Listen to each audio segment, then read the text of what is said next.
Hey guys, today we're diving into another truly horrifying case. If you want to support my channel, make sure to subscribe and stay active. It really helps me out. I'd be super grateful for that. Let's get started. They say a successful family business can turn a couple into a powerful and thriving dynasty, but just as easily, it can become the catalyst for a high-profile breakup and courtroom battles.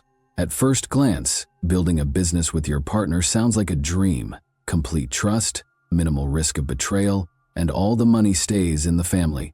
But what happens when that modest venture suddenly grows into a multi-million or even multi-billion-dollar empire? Will it bring the couple closer together or spark conflict, rivalry, and deep resentment?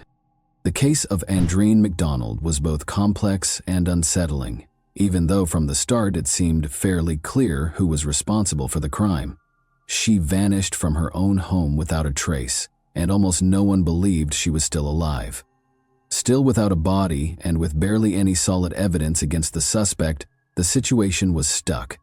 Months passed with no resolution, and the person responsible appeared to be on the verge of walking free. Then, just when hope was nearly lost, a local rancher made a chilling discovery that changed everything. Andre Martina MacDonald née Anderson was born on February 18, 1990, in the small coastal town of Port Antonio, Jamaica. She was the eldest of two daughters raised in a modest household by Maureen Smith and Desmond Anderson. From a young age, Andre was known for her outgoing personality, natural charm, and striking looks. She had plenty of friends and often drew admiration from those around her. While still in high school, Andreen became close with a young man named Andre McDonald. He was 10 years older than her, and like Andreen, was born and raised in Jamaica. Andre Austin McDonald was born on December 22, 1981. He was the only child shared between Marlena and Everton McDonald. His father had previously been married to a woman named Camilla, who passed away early, prompting Everton to remarry. Andre's parents eventually separated while he was still in school, and his father later moved to the United States, eventually settling down for a third time with a woman named Hannah Hamilton in the early 2000s. Andre relocated to Florida to live with his father. He was accepted into the International Technical University, where he earned a degree in engineering. However, instead of pursuing a career in that field, Andre chose a different path. He enrolled in military training, signed a contract, and went on to serve in the U.S. Armed Forces. Throughout his time in the military, Andre kept in close contact with Andreen. The two would talk often, message each other, and meet up whenever Andre returned to Jamaica to visit his mother. Over time, their bond deepened, turning into something meaningful and long-term. Eventually, they realized they couldn't imagine life apart. As soon as Andreen finished high school, she moved to the U.S. to be with Andre. About a year later, they had a small wedding, inviting only their closest loved ones. Shortly after tying the knot, Andre received new orders and was transferred from sunny Florida to Lackland Air Force Base in San Antonio, Texas. Andreen wasted no time building her future. She enrolled at the University of Texas, earning a degree in economics in 2013. The couple welcomed a daughter they named Elena. Around the same time, they ventured into the business world, opening their first assisted living facility. Their idea quickly gained traction. Before long, they launched a second facility in another city. Within just a few years, their growing network of care homes was bringing in a significant income. Andre was still committed to his military duties and frequently traveled across the country on assignments.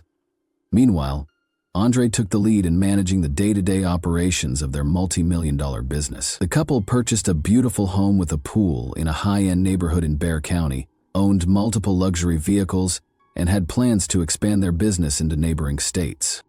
In 2016, following the passing of her father, Andreen brought her mother over from Jamaica. Her mom moved into the couple's home, helping around the house and looking after Elena when both parents were busy. A few years later, the couple purchased her a small but comfortable house nearby, along with a personal vehicle as a gift. By early 2019, 37-year-old Andreen, who held the rank of major in the U.S. Air Force, decided to transition into the reserves. He wanted to remain in San Antonio, spend more time with his family, and take a more active role in their growing business to ease the workload on Andreen. Their enterprise was booming. Their network of assisted living facilities had expanded across the state and was valued at close to $1 billion. From the outside, the McDonalds appeared to have it all. They were successful, wealthy, raising their bright and beloved daughter, and managing a thriving business. But behind the curtain of prosperity, tensions had been building, problems that most people had no idea about. On Friday, March 5, 2019, 29-year-old Andre didn't show up to work. Her phone was off, which was extremely out of character.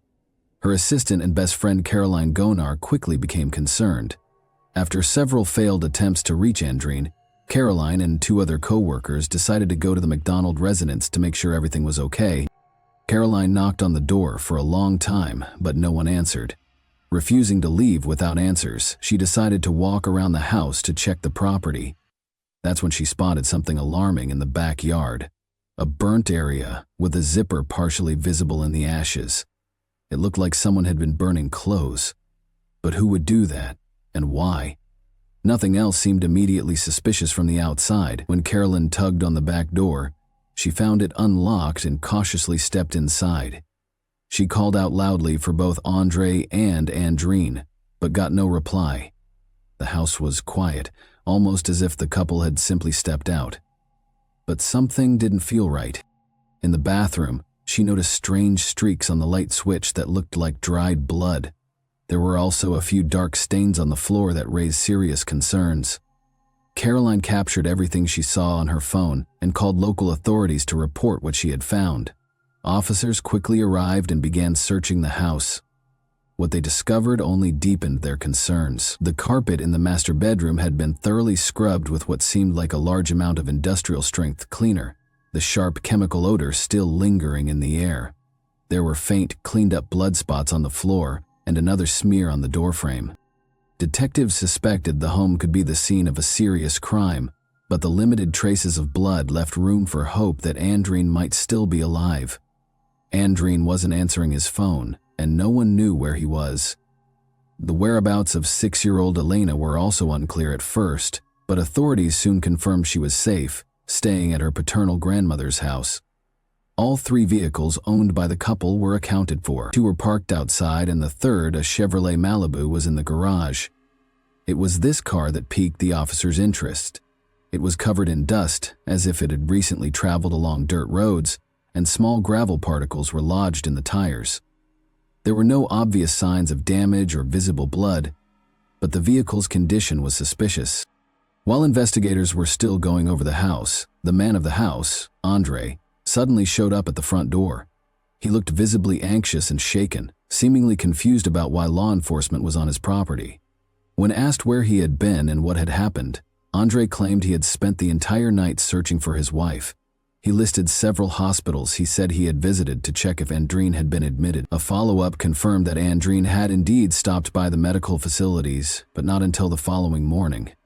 Moreover, at one of the hospitals, when the front desk staff mentioned that someone with the last name McDonald had been checked in, Andreen reportedly turned pale, began stepping back, and quickly walked away without staying to find out that it was just someone with the same surname. From the start, his behavior raised concerns. Officers decided to bring him in for questioning to hear his version of events. Andre told them he and Andreen had gotten into a domestic dispute, after which he left the house to cool off. When he returned, she was gone. He said he tried calling her several times, and when he got no response, he took their daughter to his mother's home and continued searching for Andreen. Tracking his movements proved difficult. His phone had been switched off since the previous evening and remained off until his return. When questioned about why his phone was off, Andre suddenly changed his tone and said he wouldn't answer any more questions without a lawyer. By that point, it was clear to investigators that something wasn't adding up, but with no solid evidence yet, they had no choice but to release him. After the initial interview, he was issued a travel restriction order and placed under discreet surveillance along with his residents. Despite being under watch, Andre managed to slip away from authorities for nearly 12 hours.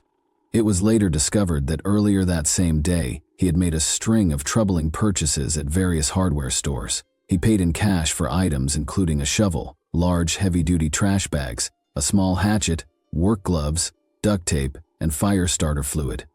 Andre appeared to be trying to avoid leaving a trail, keeping his phone off, and making purchases without using a credit card. Still, Law enforcement was able to track him down via security camera footage from those stores. Meanwhile, forensic testing confirmed that the blood traces found in the home belonged to Andreen. With suspicions growing stronger, police decided to detain Andreen for further questioning and obtained a warrant to conduct a more thorough search of the home, including the seizure and review of all digital devices. During the time he had briefly vanished, Andre had returned home, but didn't stay long. He quickly left again, unaware that officers were now trailing him. He made a stop at a gun shop, where he purchased a large caliber handgun and a significant amount of ammunition. He paid in cash again, but just as unexpectedly, after completing the transaction, he turned around and walked out, leaving the firearm and ammunition sitting on the store counter. The man appeared completely detached, his eyes vacant, his movements erratic, as if he'd lost all grip on reality. But seasoned officers weren't convinced. To them, it looked more like an act, a calculated attempt to come off as mentally unstable, potentially laying the groundwork for a future defense. Former military officer Andre was arrested just as he exited the store. He didn't resist this time. Formal charges were filed against him, and during a physical inspection, investigators noticed fresh scratches on his hands and forearms, marks that looked like they had been made by fingernails. Andre failed to provide a clear explanation, though everyone present understood the likely cause: struggle. Nearly 48 hours had passed since Andreen was last seen. Given the growing body of circumstantial evidence, it was becoming increasingly difficult to believe she might still be alive. A massive search effort was launched, involving law enforcement volunteers and hundreds of concerned citizens. Teams combed through the surrounding areas in and around San Antonio, focusing especially on the rural regions of Bexar County, hoping to find anything that could help move the case forward. Unfortunately, nothing useful turned up. Not in the fields, not in the wooded areas, and not in the urban zones. Even a full review of the digital devices seized from the home, including a phone and tablet, yielded no promising leads. But when investigators conducted a second, more detailed search of the vehicles and garage, the case took a dramatic turn. First, they found newly purchased tools and supplies that matched items Andre had bought at various hardware stores. Then, inside the trunk of a Porsche Macan, Andre's car, they discovered an old hammer wrapped in plastic. It had strange dark stains on it, and several long strands of hair stuck to its head. Forensic analysis confirmed that the hammer bore blood and tissue matching Andre's DNA. The strands of hair were hers too. However, the handle had been wiped clean. No fingerprints. When confronted, Andre denied ever seeing the hammer before and claimed someone must have planted it in his car. Despite the mounting evidence, Andre posted bail, which had been set at $500,000. 0 cents. A sum he paid without delay, and was released shortly after. Once back home, he did not participate in the ongoing search efforts. Instead, he continued to assert the same version of events. The two had an argument, he left to cool down, and when he came back, Andre was gone. According to him, he had tried to reach her afterward, sending both voice and text messages. Some of those messages found on his phone included emotional pleas, telling her their daughter was crying and asking her to come home. All of them were sent around midnight. After that, the phone was turned off again. The next morning, Andre dropped Elena off at his mother's house and, by his account, began searching for Andreen. As the search for Andreen continued with no progress and investigators struggled to piece together what exactly had happened, detectives decided to dig deeper into the McDonald family's background. It didn't take long to uncover that the couple's picture-perfect image was just that, an image. Beneath the surface, their relationship was strained, and serious tension had been brewing for quite some time. Though they had built a thriving business together, one that was rapidly expanding and bringing in a substantial income, most of the day-to-day operations had been handled by Andre, especially while Andre was serving in the military. Back in 2016, when Andreen was stationed in Alabama for 6 months, the emotional distance between them grew. Just before he was set to return, Andre messaged him saying it would be better if they went their separate ways and that he didn't need to come back. Upon returning home, Andre learned that during his time away, Andreen had been in a relationship with a man named O'Brien, someone she had known since her early days in Jamaica. This man had a reputation as a dangerous figure in the local criminal underworld. The two reconnected during one of Andre's visits to the island, and their relationship reignited. He began traveling to Texas to visit her, and the two decided they wanted to be together. The couple filed for divorce. Under Texas law, their assets and business would have to be divided equally, a point of serious contention for both. Andreen believed she deserved a larger share since she had been the one managing the operations, while Andreen insisted everything was his, as he had funded the initial startup. About 6 months later, the divorce proceedings were paused. It seemed the couple had reconciled, choosing to give their marriage another try for the sake of their young daughter. But despite the outward signs of stability, tensions lingered. Caroline, Andreen's closest friend and the first to raise the alarm after her disappearance, told investigators that Andre had always been controlling and manipulative.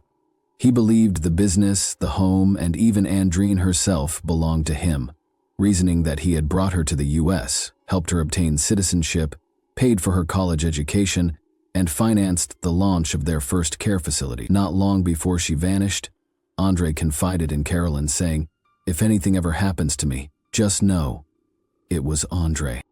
Andre had long opposed Andreen's trips back to Jamaica, knowing she would meet with her former lover. This was a constant source of conflict between them, but Andreen continued to make her own choices.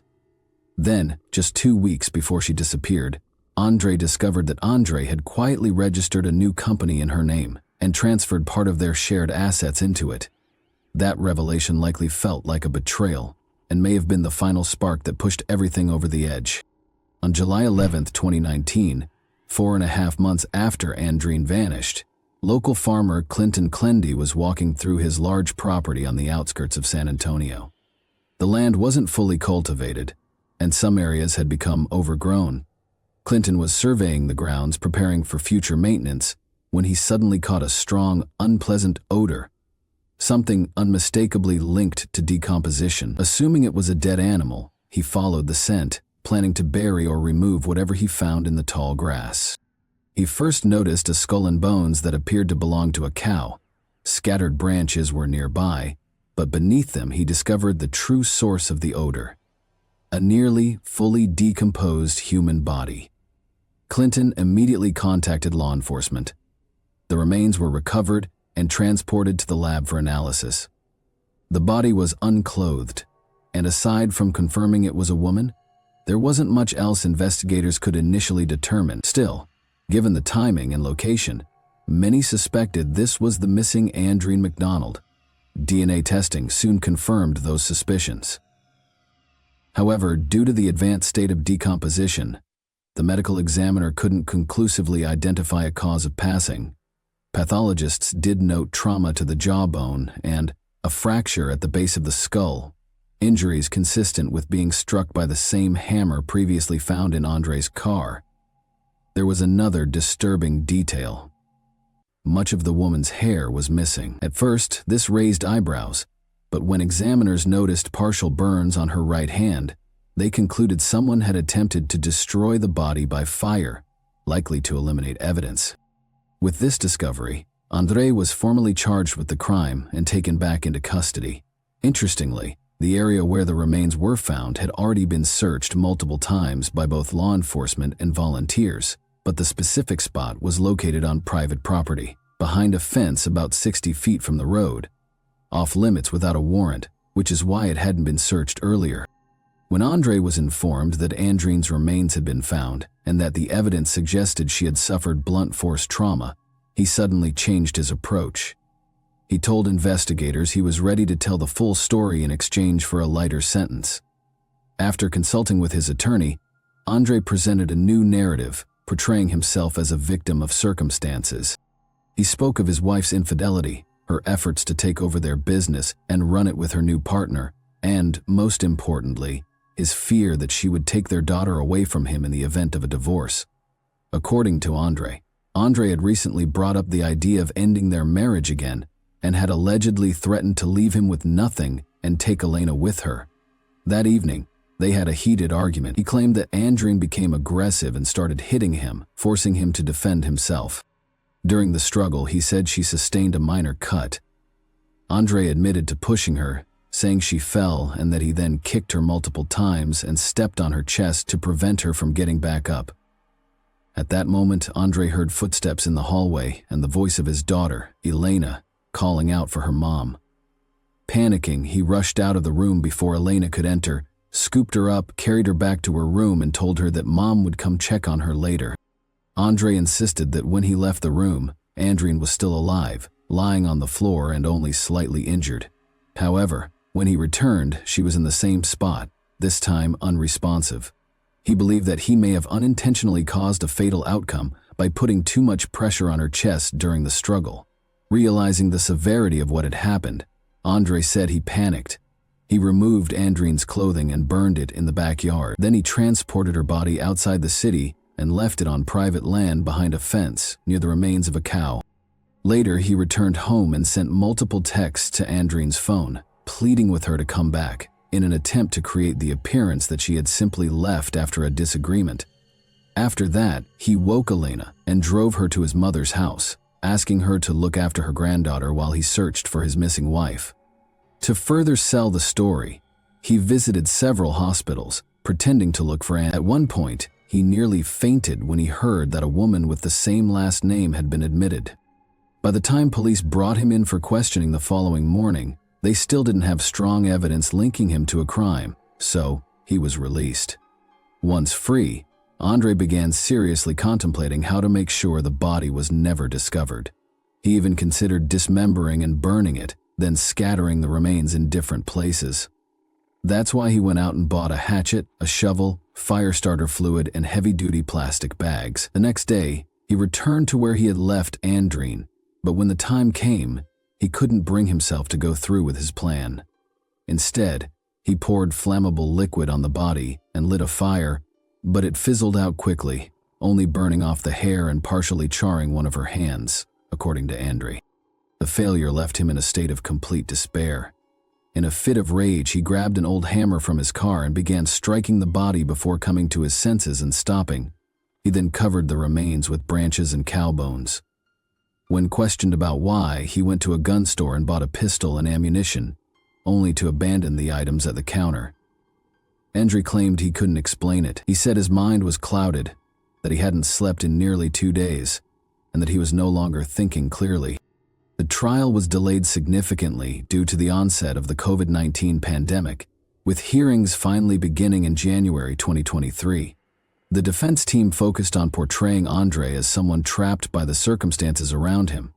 His attorneys argued that Andreen and her romantic partner were allegedly conspiring to remove Andre from the picture entirely so they wouldn't have to split assets during the divorce. Andre McDonald's detailed account of what happened to his wife could never be fully verified due to the advanced state of decomposition in which her body was found.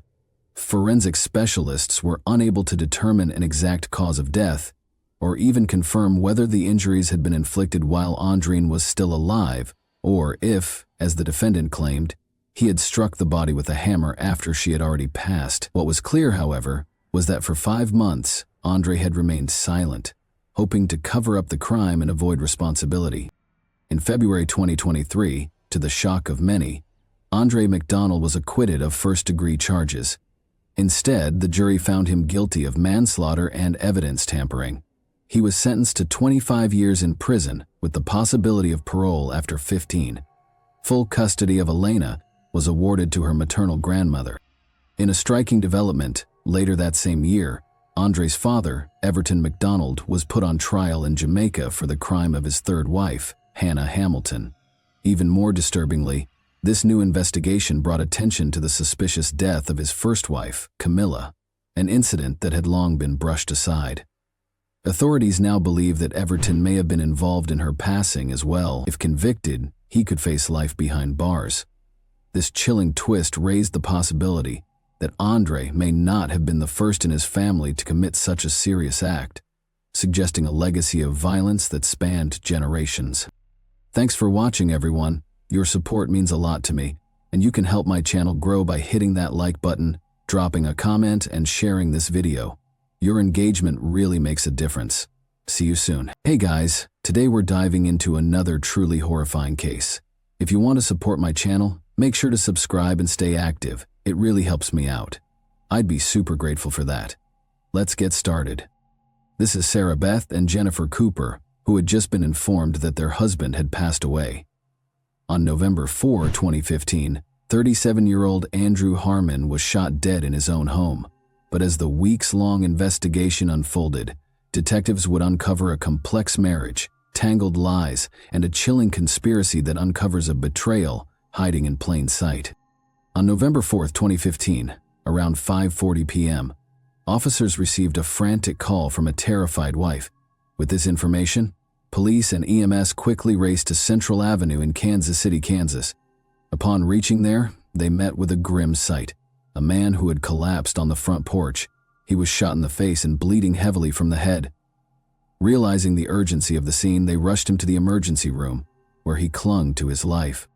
This injured man was identified as 37-year-old Andrew Harmon, who lived there with his wife and stepdaughter. As the victim clung to life in the hospital, officers were attempting to capture the active shooter. To get into the depth of the case, they decided to seek answers from the very person who had witnessed it all: Andrew's wife, Sarah Beth. She had even made the horrifying 911 call, which made her even more important for the investigation. Sarah was called in for questioning along with her daughter, as she was present in the house at that time as well. She appeared genuinely concerned about Andrew's well-being, but the detectives were leaving no room for doubts about her motives. The investigation had just begun, and the detectives were relieved to have their first lead on the attacker. She also mentioned that earlier that night, she went across the street to confront Andrew's first wife, 30-year-old Jennifer Cooper. However, according to her, Trey was not among the shooters. She explained that both the driver and the passenger were shooting. With these new details, detectives believed that Sarah's confrontation with Jennifer and her friend, Trey, could have triggered the shooting, so they focused primarily to find Trey. But just as they felt a sense of hope from this lead, a devastating update shifted the tone. Upon receiving news of Andrew's death, the case was officially classified as a homicide. Even after an extensive search, they couldn't locate Trey, and Jennifer was the only person who might have known his whereabouts. Realizing she could hold the key information about the murder, detectives wasted no time and rushed to her place for confrontation, but soon they were taken aback. This was Jennifer's sister, and what she told the detectives left them in shock. Sarah was not Andrew's legal wife, which made them question all the discoveries they'd made until now. This information not only added more complexity to the case, but also cast even more suspicion on Sarah. Yet the detectives were still searching for Jennifer to hear her side of the story. To find her and trace her, they needed to know more about her and what she was capable of doing. They swiftly initiated a background check on her and discovered that Jennifer had previously been convicted of dealing methamphetamines. She even had an outstanding warrant for failing to register as a drug offender. This was their best chance to apprehend her for the offense, giving them the opportunity to question her further and unravel this twisted puzzle. This discovery made the detectives wonder whether Jennifer's drug addiction had led her to be involved with the shooting, or if there was still more to uncover. Determined to get answers, they increased their efforts to locate Jennifer. After 18 hours of investigation, they finally found her at her mother's residence and brought her in for questioning. Detective Vince Kingston walked into the room for questioning, unaware that she was about to reveal something that would completely change the course of the investigation. Based on the interview, it was clear that Jennifer seemed truthful, and the detectives felt no inconsistencies in her statement. But to be sure, they booked her for an outstanding warrant against her related to drugs.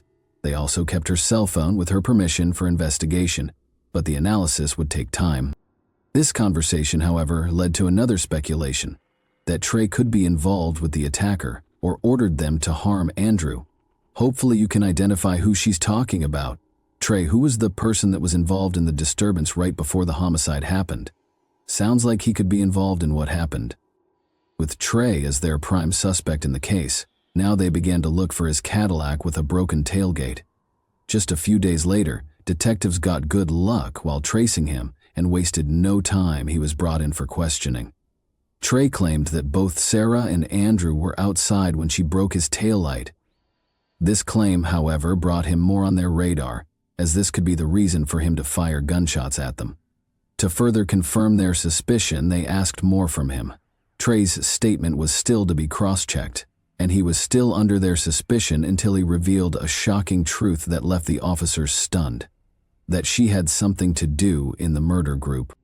Cross-verification of his claims would take time, but now they had Jennifer under the spotlight again, this time with a witness who claimed to have seen her calling someone, Trey himself, to find out the truth.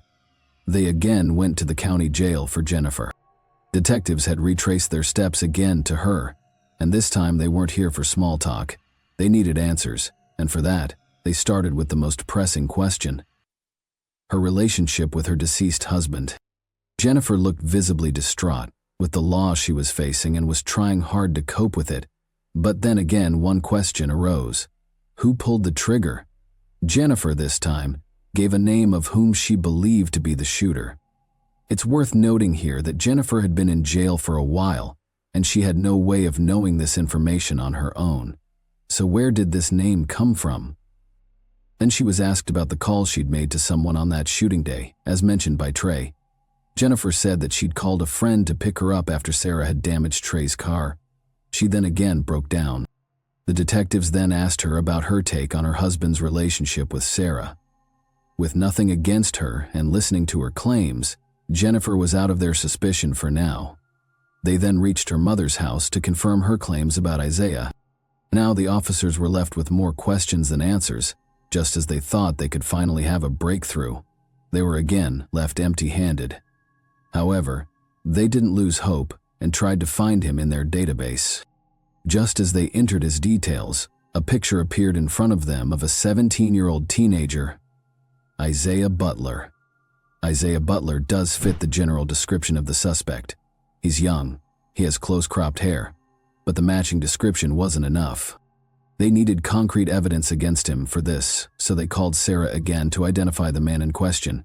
Now, it was more than clear for them that this was the same person they were looking for. She identified that Isaiah. She's saying he's the driver and one of the shooters. She's 100% positive, but all the pictures sort of bond because it's 100% him. And the strange thing is, this name, Isaiah Butler, came from Jennifer. Last night she said, Isaiah Butler is actually one that shot Andrew. Obviously there's two people, but for some reason, she was convinced that he was the shooter. Isaiah became their prime suspect with this revelation, but it wasn't easy to track him down, to find him as soon as possible. They put out a bolo on him. Still, 2 days later he was nowhere to be seen, but a glimmer of hope emerged from another lead. They were finally able to get Jennifer's phone records, but they didn't match her claims. At 17:20, there was an outgoing text message from Jennifer Cooper to Isaiah Butler, that saying, "Call me about 9:20 in the evening." There is an incoming text message from Isaiah Butler, and it's a screenshot of a post about Andrew Harmon being killed. He comments, "Is this the same guy?" with question marks underneath it. It appears that he did not necessarily know who the victim was before all this happened, which makes me believe even further that Jennifer probably set this up. Jennifer's involvement in the case was becoming increasingly suspicious now. To confirm their doubts, they needed Isaiah in their custody, but he was still nowhere to be found. They then received another crucial lead, which could blow the case wide open. The suspected car was found by Shawnee officers, and evidence found inside pointed to it being the potential vehicle used during the shooting. It's worth noting here that the shell casing found at the crime scene was also a 9mm. They also gave Kansas City the name of the driver as well as his description, which was eerily consistent with someone. He was also 17 years old. But he refused to talk to the detectives at all, with no cooperation from him. The only way to uncover the truth was through the statements he'd already given to the Shawnee officers. Kansas police were soon briefed on his interview and the claims he'd made. The suspected multiple charges against him helped the officers to keep him in custody. Meanwhile, the shell casings from the crime scene and the car were sent in for a comparison test.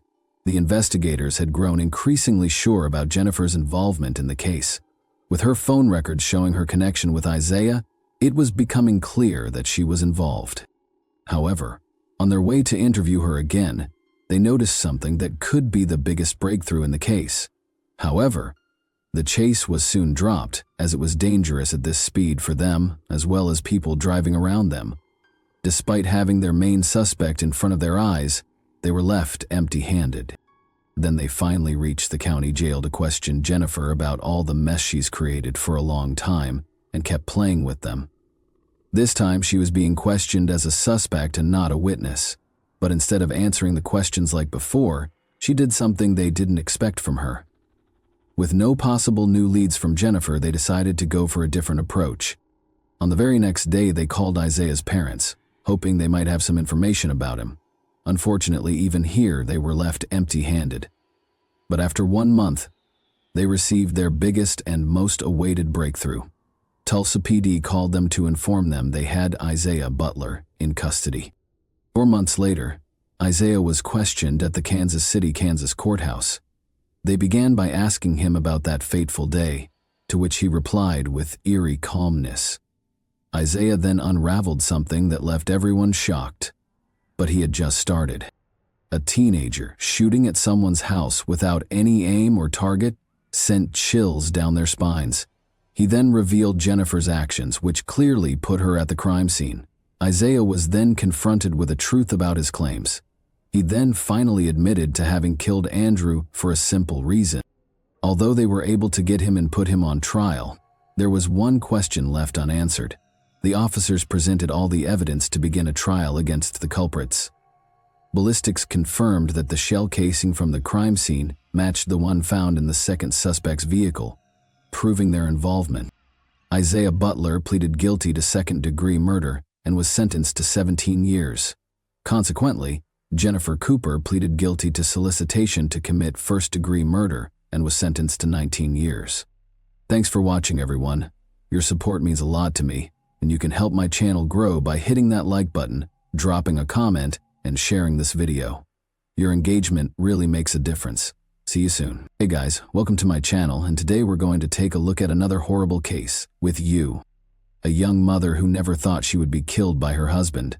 A form of social and psychological influence known as manipulation occurs when someone tries to alter another person's thoughts and actions in order to further their own agenda.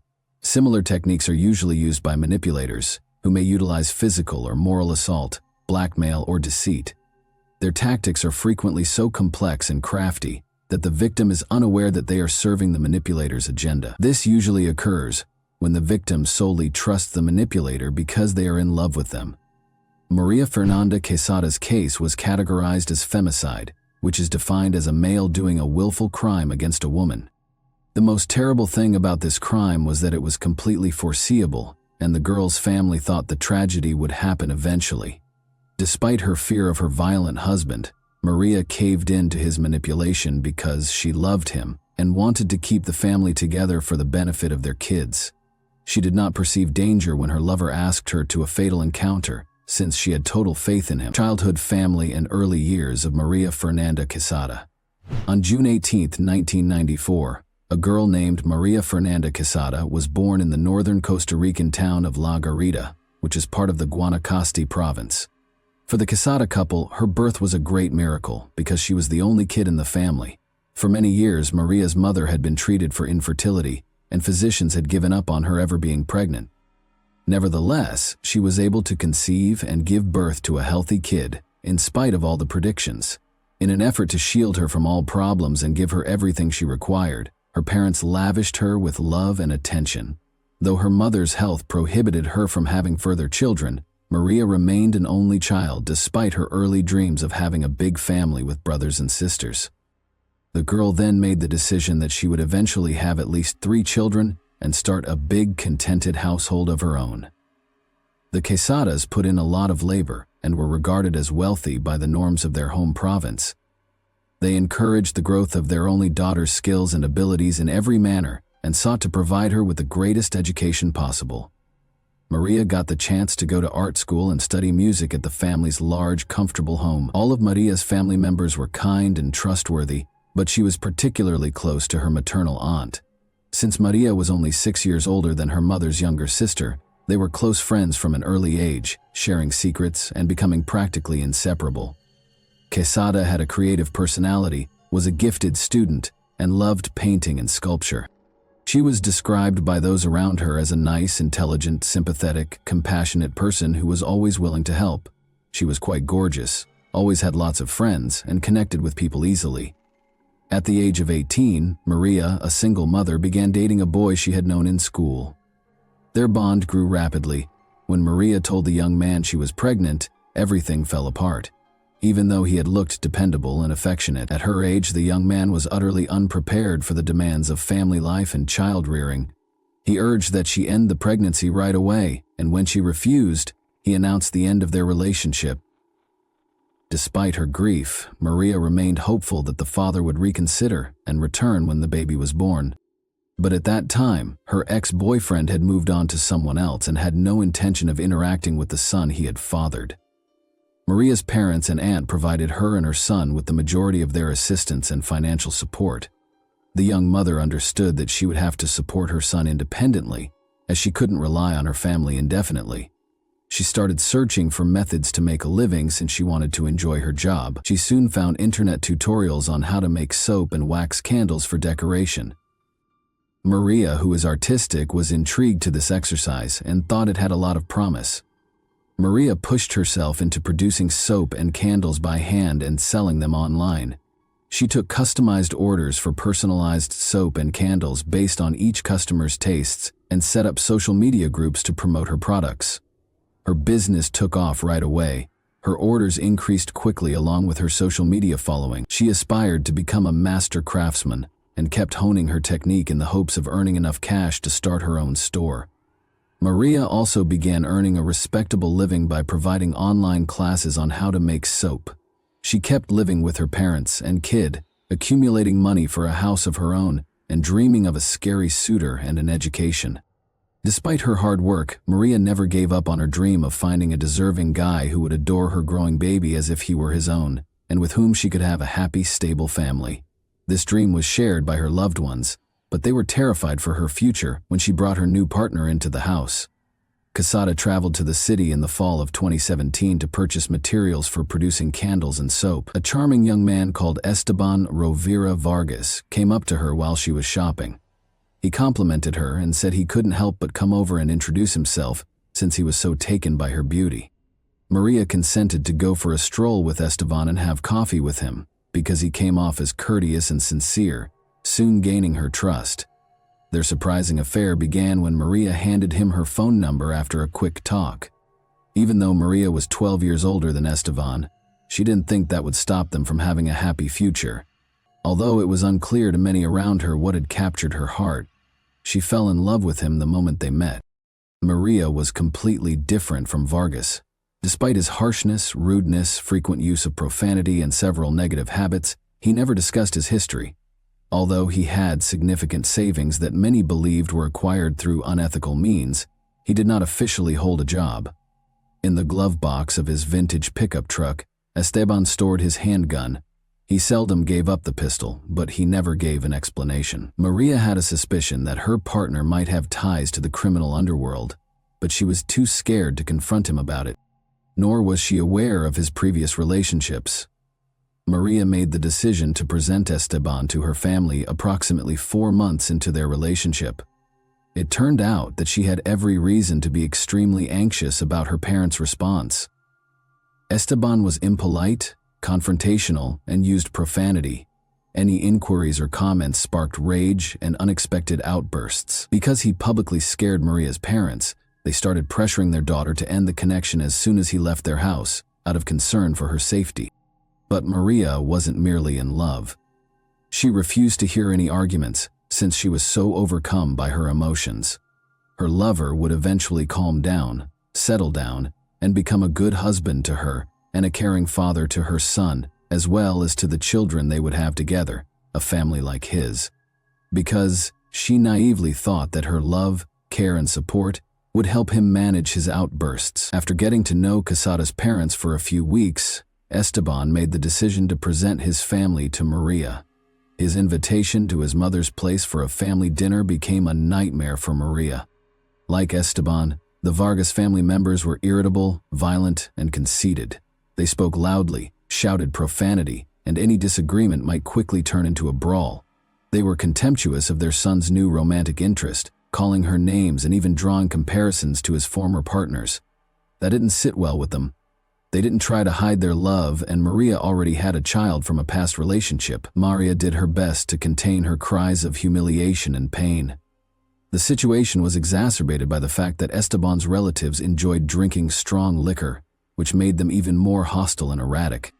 Maria openly expressed to her parents that she thought they were nefarious and nasty. Her mother and father made another attempt to persuade their daughter to distance herself from Esteban and his family. Maria, however, persisted in her belief that things will work themselves out in due time, particularly since Esteban made an effort to act appropriately while her presence in a miserable marriage.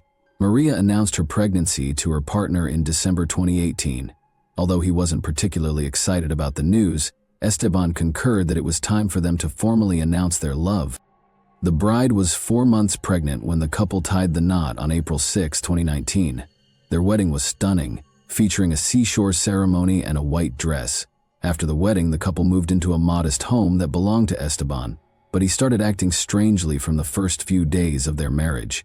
He hurled tantrums over nothing, used his fists without hesitation, and no longer suppressed his angry outbursts. Maria's 5-year-old son witnessed the frequent humiliations, beatings, and insults that became the norm in their family. Maria not only put up with all of this for several months, but she also kept it a secret from everyone. To keep her family from seeing the bruises on her face and body, she avoided going to see them. To avoid drawing attention from her neighbors, she wore long sleeves despite the heat and applied makeup meticulously to hide the bruises around her eyes. But she became more and more terrified for the life of her unborn child and concerned about the impact this would have on her older son. Maria thought Esteban would soften and benefit from fatherhood after the kid was born. Esteban deftly placed the burden on her, reminding her that he had embraced her with a child that no one else desired, while she suffered daily abuse, accusations, and humiliation. Knowing that the woman in love wouldn't leave, he skillfully played on her emotions, knowing how to intimidate her and get her to cooperate. Esteban's main tool of control was Quesada's fear of being left alone once more, this time with 2 kids. But just before the baby was born, Maria hurriedly packed her belongings, grabbed her boy, and ran away to her parents. Following yet another severe beating, they urged her to go to the police since they were horrified by her appearance. There wasn't a single unmarked location on her body, but she steadfastly refused, taking care of her father instead. Maria resided in her parents' house in the last weeks before giving birth, since she was not in a rush to file for divorce and still hoped that the birth of her kid would make things better. She refused to heed to her family's less hopeful advice to dissolve the marriage as soon as feasible. When Maria gave birth to a son on August 11, 2019, she called her husband right away to let him know. Within 15 minutes, Esteban, appearing both happy and confused, hurried to the hospital. He knelt down and begged his wife to forgive him, to come back to him, and to promise that everything would be different. After being released, Maria went home with the kids since she now trusted him. It goes without saying that Quesada's parents were taken aback by their daughter's choice. Maria would not listen, even though they knew this was their son-in-law's ruse and manipulation. After a heated dispute, Maria declared that she would pick Esteban if she had to choose. Her parents didn't want to lose the opportunity to see their grandchildren, or damage their relationship with their only daughter. For the first few months, they had to respect her choice. The new father did spend almost all of his time with his wife and infant boy. He took care of them and even helped out around the house. But he was coolly detached in his treatment of his stepson. Although he made an effort to hide it, it was clear that the stepfather felt uneasy around the boy, even if he did not abuse him. In addition, Esteban formally obtained employment, and it appeared that he was making every effort to ensure his family's welfare. Maria was ecstatic since everything was now coming to pass just as she had imagined. But her joy was brief. However, this little reprieve even caused Maria's family members to reconsider their perception of Esteban and conclude that he had in fact improved. The ideal family lived under one roof with a monster for exactly 1 year, but soon after their son's first birthday, Esteban appeared to lose it. All the cruelty, hate, and anger he had been holding inside erupted, transforming their house into a veritable torture chamber. He nearly robbed his wife of her eye, fractured several of her ribs, and beat her viciously. Maria ran to her parents in fear, and they pleaded with her to call the police again, but she refused. Esteban arrived a few days later, apologized, and requested her to go back to her house. To everyone's surprise, Maria said she still had faith in her husband and hoped they could resume their happy life together. In order to avoid calling the police, Maria kept blaming everything on absurd home mishaps, even though she kept getting seriously hurt and landed up in the hospital over the course of the following few months. The couple's home was frequently the source of screaming and shouts, which the neighbors heard and even saw. A man assaulting his spouse. But Maria continually pleaded with them not to call the police. Because they didn't know what to anticipate from Esteban and thought he might attack at any time, the locals were terrified of him. Not until the situation reached a breaking point in November 2021 did Maria call the police out of fear for her life and her son's safety. She and her kids returned to her parents' house because she could no longer share a household with a despot, a manipulator, and an outright sadist. She also succeeded in getting Esteban to sign a restraining order that forbade him from approaching her and the boys. Doctors noted multiple bruises, contusions, and abrasions of various healing stages on her body, which showed systematic and severe beatings, and Quesada documented the injuries. Vargas frequently abused his wife and threatened to hurt her, according to her family and neighbors. The court thus prohibited him from approaching his wife and making contact with their child without her permission. Esteban, meanwhile, continued to visit Quesada's home despite the restraining order. Every time he waited for Maria to go outside and insist on speaking, she would quickly return inside to avoid him. She eventually only left the house with family members because she was afraid of her husband attacking her, being brutally attacked, and having her children taken away. Almost immediately after Maria filed for divorce, the couple had to deal with the difficult task of allocating their assets and determining who would get custody of their kid. She filed a domestic abuse case, which was backed up by witness accounts from family members and neighbors, as well as medical papers detailing her injuries. By doing this, she wanted to be granted sole custody of the child. Esteban obviously had his own agenda, and on March 3, 2022, he visited his still lawfully married wife's parents' home in defiance of the court order. He asked to talk to Maria, appeared totally composed, and acted courteously. He persisted despite her parents' attempts to reject him. Maria herself showed up at the door a few minutes later and consented to speak with him in private.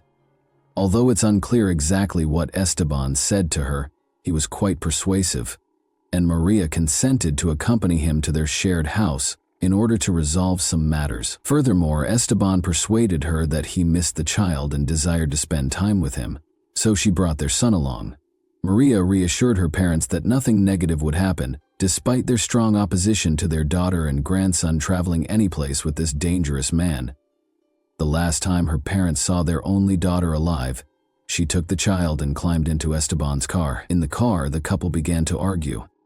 By the time they arrived at their home, the neighbors could hear and see Esteban shouting and screaming profanity at Maria. When the couple and their little boy entered the house, the situation worsened. The shouting continued, and soon there were loud noises that sounded like dishes and furniture being shattered. Then Maria's frantic appeal for assistance was heard, followed by the sound of a sobbing kid. A man across the street hurried over to assist after neighbors alerted emergency services. The front door swung open as he got closer, and Esteban, covered in blood, emerged on the threshold.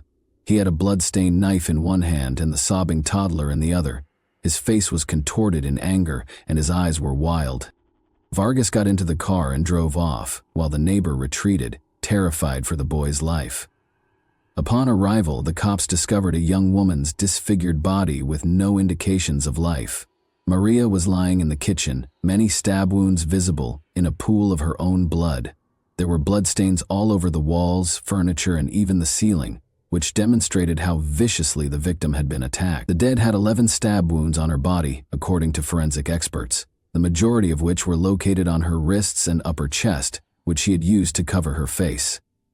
Esteban appeared to have ambushed her from behind, taking her by surprise. The 3 injuries to the shoulder and neck region made this clear.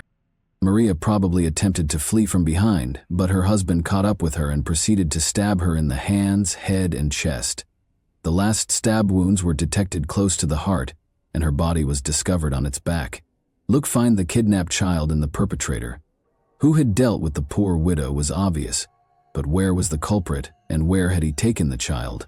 Esteban's automobile was discovered on the side of an empty road a few hours later. There were bloodstains inside, and the criminal weapon, which had the man's fingerprints on it, was lying on the floor.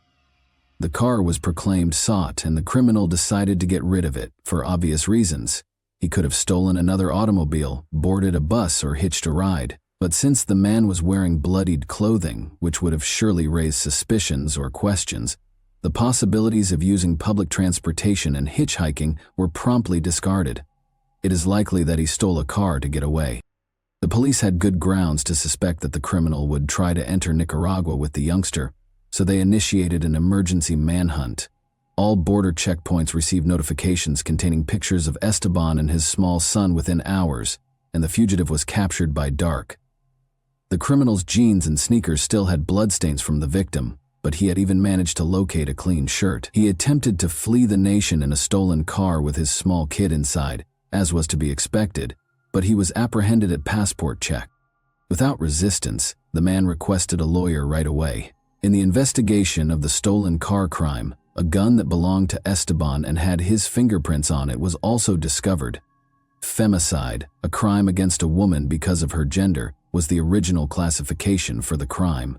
Femicide is a particularly serious crime in Latin American countries and is typically punished with life in prison. The bloodied knife bearing his fingerprints, the bloodstains on his clothing, and the neighbor's statements verifying that only he, Maria, and the infant were there in the house were all signs that pointed to Esteban. The investigation also found that the individual had been charged with assault and bodily harm on several occasions in the past. However, a 2.5-year-old boy was the only person who saw the incident happen. Thus, a certain approach was used by the criminal and his attorneys. According to Esteban, he was merely protecting himself from a furious woman who was frantically reaching for the knife after Maria had attacked him. The man claimed that he only recognized what had happened when his wife became silent, and that he couldn't even recall how he caused the wounds. The Vargas family attempted to damage the deceased's reputation at the same time by accusing her of being unfaithful, a horrible wife, a troublemaker, and a bad mother. According to the defendant's family, the tragedy occurred when Maria incited Esteban to attack him. They made every effort to present the offender as a victim of the situation.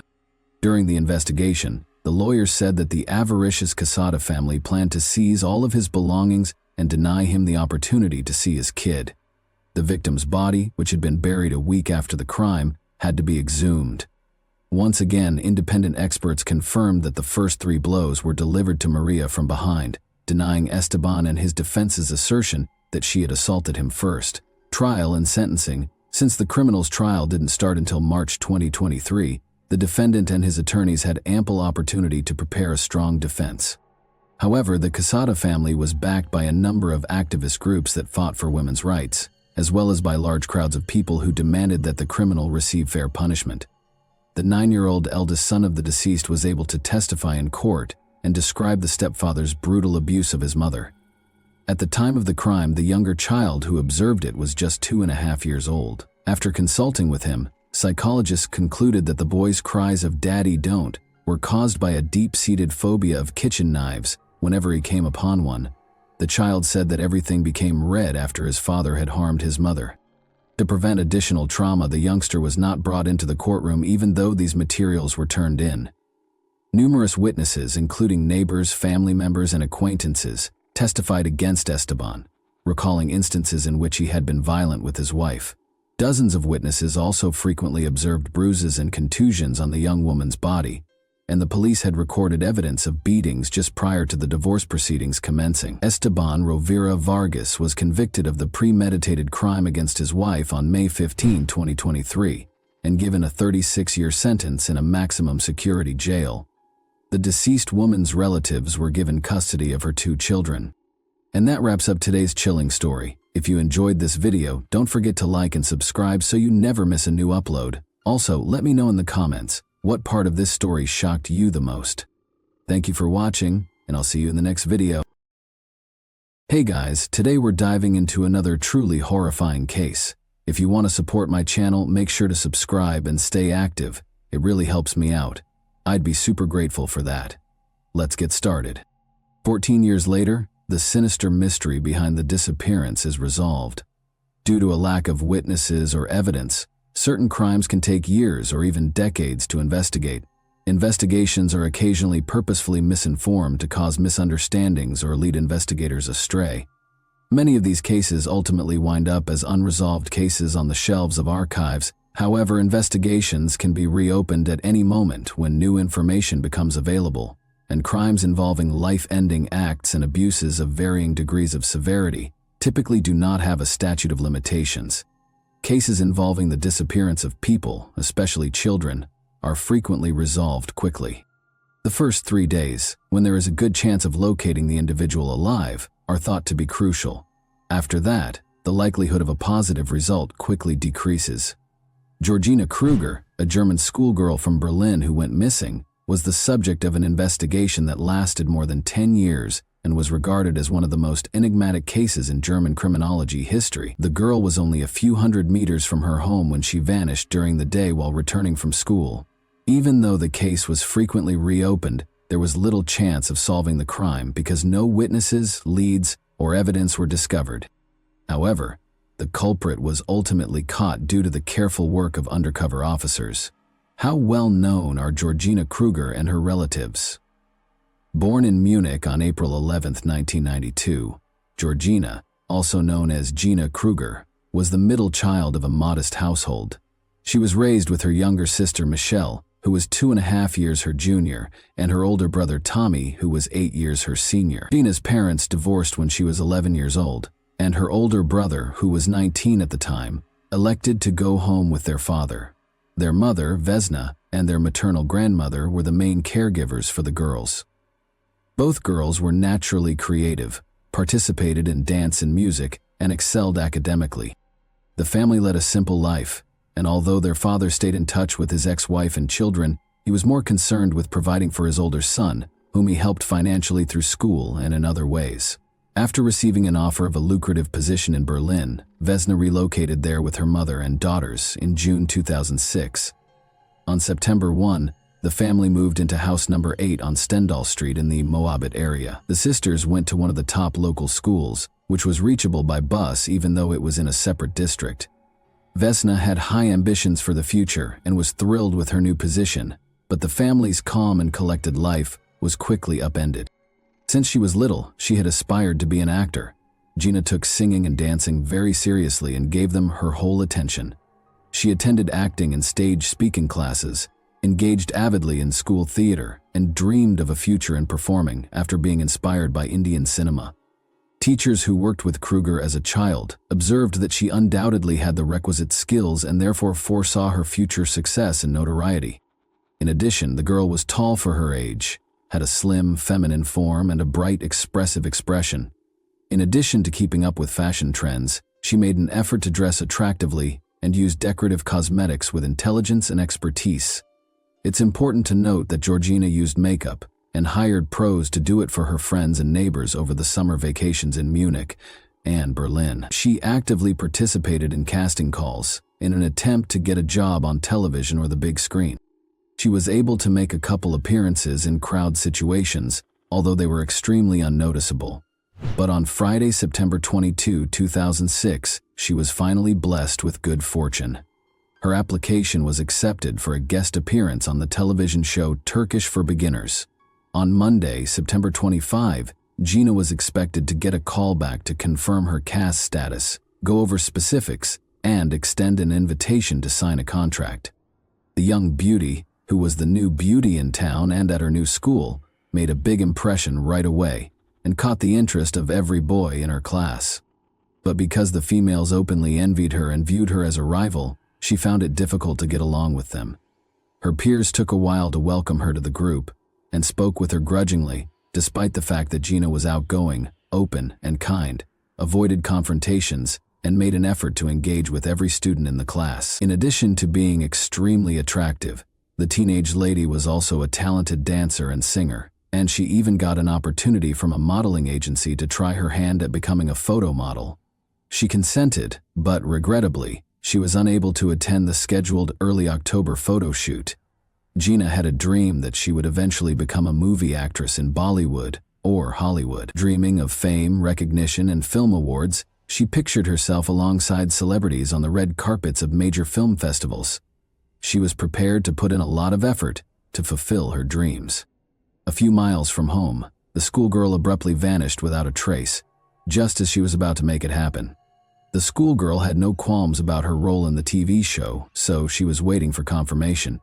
Georgina's only thought during the weekend was the studio's impending call, which would ultimately determine her destiny. She could immediately picture herself on set, practicing her lines, and she was thrilled and motivated. As usual, she left for school in the morning on Monday, September 25.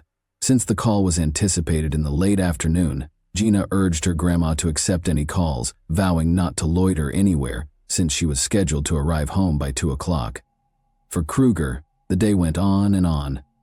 Since she hadn't disclosed her involvement in the casting, her classmates observed that she appeared stressed, was always looking at the clock, and was having trouble concentrating in class.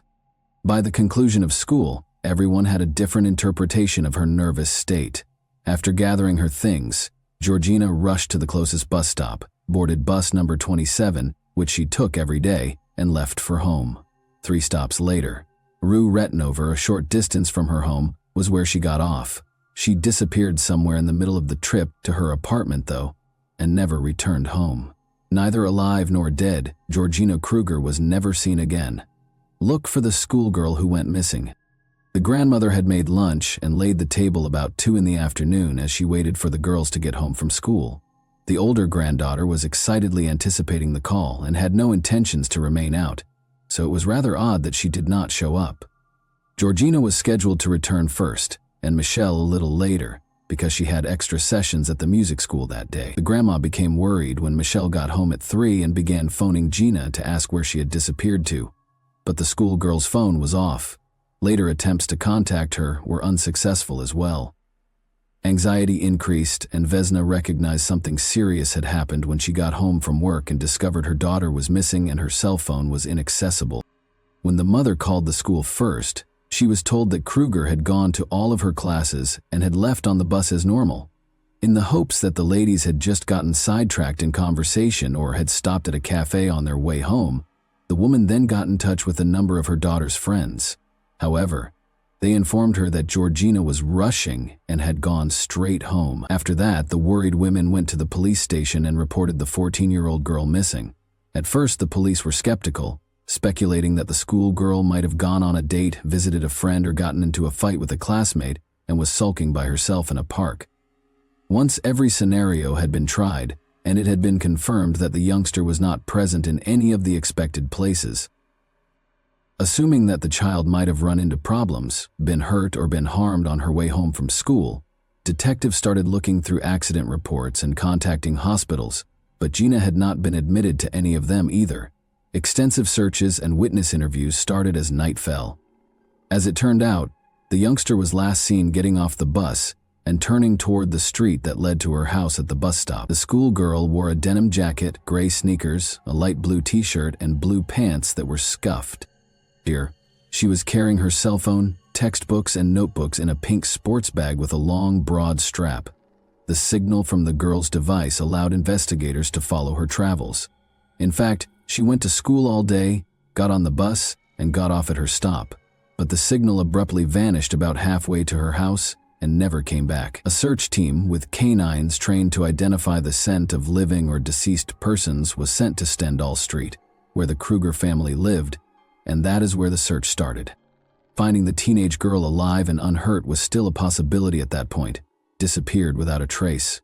Every residence was searched. All residents and possible witnesses were questioned, and basements and attics were examined by law authorities.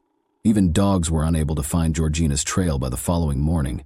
Despite conversations with staff at nearby shops and cafes, throughout the city, flyers featuring the schoolgirl's pictures and asking for any information on her have been displayed.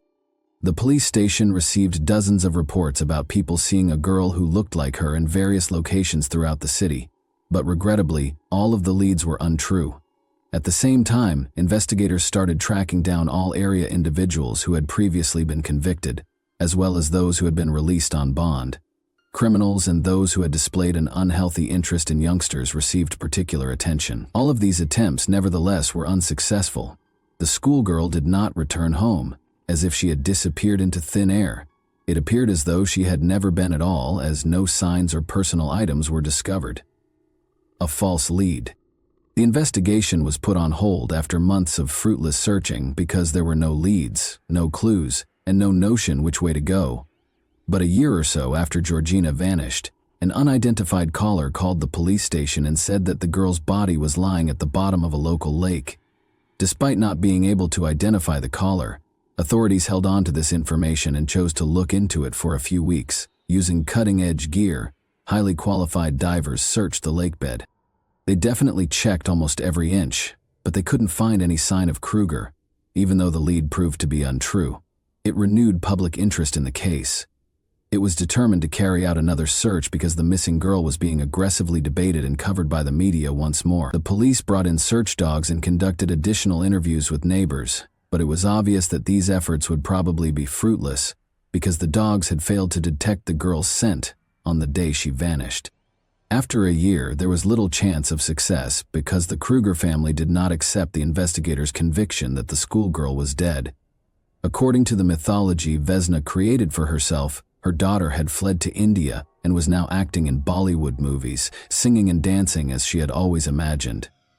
With these thoughts, the mom comforted herself and kept living for her younger daughter. The monster next door. Search operations were sporadically revived, and in 2016, some 10 years after a girl went missing, a Stenhall Street resident complained to the police about a neighbor who was actively luring young females to his home. This neighbor turned out to be Ali K., a 35-year-old Turkish immigrant who was legally married, had 3 kids, and made an effort to project an ideal family man to everyone around him. After examining Ali more closely and analyzing his personality, the police were appalled to learn that he had already been the subject of an investigation 4 years before. He cleverly enticed a local schoolgirl at the time by offering to sell her a cutting-edge smartphone for a symbolic sum.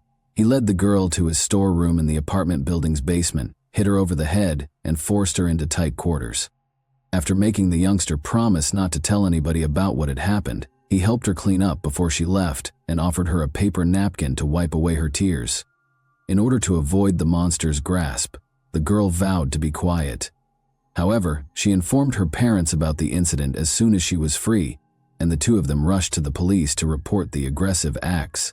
The schoolgirl described the man's basement storeroom, describing it as more akin to a madman's lair. Despite sharing his version of events and strongly denying any responsibility, Ali was arrested that same day. Since the smartphone was in his basement closet, he claimed that he was in fact selling the device and that the girl herself had indicated a wish to purchase it. They descended together, and after looking at the gadget, the visitor explained she had always wanted one, but was willing to pay for it in another way because she lacked the funds. Ali claims that after the girl started kissing him and taking off her clothes, he tried to talk sense into her by pushing her away violently, which caused her to fall and strike her head. Because the man had taken a contraceptive, which he later disposed of, it was impossible to prove that they were intimately close, even if this explained the injuries and bruises on her body. Melik, Ali's wife, started accusing the girl of immoral behavior and attempting to woo her husband while simultaneously totally supporting her husband. The man was ultimately found guilty of causing moderate bodily harm and given a suspended sentence. However, when the police resumed their investigation into Kruger's disappearance, they made the decision to examine him in depth once more. Ali K. lived mostly on benefits and worked odd jobs to make ends meet because he had no stable job. He frequently accrued debt and loved to gamble. He frequently went to the Turkish coffee shop on the ground level of his building, where he met new people and received food and beverages as gifts. Desperate to appear younger than his years, the man kept his appearance under check.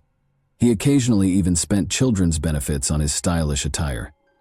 This man's attraction to girls, however, was his primary peculiarity. He made repeated attempts to approach youngsters, ask them inappropriate questions, and gave them odd and unlawful assistance, such helping them acquire smokes or alcohol. In this new inquiry, the police had nothing against Ali, despite the fact that he most closely resembled Georgina's kidnapper. However, the appearance of a new suspect led to the reopening of the Kruger case and the start of a new inquiry. Ali K. was taken to the station and interrogated, although he course denied any connection to the case that had been going on for 10 years. An examination of his basement storage room revealed no signs of the missing schoolgirl. Investigators observed that this location did appear to be more of a gathering spot than a place to store things. In particular, Ali's storage room had not been examined because, first, there was no reason to, and second, residents claimed that the door was always locked, allowing only the owner to enter. It turned out that 10 years prior, he and his neighbors had been questioned, and his basement had been examined.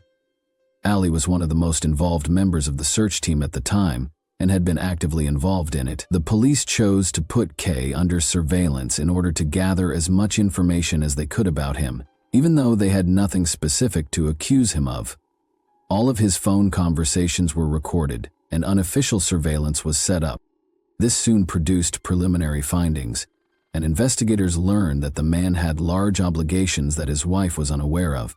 He had lost roughly 10,000 euros playing poker, and was clueless about how to escape this situation.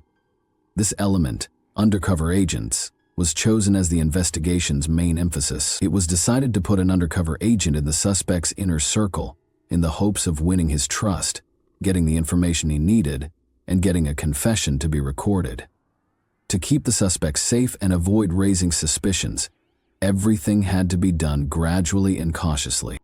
A special agent, codenamed Hakan, was developed and dispatched for this purpose. He pretended to be a prosperous businessman who had just relocated to the Moab Ed region to build a car servicing station. He went to Ali's building's cafe a few times, where he talked loudly with a partner about company matters and ambitions. The partner said they had to find a manager quickly, since they were leaving, adding that it was a well-paying job and that making the right decision was crucial. The second man departed after saying these things, and Hakan remained to finish his coffee when Ali unexpectedly came over and took a seat at his table. He instantly offered himself for the management role after falling for the ruse. After a brief but informal conversation, the businessman remarked that Ali would be a good fit for the position and then brought up the pay. When Ali saw the apparition, his eyes brightened. He started to fantasize about paying off his debt and purchasing the sports car of his dreams. The two rapidly developed a connection after exchanging phone numbers and starting to talk on a daily basis.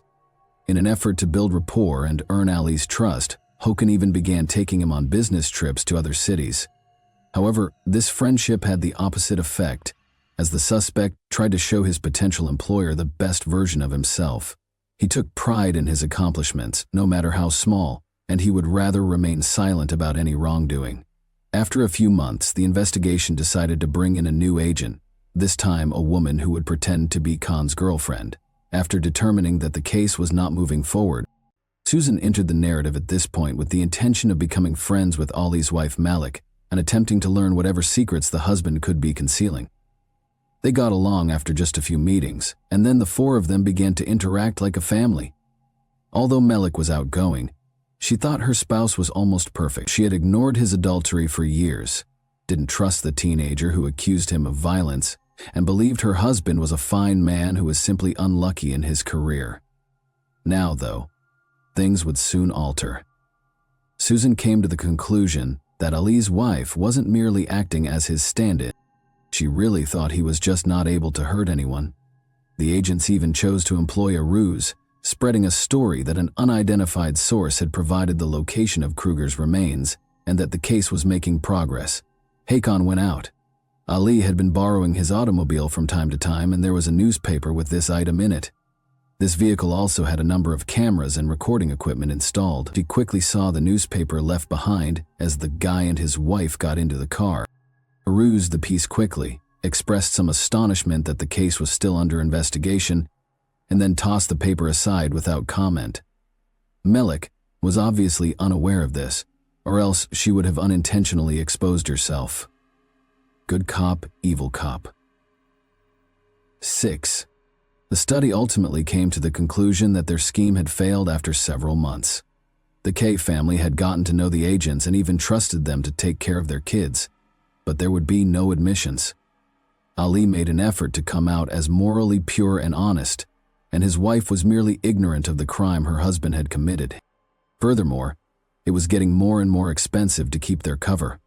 To keep the man from becoming suspicious, they even had to sign a fake employment contract with him and lease a place for the fictitious auto repair shop.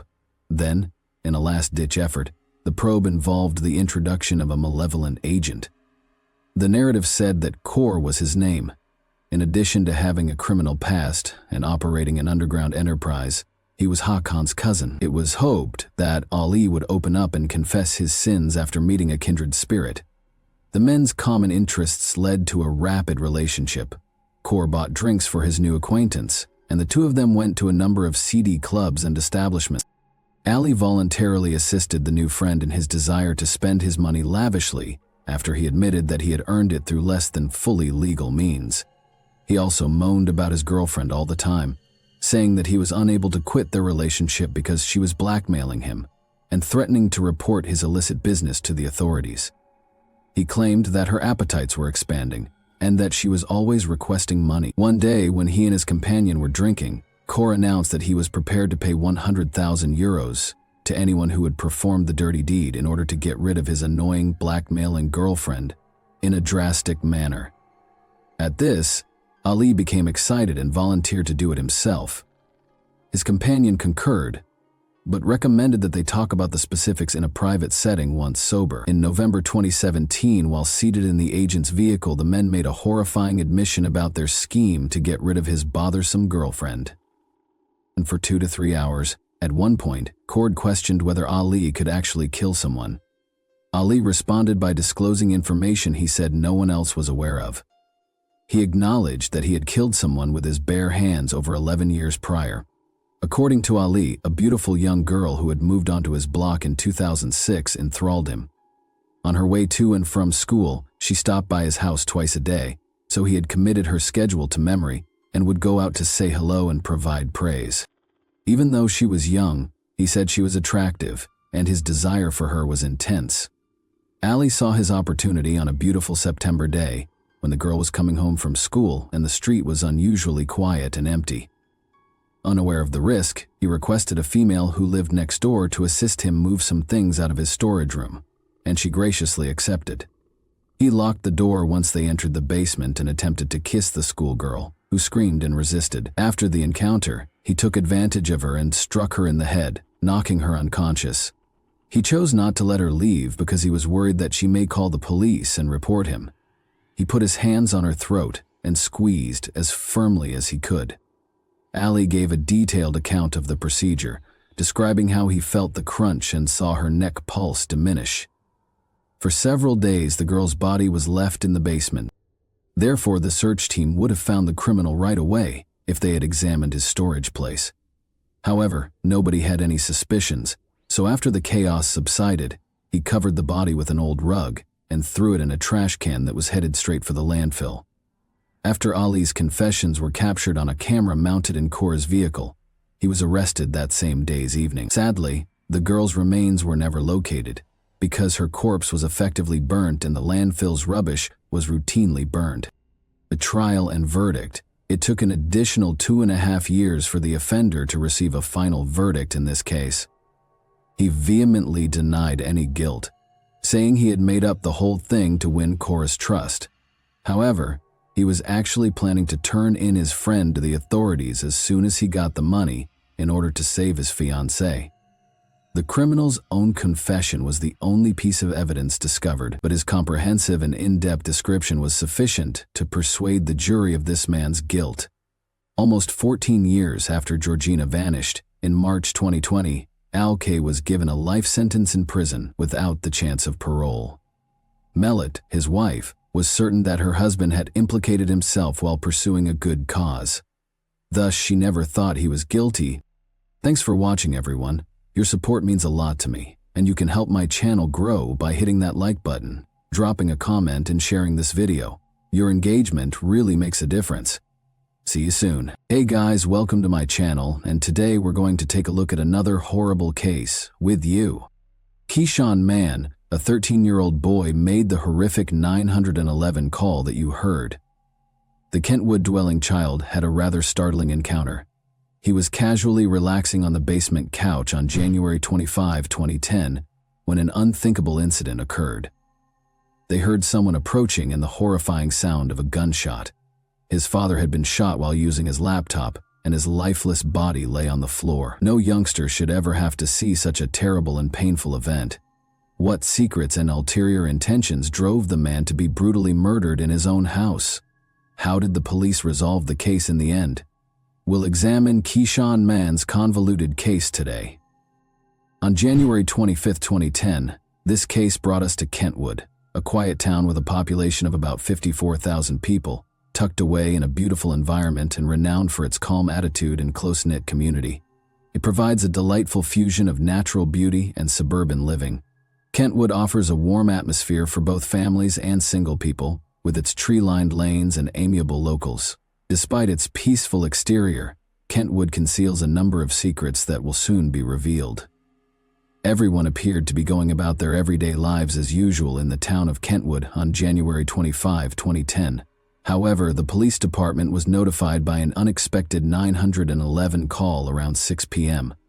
The initial caller sounded frightened, as though a horrible incident had occurred. His voice betrayed the fact that he was a scared teen in dire need of assistance. They had no idea that this upsetting call was only the start of a bizarre and startling chain of events. The police began questioning people in an effort to learn more specifics about what had happened. The police were aware that the victim might have attempted suicide despite the confusion. They thus made an effort to verify their suspicion. The cops wanted to speak with an older person to gain more specific information because the call was becoming intense, and they needed to know what had truly transpired. Given that he had previously stated that everyone was present, it seemed odd that no one was home all of a sudden. The individual began to express a troubling suspicion that he had at the time of his father's passing. When he rushed upstairs after hearing the noises of someone racing from upstairs, he discovered his father's lifeless body and a scene of bloodshed. Amidst their astonishment and perplexity, a question persisted in everyone's consciousness. If the father wasn't the one fleeing, then who was, and where had he disappeared to? The cops hurried to the 5800 block of Pine Vista Street in Kentwood as soon as the call ended. Keyshawn Mann, a 13-year-old boy who had courageously contacted out to report his father's death, met them when they arrived. He was accompanied by his two younger siblings. One of them was 8 years old and the other 12. Fear and despair were mixed together in Keyshawn Mann's eyes. He described to the police the horrific events that transpired, including how he heard a gunshot and hurried upstairs to discover his father, 35-year-old Jermell Stokes, dead within seconds. Blood was scattered around the room, making the crime scene a terrifying image. After quickly securing the location, the police started to investigate Jermell's body. At the rear of his skull, they discovered a bullet wound. Interestingly, his body showed no further bruises or indications of violence. This implied that the murderer's only goal was to take Jermell's life without inflicting more damage or violence. The murderer believed his mission was accomplished and departed the area as soon as he had shot him. The detectives observed something strange as they closely inspected the wound. The wound from the shooting was bigger than what they usually saw. This information implied that the murderer had discharged the weapon very close, almost at point-blank range. It became clear that Jermell was deeply engaged in his work on the laptop at the dining room counter, oblivious to the imminent threat. Since Jermell made no move to flee or protect himself, it was suspected that the murderer might have been someone he knew. Victims typically attempt to defend themselves out of reflex when faced with such closeness. This paved the way for an inquiry to reveal the facts about this heartbreaking and unsettling crime. In an effort to uncover any clues the murderer may have left behind, the police inspected the residence and the whole crime scene. They found 2 handguns when they searched Jermell's room's cabinet. Although they thought both firearms were Jermell's, one of them looked unsettling because it had traces of gunpowder and a missing bullet, indicating it had been shot lately. The other rifle looked undamaged and was loaded. This sparked suspicions because it didn't seem likely that the murderer would have had time to place the gun back in the closet before departing if he had used it to murder Jermell. Keyshawn Mann's claim that Jermell was gunless during the 911 call raised additional doubts. The detectives questioned how Keyshawn Mann could have been so certain that Jermel was armed. In an attempt to find any evidence that would provide them with information about the predator, the rifle was sent for testing right away. At that point, Lakeisha Mann, Jermel's fiancée and Keyshawn Mann's mother, came home after hearing of Jermel's passing. Despite being in the same town, the fiancé took a long time to return home, which the police thought was odd. If the spouses learn of their partner's death, they typically return quickly. In an attempt to learn more about Jermel's past, potential enemies, or any clues as to who might be responsible for his death, the investigators made the decision to question her, but she said she didn't know anything about his past. It was discovered that Keyshawn Mann was Jermel's stepchild rather than his biological kid. The investigators felt as though something was being hidden because of the contradictory responses and unclear facts. They understood that they needed to learn more about the family's history. According to the authorities, Keyshawn Mann's mother had a tumultuous divorce from his father, her first spouse. But the public was not privy to the specifics of their relationship. She was a single mother who yearned for respect and love, which is how she met Jermel Stokes. He became her son's friend and father figure, especially Keyshawn Mann. Lakeisha and her 3 sons quickly moved in with Jermel after they made the decision to advance their relationship. However, Jermel already had children from several different women. According to paternity and child support paperwork, he had 4 and 9-year-old children with one lady, 10 with another, and 11 and 12 with a third. According to state police records, Jermel was previously charged with a felony in 1993 for carrying a concealed weapon. In 2003, he also entered a guilty plea to a misdemeanor charge of taser possession. Aiming for a new beginning and a blended family, Jermel started a new chapter in his life with Lakeisha and her 3 sons. Despite his difficult past, his new family life appeared to be going smoothly. Jermel tried to build a close relationship with Keyshawn Mann as a stepfather, despite the fact that he was not his biological child. He filled the vacuum created by Keyshawn Mann's biological father's absence by acting as a father figure. Since there had been no prior reports or information indicating any problems or conflicts, there were no signs of any troubles inside the family. At first, the police inquiry into Jermel Stokes' murder revealed no background or apparent reason that could account for the terrible incident. No suspicious information or hints regarding the family were discovered. The case was obviously mysterious because no one was a suspect, even if it wasn't immediately apparent. Detective Mattis couldn't get rid of the idea that every murder must have a purpose. Even though the detectives first ruled out the family's involvement, they were ignorant of the harsher facts and hidden secrets that were concealed beneath the surface of their seemingly ideal family. The police turned their attention to identifying the person who might have killed Jermel out of a personal grievance or motivation.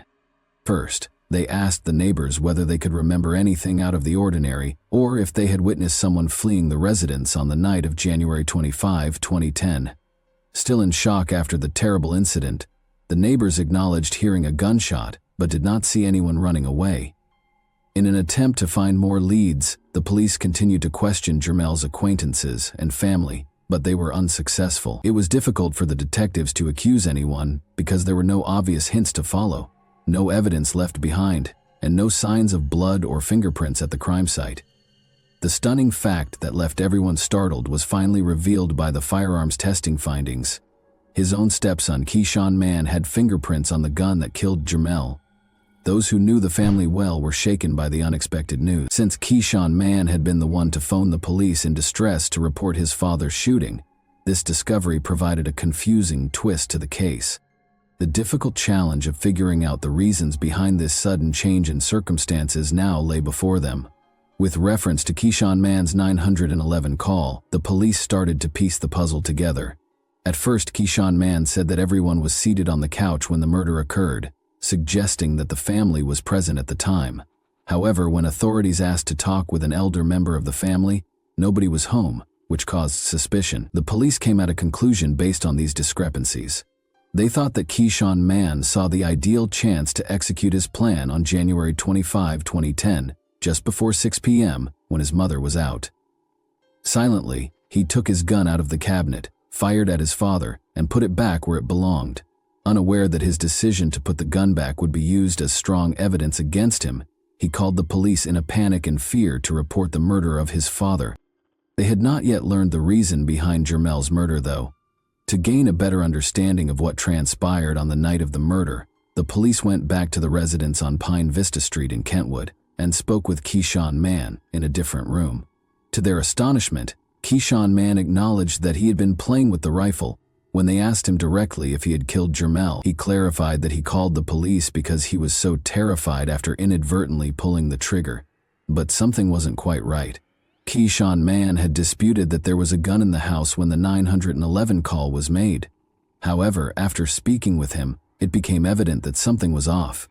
Why would he confess to playing with a pistol after initially denying possessing one? The police didn't think it was an accident. They thought Keyshawn Mann killed his father on purpose. However, they chose to consult a licensed psychiatrist in order to speak with him because of his youth. They recognized that he might have taken such a severe action as a child due to underlying concerns or motives. When he was questioned about why he killed his stepfather during the therapy session, the other side of the story came to light. Behind the joys and the seemingly ideal family, there was more. Keyshawn Mann talked candidly about Jermel Stokes' torture and abuse of him and his family. He disclosed that if Jermel was upset or for the smallest of reasons, he would regularly beat him, his mother, and his brothers. Keyshawn Mann felt stuck with no way out and wanted to shield his mother and siblings from the constant torment. He thought that getting rid of Jermel, his stepfather, was the only way to solve the problem. He told the therapist about the horrific ways that Jermel had mistreated his mother, including putting a finger down her neck. He also described how, when his mother wasn't there, Jermel would hit him and his siblings with a paint stick. When Jermel choked him, Keyshawn Mann talked about how he was able to get away from him. Keyshawn Mann's intense love for his mother served as the fuel for his hatred of Jermel. He could no longer stand to watch his mother be abused by Jermel. Keyshawn Mann made the painful choice to take his own life with one of Jermel's own firearms because the anguish of seeing his mother mistreated him grew intolerable. Perhaps as a result of some unidentified factors influencing his mother's prior divorce, this young child had already experienced a great deal in his life. But this time, Keyshawn Mann had reached his breaking point, which led him to perpetrate a heinous crime. This terrible story was made all the more fascinating by the depths of motivations and emotions. It was determined to send Keyshawn Mann to the circuit court for trial in June 2010 due to his young age of 13. This made him one of the youngest in the state to be put on trial for murder, and the youngest in Kentwood County. Keyshawn Mann confessed to killing his stepfather, Jermel Stokes, according to the Kentwood police detective in the courtroom. Keyshawn Mann acknowledged stealing Jermel's unlicensed silver handgun from a cupboard during the trial. He had checked the rifle by taking out and reinstalling the clip, so he knew it was loaded. Keyshawn Mann acknowledged that he did approach Jermel from behind when his attorney, Fred Johnson, questioned him about it. Keyshawn Mann responded with another yes when Johnson asked a pivotal question. You understood that pulling the trigger could result in someone's death? This made it abundantly evident that the shooting was not an accident because he had previously abused his mother. A close friend of Keyshawn Mann from Park Ridge Academy, whose name was kept secret because of his youth, appeared in court as a witness prepared to make shocking disclosures. He informed the jurors that Keyshawn Mann had brought a firearm to high school on January 25, 2010. He told him about his plans and showed him the gun. A 21-page report from the Children's Trauma Assessment Center was shown in court. It included information from Keyshawn Mann's therapy sessions in which he confessed to the crime and disclosed the shocking cause behind it. The therapist claims that Keyshawn Mann felt that the only option to shield himself and his family from serious abuse and possible harm was to kill Jermel. According to the therapist, Keyshawn Mann's experience was brought on by a home setting that was occasionally chaotic and dangerous, as well as ongoing exposure to intense violence. Even the mother of Keyshawn Mann admitted that she occasionally worried that Jermel might murder her or her boys. Fred Johnson, Keyshawn Mann's attorney, stated that he believes the shooting was mostly caused by the domestic violence that was allegedly occurring in the home. He thought the therapist's conclusions, though, were arbitrary and might not be solid enough for the trial. He made it clear that Keyshawn Mann was afraid, worried about his mother, and felt guilty. According to Johnson, Keyshawn Mann knew the effect his acts had on his mother and sincerely regretted them. Since there had been no previous calls to the police or Child Protective Services about the family's abuse, the police and prosecutors questioned the validity of the evaluation report. According to police interviews, discipline in the home was imposed by Keyshawn Mann's mother, Lakeisha Mann, wearing t-shirts that said "Beloved Melly," a nickname for Jermel. Some of his relatives denied that he had ever mistreated Lakeisha Mann or the children. Did no one know whether there had been abuse? And secrets of that nature don't remain that way in the closet. Jose Moore, JL's uncle, rejected the allegations as baseless. Investigators were unable to determine a specific motive for the crime, according to Kent County Prosecutor Bill Forsyth. Everyone concerned found it uncomfortable because there was no recognized motive for the murder. After hearing the case and carefully weighing all the evidence, Judge Daniel Zemaitis found Keyshawn Mann guilty of second-degree murder for the death of Jermel Stokes and sentenced him to serve the next 8 years until he turns 21 at the Muskegon River Youth Home, a juvenile facility about 110 miles from Grand Rapids. Keyshawn Mann would be released in 2018 if he finished this term, but there was also a chance that he would receive a different punishment, one that would involve transferring him to an adult jail for at least 162 months or life. Some of Jermel's family members were unhappy with the proposed agreement because they believed Keyshawn Mann's sentence was not harsh enough. Keyshawn Stokes, Jermel's sister, said that she thought Keyshawn Mann should be sentenced to 35 years in jail because her brother was 35 years old. Justice, in her opinion, was not being done. Annette Moore, Jermel's aunt, also expressed her belief that Keyshawn Mann's return to normal life was an unfair decision. She didn't think Keyshawn Mann was mistreated, but she did think he committed a significant offense and should be sentenced as an adult. Moore expressed her displeasure with the current sentence's fairness, but since the verdict had already been rendered and could not be overturned, acceptance was the only option. But 3 years later, on February 13, 2013, 16-year-old Keyshawn Mann showed up in court for a progress report on his stay at the Muskegon River Youth Home. He was performing better than the facility average, according to reports. He was able to go to counseling sessions and classes while he was in a guarded area. On a scale of 1 to 5, the youth home's officials gave his performance a 4 and observed that he was improving significantly. They even noted that Keyshawn Mann had demonstrated suitable coping mechanisms by managing his emotions, disappointments, and rage in a constructive way. During his brief court appearance, Keyshawn Mann apologized for his behavior and thanked his family for their support. He made a big mistake, he admitted, and he made it clear that he was determined to learn from it. According to his lawyer Johnson, Keyshawn Mann was committed to giving it his all no matter what. Keyshawn Mann was scheduled to complete college credit classes after graduating from the youth home educational program as a junior. As 21-year-old Keyshawn Mann celebrated his birthday and his release from the Muskegon River Youth Home on December 6, 2017, after serving more than 7 years in prison for second-degree murder, birthday balloons floated in the Kent County courtroom. Keyshawn Mann was released. Keyshawn Mann was granted his freedom by Judge Daniel Zemaitis, who was supervising his progress at the periodic review sessions. At the final hearing, the judge spoke to Keyshawn Mann and said he was certain he was ready to start a new chapter of achievement in the community. When the judge gave the announcement, Keyshawn Mann and his mother Lakeisha exchanged heartfelt embraces as friends and family crowded the courtroom. Vicky Seidel, the assistant prosecutor for Kent County, commended Keyshawn Mann for setting a good example for other youth in the program. She claimed that he had carried out his duties and characterized him as an example for the inmates. For almost 18 months, Keyshawn Mann had been enrolled in online courses at Mid-Michigan Community College.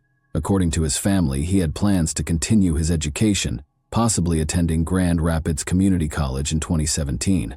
Kent County Probation Officer Dan Corey reports that Keyshawn Mann's meeting with his father, Jermel Stokes, to resolve the matter went smoothly.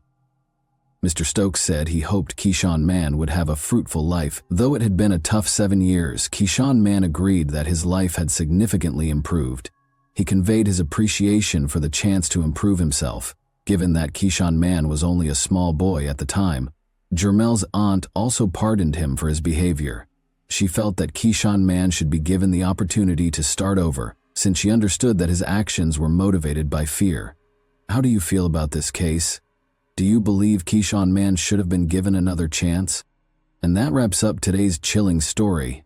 If you enjoyed this video, don't forget to like and subscribe so you never miss a new upload. Also, let me know in the comments what part of this story shocked you the most. Thank you for watching, and I'll see you in the next video. Hey guys, today we're diving into another truly horrifying case. If you want to support my channel, make sure to subscribe and stay active. It really helps me out. I'd be super grateful for that. Let's get started. A small group of hunters thought they had discovered another man's catch when they came upon a canvas sack that had been left in the midst of the desert on January 23, 1971. When they opened it to look inside, they were appalled to discover a woman's body. Nobody had any idea what the ensuing years would hold. What kind of woman would this be? For what reason was she killed? Today, we're examining the case of Mojave Jane Doe, a victim who was not identified for 50 years before her name was restored. Originally inhabited by the Mojave people, Mojave County is the second biggest county in Arizona. Miners and soldiers frequented Mojave County as a recreational town during the 15th and 60s, when it was a major gold mining region. However, as industry grew, individuals started to relocate farther away. A resurgence of interest in the gold rush coincided with the Great Depression. Since so many people visit the national parks and use Mojave as a convenient entry point to the Grand Canyon, Route 66, and Hoover Dam, the area has seen a surge in tourism. However, a murder mystery that occurred in Mojave County 50 years ago still plagues the sheriff's office today. 3 hunters discovered a canvas sack left in the desert while hunting in a remote desert location in Mojave County, Arizona, on January 23, 1971. In the remote desert, the sack was abandoned along the Hackberry gravel road after being loosely knotted with a white cotton rope. The words "Deer Pack, Ames Harris, Neville Co." were printed in green on the side, and when they opened the sack to investigate, they assumed it was an animal carcass left behind by another group of hunters. To their surprise and horror, they discovered a woman's twisted body. The police were called right away, and they sealed off the area to start their investigation. Investigators knew they were dealing with a homicide. Whoever had wrapped the victim in the sack was obviously trying to conceal the body. Additionally, it was evident that the woman had been murdered elsewhere, and her remains were disposed of in the desert 2 miles from the US 93 highway near Kingman, Arizona. When investigators searched the immediate area for any clues or potential belongings of the victim, they found none. No identification, no bag, and no purse were found anywhere near the crime scene, suggesting that whoever killed her had been careful to leave no incriminating clues behind and made a clean getaway. Investigators sent her body away to the Mojave County Coroner's Office for a post-mortem, while they continued questioning the hunters about any suspicious activity in the area. It was becoming clear that the case was going to be a difficult one. It was obvious from the beginning that the woman was a victim of homicide, as she had been stuffed into a canvas sack. Her cause of death baffled investigators. Although her neck was broken, decomposition had already set in, making it difficult to determine if there were any ligature marks around her neck. It was initially listed as unknown, as she showed no signs of blunt force trauma or gunshot wounds. There were also no signs of a health death, such as a stroke or heart attack, and her organs were listed as healthy. Toxicology reports also suggested no drugs or alcohol in her system that may have led to an accidental overdose. Much later in the investigation, the cause of death status was changed to strangulation, based on the theory that she may have been murdered by someone she knew personally, perhaps a lover or spouse. It was also difficult to pinpoint the time of death, as her body had been partially frozen, but they estimate that she could have been killed any time between December 1 and 31, 1970. Toward the end of bull hunting season, they began working on creating a workable profile for investigators to use to solve the mystery. The victim was identified as a white woman between the ages of 35 and 40, with an estimated height of 5 feet 4 inches, a weight of between 125 and 140 pounds, brownish black hair that was short and curly, scarring on her abdomen consistent with a cesarean section birth, and internal signs that suggested she may have been a mother of 3 children. The examiners concluded that she may have been married, as a Bone Indian, and that she did not smoke, and that the last food she had eaten was lima beans. Her clothing was added to the description and included a multicolored size 14 blouse with 5 brass buttons and a long-sleeved black cardigan. She was dressed in burnt orange stretch pants in a size 12, with the label Symphony written on the inside of her feet, Pixie Mile black leather boots in a size 5.5, and bobby socks that were possibly white at one point. Her hair was described as salon-styled, and she had a neat and tidy appearance, with evenly manicured and clean nails. What was most noticeable was the extensive dental work she had undergone, which was estimated to have cost nearly $2,100.00. She was given the placeholder name, the Mojave Jane Doe, and was held at the county mortuary until her identity could be established. Using the descriptions from the medical examiner and a composite drawing of the Jane Doe created by a Flagstaff police sketch artist, investigators worked tirelessly to identify the woman. They began by publishing a report in the local and national newspapers that included the victim's description, composite sketch, and the location where she was found. Since this did not appear to yield any promising leads, investigators turned to other methods of identification, canvassing motels, hotels, and local stores that catered to the upper middle class in the area. Despite their extensive questioning, no one could recall such a woman passing by. Afterward, investigators examined her clothing and attempted to ascertain where she had purchased it. A search of every potential clothing store yielded no results. They then turned to airports and searched flight manifests, asking employees if anyone had been missing on any flight, and following up on those leads, which also yielded no results. Finally, they placed a missing persons ad in dental magazines detailing the extent of the work she had done on her teeth. When this failed, they turned to the filing system of a dentist lab in Phoenix, Arizona, hoping that this would jog the memory of the dentist who performed the surgeries and lead them to come forward with her identity. After searching through the files of over 8,000 patients, they were still unable to find her. So, investigators expanded their search and sent out the Missing Persons Bulletin to Arizona, California, Nevada, and Utah. During that time, 23 women were reported missing, but all of them were later found alive. The Jane Doe, however, was not among those reported missing. Investigators requested the fingerprints taken for autopsy records. These were then forwarded to the Federal Bureau of Investigation in Washington to be compared with the national database, but still no trace of her was found on any system. Missing or criminal investigators finally looked for a suspect among the hunting community, particularly among those who applied for hunting licenses, of which over 5,000 applications had been made during that season, and each and every individual was located and questioned. Detective Joe Chapin, Sheriff Lloyd Sisney, and Sergeant Don Parrish speculated that their Jane Doe might have been murdered by a spouse, and each married applicant was asked to bring their wife for interrogation. But this too yielded no answers. The three men were adamant that the murder was what they called a mama-papa killing by an angry husband. Sisney told local reporters that he thought her identity would eventually come to light because, based on the autopsy reports, she may have children, and somewhere out there her children are missing their mother and being held up by their father in their search for her. But they'll start worrying soon.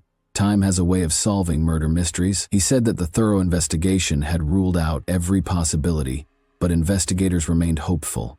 He said, "Sisney, we're still no closer to identifying this woman, but somebody out there must have seen her, may even know her, or may remember a small thing that could help us." Months turned to years, then to decades, and 30 years later, in 2001, Lori Miller, an investigator for the Special Investigation Unit, SIU, which was established in 1999 as part of the Mojave County Sheriff's Department initiative to investigate, solve, and eventually close cold cases that had been piling up over the years, was tasked with identifying the Mojave Jane Doe. Despite all the clues and descriptions, no one ever came forward to claim the victim or report her missing, and after 3 months of waiting, authorities finally buried the Mojave Jane Doe at the Mountain View Cemetery in Kingman, a county cemetery used by the department for unclaimed bodies within Mojave County. In that year alone, there were more than 60 unresolved cases, the oldest of which was the Mojave Jane Doe. Like their predecessors, Miller and her team went through old case files and reports, re-interviewed potential witnesses in the hopes of jogging their memory and perhaps revealing some new information and clues, resubmitted the fingerprints, and again combed through the dental records to find the dentist who could have worked on the Jane Doe. But to no avail. Miller and her team also contacted a new artist from the Museum of Northern Arizona to create a composite of the Jane Doe based on the features of her skull taken from the post-mortem examination pictures. Believing the new artist might be able to highlight the victim's features in a more professional manner, that might attract the attention of someone who knew her. Once more, they used the national media to raise awareness of the case in the hopes that one of the Jane Doe family members or children might come forward, but they were unsuccessful after 3 decades of silence. Miller's investigative team also looked for connections to the company Deer Pack, Ames Harris, and Neville & Co., which had made the sack the victim was found in, but they found they had long since been bought out. Miller and her team worked through the case on and off over the next 20 years, keeping a close watch on databases and following any and all leads and tips. If anything, their Jane Doe was the proverbial needle in the haystack. However, the fashion line had virtually vanished by the time the case was officially entered into the NamUs database in November 2021, and, once more, investigators were at a standstill, having exhausted all leads. Nevertheless, as part of their ongoing case review, the Sheriff's Department continued to update their Facebook post about missing or unidentified persons in October 2022, and 51 years after the Mojave Jane Doe was found, they received a call from Othram Inc., a Texas-based forensic genealogy firm. Miller and her team had realized that there was only one option left, so basically all we had left was to try to identify her through genetic genealogy. The company offered to use the new DNA technology being developed by geneticists to try and create a family tree based on their Jane Doe's DNA profile on their Facebook page, but it would take time and money, as the technology was new and expensive to carry out. However, before that, investigators tried one more time to post the composite sketch on their Facebook page, hoping to find some tangible leads, but nothing worked out. She was someone's wife, daughter, or mother, and it's possible that she was overlooked over the years. The investigation continued to lodge evidence without any results, and it became part of their mantra to close the Mojave Jane Doe case and bring closure, not only to the family, but also to those voiceless victims. The investigators proceeded with the genetic testing option with fervent prayer. Miller explained that even though the county was large, their population was small, and their budget was limited. Othram Inc., however, decided to set up a donation page, asking the public to help raise the $6,500.00 needed to start testing, in the hopes that the community would open their hearts to give the Mojave Jane Doe the dignity of her identity. DNA Solves helped the crowdfunding initiative by setting up a Dear Gladys page, and the response was so overwhelming that within 5 days of the page being created, the remaining funds were raised and the testing could start. The first step for investigators was to exhume Mojave Jane Doe's remains. In November 2022, the Mojave County Court gave the go-ahead for excavation of the burial site, and despite the remains' poor condition, scientists were able to extract enough genetic material to perform the testing due to the body's age. The body was reburied as Othram Inc. prepared to start the testing process. The technology was new, and the process was lengthy, but it was trusted because genetic genealogy testing had gained popularity in 2018 after it helped find the Golden State Killer after more than 40 years. Investigators used forensic-grade genome sequencing and advanced DNA testing to create a DNA profile, which they then compared to ancestry websites that have thousands of profiles of people who voluntarily donated their DNA samples to track and trace families from around the world. After countless hours of work, investigators created multiple family trees based on the Mojave Jane Doe's DNA profile, locating several distant relatives and, through the process of elimination, the closest living relatives. Then, on Monday, January 23, 2023, 52 years to the day the Mojave Jane Doe was found, lead investigator Lori Miller finally got the call she had been waiting for. They had a name after 50 years. The Jane Doe was found to be Colleen Audrey Rice. The news was first shared with Colleen's remaining relatives before the announcement was made on the Mojave County Sheriff's Office Facebook page that same Monday afternoon. Eventually, they got in touch with a relative who was willing to help with the investigation by providing a new DNA sample. Colleen was born on March 17, 1931, to James C. Rice and Flossie Truitt. She was raised in Portsmouth, Ohio, and is known to have some family ties to eastern Kentucky. It is unclear whether she had siblings. She attended Portsmouth High School, but it was unclear whether she graduated because she married William Davis in 1946 at the age of 15. and investigators were able to attach an old yearbook photo to her case file after looking through old school records. She would have been 39 years old at the time of her death. Little else was known about her personal life. Investigators who located her living relatives were largely distant relatives of Colleen, and they did not find much information. Investigators discovered that Colleen had become estranged from her husband and family, that she had changed her name to start a new life away from her family, that she appeared to have been doing well for herself, she was well groomed and healthy when her body was first found, and that despite the fact that she showed signs of childbirth, there was no way to find her children or records to prove that she had any at all. It seemed as though Colleen's life had been erased after she vanished, and that she had been living a life away from her family. Her remains were exhumed and flown to Ohio in February 2023 to be buried alongside her family with a headstone bearing her name and date of birth and death. After the investigation, all legal work was finished to give her surviving family members the opportunity to bury her remains. Investigators said that their oldest case was finally gaining momentum.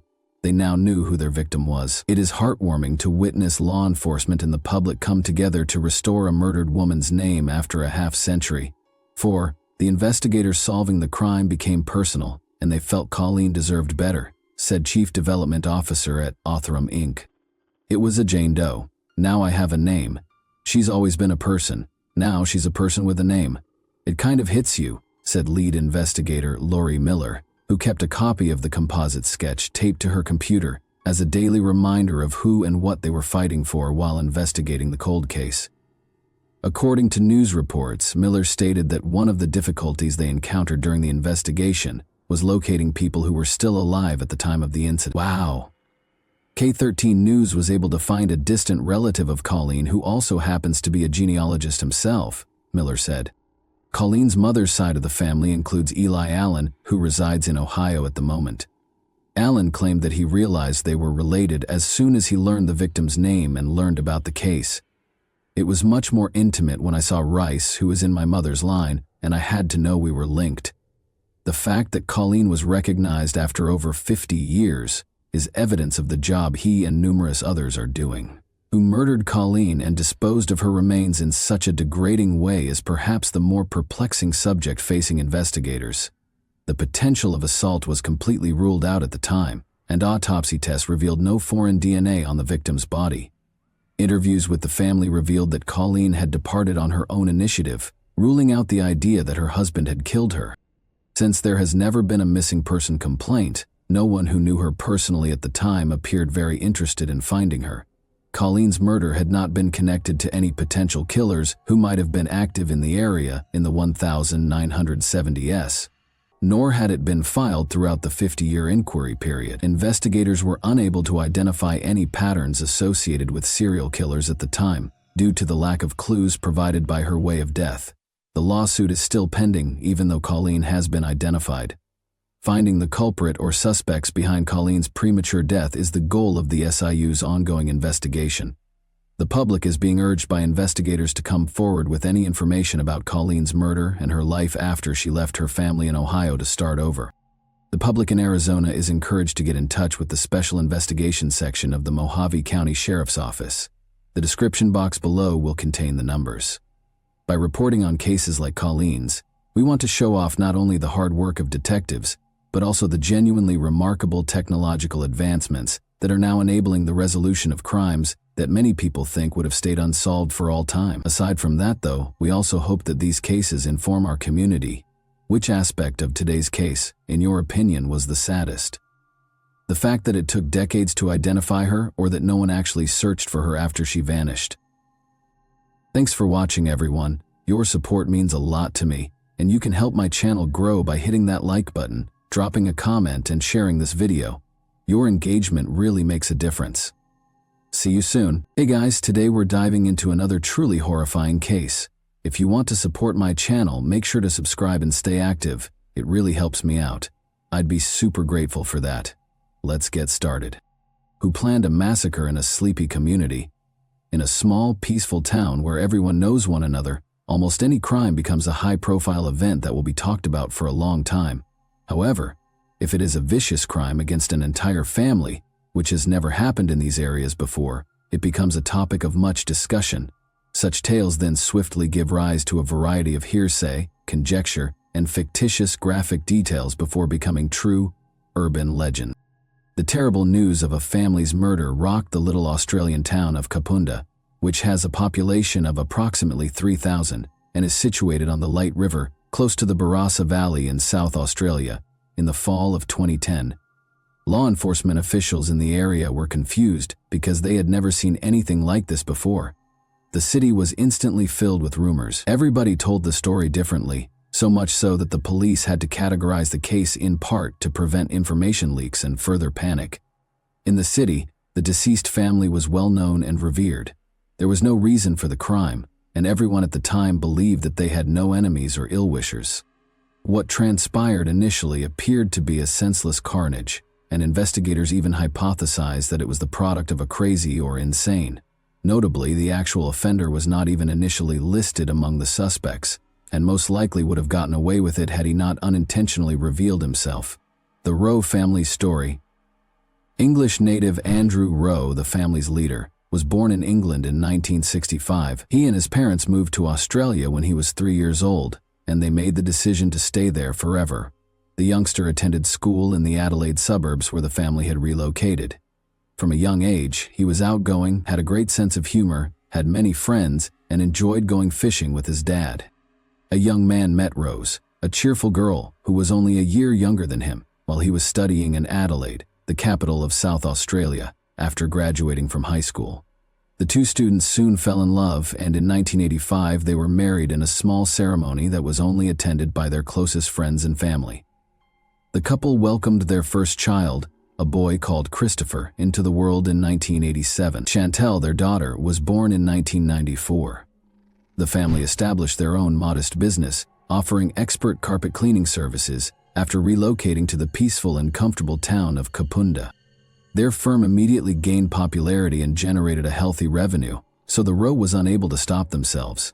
In an effort to become self-sufficient and financially independent, the kids started working part-time in high school after excelling academically at one of the nearby schools. While the youngest daughter painted, went to a dance studio, and played basketball for the school, the oldest boy had a passion for music and practiced playing the guitar. It was said that Chantel was a really good-hearted, understanding girl who was always willing to help anyone in need. Her brother chose to link his destiny with computer technology and programming, whereas she aspired to earn a law degree and practice law. Their family was generally amiable, solid, and content, and the kids had a tight relationship with their parents. Christopher, then 23 years old, left his parents' house in the summer of 2010 to live with his fiancée in the same city, a few blocks from his family. Chantel also started working part-time as a server at a roadside cafe in late September of the same year. Her father or brother drove her to work because it was inconvenient for her to get there.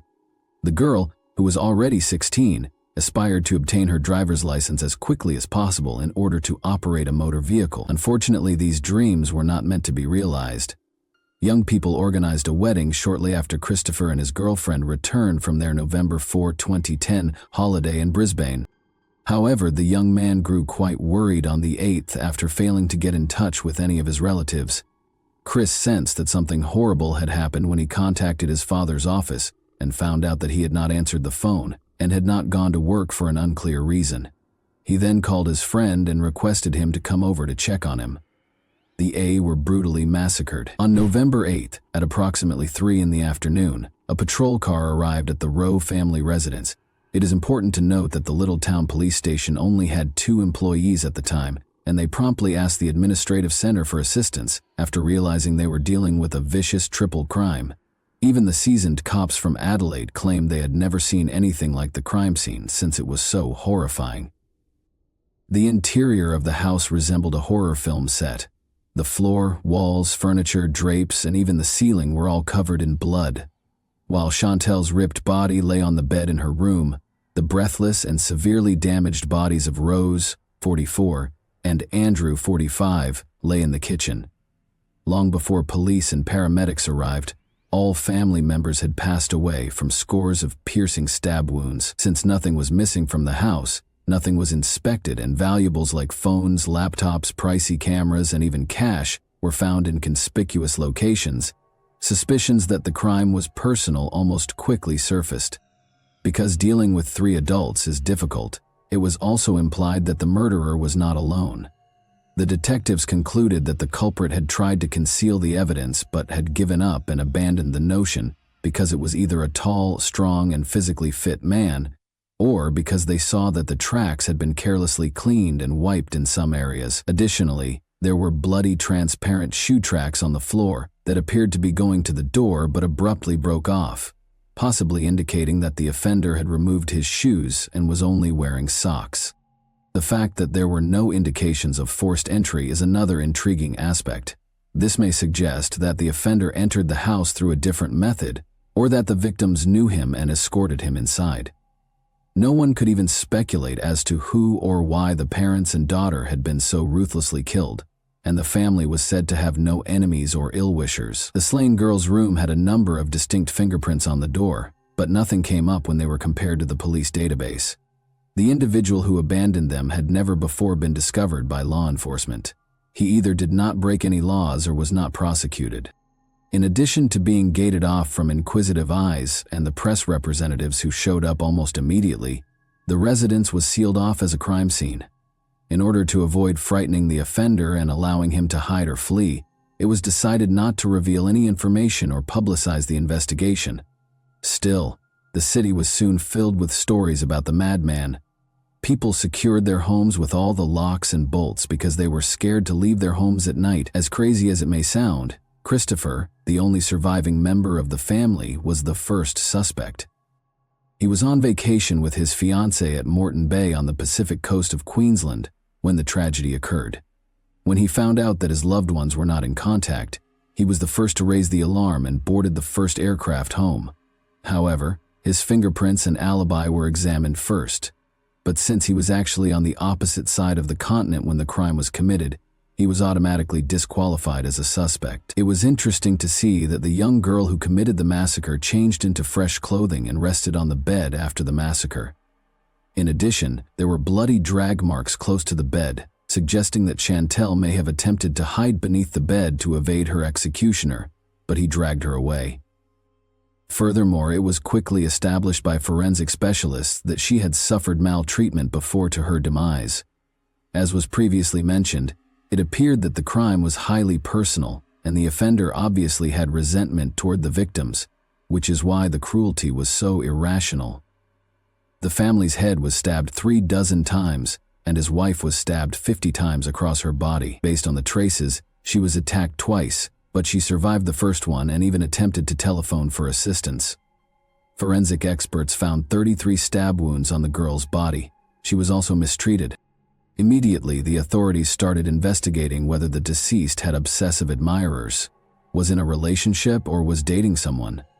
It quickly came to light that the girl had been seeing a man called Dylan, who attended the same school as her, for around a year. In addition to being 16 years old, the police questioned if the young man could have perpetrated such a heinous act. However, they needed to speak with him, investigate his alibi, and find out who he thought might have intended to hurt his fiancée and her family. Dylan voluntarily gave the cops his full cooperation and told them everything he knew. He said that he had a great relationship with Chantel. As soon as they reached adulthood, they planned to marry since they were in love. He was shocked to learn of his darling girl's passing and was unsure of how to continue living. The man was in a nearby city on his grandfather's anniversary at the time of the Rowe family slaughter, and scores of people could verify his alibi. Additionally, the young man is no longer considered a suspect. In their search for witnesses and evidence, the police discovered the criminal's fingerprints and seminal fluid on the body of the deceased Chantel, from which they were able to extract DNA. However, neither of these items was listed in the police database. Notably, the murderer took carving knives from a stand in their own kitchen and used them to slaughter the family. This can suggest that the crime was unplanned and that it happened on its own. The murderer took the murder weapons with him when he departed because they were not discovered at the site. The victims were killed between midnight and 2 in the morning, according to experts. According to one of Rose's neighbors, he heard Rose call for assistance twice at around 1 in the morning. After that, there was a thud, as though something big had fallen, and then all was quiet. Although he found it odd, he chose not to call the police since he believed it was only a domestic dispute between the couple and he shouldn't meddle in their private matters. That evening, no outsiders were spotted close to their home. Instead, police officers were meticulously searching the neighborhood for signs of criminal activity or evidence. Additionally, it was decided to use the media to contact the town's citizens and ask them to provide any information that could advance the inquiry. However, this strategy actually made the detectives' job more challenging. Numerous calls from concerned citizens who wished to assist were made to the police almost quickly, and all of the information they received had to be confirmed. People who were suspicious were reported by callers. Cars attempted to link the events involving a group of bikers and drug traffickers, including reporting dubious posts on social media that were discovered in local citizens' profiles. However, law enforcement officials did not benefit from all of the incoming information. An expensive camera that belonged to the deceased girl was discovered among the items in the residence 2 days before to the tragedy. It came out that Chantel enjoyed taking pictures, so investigators thought there might be some that could aid in the case. The memory card did include a lot of pictures, but the cops were particularly interested in the last ones. Most importantly, it was discovered that Chantel had thrown a nice party at Rose's house on November 6, 2 days prior to the catastrophe. She chose to take advantage of the fact that her parents were gone that day for an overnight with relatives. However, it should be mentioned that it was a respectable and calm gathering where people sat over watching movies and cooked food on the BBQ, rather than some sort of party with alcohol or worse. There were only 8 people in the house that night, since Chantel had only invited her boyfriend and 3 of her closest friends, along with their other halves. Their fantastic time was captured in numerous photos taken by the house hostess. On social media, some of the guests' images from that same evening were posted on their pages, mentioning pals. After spending the night in the house row, all of the buddies came back in the morning. During a sit-down in the backyard, Andrew and Rose prepared brunch for the visitors. In order to determine whether the girl had stalkers, jealous persons, or enemies, detectives determined that it was essential to interview everyone who attended the party and collect fingerprints from each person to match with the samples discovered on the deceased's chamber door. Chantel's friends were still in shock over what had transpired. They appeared at the station to testify and did their best to assist with the inquiry. The youngster's DNA samples and fingerprints from the initial call did not match those from the crime scene. They also gave people access to their phones and social media accounts, and they described every event that happened at the final party. Dylan remembered his girlfriend complaining on Sunday that she was feeling ill and most likely had a cold. She had called her supervisor to warn him that she would be unable to report to work the next day due to a fever that she had developed in the evening.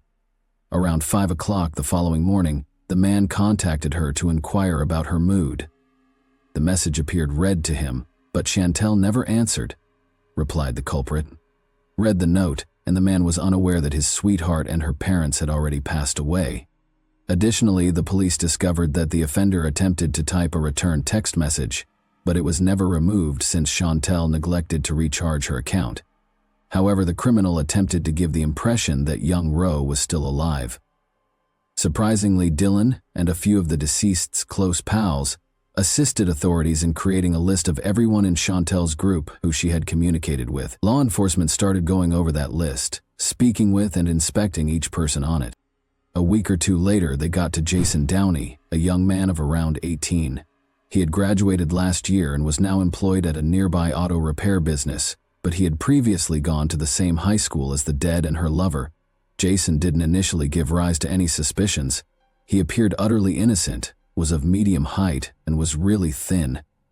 The young man started acting suspiciously, but they still intended to question him and then release him. He began to complain that Chantel had not invited him to her party because everyone was in pairs and he had no girlfriend, instead of responding to the standard questions. He then claimed to have an alibi for the night of the crime, even though no one had even questioned him about it. The police decided to thoroughly investigate the man, including extracting a DNA sample and fingerprinting him, because of his extremely odd behavior.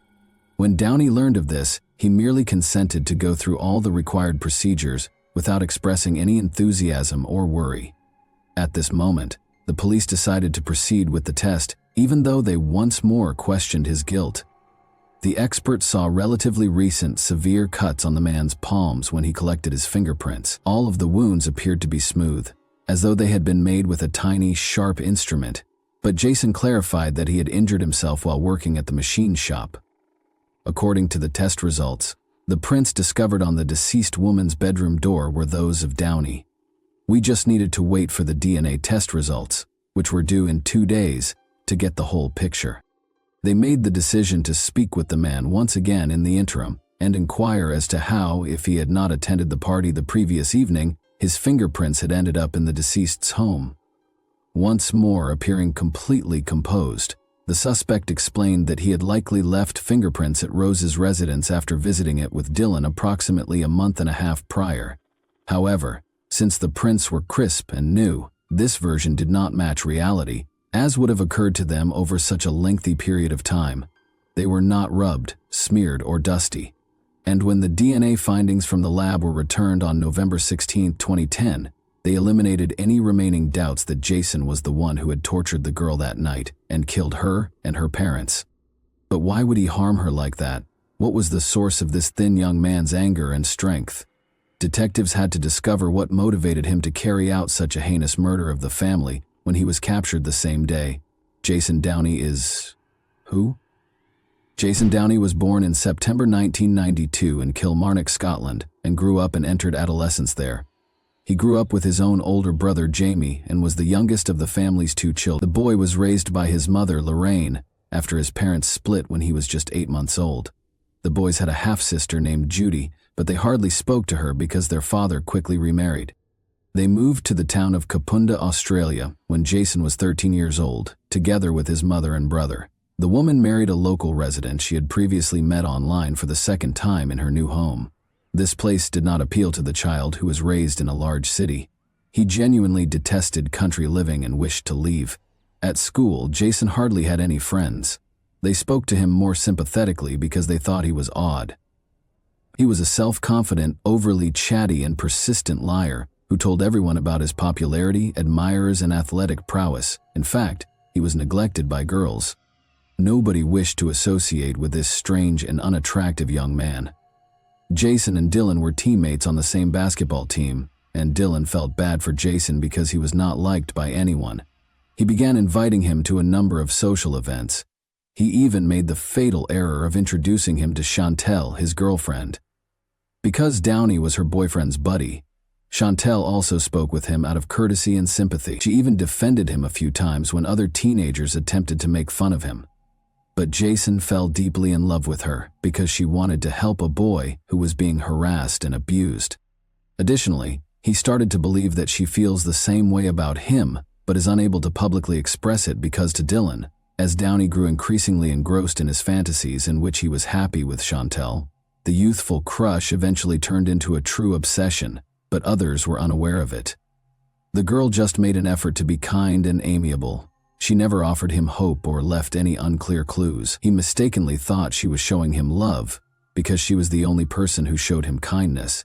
When the last suspicions that Jason had perpetrated the triple crime were allayed during the arrest and first questioning, the police knew that the arrest could not be postponed. But they were unsure of how to proceed because they were worried that the man might not have done anything. They used a harmless pretense to get him to the station because everyone was aware of his capabilities. Handcuffs were fastened on the suspect's wrists as soon as he arrived. The man, surprisingly, was completely emotionless. He wasn't frightened, furious, or shocked. He was utterly composed, refuted every charge, and made every effort to avoid the situation. When asked how his DNA got on the body and inside the deceased, the man said that he had consensually intimate relations with the deceased during his visit a month and a half ago, and he asserted that he left his fingerprints there. A fact this isn't possible, because seminal fluid couldn't have stayed on the body, inside or out, for so long. Regarding the suspect's alibi, he claimed that he went to sleep in the car after arguing with his mother and stepfather in the evening. Although the parents attested to the argument, nobody was aware of Jason's whereabouts after it. Additionally, the police discovered that he had called Dylan in the evening of November 7 to inform him that Chantel was ill and would be staying at home on Monday. He apparently made the decision to visit Rose's house as a result of this chat. At about the same time, authorities discovered a pair of shoes with bloodstains on them that had been left in an abandoned location. The marks at the crime scene matched those of the only prints. The chronology of events was reconstructed using the shoes, which included Downey's own perspiration and blood traces from all three victims. Jason made the decision to confess to the murder and consent to participate with the inquiry in order to avoid the harshest punishment, after realizing that there was too much evidence against him and that it would be pointless to defend himself. Nevertheless, he made every effort to downplay his guilt. There were no knives in the location where he threw the criminal instruments, despite his promise to display them. That night, the guy was probably just lying. After a heated argument with his mother and stepfather, he went home with the intention of spending the night in the car. But after speaking with Dylan on the phone, Jason developed an obsession with seeing Chantel. As he had done so many times before, his initial idea was to simply drive up to her house and gaze vacantly through the windows. But inside, it was black. The man then drove the car to the end of the street, walked back, and entered the house covertly through a small bathroom window that the owners had left open since he was extremely skinny. He did it easily. For around 30 minutes, he sat in the restroom, listening to the noises to confirm that everyone had gone to bed. After that, the suspect went to Chantel's bedroom as well. He claimed to have told her that he loved her, but he was unable to explain why he had brought the knife from the kitchen with him. According to the police, Jason had originally intended to threaten the object of his passion with a knife in order to abuse her, but she naturally resisted. He injured her multiple times, and the victim attempted to hide beneath the bed from her tormentor. The culprit jumped out in front of her parents, who were awakened by the commotion, but had no time to reach their daughter's chamber. The sight of blood literally infuriated the man. Before knocking Rose to the ground and stabbing her a dozen times till she passed out, he attacked Andrew and swiftly stabbed him in the neck and chest. After that, Downey went back to Chantel's room, dragged her out from under the bed, exploited her, and then used the knife to kill her in cold blood. Why? He never gave an explanation for why he changed his victim into clean clothes, but before the criminal came up to her and killed her with a second knife, which he took from the same stand after slaughtering the family, the amazingly resilient woman made it to the back door and even made 2 attempts to call for assistance. Due to the excessive amount of blood, the man initially tried to clean the house but soon gave up. He removed his bloodied shoes and walked out of the scene wearing only his socks after realizing he had created a mess. He carried the knives with him and threw them away so they would never be discovered. Sentencing and trial. Only in the fall of 2011, about a year after Jason's crime, did his trial start. The man remained completely composed throughout the trial, showing no emotion, although he kept changing his testimony. He repeatedly stated that he loved Chantel and didn't want to harm her, while claiming to be in shock and to have no memory of killing the Rowe family. Notably, he carried the victim's pendant with him after the massacre, and the chain from the pendant was discovered in his car's glove box. The pendant was later discovered in his room during a search. He repeated during the trial that he didn't have a date, so Chantel didn't ask him to a party she had hosted at her house the previous evening. He was reportedly furious that he had been disregarded, and pointed out that if Chantel had called, the tragedy might not have occurred. The defendant then gave a fully objective statement during his testimony, telling his brother over the phone that he had entered a guilty plea in order to escape receiving a life sentence. In other words, Jason desired a shorter punishment and had no remorse at all, but he was able to get what he wanted. Downey was convicted of 3 crimes on April 19, 2012.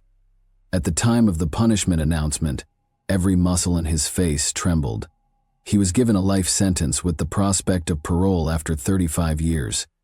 He maintained his composure and objectivity as though it were about someone else and not him. He could have been released after 45 years if he hadn't entered a guilty plea. Although he pointed out that no court could ease his suffering or revive his family, Christopher Rowe thought the sentence was fair. He created tattoos with the names of his sister and parents in remembrance of them. Thanks for watching, everyone. Your support means a lot to me, and you can help my channel grow by hitting that like button, dropping a comment, and sharing this video. Your engagement really makes a difference. See you soon. Hey guys, today we're diving into another truly horrifying case.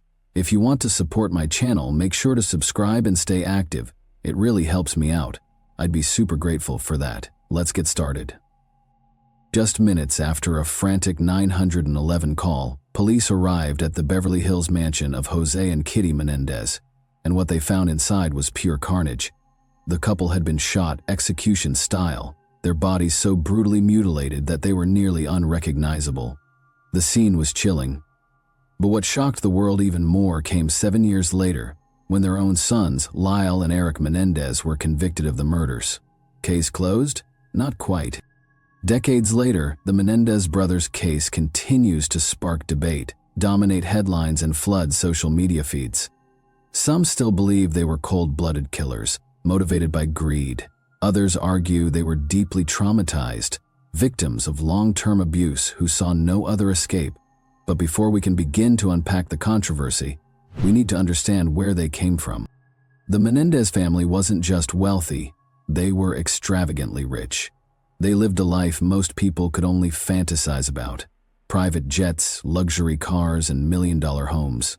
In the late 1980s, their Beverly Hills mansion looked like something straight out of a Hollywood fantasy, more fitting for a movie star than a family of four. But their lavish lifestyle didn't come easy. It was built on the relentless ambition of one man, Jose Enrique Menendez. Born in Cuba, Jose fled the country during the revolution. At just 16, he arrived in the United States with no money and no safety net, only an unshakable determination to succeed. He earned a degree in accounting, but he didn't stop there. He climbed the corporate ranks in the entertainment industry with laser focus, eventually landing powerful positions at major companies like RCA Records and Live Entertainment. By the time of his death, Jose was a multi-millionaire, a self-made man who believed in hard work, success, and control. But behind the closed doors of their perfect home, something else may have been brewing. Something darker. Something that would eventually explode into one of the most infamous family murders in American history. His wife, Kitty, was once a school teacher, but she left her career behind as Jose's success skyrocketed. With their growing fortune, the Menendezes gave their sons every possible privilege. Lyle and Eric attended elite private schools, wore designer clothes, and lived a life free from financial worries. But beneath the glamorous surface, cracks were forming in the perfect family image. Eric, the younger of the two, had an undeniable talent for tennis. Ranking among the top young players in the country, his potential could have taken him to the professional level, competing against tennis legends like Pete Sampras and Andre Agassi. Lyle, the older brother, was accepted into Princeton University, but he struggled academically and was eventually suspended for plagiarism by the summer of 1989. Lyle was 21 and Eric was 18. Their future was seemingly set. Their father's fortune, their connections, and their privileged upbringing meant they had access to a world of opportunity. The Menendez estate alone was worth well over $10 million, 0 cents. And had things played out differently, their father might have told them, "One day, kids, all of this will be yours." Instead, on the night of August 20, the Menendez brothers walked into the family room where their father was watching television. Armed with shotguns, they unleashed a brutal attack, firing multiple rounds at their parents. The gunshots echoed through the mansion, shattering the illusion of a perfect family.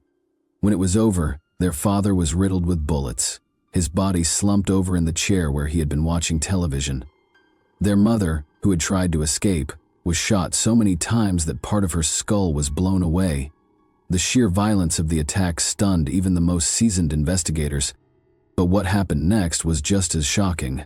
The brothers didn't panic. They didn't flee in fear. Instead, they cleaned themselves up, changed into fresh clothes, and went to the movies that night, while their parents' bodies lay lifeless in their blood-soaked home. Lyle and Eric sat in a theater watching Batman. After that, they returned home, and that's when they called the cops and pretended to be shot. When the police arrived at the scene, they found Eric rolling around on the front lawn, curled up in the fetal position, howling in grief. His cries echoed through the night, an Oscar-worthy performance that would have fooled even the most seasoned detectives. But given what they went through throughout their childhood, the realistic cries of them just make sense. The brothers sobbed, clung to each other, and played the part of heartbroken sons to perfection. But behind the theatrics, something didn't sit right. Investigators pieced together the brutal execution. Jose Menendez had been sitting on the couch, watching television, completely unaware of what was coming. The first shotgun blast struck the back of his head, killing him instantly. The force of the shot was so powerful that it nearly decapitated him. Kitty, hearing the deafening explosion of gunfire, rushed into the room. Her scream barely had time to leave her lips before the second shot rang out. The blast struck her in the leg, sending her sprawling to the floor. She attempted to crawl away, leaving behind a slick trail of blood on the polished hardwood, but there was nowhere to go. Her own sons towered over her, reloading their weapons. The next round of shots tore through her chest and arms as she writhed in agony, but it wasn't enough. The final devastating shot was delivered point blank to her face, obliterating her features and rendering her unrecognizable. It was a grotesque overkill, something more akin to a mob hit than a spontaneous crime of passion. And then, in an eerie and calculated move, the brothers fired additional shots into their parents' kneecaps. This detail was chilling. Why would sons do such a thing to their own parents? To detectives, this screamed of a professional-style execution, a deliberate attempt to stage the murder as a mafia hit. But here's where things got truly bizarre. The Menendez brothers were not immediate suspects. Despite being the only people with a clear financial motive, despite their suspicious behavior, and despite the glaring brutality of the crime, the police initially bought into their grieving act.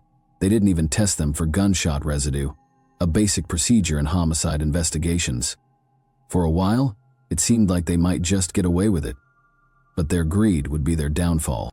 In the weeks following the murders, instead of retreating into mourning, Lyle and Eric embarked on a jaw-dropping spending spree. Lyle returned to the Princeton area and began a kind of spending frenzy. His friends say they thought it was his way of dealing with his grief. Over several weeks, he bought clothes, a Rolex, a $62,000 0-cents Porsche. Rather than return to school, he bought a restaurant, saying his mother would have been pleased. Meanwhile, Eric wasn't exactly keeping a low profile either. He hired a new top-tier tennis coach. On top of that, the brothers vacationed in exotic locations like London and the Caribbean, dined at 5-star restaurants in Los Angeles, and drove around town in their deceased mother's Mercedes-Benz convertible. The money hemorrhaged out of their accounts at an alarming rate. In just 6 months, they had burned through over $700,000, 0 cents. They moved into high-end condos in Marina del Rey, flaunting their newfound freedom with reckless abandon. But while they were celebrating their new lives, the police were busy chasing a dead end. Investigators initially believed Jose Menendez's business dealings had made him a target. He was known for his ruthless and cutthroat style, making enemies in the entertainment world. The police considered the possibility of a mob hit. The staged kneecap shots made it look like an organized crime execution. But something didn't add up. If the mafia wanted Jose dead, why kill Kitty too? And why had nothing been stolen? As detectives struggled to find leads, Eric made a mistake that cracked the case wide open. Feeling guilty, overwhelmed, and unable to keep the secret buried, he confided in his psychologist, Dr. Jerome Oziel. He admitted everything: how they planned the murder, how they executed it, and how they covered it up. Dr. Oziel, bound by doctor-patient confidentiality, initially kept the confession secret. But here's where things took a wild turn. Oziel had a mistress, a woman named Judalon Smith. She knew about the confession, and in a moment of betrayal, she went to the police. Now, if you were the doctor's mistress at the time, what would you have done? According to her, she knew that Lyle and Eric were sexually abused, so if you knew that for a fact, would you still report it to the police? I want to hear your thoughts on this. At this point, Lyle and Eric were still oblivious. They truly believed they had pulled off the perfect crime. Lyle even went so far as to hire bodyguards for his shopping trips, parading around like a celebrity. Additionally, the two brothers had just established their own business called the Menendez Investment Enterprises. But law enforcement wasn't so easily fooled. With Judalon Smith's tip, they finally had the breakthrough they needed. The police were about to turn the tables on the Menendez brothers, and the downfall of Lyle and Eric was just beginning. They arrested Lyle first, since he was in California, and then Eric was taken into custody after he returned from playing in a tennis tournament in Israel. The case, however, was anything but simple. The legal battle was just beginning, and what followed was a courtroom drama filled with shocking twists and relentless maneuvering from both the prosecution and defense. The prosecution had what they believed to be a solid piece of evidence: the therapy session tapes. A judge ruled that these tapes could be used in court, but the brothers had hired a top-tier legal team, and they fought tooth and nail to suppress them for over a year. Every motion, every appeal, every legal loophole was explored. It was a fierce battle of legal expertise and strategy, stretching out the case and delaying the inevitable. First things first, let's talk about the person who first knew who killed the Menendez parents: Dr. Jerome Oziel.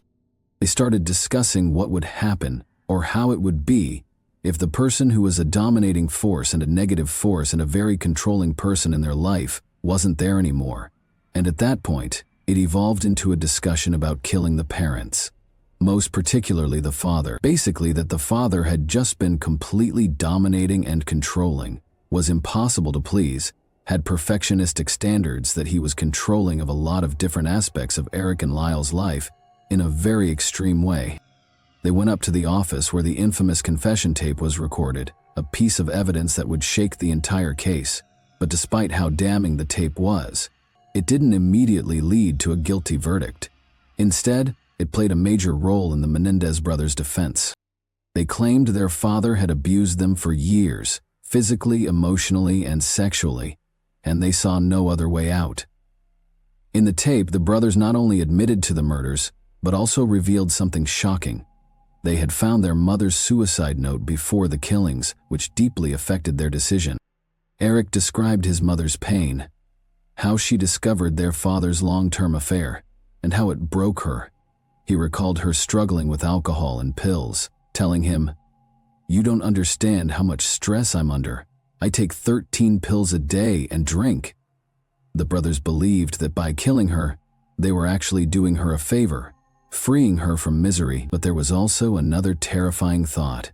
If she took her own life, they would be left alone with their father, and that was even worse. Eric later testified in court, revealing horrifying details about the abuse.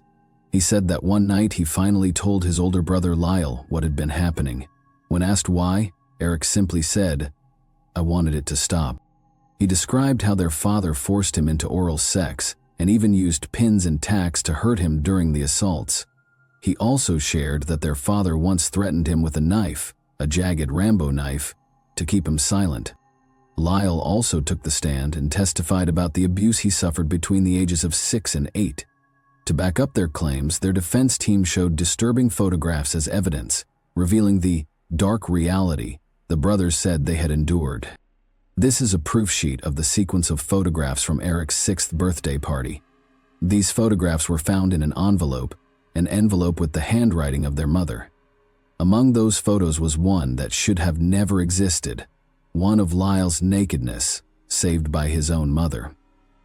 Lyle would later testify that his father, Jose Menendez, took photographs of them in their most vulnerable moments, bathing, changing, just being kids. Lyle said that he wouldn't ask, he wouldn't say anything. He would just come in, snap the photo, and leave. Lyle described in court how, after sports practice, his father would massage him. Then the touching began. It escalated, and Lyle was forced to touch back. After this, they would undress, and the nightmare played on repeat. 2 to 3 times a week, in his bedroom or the bathroom. Then there were the object sessions, a toothbrush, a shaving brush, a tube of Vaseline. This was his father's twisted routine, and when Lyle finally found the courage to tell his mother, her response was, "Stop exaggerating. Your father loves you. He's punishing you because you do things wrong." But the trauma didn't stop with Lyle. The abused become the abuser. Lyle admitted that he did the same to Eric. He took Eric to the woods. He used the same toothbrush. And in the courtroom, with the weight of his own guilt crushing him, he could only say one thing: "I'm sorry." Years later, Eric finally confided in Lyle. He revealed that their father had been abusing him too, and when Lyle confronted Jose about it, the fear set in. However, the prosecution had its own version of the story. They painted the Menendez brothers as cold-blooded killers who wiped their father's computer, erasing the will to cover up their crime. A computer expert testified that the data was gone, irretrievable. But here's the twist. Lyle's computer expert confirmed that he was hired not to recover the files, but to make sure they could never be recovered. So was it greed or was it fear? Back in the late 1980 CS and early 1990 CS, conversations around male sexual abuse were almost non-existent. It wasn't just a taboo topic, it was something that society outright dismissed or refused to acknowledge. Many people found it hard to believe that men, especially young men from wealthy, privileged backgrounds, could be victims of such horrific abuse. The concept of male vulnerability was often met with skepticism, mockery, or outright denial. And when Lyle and Eric Menendez stood trial for the brutal murder of their parents, Jose and Kitty Menendez, the nation was divided. The trial, broadcasted in real time across national television, turned into a media spectacle. While some people sympathized with the brothers and believed their accounts of long-term sexual and physical abuse at the hands of their father, others ridiculed them, especially for the way they broke down in tears on the stand. At one point, SNL even created a skit poking fun at the brothers during their trial. Their emotional testimonies were dissected, with critics accusing them of faking their distress to gain sympathy.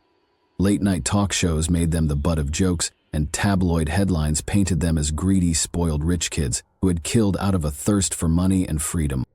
However, the trial took an unexpected turn when a forensic psychologist took the stand, presenting a crucial argument. The crime was not premeditated, according to the psychologist. Lyle and Eric's actions stemmed from years of abuse, fear, and trauma, rather than cold, calculated planning. For a moment, it seemed like the judge was leaning in their favor, acknowledging that the psychological impact of prolonged abuse could have led to a spontaneous, desperate act of violence, rather than an orchestrated murder for financial gain. But then, in a shocking twist, a key witness in the case, Lyle Menendez's best friend Donovan Goodrow, seemingly contradicted himself on the stand. Goodrow had previously provided a recorded statement in which he admitted that Lyle confided in him about years of sexual abuse at the hands of their father. However, in court, Goodrow shockingly denied ever hearing such things from Lyle. This contradiction sent shockwaves through the courtroom and was even aired on Prime 9 News. The revelation forced the trial into a temporary halt as the judge and attorneys debated the significance of the tape, which directly challenged Goodrow's testimony. At the heart of the case was a question that divided the nation. Were Lyle and Eric Menendez calculating killers who brutally executed their parents for inheritance money? Or were they lifelong victims who finally snapped after years of unspeakable torment? Brutal prosecution was completely focused on the idea that Eric and Lyle Menendez were greedy rich kids that had killed their parents because they were in a hurry to inherit their money. The jury struggled to reach a consensus. After weeks of deliberation, both juries, one for Lyle and one for Eric, ended up hopelessly deadlocked.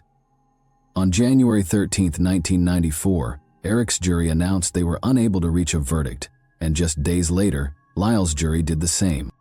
The mistrials left the nation in turmoil, with public opinion split. Some believed that the brothers' allegations of sexual abuse should have justified a lesser charge such as manslaughter. Others argued that no amount of trauma could excuse such a brutal and premeditated act of murder. The prosecution, meanwhile, remained steadfast in its stance that the Menendez brothers were driven by greed rather than fear. When their second trial began in August 1995, the media frenzy had died down significantly.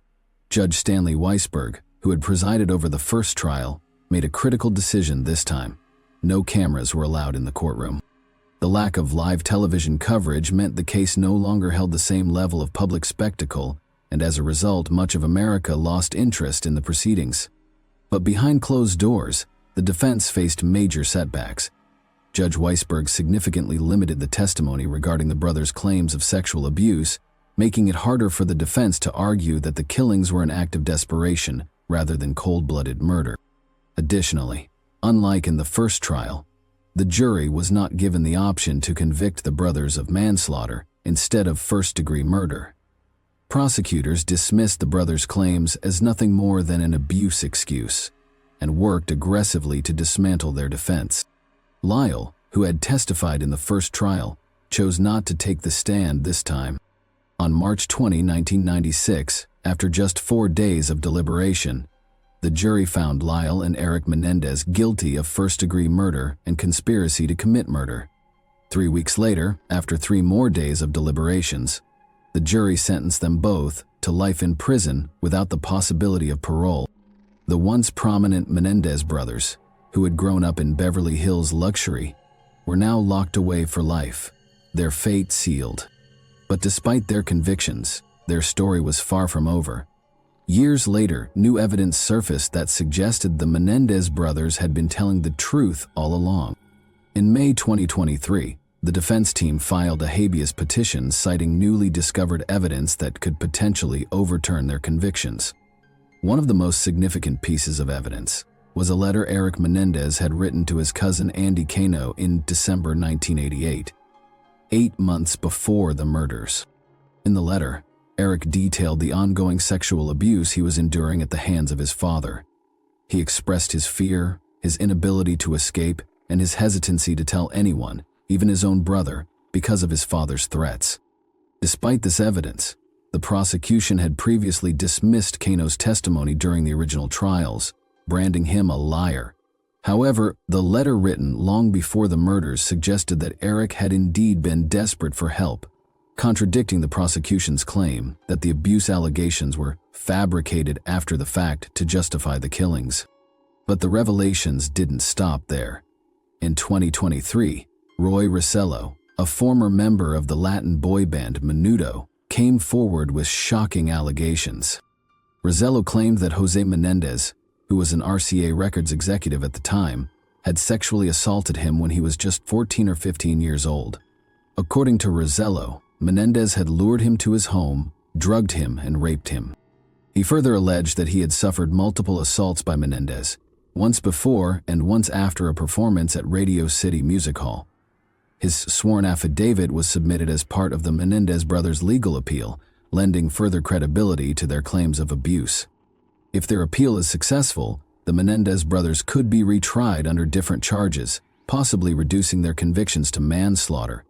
Given that the maximum penalty for voluntary manslaughter in California is 11 years per count, and considering they have already served more than 34 years behind bars, a retrial could mean their release after decades. Lyle and Eric were kept in separate prisons, Lyle at Mule Creek State Prison, and Eric at Richard J. Donovan Correctional Facility. They were only allowed to communicate through daughters. But in 2018, after nearly 20 years apart, the California Department of Corrections granted their request to be housed together. The moment they were reunited was deeply emotional, with both brothers expressing relief and joy at finally being able to see each other again. Life behind bars has been drastically different for each brother. Eric married his longtime pen pal, Tammy Ruth Sackman, and has spent years painting and donating his artwork to charity. He even gifted a portrait to comedian Kathy Griffin. Lyle, on the other hand, has dedicated his time to inmate advocacy, serving as president of the inmate government at Mule Creek and working with support groups for survivors of sexual abuse. His first marriage ended in divorce after his wife discovered he had been writing letters to other women. Despite spending more than 3 decades in prison, the Menendez case has recently seen a resurgence in public interest, particularly among younger generations on social media platforms like TikTok. Many of these young activists argue that the Menendez brothers were victims who acted out of fear rather than greed. Thousands of supporters have written letters to California officials demanding clemency. Yet after all these years, one question remains. Will Lyle and Eric Menendez ever walk free? Or will they spend the rest of their lives behind bars? What do you think? Were they victims seeking justice? Or were they cold-blooded killers? Thanks for watching, everyone. Your support means a lot to me, and you can help my channel grow by hitting that like button dropping a comment and sharing this video. Your engagement really makes a difference. See you soon. Hey guys, welcome to my channel, and today we're going to take a look at another horrible case with you. Peggy Carr, 41, was working as a waitress at a neighborhood eatery in Alturas, Florida, on October 23, 1988, when her heart started pounding and her hands started to perspire. On March 3, 1989, around 5 months later, Peggy would lose the battle against her illness and die. Until a courageous undercover investigation into Peggy Carr's odd illness and death exposed a dark conspiracy to kill off an entire family, the case remained a mystery. Alturas, a small, tight-knit village in Polk County, Florida, with a population of slightly over 4,000, was where Peggy Carr and her family resided. Alturas is renowned for its lovely orange groves and tranquil atmosphere. Alturas is now a safer neighborhood than the majority of U.S. localities, with a violent crime rate of 21.8%. However, in 1988, when the events of this case occurred, Alturas was a considerably safer neighborhood, the kind where it was acceptable to leave your front door open at night and where neighbors watched out for one another. Peggy Carr, who was born in 1947, had a difficult life. From an early age, she had to go out and find jobs that could put food on the table for her family because her parents were deaf and extremely poor. Peggy's lack of education made it difficult for her to get a decent work. The ones she did find, such as waitressing positions at remote truck stops on the highway, earned pitiful wages or were exceedingly hazardous. Nevertheless, she maintained a bright attitude and tried her hardest to make ends meet. In order to cope with the risks of her work, such intoxicated males trying to prey on a woman waitress working in a remote location in the middle of the night, Peggy has developed a very tough demeanor. For a long time, Peggy's tough exterior made it nearly impossible for her to find a romantic partner. However, she eventually fell in love with a man who is still unidentified, and she married him. Jelena, Alan, and Dwayne were the 3 children that Peggy and her husband would have over the course of the following 2 years. The couple put a lot of effort into supporting their family, and it appeared like Peggy's life was finally taking off. However, Peggy quickly began to have problems with her husband, and the marriage soon collapsed. Peggy was a single mother in her mid-30s by the mid-1000s, 900 AD, working odd jobs to support her 3 kids. Peggy tried to maintain a cheerful disposition at work, but she became more and more depressed and lonely. She had had a difficult life, and it didn't seem like things would ever improve. As her children grew older, they became aware of their mother's loneliness and sadness and desired she would find love and happiness once more. Her children's goal was fulfilled by the end of 1987. Carolyn Carr, who everyone called Pi, was the man Peggy met. Pi had recently divorced his wife, just like Peggy. In addition, he worked at a nearby phosphate mining facility in Alturas, Florida, and had 2 teenage children. When they first met, Peggy and Pi clicked mostly because they were both rigorous individuals who did not tolerate foolish behavior from others. Peggy's children observed a notable improvement in her mood when she and Pi began dating. She felt more at ease, lighter on her feet, and happy. When Peggy and Pi announced their impending marriage to their kids in April 1988, they thrilled them. Following the wedding, Peggy and her 3 children moved into Pi's house in Alturas, Florida. The combined family appeared to get along well, despite Pi's little house being even more cramped with 4 new members. The 5 kids got along nicely and were just glad to see their parents happy. The family also had 2 large dogs. However, Peggy and Pi started experiencing marital problems a few months after they were married. They became more and more estranged from one another on top of their problems, as Peggy had started to hear stories that Pi was still seeing his ex-wife. Their 2 dogs unexpectedly developed severe illnesses about the time Peggy and Pi's problems began. Their fur began to fall out, they were rapidly losing weight, and they were wailing in agony. It appeared as though the dogs had either consumed a poison or contracted an odd illness. The deaths of both pets soon followed, which further depressed the mood in the Carr home. Peggy and Pi grew more apart as their everyday problems persisted. When Peggy and Pi's arguments got so bad that they couldn't abide one another, Peggy and her kids had to leave Pi's house for a week in early October 1988 in order to stay at a motel. The formerly contented family was now being ripped apart as the kids started siding with their own parents. Pi made the decision to take a spontaneous hunting excursion on October 23, 1988, as a way to escape for the day. By now, Peggy and her children were back at the house, allowing Peggy to spend time with the children while Pi traveled. Peggy and her daughter Jelena got ready for work after Pi left. On that particular day, they both worked morning shifts as waiters at a nearby diner. Peggy's heart started to race wildly as she was serving guests and waiting tables. Peggy wasn't working on any demanding or heavy tasks that morning. She was merely carrying the trays with the orders from the clients. Peggy believed her heart would stop pounding so rapidly if she simply relaxed. Her hands began to perspire, and she soon began to experience a tingling feeling in her arms and legs. Peggy was still unsure of the cause of her feelings when it dawned on her that she might be experiencing a heart attack. Instead of losing her mind or going into a frenzy, Peggy made an effort to relax. After washing her face and hands in the staff washroom, she sneaked into the staff break area to unwind for a while. Jelena went to check on her mother after noticing that she had gone into the break room while she was unwinding. With composure, Peggy stated that she thought she might be having a heart attack and that she would go home to rest.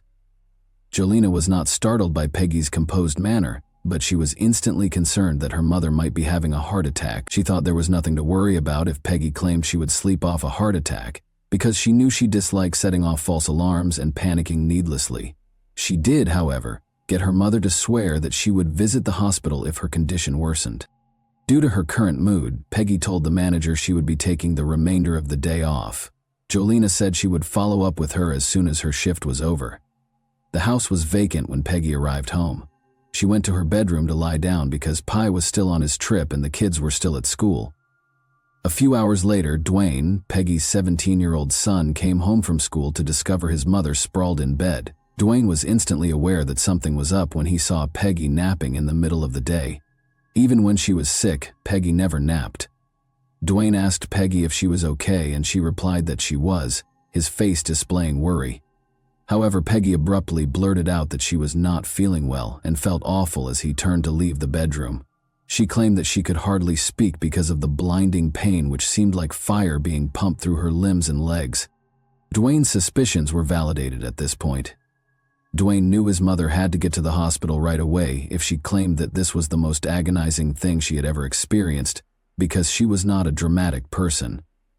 Fortunately, Pi got home from his hunting expedition at that very moment, and Dwayne informed him right once that they needed to take Peggy to the hospital. To his surprise, however, Pi just waved him away, stating that he was certain Peggy was only ill with the flu and would recover in a day or two.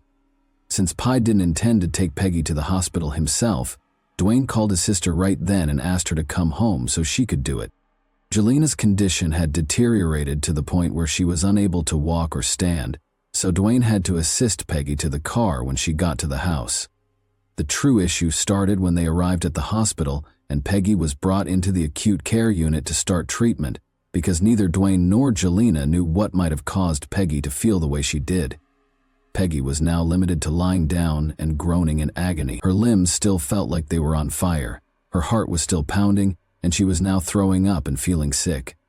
Peggy underwent a battery of tests in an attempt to identify her condition, but every test came back negative or indicated that she was in perfect health. The doctors were genuinely perplexed by this. Peggy was writhing in agony, and since the tests they had performed had revealed nothing wrong with her, it appeared as though her illness had struck out of the blue. The physicians chose to keep her in the hospital and monitor her because they had no other option. Peggy's symptoms appeared to get better after she was in the hospital for roughly 3 days. She was able to communicate, eat, and move around a little, but she still had intense agony in her limbs and her heart continued to race. The physicians made the decision to release her so she could recover completely at home because she appeared to be on the mend. On October 26, 1988, Peggy arrived home and slept in bed to recuperate. She saw that she was getting better. However, all of the symptoms returned after a day, this time with considerably greater intensity. She was feeling sick, her heart was pounding, her arms and legs felt like they were on fire, and she had dropped so much weight that she was a shell of her former self. However, Peggy's family decided it might be better for her to stay at home rather than go to the hospital, because they understood that even the doctors didn't know what was wrong with her. However, it appeared as though Peggy was collapsing before their very eyes. She was unable to eat, sleep, walk, or even speak. The anguish she was experiencing was so great that she was only able to lie in bed, writhing in agony and occasionally screaming into her pillow. Her family finally gave in and agreed to take her back to the hospital on October 30. The physicians recognized Peggy from the week before and that they had been unable to identify the reason behind her symptoms when she arrived at the hospital, but they were doing everything they could to be sure. To find out if they had missed anything, the physicians decided to give Peggy another round of tests. They checked for all the common illnesses that may afflict a 41-year-old woman, including food poisoning, since they believed Peggy had consumed something that was making her stomach hurt. However, the test results once more indicated that Peggy was in perfect health. Once more, the physician's only option was to place Peggy in a room and watch her. Peggy's cries of excruciating pain reverberated through the hospital corridors as she lay in her room, audible to other patients and personnel. Peggy had started to drift in and out of consciousness by October 31. However, things were going to become worse. Dwayne, Peggy's son, and Travis, Pi's 16-year-old son, were both sent to the same hospital as Peggy. The symptoms that Peggy had been experiencing for more than a week had suddenly started to affect them as well. Similar to Peggy, Dwayne and Travis underwent a battery of tests to find out what was wrong with them, but the results were likewise inconclusive. However, one of the neurologists treating Peggy, Dr. Robert Van Hook, observed something about their symptoms that caught his attention right away. Travis, Dwayne, and Peggy were all experiencing hair loss. The neurologist suspected that he understood the precise reason of their disease based on the other symptoms they were experiencing, but first, he ordered a very particular test kit to confirm his assumptions. The neurologist checked Travis, Dwayne, and Peggy after the test kit arrived, and the findings were positive.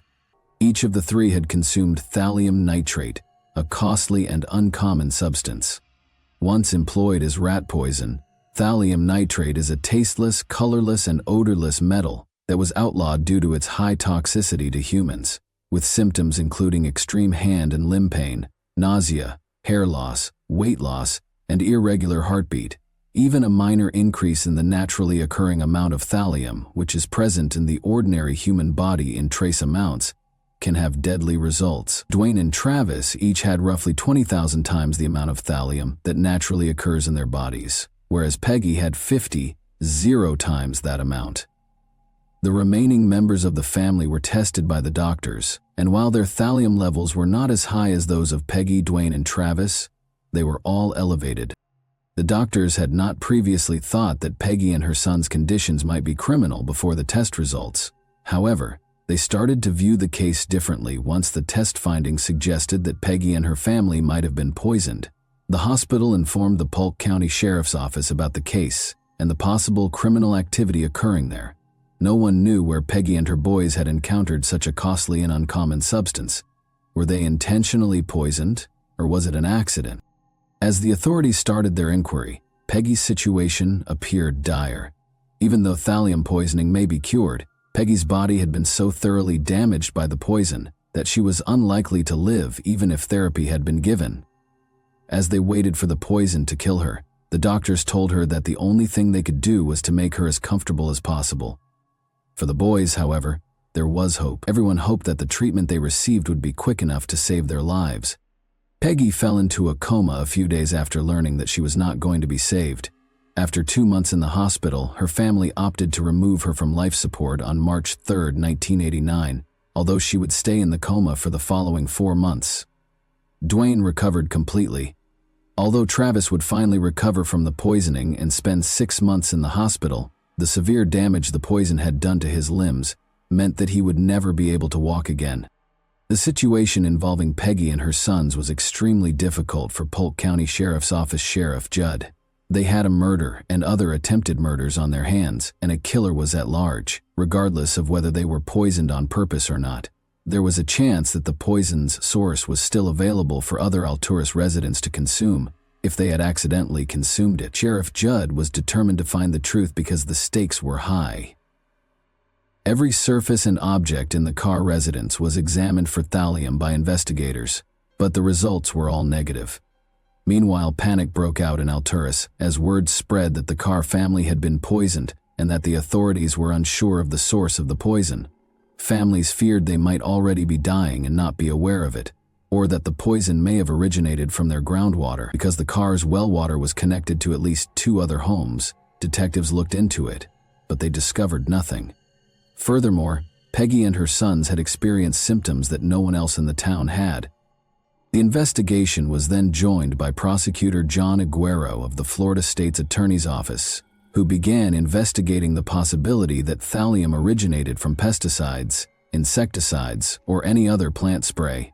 There were numerous orange groves in Alturas, and the pesticides used to maintain the trees may have contained thallium, but all test results were negative. Police found their first break in the case, an 8-pack of Coca-Cola bottles with tampered-with lids, while searching the car home for anything Peggy and her sons might have eaten or consumed that might have contained the poison. The bottles were sent for testing right away, and the results revealed that the Coca-Cola bottles had high amounts of thallium. The drinks had been filled with thallium before the covers were put back on. The first obvious conclusion was that the bottling firm had tampered with the product. If it was, almost everyone drank Coca-Cola, which may lead to a nationwide thallium poisoning problem. Many inhabitants of Alturas were afraid to drink Coke after learning about this additional lead. But as the investigation went on, it became clear that neither the Alturas Coca-Cola outlets nor the bottling firm were responsible for the poisoning. Investigators came to the horrifying conclusion that, although the bottles had been tampered with, the person who did it specifically targeted the Carr family. Pi Carr himself was the main suspect. On October 23, the day Peggy had started exhibiting symptoms, Pi had abruptly made the decision to go hunting, which kept him gone for the majority of the day. Investigators thought this might have been an attempt to hide his identity. Additionally, Pi had access to a chemical as costly and uncommon as thallium, since he worked for a phosphate mining company. Given that Pi and Peggy had been experiencing marital problems, it appeared highly likely that Pi was the one who poisoned Peggy. But there were some problems with this theory. Additionally, Pi and his kids tested positive for thallium poisoning, indicating that they drank the same Coke as Peggy and her kids. Therefore, it appeared more plausible that Pi would have planned it so that only she consumed the poison, or at the very least he would have ensured that his kids did not get it, if he really wanted Peggy dead. Nevertheless, Pi was taken in for interrogation by the police. Pi swore that the hunting excursion was a coincidence, and told them he had no idea how the poison had entered his house. He casually remarked something during his conversation that did not seem significant at the time, but when police investigated Pi's tip, they would uncover the next significant clue that would enable them to solve this confounding case and identify the person who had poisoned Peggy and her family. Pi was trying to explain himself as he sat in the questioning room when he suddenly recalled an incident that had occurred a few weeks prior to Peggy's illness. One day, Dwayne, Peggy's son, went to check the mail and discovered a printed note addressed to Pi. The note said, "You and your so-called family have exactly 2 weeks to move out of the state of Florida or you will all die. This is no joke." Peggy and Pi thought the death threat was a joke from some naughty teenagers, but now that the whole family had been poisoned, it appeared that the note might not have been a joke. It could have come from the poisoner of the Carrs. When authorities started looking into the note, they discovered a few details that quickly led them to believe that the sender was familiar with Pi and his family. For instance, the sender had correctly typed Pi's name as Pi instead of Pi, which is how most people would spell it. Armed with this fresh lead, police started questioning hundreds of people in Alturas to see if anyone had a motive to despise the Carrs and want them killed. But neighbors looked out for one another in a small, tight-knit town like Alturas. Police decided to approach FBI Special Agent Mark Young, a profiler with hundreds of cases under his belt, to assist in creating a profile of the likely criminal after failing to identify anyone with a motivation to harm the Carrs. Agent Young assumed that a person who killed someone with poison was probably someone who had been wronged and wanted to make amends. Additionally, the undetectable form of thallium was the particular kind that was used to poison the Coca-Cola bottles. It was pricey. You couldn't just walk into the store and buy it. This demonstrated that the offender was bright and had a solid understanding of chemistry. In light of this, investigators eliminated potential possibilities until they arrived at George Trapal and Diana Carr, the Carrs' neighbors. January 23, 1949 was George Trapal's birthday. He had several degrees and worked as a computer programmer and scientist. He established a thriving orthopedic surgery practice in Alturas with his wife Diana Carr, who was not related to Pi Carr. George was a calm man who rarely left the house, but he wasn't always so easygoing. Diana, on the other hand, was more gregarious and had a very strong personality. During his time at Clemson University in South Carolina in the 1970s, George enjoyed using drugs and was always open to sharing his stash with others, whether or not they gave their permission. It became a habit for George and his buddies to pick up hitchhikers and give them cookies or brownies laced with drugs to see how they would respond. He was given a 3-year sentence in federal prison in 1975 for operating a sizable methamphetamine lab. The fact that thallium was one of the results of George's meth cooking procedure was intriguing. George also read police manuals as a habit. He saw himself as an authority on how to handle crime scenes. Living next to George and Diana wasn't exactly the ideal option. From complaining that their dogs were barking too loudly to claiming that Peggy and Pi and their kids were laughing or playing music too loudly, they were constantly having issues with them. The cars were a nuisance to Diana and George, and despite Peggy's best efforts, they were never on good terms. Diana would constantly gripe about the cars, whom she particularly detested. George, however, appeared more amiable.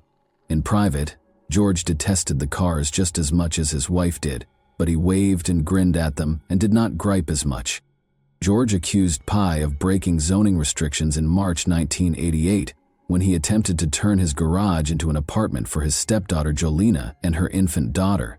As usual, Diana raced to the car house to complain 2 days before Peggy became ill. When they reprimanded her, she yelled, "You won't get away with this. This isn't over." In addition to being highly successful in their respective industries, George and Diana were exceptionally bright individuals who belonged to the esteemed Mensa organization. A lawyer called Roland Barrel and his buddy Dr. Lance Ware established Mensa in 1946. It is an elite club for very clever people who score in the top 2% of the general population on a particular IQ test. Applicants must pass a battery of unique IQ tests in order to be admitted to Mensa, and passing these tests alone does not ensure membership. After being accepted, members frequently host debates, seminars, gatherings, discussion panels, and other get-togethers to exchange ideas and have thought-provoking discussions. Despite having its headquarters in England, Mensa has locations all over the world. George and Diana were members of the Mensa branch in Florida, which hosted monthly entertaining and thought-provoking events known as murder mystery weekends. Over the course of a weekend, members would alternately plan a crime mystery that the other members would attempt to solve. All of the members would spend that weekend at a remote place, such as a hotel or inn, where they would stay and contribute to the murder mystery. A middle-aged woman called Sherry Gwen joined the Mensa Florida branch in April 1989, just a few weeks after Peggy passed away. Sherry had fled an abusive marriage in Texas and relocated to Florida. She felt a sense of belonging after joining Mensa, and she quickly grew close to George and Diana. George and Diana took turns organizing the murder mystery that would be solved for that month's murder mystery weekend the month Sherry joined Mensa. George, who was currently 40 years old, took this duty very seriously and worked for weeks to craft the ideal crime. All of the members had a difficult time attempting to solve the case and find the murder weapon, but their murder mystery weekend was a huge success. Sherry, however, was captivated when George eventually revealed the murder weapon to the gathering. In an attempt to find out everything George knew about the murder weapon and what would happen if it were used in real life, she would spend hours discussing it with him. George, who was sometimes eclipsed by his wife, was impressed by Sherry's attention and was pleased to respond to all of her inquiries. Diana relocated her medical business from Alturas to Sebring, a nearby town, in December 1989. Thus, she and George also made the decision to relocate there. Since they hadn't sold their house yet, Sherry requested if she might rent it as soon as she heard about it. Almost the whole Alturas Police Department swarmed into the house as soon as Sherry moved in. In reality, Sherry Gwynn was not a divorced woman who fled an abusive marriage in Texas and relocated to Florida. She was an undercover police officer tasked with looking into Diana Carr and George Trappell. Her real name was Susan Gorek. George was interrogated by police as part of their preliminary inquiry. When asked if he knew anyone who might want to harm the Carrs, he appeared modest and reticent, but he claimed that someone must have wanted them to leave the area. The death threat Pi had received weeks prior to Peggy's illness was reflected in this remark. Police became suspicious of George after learning of the fights between the Tripals and Carrs. He also resembled the FBI's description of the offender, which was a white man with a high level of intelligence who avoided confrontation and had a meek nature. Susan Gorick had been tasked with looking into them. Susan thought George was probably the murderer when she learned that thallium poisoning was the murder weapon George employed to plot his murder mystery. Additionally, he printed a pamphlet explaining the murder in this mystery, which stated, "When a death threat appears on the doorstep, prudent people throw out all their food and watch what they eat. Hardly anyone dies from magic. Most items on the doorstep are just a neighbor's way of saying, 'I don't like you, move or else.'" She thus requested assistance and directed a search of the house as soon as he and Diana left. The cops discovered a wealth of chemicals, including thallium, in the garage. They also learned that George had machines to take off and put back the bottle caps, since he frequently brewed his own beer. Investigators concluded that George chose to get rid of his neighbors because he had finally had enough of them. He was able to sneak a case of Coca-Cola into the Carrs' kitchen, had the resources and motivation to conduct the crime, and fit the profile. People in the neighborhood of Alturas rarely closed their doors, and it was common to walk by and greet a neighbor. The police had sufficient evidence to bring George in for interrogation. George was bashful and avoided making eye contact with the interrogating officers when he first arrived at the Alturas police station. Despite all the evidence, he insisted he was not involved in the poisoning. The investigators didn't believe it. 1 count of first-degree murder, 6 counts of attempted first-degree murder, 7 counts of food or water poisoning, and 1 act of tampering with a consumer product were among the charges brought against Treppel on April 5, 1990. These 15 criminal charges, which included first-degree murder, 6 counts of attempted murder, food or water poisoning, and product tampering, were tried against George in January 1991. Following a 4-week trial that took place between January 7 and February 7, 1991, the jury found George guilty on all counts. He received a death sentence.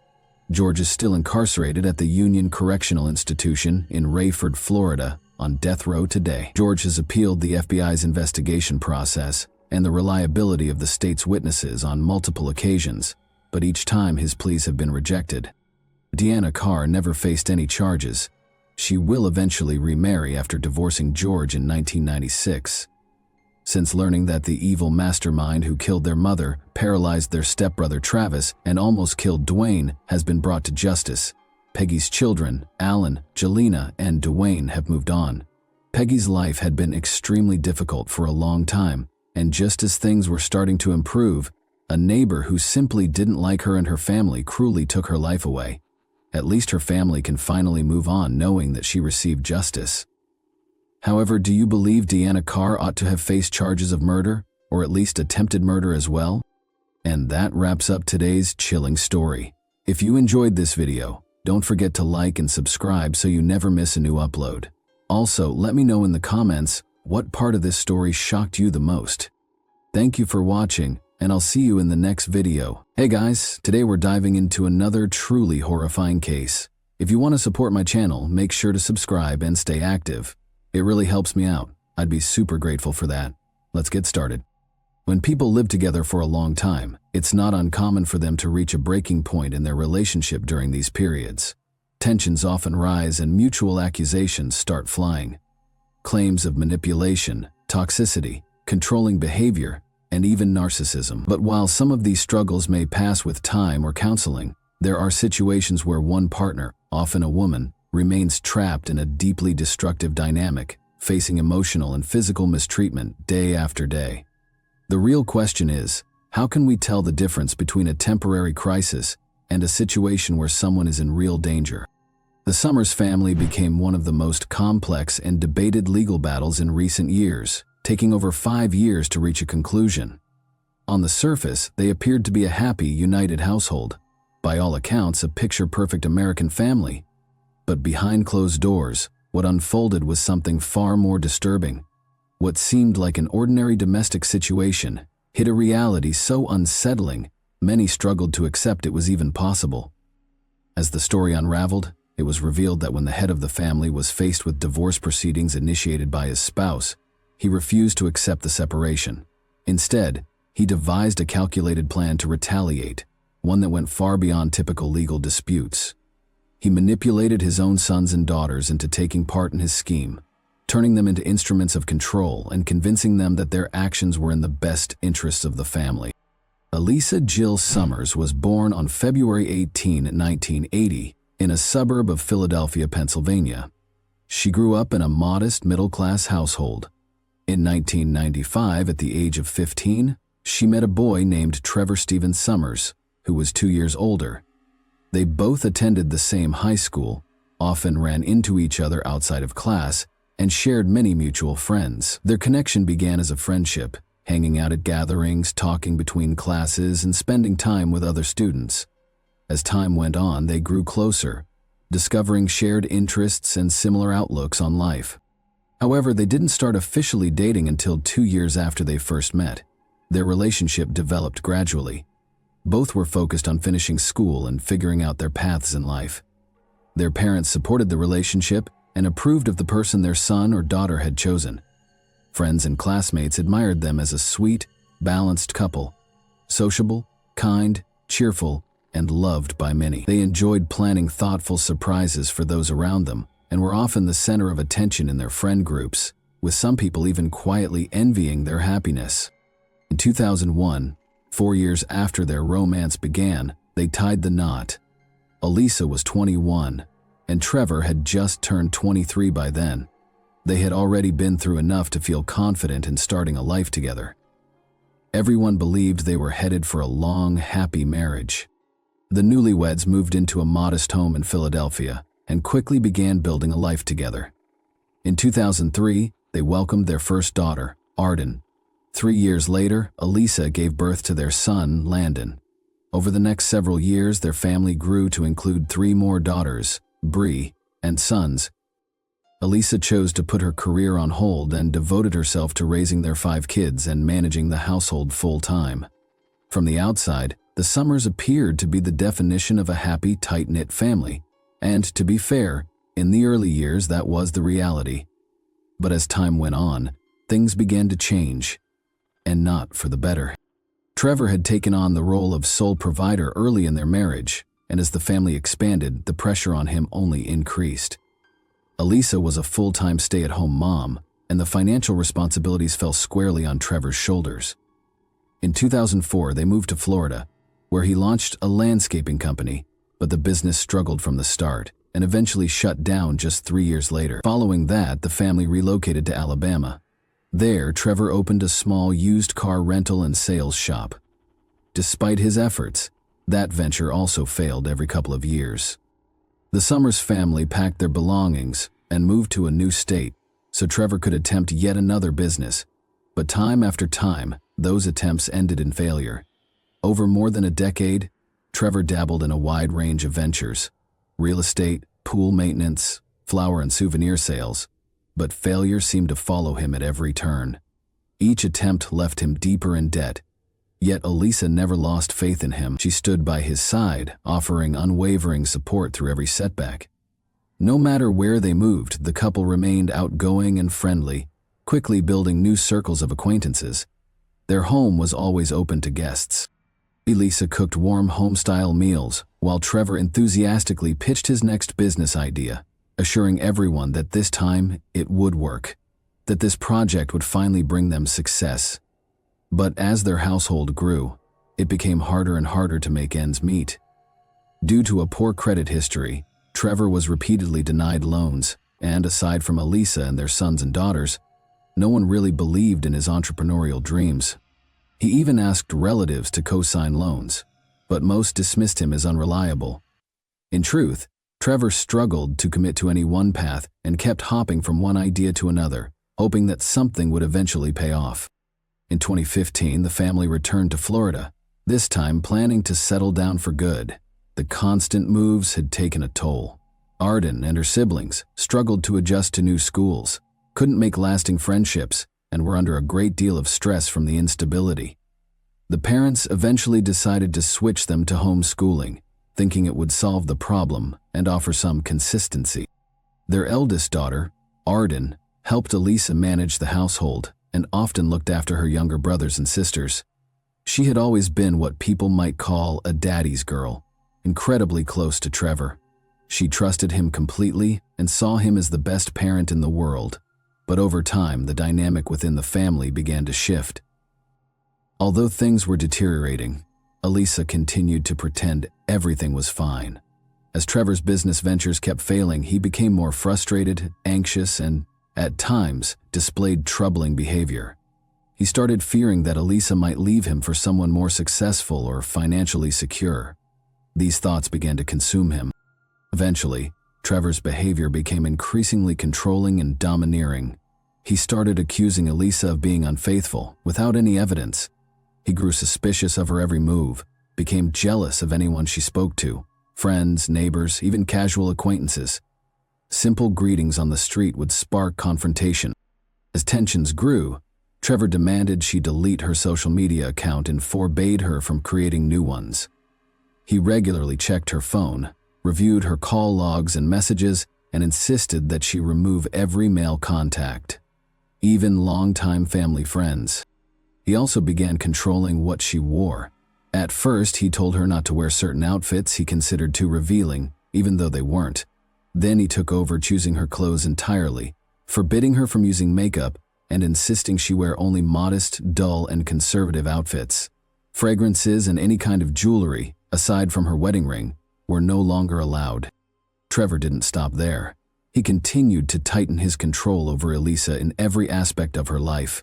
He banned her from driving, took away her phone, and eventually stopped letting her leave the house entirely.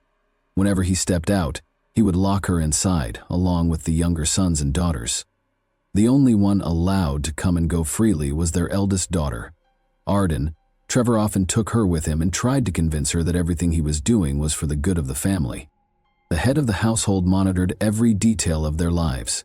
He knew where each family member was, what they were doing, who they spoke to, and what they ate. It seemed this control gave him a sense of power and satisfaction. Elisa, more than anyone else, bore the brunt of this environment. She was constantly criticized, emotionally pressured, and blamed for everything that went wrong in Trevor's life. After 15 years of marriage, Elisa finally told Trevor she wanted a divorce. She said she couldn't continue living under such oppressive conditions. His reaction was immediate and cruel. He slapped her across the face, hurled insults, and told her she was worthless, that no one would want her as a single mom.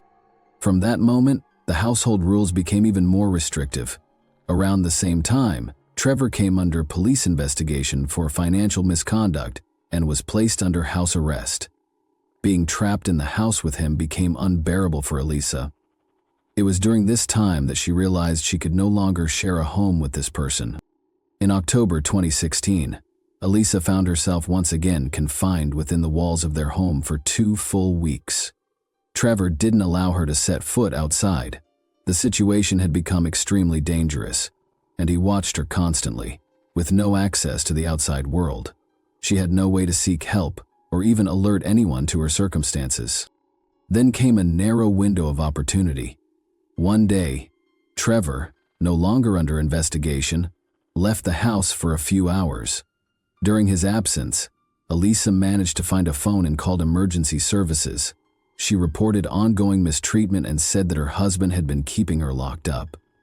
The call was cut short when Trevor returned unexpectedly, but authorities had already recorded the address and dispatched officers immediately. Law enforcement arrived at the Summers residence just as Trevor had resumed verbally and emotionally berating his wife.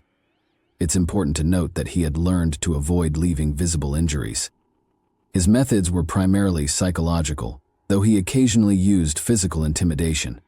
Slaps, pulling her by the hair. His most common form of punishment, however, involved inappropriate personal behavior that was never discussed openly. When the officers showed up at the door, Trevor appeared surprised and hesitant to let them in. Wanting to avoid arrest, he eventually agreed to let Elisa and the children go. He claimed that no one had ever been held against their will and insisted that Elisa was simply an unreliable person who couldn't be trusted. After escaping her controlling husband, Elisa faced a new and immediate problem. She and her sons and daughters had nowhere to go. They left with no belongings and no money. Following the advice of law enforcement, Elisa reached out to a local support service for individuals affected by domestic conflict. There, she and the kids were provided with temporary shelter, meals, and essential supplies. Elisa wasted no time. She began actively searching for a job, and before long her efforts paid off. She was hired by a local company and soon managed to rent a modest but cozy home. Slowly but surely, she and her children started rebuilding their lives in a new environment. Despite facing a number of challenges, they were moving forward and things began to stabilize. At the same time, Elisa filed for divorce, wanting to avoid further conflict and preserve a sense of peace for the sake of her sons and daughters.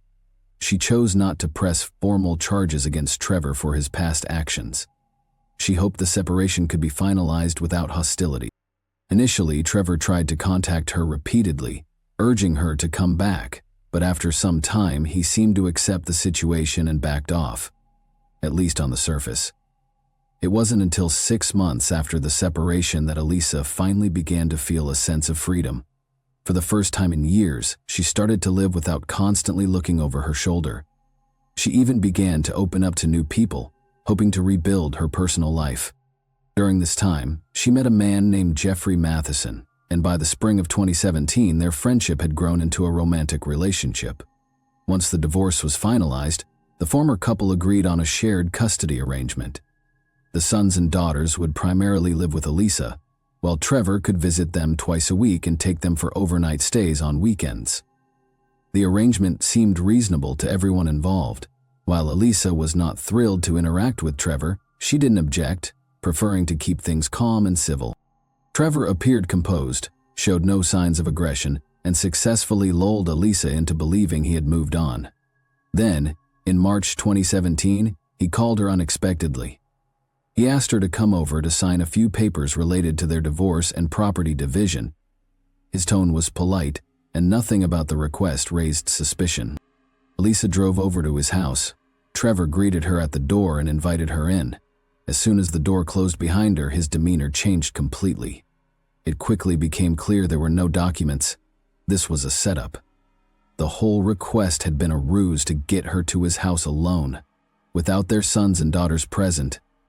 At first, Trevor tried to convince her to reconcile and live together again, but when Elisa firmly refused, he became threatening. He accused her of betrayal, hurled insults, and refused to let her leave. He demanded she admit to things that never happened, fixating on imaginary wrongs. When Elisa attempted to walk away, Trevor grabbed a large hunting knife, the kind used for field dressing game, and held it to her throat, then lowered it to her chest and said he would take her heart out. Elisa was frozen in fear. Trevor, meanwhile, seemed to take disturbing pleasure in the situation, describing in detail what he wanted to do next. Trevor held his ex-wife captive for nearly 2 hours, hours that felt like an eternity to Elisa.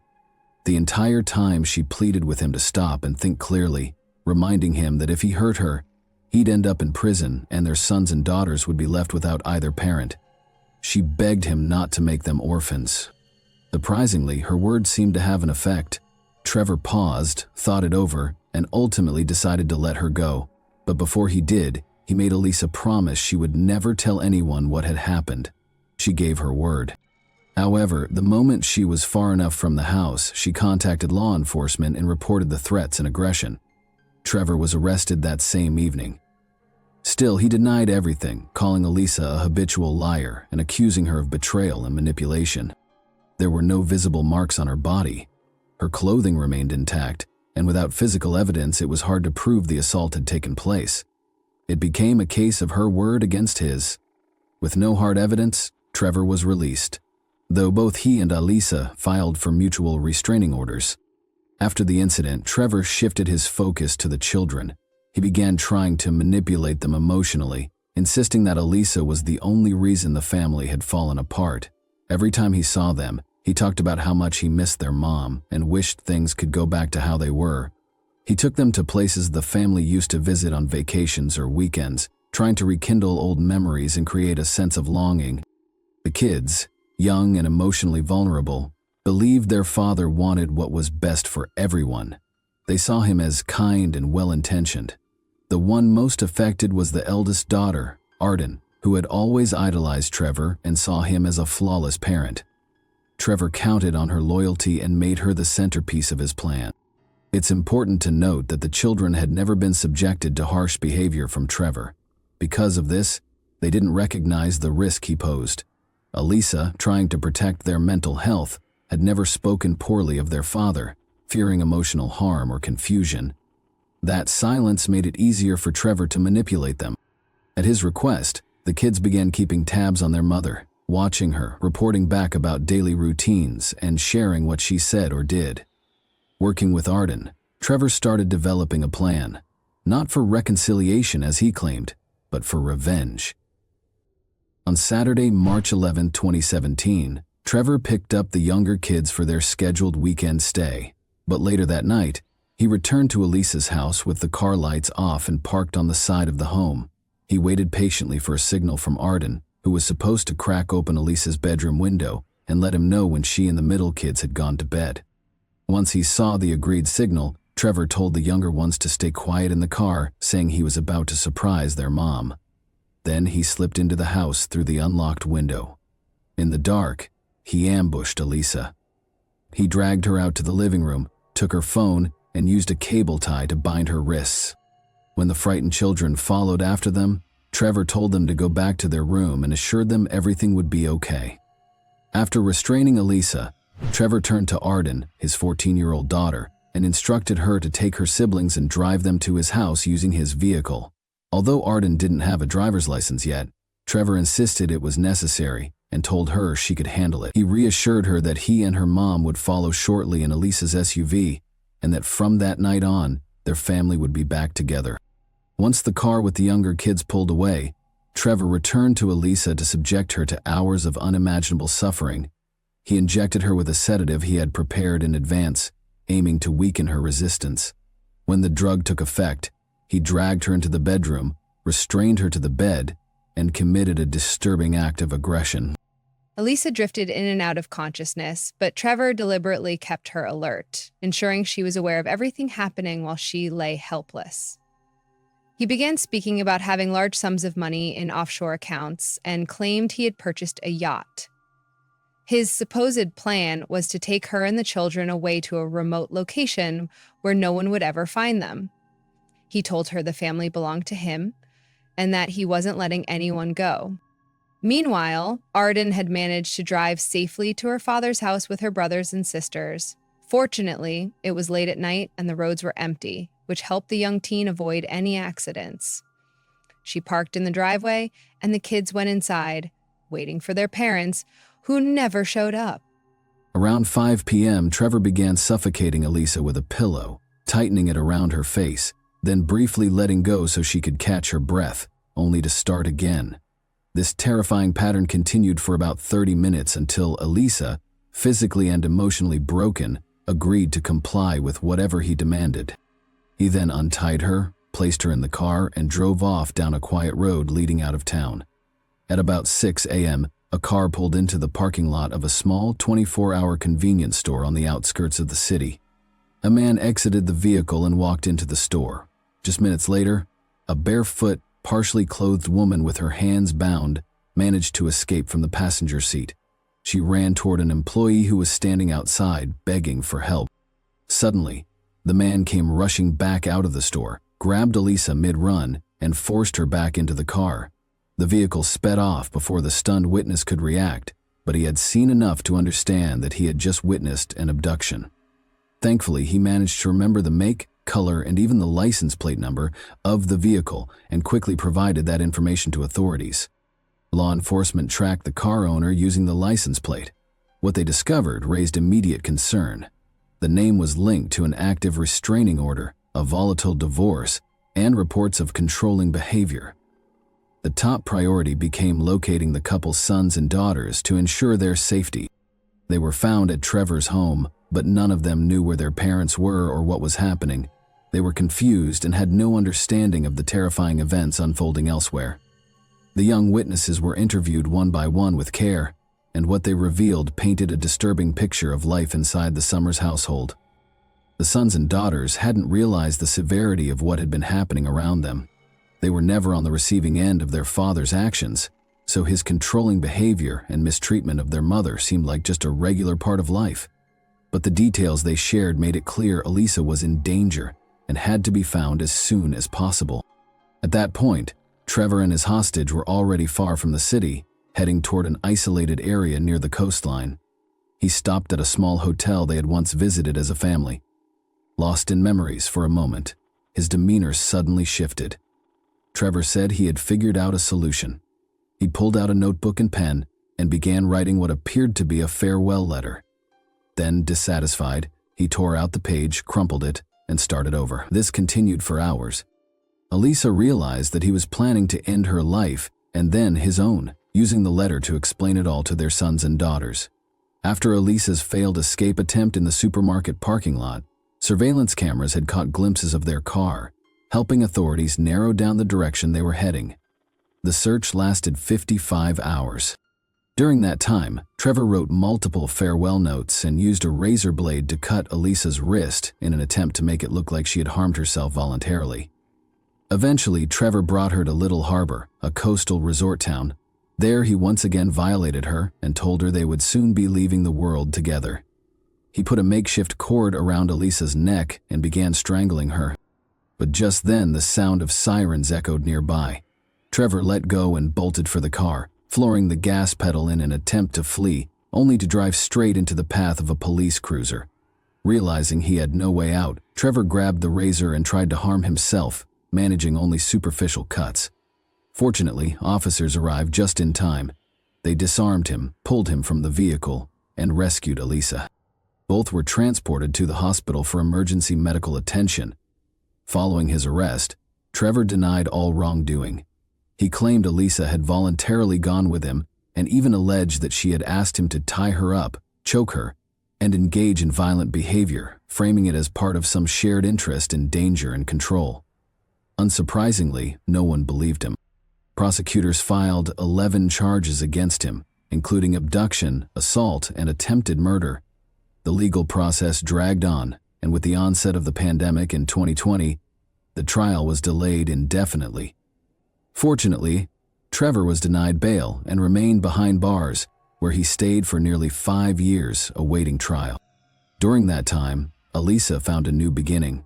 She married her partner, Jeffrey Matheson, who stepped in to help raise her sons and daughters as his own. Despite Trevor and his attorney's efforts to convince the court of his innocence, the evidence overwhelmingly told a different story. Among the most damning items were the numerous farewell notes discovered in the vehicle, testimony from the eyewitness who saw the attempted escape, the makeshift ligature used to strangle Elisa, and the bloodied razor blade found at the scene. In the spring of 2022, Trevor Summers was found guilty on all counts and sentenced to 3 consecutive life terms with no possibility of parole. The testimony that proved most crucial in reaching a guilty verdict came from his own sons and daughters, who bravely shared what they witnessed during that horrifying ordeal. For the first time, they fully understood just how close their mother had come to losing her life. Thanks for watching, everyone. Your support means a lot to me, and you can help my channel grow by hitting that like button, dropping a comment, and sharing this video. Your engagement really makes a difference. See you soon. Hey guys, welcome to my channel, and today we're going to take a look at another horrible case with you. A violent crime shocked Los Angeles on October 29, 1990. In a garbage can, the mutilated body of William Newton, a 25-year-old gay adult video performer, was found. Authorities tried their hardest, but they were unable to solve the murder case. However, a few years later, a group of amateur investigators set out on a mission to find justice by being persistent and resolute. The murderer, who had been hiding in plain sight the entire time, was finally exposed by these detectives. What caused the ruthless disfigurement of Newton's body, and who exactly killed him? Today, we'll examine a cold case that dates back 33 years and was resolved in 2023 because to a podcast, so let's go straight to the riddle without any more ado. The city of Los Angeles, a thriving metropolis in Southern California, will be the subject of today's case. It is well known for its star-studded walkways, famed Hollywood sign, and gorgeous beaches. With its internationally recognized museums, theaters, and music venues, Los Angeles is also a center for the arts and entertainment sector. This vibrant city offers something for everyone, from mouth-watering cuisine to booming fashion and technological sectors. On July 26, 1965, William Newton was born in Eau Claire, Wisconsin. Richard Harriman was his dad. Oliver Michelle, Newton's half-sister, was born 6 months after Newton was born, and his parents were not wed. The two siblings couldn't be separated. Newton developed a love for art as a child and often used his leisure time to write creatively. His imagination went wild, and his poetry reflected his soul. He loved to read and dreamed of the day when he could tell the world his own stories. Newton was a young man of great intelligence. Richard once spoke about his son to the media. The majority of Newton's early years were spent in the city where he was born. He went to elementary and middle school there. Following his graduation from middle school, he and his mother, whose name is unknown, moved to Ladysmith, a city in Wisconsin. Newton found the surroundings change all too abrupt, but he gradually grew accustomed to it. But before his mother started discussing moving again, Newton was only able to finish his first year of high school in the new city. They relocated to the city of Oklahoma this time. This occurred in 1980. Newton quickly became weary of the seemingly never-ending cycle of traveling from one location to another and wished for greater stability. He then packed his things and went down to visit his father, Richard, one day. At the age of 16, he had already decided to live with his father. He was sure he would put his arms around him. That proved not to be the case, though. Instead of the kind greeting he had expected, he received a startling reception when he arrived at Richard's house in Eau Claire. Richard slammed the door shut in his face and refused to let him in after being instructed to leave. Newton was left devastated and defeated by the cold treatment, which was a sharp contrast to what he had anticipated. However, something within of him changed at that precise moment. He bravely decided to go out on his own, accepting his independence. Newton would travel the United States over the following 3 years. He resided in Oklahoma, among other places, where he met Terry Elliott, with whom he began a romantic relationship. Newton also found that he was passionate about makeup and beauty. Therefore, he made the decision to pursue this as a career by training to be a professional beautician. In just a few months, he obtained his beautician license after learning everything there is to know about skincare, makeup, and the newest trends in beauty. He started a new life in Los Angeles after relocating there in 1984. He didn't have to wait long for job prospects to present themselves, despite the difficulties that came with establishing a new life in a new city. Equipped with his extensive knowledge and experience, he attracted the attention of a music video production firm right away. They soon employed him as a choreographer and beautician. Additionally, Newton started working at the Hollywood Spa, a gay bathhouse. He met a man named David Ray at the spa one fateful night, and he immediately warmed up to him. David had been in town to serve as a judge for a homosexual magazine's beauty pageant. Their encounter marked the beginning of Newton's unexpected and novel voyage. Gay adult flicks were David's specialty as an adult filmmaker. After recognizing Newton's talent, David mentored him, exposing him to the business and helping him get parts in a number of his films. Eventually, the economic relationship between Newton and David developed into a love one. The two decided to start their own adult film firm, London Ray Productions. After forming a partnership in 1987, Newton joined the organization and brought his experience as a makeup artist, stage designer, and film producer to the table. In addition to acting in a number of films under the names Billy London and Billy Porter, he produced pictures under the pseudonym Bill E. London. Their flat was frequently used for movie shoots, and Newton would redecorate the rooms to give the impression that they were in different places. Newton and David started living life in the fast lane as their money started to come in. When they weren't working on a film, they would spend their evenings using drugs and going out to clubs. They settled into this way of life, which they would maintain for many years. The couple's relationship soured in 1990, and they started living apart. Newton made the decision to temporarily relocate to Las Vegas, where his sister Michelle was living at the time, since he thought that he had had enough of Los Angeles and that he needed a change of scenery. He had had enough of Los Angeles. Michelle, Newton's sister, remembers that Newton simply needed a mental health vacation. In addition to providing him with something novel and thrilling, Las Vegas would also provide him the opportunity to see his mother, who at the time intended to move to the area. Now that everything was in place, Newton started to count down the days until his trip to Las Vegas. But destiny had a different idea. Newton went to Rage nightclub, a well-known club in Los Angeles, on the evening of October 28, 1990. He walked over to his favorite spot in the club and sat down to watch the people having a good time around him. Newton soon began to feel the beat and joined in on the fun. He lost himself in the thrill of the evening after taking a few drinks and letting loose. The hours passed quickly, and before long, he knew it was time to return home. As he stood up to go, it was immediately apparent to anyone who happened to catch sight of him that he was drunk. He found his way to the exit and walked out of the building. No one would ever see him alive again after that. Unaware of a murder that would frighten many, the majority of Los Angeles citizens went about their everyday lives as the week started on a Monday morning. The same morning, a homeless individual looked through dumpsters in an alley just behind Santa Monica Boulevard in search of food or trash. He received the shock of his life when he opened a specific dumpster. A human head was sitting in the center of the rubbish, staring back at him. The homeless man could see a pair of feet that had been haphazardly put next to the head, but the remainder of the body was nowhere to be seen. In terror, the man closed the dumpster since it was just too much for him to process. He promptly sounded an alarm, warning others of the disgusting discovery, and police officers soon arrived on the scene in their cars. Newton was quickly identified as the individual whose head had been severed and found in the bin. One of the first cops to reach the site on the day of the murder was retired Detective Wendy Burnt, who was deeply disturbed by the murder's savagery. "It was just so heinous in my mind that something like this could happen," Wendy stated. Newton had methamphetamine, a detective drug, in his system prior to his death, according to the results of his autopsy. Additionally, there was proof that he had been strangled before, to being decapitated. Detectives started looking into what had happened to Newton and how he got into this condition right away. Wendy was in charge of the team of investigators assigned to the case, and she made sure to give it her all. "It was a murder that I felt was my responsibility to solve, so I put everything into this case," Wendy stated. Detectives investigated every tip that came in over the months following the murder, but none of them turned up any useful information. Newton's killer and the location of the rest of his body were unknown. The investigation finally went cold since detectives had nothing concrete to work with for a long period. 15 years after the murder in 2005, the Los Angeles Police Department said that they were working on a reinvestigation of the case.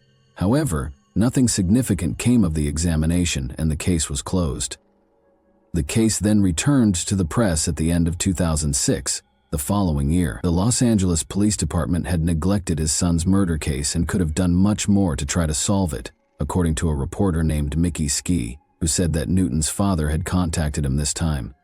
In response to this charge, the LAPD issued a statement informing the public that they were still working on the case and were making every effort to find a solution. Richard, however, never saw justice for the murder of his son. On May 3, 2011, he died at home at the age of 65. Authors Christopher Rice and Eric Shaw Quinn, who were best friends, became fascinated with Newton's murder around 2022. After reading an article about the case from an adult entertainment journalist, Christopher had become aware of it, and it had stuck in his head ever since. In addition, Christopher and Eric co-host The Dinner Party Show, a podcast they started in 2012. As it occurred, Christopher chose to bring up his interest in Newton's murder during one of the podcast episodes, expressing how intrigued he was by the fact that there had never been an arrest and no leads in the case had been made public. He ended by requesting useful information about the case from the audience. In their subsequent podcast episode, which aired 2 months later, Christopher and Eric discussed some of the new information they had discovered since their previous discussion of Newton's death. Christopher claims that he was contacted by an unnamed man who claimed to have crucial information regarding the murder case. The man told Christopher that the night before Newton was discovered dead in a garbage, he had seen him at Rage nightclub. He asserted, however, that Newton had not left the club by himself, but had instead been with a man who bore a striking resemblance to notorious serial killer Jeffrey Dahmer. Christopher learned that Dahmer was a serial killer who killed 17 men and boys in the Milwaukee region between the late 1970s and the early 1990s, when he conducted a background investigation on him. However, Dahmer was apprehended by the authorities in 1991, a year after Newton's horrific murder, and was given 15 consecutive life terms. Without a doubt, Dahmer's profile matched that of a person who might have killed Newton, but since Dahmer was already deceased, there was no way to verify this. In November 1994, a fellow prisoner attacked him and beat him to death. Christopher maintained his optimism that someone with more information would come forward, after outlining in the podcast what he had learned about Newton's murder and its potential link to Dahmer. Detective John Lamberti of the Los Angeles Police Department started to get interested in this case about the same time, in 2012. He was astounded by the amount of effort his predecessors had put into solving the murder after reviewing all the documents they had on the subject. Detective Lamberti told reporters, "They looked into this case like crazy." Lamberti also started to examine every aspect of the case more carefully, taking into account all of the earlier research that had been done on it. He looked up Newton's name on Google as one of his first actions. He found the episode of Christopher and Eric's podcast in the search result, where they discussed Newton's murder and made assumptions about Dahmer's involvement. Detective Lamberti became interested in the case after clicking on it and hearing what the two individuals had to say. Sometime after this, he contacted Eric and Christopher to arrange a meeting. The three men discussed what they knew about the case in detail and exchanged information during this encounter. An alliance was established right away, and their shared objective was to find a permanent solution to the matter. In the midst of all of this, documentary filmmaker Rachel Mason had also become fixated on the case and was working on her own covert investigation. It was by chance that she had discovered Newton's murder. She was working on a documentary about Circus of Books, an adult bookshop and gay adult materials store back in 2017. She visited Mike Szymanski, a local writer and activist, in search of reliable material for the documentary. Mike had consented to let her browse through his old collection of pictures from West Hollywood. During the search, he and Rachel were looking through one of his notebooks when a fragile newspaper story from 1990 dropped out and drew Rachel's attention. The article discussed Newton's murder and how the police were unable to identify the perpetrator. Mike happily gave Rachel all the information he knew about the enigmatic murder when she asked him right away what it was all about. The story she heard captivated her. She didn't give it much thought, though. She then proceeded to work on the Circus of Books movie, and as soon as it was over, she began looking for a new project to work on. During this time, she remembered the account of Newton's murder that she had heard from Mike. She gradually became enthralled with it and couldn't get it off her mind. She looked more closely as a result, and she started looking into the matter. Rachel was resolved to learn as much as she possibly could. In order to do this, she decided to approach the public for any advice or insights they might have. That's when she got a reply from Sherman Oaks resident Clark Williams, a gay, stay-at-home father. Like Newton, Williams was raised in Eau Claire, Wisconsin. Because of this, he thought he could help Rachel complete the details of Newton's life. Rachel was excited about the new development, since he had a unique viewpoint on what it was like to grow up in Eau Claire. She pondered whether she had at last found someone who could help her unravel the riddle surrounding Newton's childhood. She eagerly set up a meeting with Williams to find out and hear his thoughts. She learned at the discussion that it was while perusing a Facebook page that Williams first learned about Newton's murder. When he happened onto a specific post concerning the 1990 murder, he was instantly drawn to it.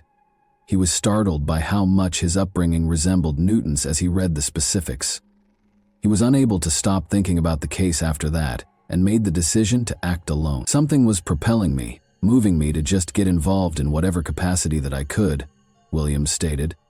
What I really wanted to do was to help tell Billy's story because I think he reflected the lives of so many young gay men and teenagers who came up in that time. He continued. He developed a greater interest in the murder once he got to know Rachel and told her everything he knew. Detective Lamberti eventually learned that Rachel and Williams were also interested in the investigation, and he quickly included them. Williams used every spare moment to try to solve the case as closely as possible. Soon later, he found out about Rick Pashy, a local amateur detective who had spent a significant amount of his time and effort trying to solve the murder of Newton after it had already happened. During the first inquiry, Rick had also collaborated closely with Wendy, a retired investigator.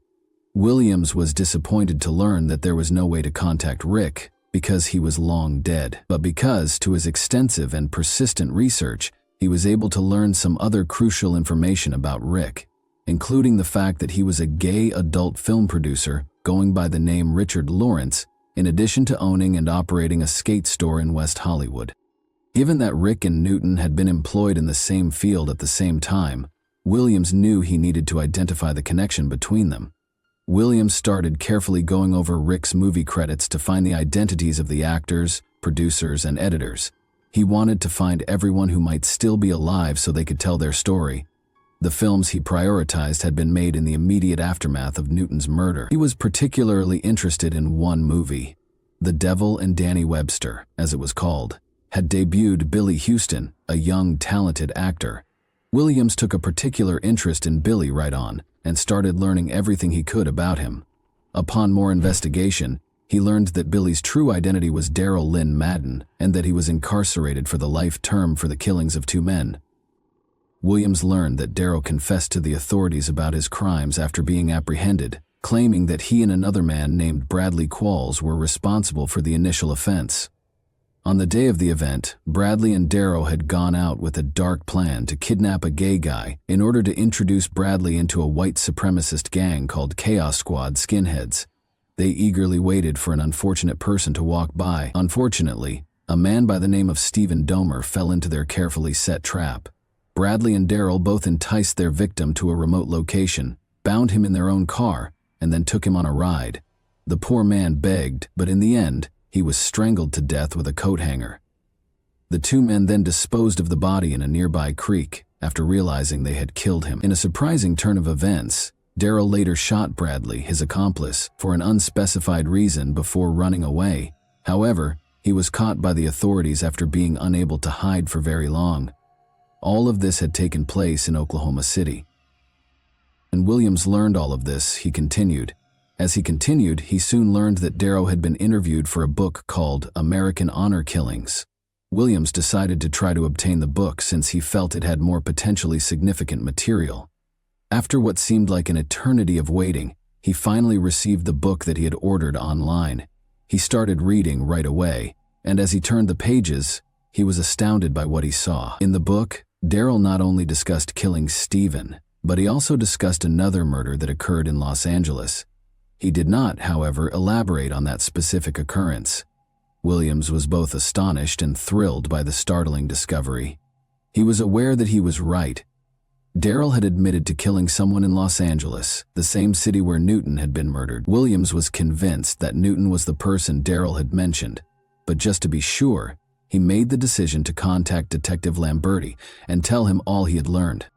Lamberti didn't waste any time in getting to work. He checked Darrell's background. He was shocked to learn that Newton's body had been recovered on Santa Monica Boulevard, which was also the location of the gay adult movie production firm Darrell had worked for. The detective went to see Darrell in order to question him, because he realized it was all too coincidental. Therefore, Detective Lamberti and Detective Tamara Maez went to Oklahoma on January 4th, where Darrell was incarcerated for his offenses. They were shocked to learn that Darrell had changed her name to Darrell Lynn and was now an Orthodox Jew and a proud transsexual lady. There was a flurry of excitement in the air as Lamberti and Maez sat opposite Darrell Lynn, who sat with a poised assurance, prepared to respond to whatever queries the 2 investigators might have. They questioned Darrell Lynn about Newton's murder during their meeting, and to their surprise, Darrell knew right away who they were referring to. According to Darrell Lynn, he and 2 of his friends had spotted Newton strolling down the street the day of his murder. They thought Newton would be an easy target for a robbery because he had looked drunk. Things took a turn for the worse after he was kidnapped. It had concluded with Newton being strangled to death, Darrell Lynn admitted. When Darrell Lynn finished his story, Detective Lamberti and his colleague were in complete disbelief. Their ears were almost unbelievable. They then inquired as to how and why Newton's body had been disfigured, to which Darrell Lynn denied any involvement. Newton's body was left with his 2 pals after they killed him, Darrell Lynn informed them.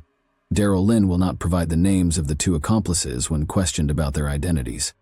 In the days that followed, Detective Lamberti went to the office of LA County District Attorney George Gascon and made a compelling case against Darrell. To their dismay, however, Gascon's office declared that they would not be charging him since the evidence was insufficient. However, Lamberti and the other team members who had been working on the case non-stop were ecstatic that it had been solved at last. In addition, Michelle was appreciative of the investigators' commitment to the investigation and the sense of closure they provided her with by resolving it. For more than 30 years, the brutal murder of Newton rocked the metropolis of Los Angeles. There is a sense of justice served when one considers that his killer has finally been found and is in prison. The location of the remainder of his body, however, remains a mystery and might potentially haunt the community for years to come. What do you suppose happened to the rest of Newton's body, and who do you think disfigured it? And that wraps up today's chilling story. If you enjoyed this video, don't forget to like and subscribe so you never miss a new upload. Also, let me know in the comments, what part of this story shocked you the most? Thank you for watching, and I'll see you in the next video. Hey guys, welcome to my channel, and today we're going to take a look at another horrible case with you. The American summer peaked in mid-July 1980. Law enforcement personnel in Kern and Ventura County, Central California, had to cope with two homicides that happened within days of one another on July 15 and 18, as the rest of the nation struggled with the heat.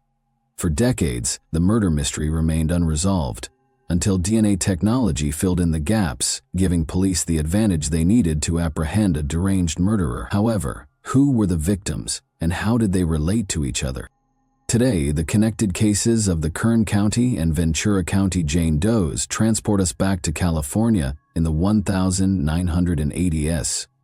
From golden beaches to glitzy cities, California has it all: sun, sand, surf, and mountains. Unquestionably, the West Coast state draws visitors from all around the world throughout the year. California offers something for everyone, whether you want to spend a day mingling with celebrities in sun-kissed Los Angeles as you walk down the Walk of Fame, or spend an afternoon admiring the vibrant environment of Venice Beach. However, despite its allure, California has a troubled past. Today, we examine two of these mysteries. A group of Delano, California maintenance workers headed through the almond orchard on the morning of July 15, 1980, in preparation for another workday. They noticed what seemed like a person sleeping on the ground, curled up in a fetal posture as they got closer to the 13th row of trees. They had to do a more thorough inspection out of curiosity, and what they found shocked them so much that they hurried to call the police right away. The body belonged to a woman who had obviously been murdered. After arriving to the almond plantation, teams of detectives and crime scene professionals started to rope off the property so they could start their investigation. It seems that the woman was either Hispanic or Native American. The absence of blood at the location was noted by investigators almost away, and they soon discovered tire tracks leading to and from the body. A bottle of abandoned Michelob beer was another hint. They speculated that their victim would have been picked up from Ruby's, a pub in Lemoore, which is an hour's drive from the farm. They started their inquiry right once, looking for hints about her identity throughout the farm. While other teams searched the fields, detectives were sent to Ruby's to question employees and customers about the woman's identification or any unusual conduct. By the afternoon, detectives had not located any of her personal items, and those they had questioned were unable to tell them much about the woman. For a post-mortem examination, the body was taken to the county mortuary. A day prior to her discovery, investigators concluded that she had been murdered. Before she was stabbed, she had been attacked. With 9 defensive wounds on her arms and shoulders and 18 stab wounds to her chest, it was excessive. Investigators could see that she put up a strong fight against her assailant. Her essential organs had been perforated, and sharp force trauma was listed as the cause of death. Her fingerprints were collected and sent to the crime lab without any kind of identification. Nevertheless, no records were identified when her prints were run through other databases. In an attempt to identify her, the coroner started looking through the body for hints. There were scars on her abdomen, which the examiner thought might have been from an operation or childbirth, and there was scarring on her buttocks. She had 2 distinctive tattoos. One was a heart with the words, "I love you, Shirley," and Seattle. The other just said, "Mother and I love you." Because of an injury to her upper leg, she also wore a prosthetic left leg. She had lost all of her upper teeth, which appeared to have been extracted medically. Her blood alcohol level was 0.3%, according to the toxicology report, indicating that she had been inebriated. The idea that she might have been picked up from the bar Ruby's was reinforced by this.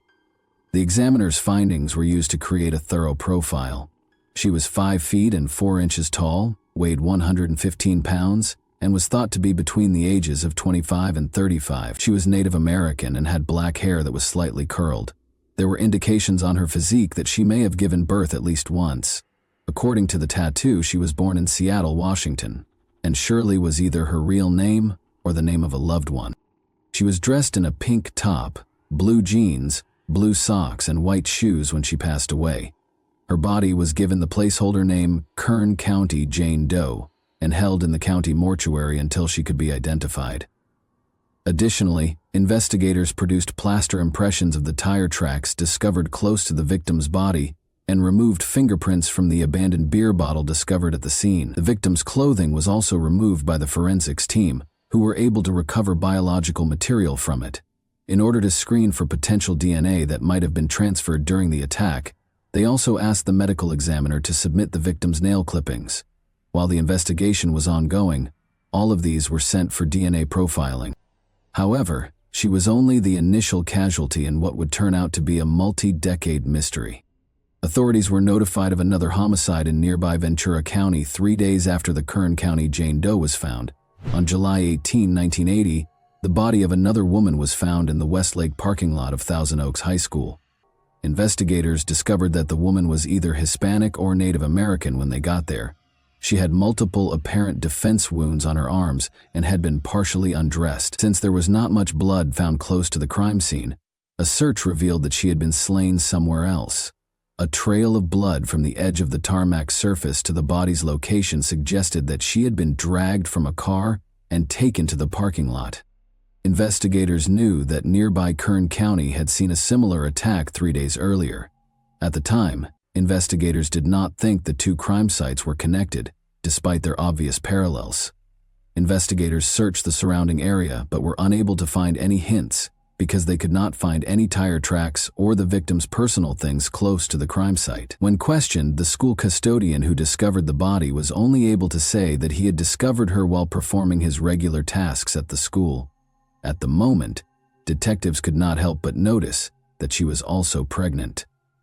Her remains were forwarded to the county coroner for additional analysis. The woman was killed 12 hours prior to her body being found, according to the medical examiner at the coroner's office. She had died by strangulation after being stabbed 16 times. The victim had also been viciously attacked. She had battled her attacker to the very last, as evidenced by the wounds on her arm. According to the coroner, she was in the 20-30 age group. She weighed between 100 and 115 pounds and was reported to be between 5 feet 1 inch and 5 feet 3 inches tall. Investigators were given a thorough profile by the coroner, which included a description of the woman and identifiable body marks. With some Hispanic, Caucasian, Sub-Saharan, and Asian descent, the victim was predominantly Native American. She had penciled eyebrows because she had chopped off her natural brows, brown eyes and black hair with bleach blonde tips. She had her ears pierced and had extensive dental work done. She had a number of birthmarks and scars, including a scar on her left knee and 2 scars from vaccinations on her left arm. She was 5 months pregnant with a boy, they were able to ascertain. Before the attack, the infant had seemed to be healthy and had received the right prenatal care. Additionally, an episiotomy scar indicated that she might have previously given birth to at least 1 child. Like the Kern County Jane Doe, she had no criminal history, and a search of national databases yielded no results, despite taking her fingerprints. The victim had been wearing red jeans, a black bra, white underwear, and a white t-shirt. Her fingernail clippings and these were also collected and sent to be tested for foreign DNA that might be used to identify her killer. While detectives awaited the results, DNA was also taken from the fetus to do a paternity test. She was given the fictitious name Ventura County Jane Doe by the county coroner. Authorities in Ventura County and Kern County put in a lot of effort over the course of the following several weeks to identify both women. Officials from Kern County went back to the pub and spoke with other local residents. Additionally, investigators appealed to anyone who might have known Jane Doe through the local media. At that point, a female caller who wished to remain anonymous and claimed to know the woman discovered in the orchard gave them a tip. The caller said that she worked as a server at a bar, went by the name Becky or Rebecca Ochoa, and had tattoos that resembled the victim's. But this tip did not lead to anything. According to several witnesses, she had been spotted in and near Lemoore for a few weeks before to her passing. These witnesses stated that the victim had been a farmhand at a nearby apple orchard. This lead did not yield any valuable information either. Investigators eventually started going to nearby tattoo parlors in the hopes that they would identify the victim and recognize the work. Although he did not personally know the work, a Bakersfield tattoo artist gave information to a tattoo parlor in Los Angeles that employed a similar method in their works. He added that there was a sizable Native American population in the region. Detectives headed to Los Angeles to follow this clue. They were back to square one after questioning the artists in the parlor and discovering that their Jane Doe had no connections to the region. Detectives in Ventura County operated under the hypothesis that Jane Doe had been abducted while hitchhiking in the vicinity of Visalia, California's College of the Sequoias. In contrast to the Kern County Jane Doe, no one appeared to remember their victim, so investigators likewise turned to the media to learn more about them. Despite distributing her dental records to many dental labs, no match was found. Without fresh leads, these paths were rapidly becoming less viable. When the paternity tests from the unborn child likewise came up empty, investigators' hopes were crushed once more. A profile that may be connected to pre-existing criminal profiles in the CODIS database was created using the DNA taken from the fetus. The father of the child, however, did not appear to have a criminal record. In the 1980s, cSDNA testing was still in its infancy, and detectives had tried every available avenue to identify both women. Despite being buried in county cemeteries, the investigators never forgot the Jane Doe's story and kept trying to re-identify them. It was found that the foreign DNA from both ladies belonged to an unidentified male. However, because they thought the killings were a coincidence, investigators kept the two cases apart. This was put away, and investigators who were tasked with handling the cold cases in both counties would periodically submit DNA results over the course of the following 30 years. A new perspective meant a different method of handling the problem. Since 1980, investigators were certain that the murderer would have committed other crimes. It was plausible that their suspect was now on their systems due to technological improvements. The DNA collected from their Jane Doe was ultimately matched by Kern County officials in 2008. Wilson Chuest, a 51-year-old guy who was already detained in California, has been connected to it. On December 2, 1951, Wilson Claude Chuest Jr. was born in New Orleans, Louisiana. Wilson reportedly had a difficult upbringing because his parents were constantly at war with one another. Wilson's childhood dreams of becoming a priest were shattered when he was expelled from a Catholic school for assaulting a fellow student. Before long, he succumbed to his darker side and started consuming drugs. He enlisted in the Army at the age of 18, but was released because he was considered unfit for duty.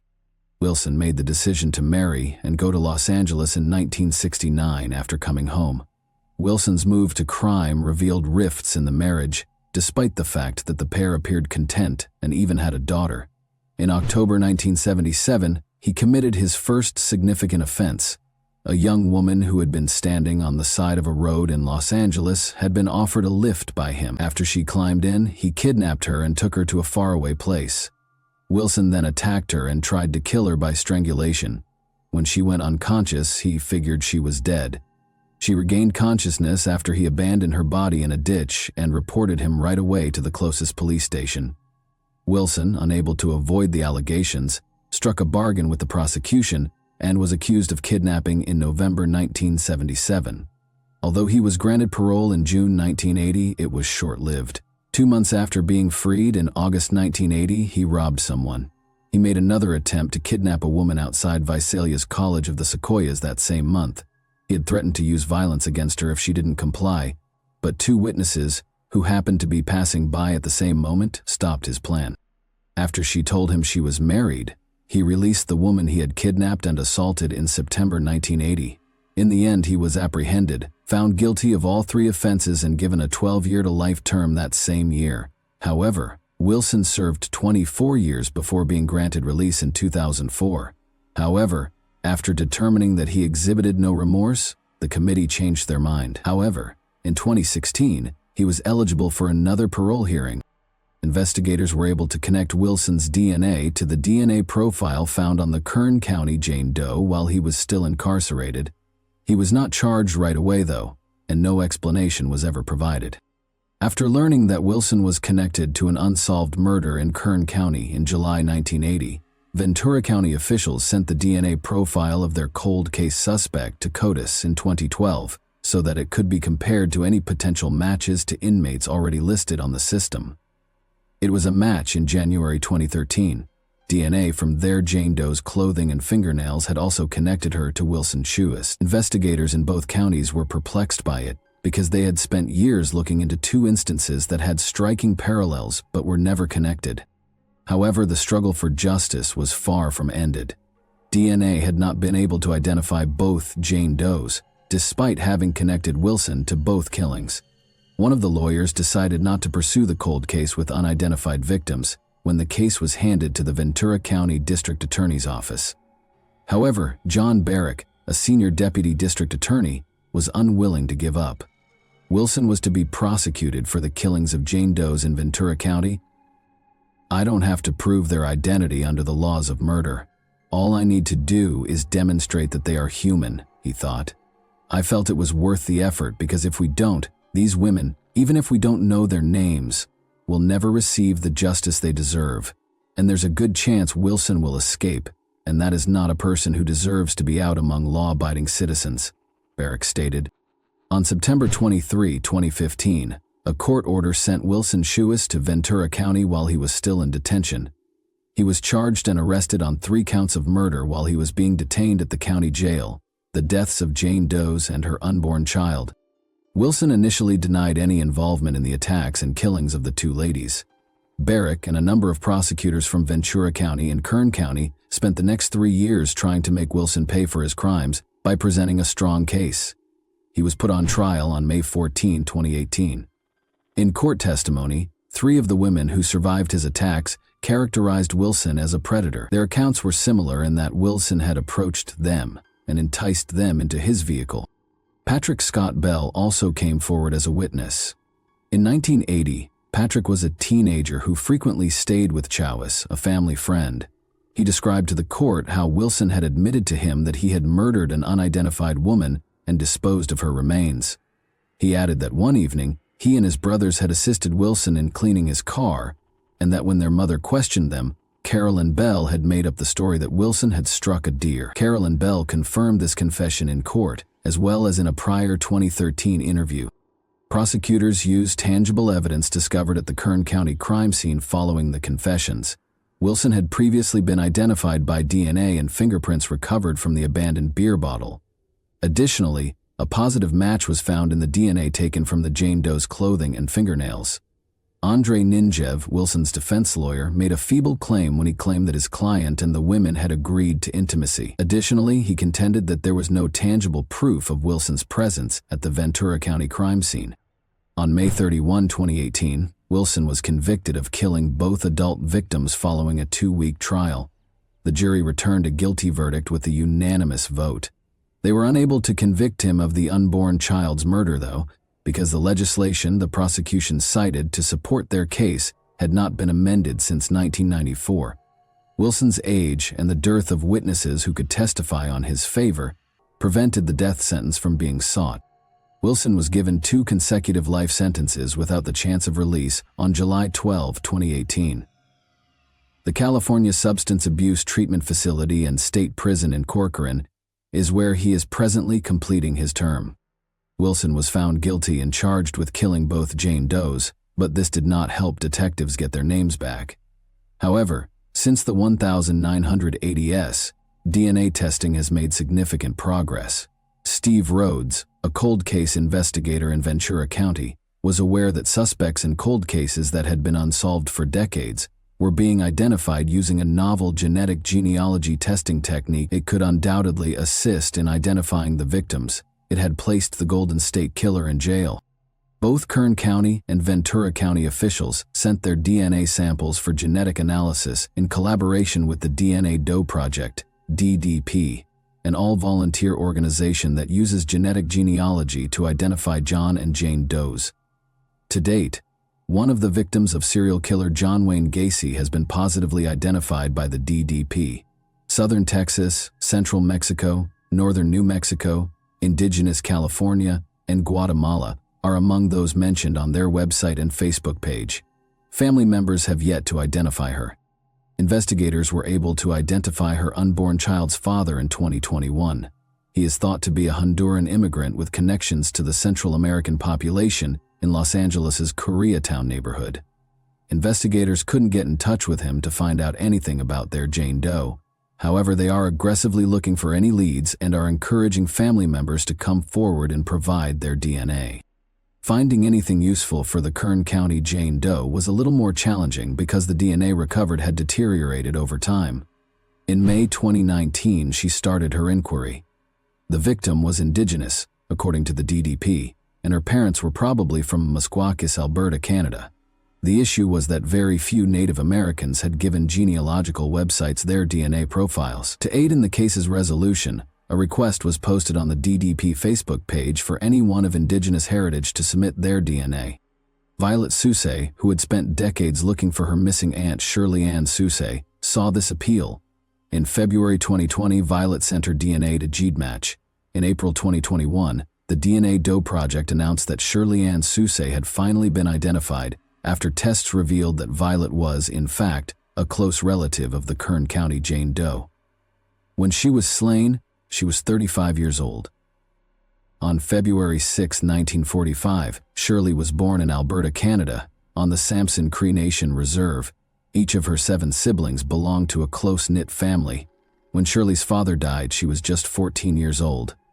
Due to their inability to manage the duties involved in ranch maintenance, the family experienced financial troubles. In order to provide for her family, she ultimately made the decision to leave the reservation in pursuit of employment. Shirley ended up relocating to Vancouver, British Columbia, instead of her original plan to relocate to Edmonton, which is nearby. She would later marry Adam Miskew here in 1963, and the two of them had a girl and 2 boys. However, things did not get any simpler. Her marriage failed after a few tumultuous years, and her 3 children were removed and placed in foster care before being adopted. She ended up destitute after failing to reclaim custody of her kids. In order to deal with her depression, Shirley resorted to substance addiction and drinking. Her family had observed the shift in her behavior, but she occasionally went back to Alberta. When she returned for her brother's burial in 1977, it was the last time her family saw her. She mentioned that she would be seeing a friend in Seattle, Washington, but she stated that she did not want to go back to Alberta. Shirley's mother allegedly encouraged her daughter to get a tattoo that would help people recognize her and help them find her in the event of an emergency. Shirley continued to correspond with her family, but after June 1980 she stopped. After decades of searching the Vancouver region, family members finally turned to visiting cemeteries since they thought she had passed away. Violet Sousa claimed that after the finding, she had promised her grandma that she would track down Shirley and bring her back to the family. On May 26, 2022, her remains were transported by air to Edmonton Airport. Members of California's Tule River tribe performed songs and offered blessings during a ritual before her casket was given back to her family. They were joined in bidding their final goodbyes by representatives from the Kern County Sheriff's Office. Violet felt relieved that she could finally keep her word. Shirley Ann Sousa was buried on May 27, 2022, in Riverside Cemetery, where her family is buried. In order to enable Indigenous people to perform their own forensic investigations, Violet now advocates for them to receive training in DNA research. She is still collaborating with investigators to use a genetic genealogy database to assist other Indigenous families in locating their missing loved ones. "I want to give people in similar situations to that hope," she said. Even though the task looked unachievable in 1980, investigators' relentless pursuit of justice, along with developments in DNA testing and technology, has finally brought a killer to justice and offered peace to a family that had been looking for their loved one for far too long. Over half of the war has already been won. However, there is still hope for finding the Ventura County Jane Doe as technology advances. The instance of today has demonstrated that unwavering perseverance can produce incredible outcomes.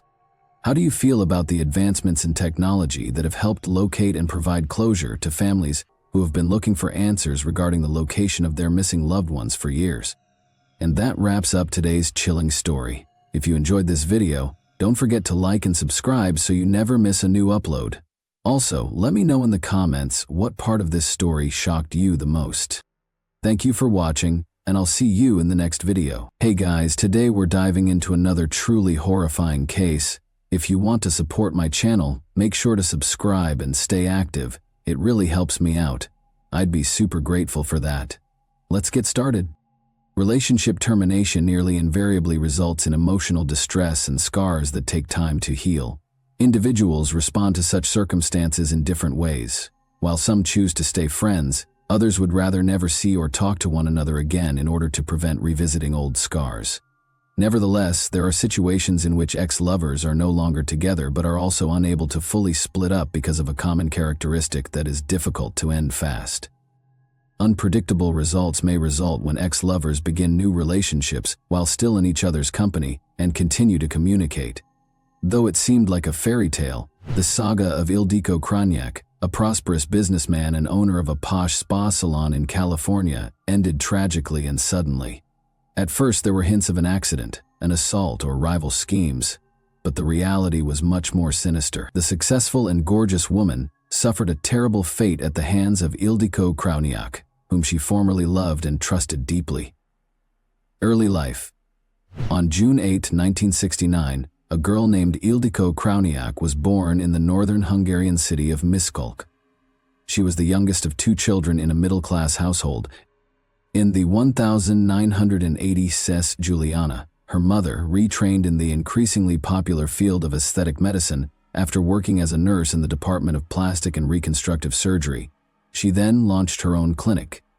Laszlo Krajniak, the family patriarch, worked as a common laborer at a nearby factory for the most of his life in an effort to support his family. From early childhood, Ildiko was only a few years older than her older brother, who was named after their father. The siblings were almost inseparable and had a good relationship. Her brother, who followed in their father's footsteps, earned an engineering degree and spent some time working at the same machine-building facility before launching a small business of his own in their hometown. Ildiko, who had always been artistic and creative by nature, felt limited in both Miskolc and traditional Hungary. She had aspirations of exploring the globe, seeing different cities and nations, starting her own company, becoming successful and well-known, and escaping the routine in which her family lived. Following in her mother's footsteps, young Krajniak attended a medical college after graduating and subsequently earned a license to practice aesthetics and cosmetology. Her goal was to become a real star in her field and accomplish more. When she was barely 20 years old, she had her first success. The aspiring expert expertly developed her career on her own, creating a strategy and business plan. Her clientele grew rapidly, and she began to make a respectable living by the standards of her city. Ildiko was always learning and developing her talents, keeping abreast of the most recent advancements in medicine, cosmetology, aesthetics, and the beauty business in general. But she knew that as a specialist, she would soon hit their ceiling, and that her opportunities at home were limited. She would have to look for a place that gave her more opportunities to reach her full potential in order to proceed. The driven young Krajniak made the decision to move to the USA after graduating with a bachelor's degree in medical aesthetics. This young lady had admirable goals, but few thought she would actually make such drastic adjustments because Ildiko was so close to her family and didn't appear likely to ever leave them. But in the summer of 1992, just after turning 23, Ildiko made the decision to follow her lifetime ambition and relocated to the United States of America in pursuit of the American dream. The resolute Hungarian took the chance and gambled everything. It was a desire to totally transform her life, not merely a move. She collected all her savings, purchased a one-way ticket, and left for a different continent. She didn't have any friends, family, or acquaintances there. She stepped into the unknown, despite the fact that no one was waiting for her and that she hardly knew any English. Her parents were conflicted about their daughter's choice, but since she was an adult and capable of making such important choices on her own, no one attempted to stop her. Her family, however, was rather worried about how her life would turn out in a strange country. Ildiko made the decision to go directly to sunny California, where she intended to study the language and hunt for work. Put down roots, so to speak. She had lived in strict, prim, and frigid Hungary, so the move was a true cultural shock. In fact, America appeared to be a land of fairy tales and unrealized hopes. Since she still needed to find a work, which was difficult without understanding the language, the young woman first tried to conserve money by staying at a cheap hostel. But shortly she was fortunate enough to get employed at one of the neighborhood beauty shops as a master stylist's assistant. She was able to meet her basic needs and rent a respectable apartment thanks to the pay. But Krajak had to become fluent in the language and get the necessary U.S. medical license in order to work in the cosmetology and aesthetic medicine fields. Ildiko had no friends or acquaintances, therefore she was forced to rely only on her own power. She put in a lot of effort, spending all of her leisure time learning English and honing her communication abilities. Her diligence and tenacity soon paid off. She earned a license to work as a leading specialist in cosmetology after passing the necessary tests. A few years after relocating, Ildiko rose to the position of chief expert at a spa in a 5-star hotel that was frequented by celebrities and show industry stars. People booked her months in advance because she was known as the best cosmetologist in town. She also continuously improved her credentials and educated herself as a professional. She went to conferences and exhibitions around the world, possessed a thorough awareness of the ingredients in cosmetics and treatments, and was able to assist clients in resolving nearly any aesthetic skin concern. The young woman had exceptional diplomatic skills in addition to her professional abilities. She swiftly built ties with business partners, had a natural business sense, and cultivated influential friends and helpful contacts with ease. Unsatisfied with constantly working for other people, Krajak had aspirations of starting her own salon, which she believed would be the greatest in the city and the entire state of California. The young Hungarian was the most sought-after specialist at the facility where she worked by the mid-1990s. Following their initial treatment visit, clients attempted to schedule appointments exclusively with this cosmetologist. Ildiko was already aware that even if she moved jobs, the clientele she had developed would remain.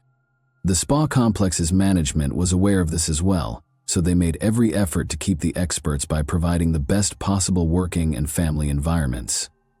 Due to her openness, friendliness, sociability, and beauty, Krajak naturally attracted a lot of male attention and had a large following. However, she prioritized learning the language, developing professionally, and advancing her job during her first few years in the U.S., putting her personal life on the back burner, possibly as the 5th priority. She met Ramilo Vestal, a young guy of Asian descent who had come to America as a kid with his family, in 1995. He was employed as a physician at a nearby hospital after pursuing a medical degree. Romantic feelings immediately grew between the couple as they were able to communicate with each other.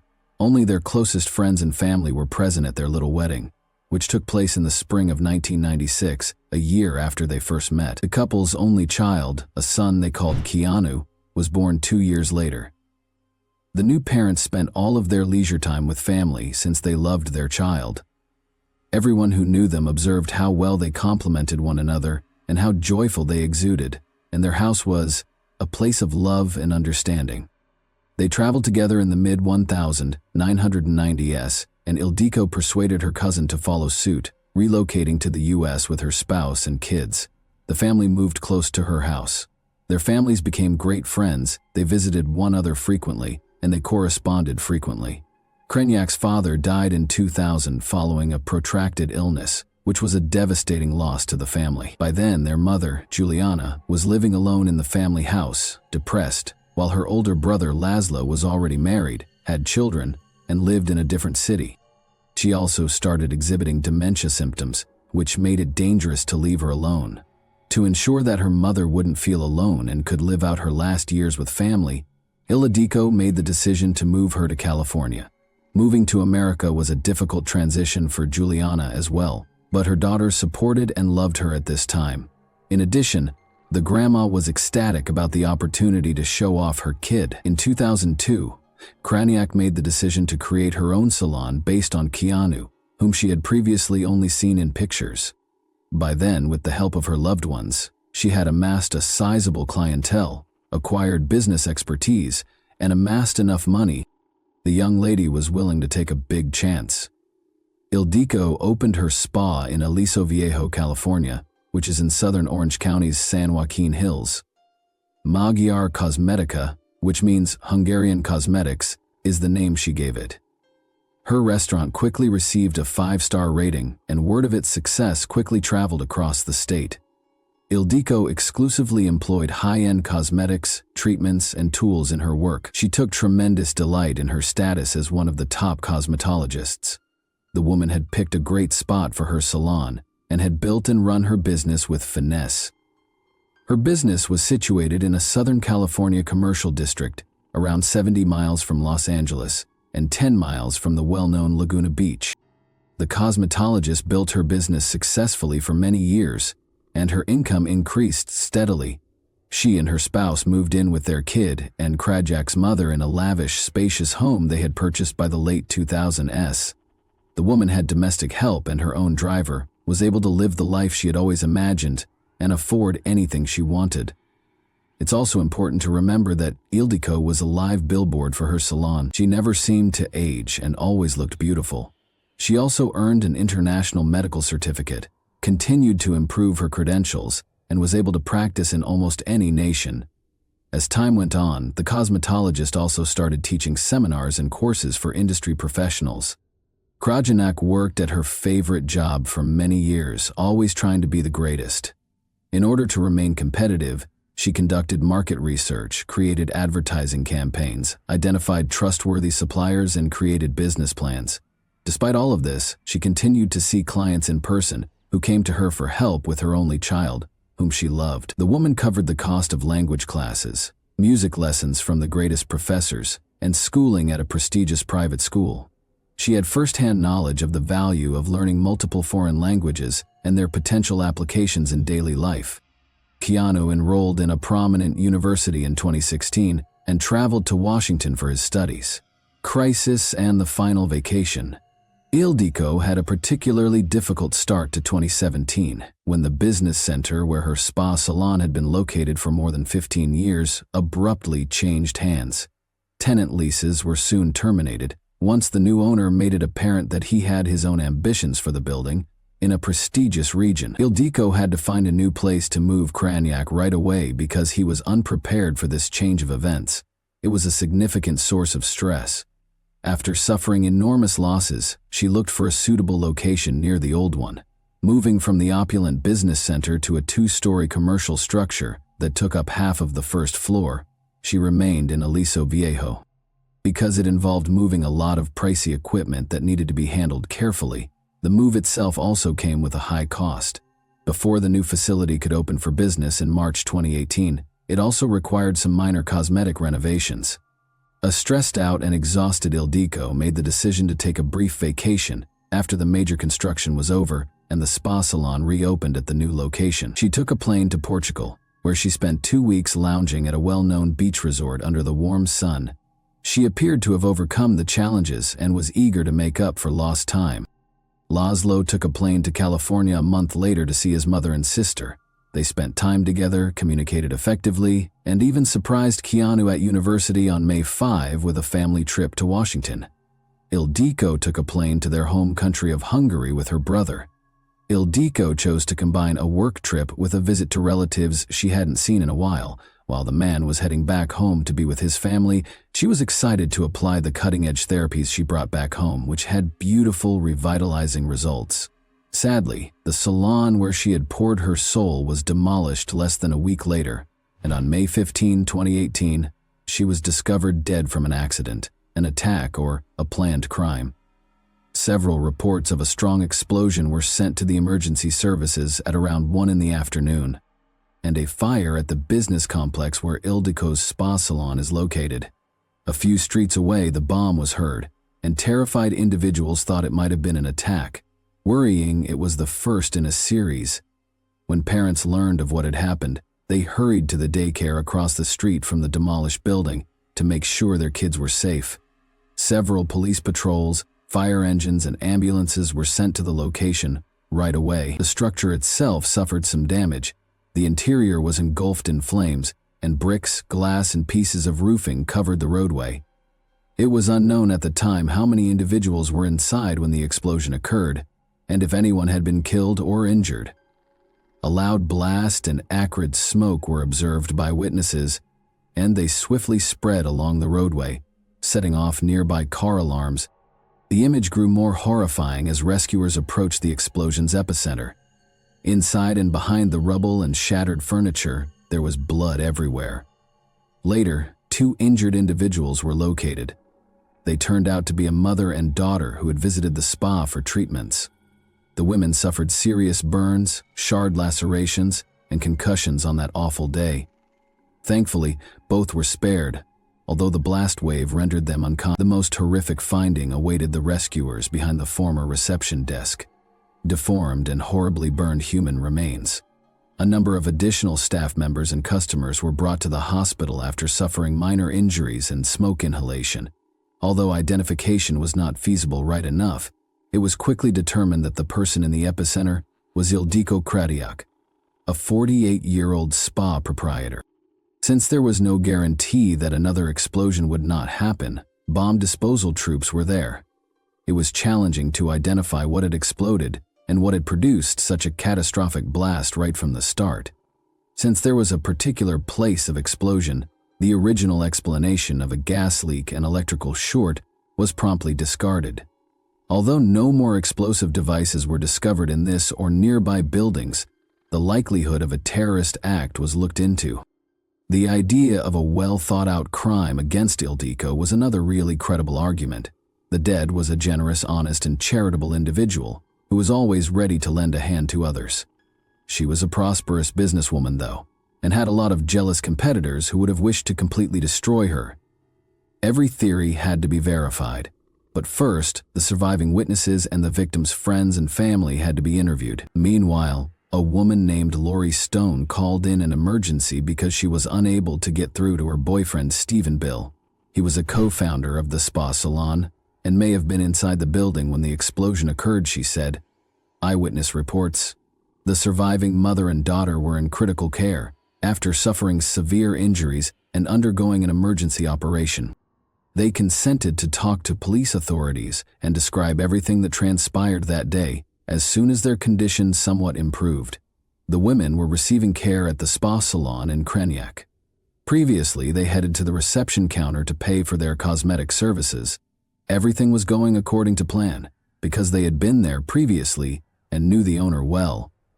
Ildiko was at the desk at the time and frequently handled the responsibilities of the receptionist herself. There was a big parcel on the desk in front of her, and she was going through the mail.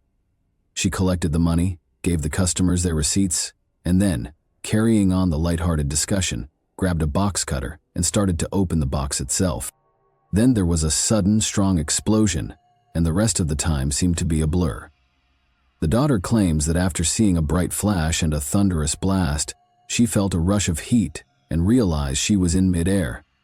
In actuality, the blast wave threw her, but she miraculously survived, found her mother in the midst of the confusion, and pulled her to a wall that had been demolished so she could breathe. She then passed out and awoke in the hospital. After talking to the victims, it became clear that the explosive device had been disguised as a regular parcel and that this was a deliberate act. Finding a group of suspects and figuring out who might not only want the woman dead but actually carry it out were the following stages. Nor was it obvious if Ildiko was the only target, or if Stephen Bill, her 59-year-old business partner, was also in grave danger. Police were sent to the man's house right away. Bill had just gotten back.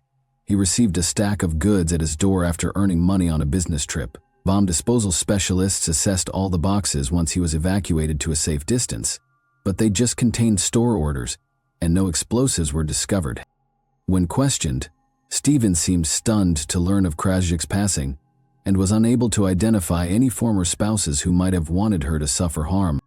Romeo Vestal, the deceased's spouse, showed up on the scene. He was completely distraught after learning of the incident, even though he had believed until the very end that his wife may have lived. But there was also the need to interrogate him. Only a handful of the Krasnia family were aware of this extremely odd detail at this stage. As it turned out, Ildiko and Romeo were no longer a couple in the traditional meaning of the word. They still resided in their spacious, opulent, shared home. Although they had remained friendly and had not filed for divorce, In recent years, they had reduced themselves to just neighbors, each with their own private life. They were willing to let go entirely if either of them found true love and had no jealousy toward one another.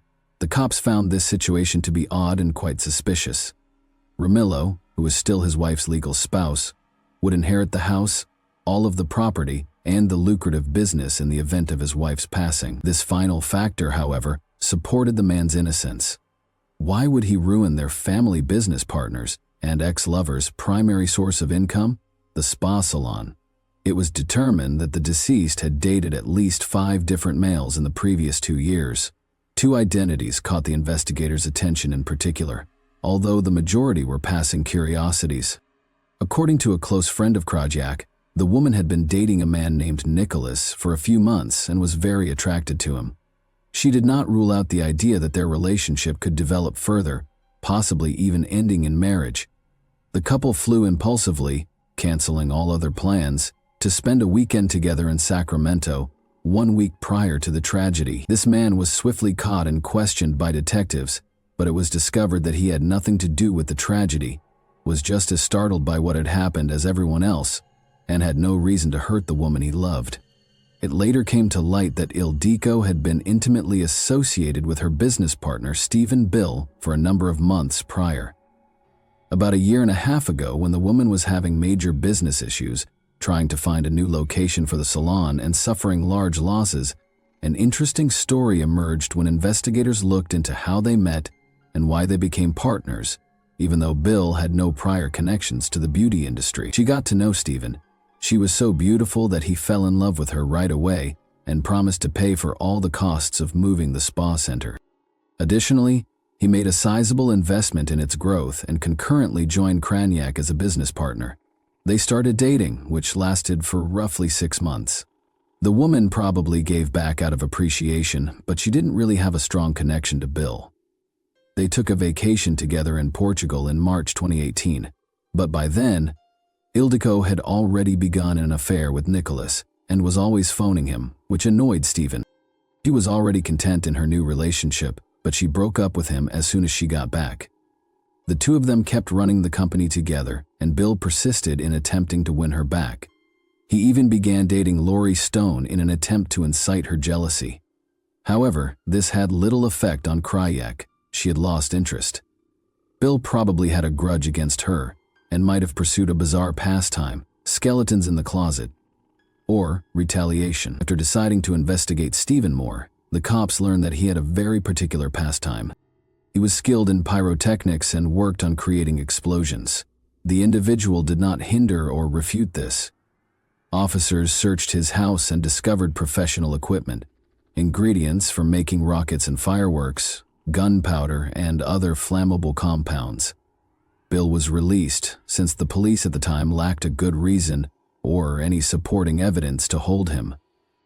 But after deciding to look into his past more, they learned that his wife had passed away 10 years prior under mysterious circumstances. An unexplained mishap at home while they were there preceded the official cause of death, which was pancreatitis, moving furniture. Although nothing could be established, it seemed that Stephen had started the incident. Additionally, after becoming a widower, he received a sizable insurance settlement, which further raised the possibility of a motive for the murder, arrest, and trial. Bill bought a variety of flammable chemical components and pieces for creating poppers, which were later discovered at the explosion scene. According to Ildiko security film from May 10, the detectives were able to locate many months later. It was also disclosed that he went to the spa salon early on the morning of the disaster in order to drop off the lethal item. On March 3, 2019, he used his key to enter through the back door and parked his car on a nearby street so that no one would notice. Stephen Bill was taken into custody on suspicion of purposeful building destruction. A number of additional accusations pertaining to causing serious bodily damage were introduced throughout the trial. One woman was severely burned on the face and torso, and another lost her eye in the explosion. Despite Bill's not guilty plea, the facts and testimony gathered did not support his position. Witnesses also said that he had started stalking Ildiko and had never come to terms with her leaving him. The woman had told friends just before she passed away that she was afraid for her life and worried that her ex-lover would get even. Stephen Bill was only convicted on all counts in early 2024 and given a life sentence without the chance of release. He and his legal team filed numerous appeals, all of which were denied. Thanks for watching, everyone. Your support means a lot to me, and you can help my channel grow by hitting that like button, dropping a comment, and sharing this video. Your engagement really makes a difference. See you soon. Hey guys, today we're diving into another truly horrifying case. If you want to support my channel, make sure to subscribe and stay active. It really helps me out. I'd be super grateful for that. Let's get started. Dismembered limbs. A head boiling in a pot. Blood smeared across nearly every surface of the home. These are the horrifying scenes that greeted officers during what began as a simple welfare check at the Guy family residence in Tennessee. What they uncovered was something out of a nightmare. A crime so gruesome, so unthinkable, it left even the most seasoned investigators shaken. For most parents, there's no greater purpose than raising their children, nurturing them, guiding them, protecting them long after they've grown. Joel and Lisa Guy were no different. They had devoted their lives to giving their son the best they could offer. But in a chilling twist, it was that very devotion that would be their undoing. Before we go any further, consider this your warning. What you're about to hear is graphic, disturbing, and not for the faint of heart. This isn't just another true crime story. This is one of the most savage murders ever committed by a child against their own parents. To understand what led to this horrific act, we need to take a closer look at the victims. And if you're picturing cold, abusive parents, you're wrong. Joel Guy Sr., known as Michael to his friends and family, was a kind, hard-working man. The kind of father who showed up, provided for his family, and tried to lead by example. Alongside him was his wife Lisa, a loving mother who poured everything she had into raising their children. They had spent their lives making sacrifices for their son, but behind closed doors, their generosity was being manipulated, and what happened next would turn a quiet suburban home into the scene of one of the most horrifying family massacres in American history. Michael was born on February 10, 1955, and he worked as a pipeline engineer. With his experience in the field, it's safe to say he was doing well for himself. He earned a solid salary, enough to comfortably support his growing family. Anyone who knew Michael would tell you he wasn't just kind. He was the type of person who made you feel seen and cared for, always willing to lend a hand or give advice, even when you didn't ask for it.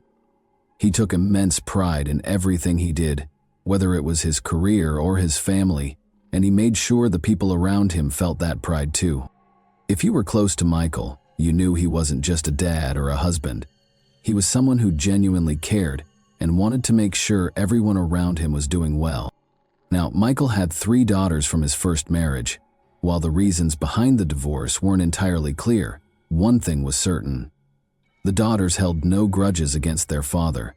They had always maintained a good relationship with him, and that didn't change when he remarried. Michael's second wife, Lisa, was as kind-hearted as he was. Just like Michael, Lisa was someone who made everyone feel welcome and cared for. His daughters quickly warmed up to her, and there was no drama or resentment. Lisa treated them like her own children, showering them with love and affection.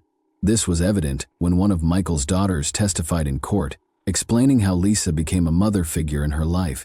She even went as far as to get an engagement ring that resembled Lisa's. She remembered all the small details about Lisa, the favorite shirt, the favorite cups, and everything else that made Lisa so special to her. Just like you just heard, this wasn't a mom who abused her children or mistreated them in a way that made them feel unloved. It's clear, just from the words of her stepdaughter alone, that Lisa poured love into every single member of her family. Additionally, Lisa worked in human resources at an engineering firm and was known for being reliable and generous. She was the kind of person who, no matter how busy she was, would stop to comfort a stranger in distress. She had a big heart, always putting others first. From this perspective, it was evident that both Michael and Lisa were known for their giving nature, and to everyone around them, they seemed like the perfect couple. Soulmates living a perfect life. However, everything began to change when Michael and Lisa welcomed their only biological child together, Joel Guy Jr. That moment marked the start of a shift no one could have foreseen. Unlike his warm and kind parents, Joel was reportedly the complete opposite, cold and distant to almost everyone. In fact, Joel Guy Jr.'s life before 2016 remains a mystery in many ways. Even his half-sisters, who grew up alongside him, admitted they didn't really know him. Whenever they visited, Joel would lock himself in his room, avoiding any interaction with family. On the rare occasions he did speak, he was dismissive and rude, treating his relatives as if they were beneath him. Over time, most of the family distanced themselves, choosing not to engage with Joel unless absolutely necessary. Joel's behavior was fueled by an inflated ego, believing he was the smartest person in the room at all times. His confidence was bolstered during his school years, especially when he performed well academically. In his final years of high school, he attended the prestigious Louisiana School for Math, Science, and the Arts, a magnet school known for its small elite class sizes. Getting accepted into the class of 2006 only reinforced Joel's belief in his superiority. After high school, he enrolled at George Washington University for 1 semester before transferring to Louisiana State University, where he pursued studies to become a plastic surgeon. However, Joel never became a plastic surgeon or held any job for that matter. While he was in school, up until the age of 28, he lived entirely off his mother Lisa's income. Lisa, who worked full-time in human resources at Oak Ridge Engineering, sent her paychecks directly to Joel. Michael and Lisa decided to fully support Joel so he could focus on his studies without worrying about finances. They paid for his tuition, housing, and other expenses, hoping he'd graduate quickly and start his career. But their generosity backfired. Joel began to see this financial support not as a gift, but as something he was entitled to, his birthright. He believed his parents owed him this money simply because they were his parents. Though he claimed to be working hard toward his goals, Joel was far less focused on school than he led his parents to believe. Living alone in Baton Rouge, he spent his time doing whatever he wanted, completely oblivious to the financial strain he was placing on his family. He didn't understand or care about the sacrifices his parents were making for him. However, in 2016, things began to change. Michael's father lost his job and took a hard look at their finances. He realized that he and Lisa could retire if they stopped supporting Joel and sold their family home. Excited for this new chapter, Michael and Lisa shared their plans with their daughters in the family group chat. They explained that they intended to move into Michael's parents' home and stop financially supporting Joel. However, they were nervous about how Joel would react to the news. At 28 years old, Joel had never been financially independent, and his parents worried about what he would do once the financial support stopped. Despite their concerns, Thanksgiving that year seemed like a turning point for the Guy family. Thanksgiving was always a big deal, a time when everyone gathered at Michael and Lisa's home to celebrate, including their daughters, extended family, and their new families. So just like any other normal family, that year was very joyful for the Guy family. The adults gathered in the garage enjoying their cigarettes and catching up, while the kids ran around and the aroma of delicious food filled the house. At every Thanksgiving, there's always that one person who locks themselves away, avoiding everyone, and in the Guy family, that was always Joel. However, this year was different, shockingly so. For the first time ever, Joel actively engaged with his family. He surprised everyone by playing with his stepsister's kids, children whose names his sisters doubted he even knew before that day. He brought them upstairs to his old room and gifted them toys his parents had lovingly preserved from his childhood. Joel laughed, joked, and even posed for family photos, a rarity that caught everyone off guard. His sudden shift in behavior was so remarkable that his sisters whispered to each other about how he might finally be turning over a new leaf. What made Joel's transformation even more puzzling was its timing. Just weeks earlier, Lisa had told him that she had given her 2 weeks' notice at work. She and Michael planned to retire, sell the family home, and stop financially supporting him.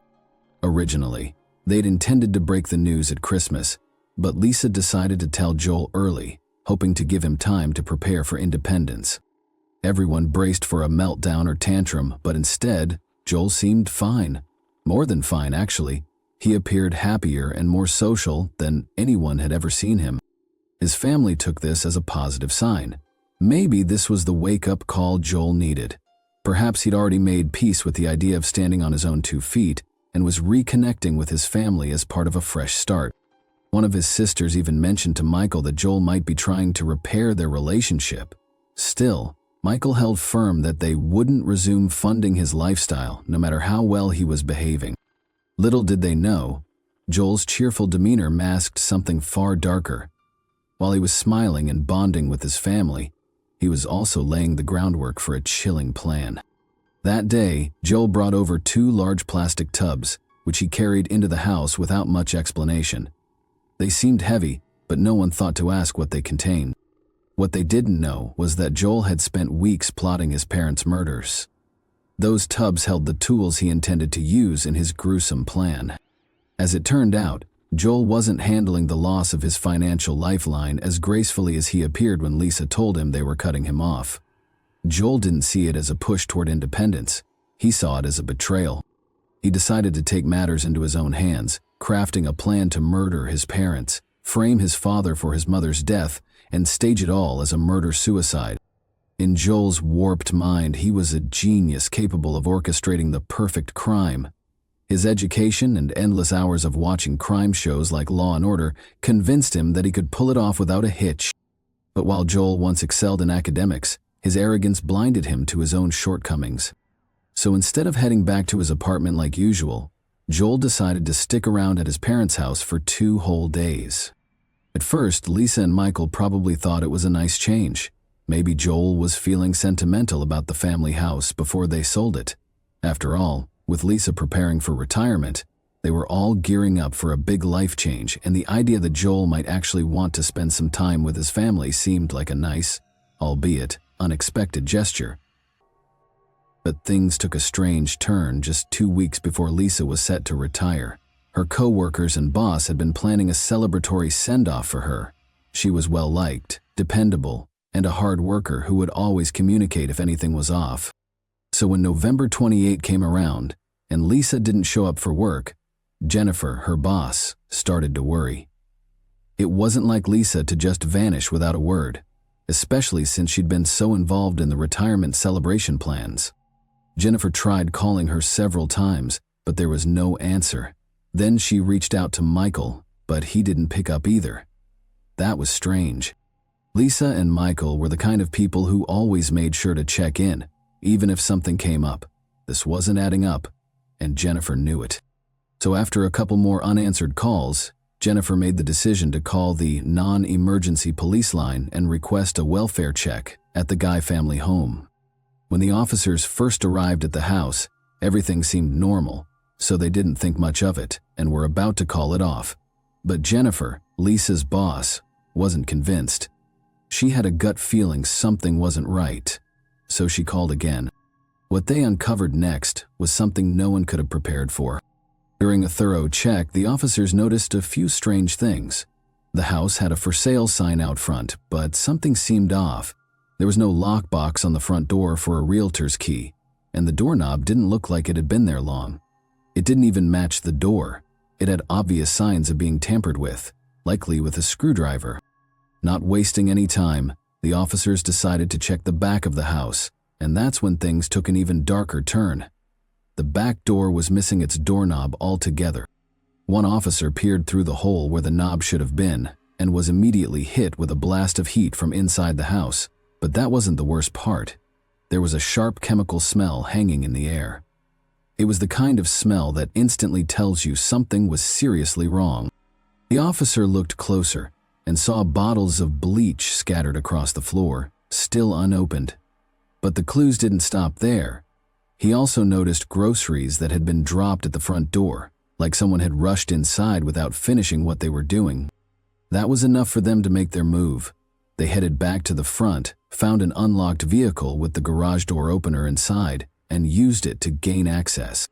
The officers entered the house, and what happened next was all caught on body cam footage. The pot you saw earlier? Yeah, that was the same one Joel used to boil his mother's head for about a day.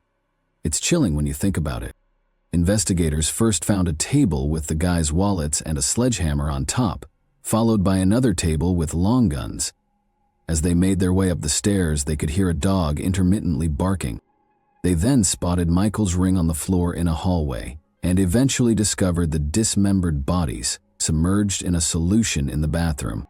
Among the other items found in the home were sewer line cleaner, a bag of baking soda, drain opener, a bottle of muriatic acid, lye, hydrogen peroxide, several bottles of bleach, a spray bottle, gloves, and trash bags.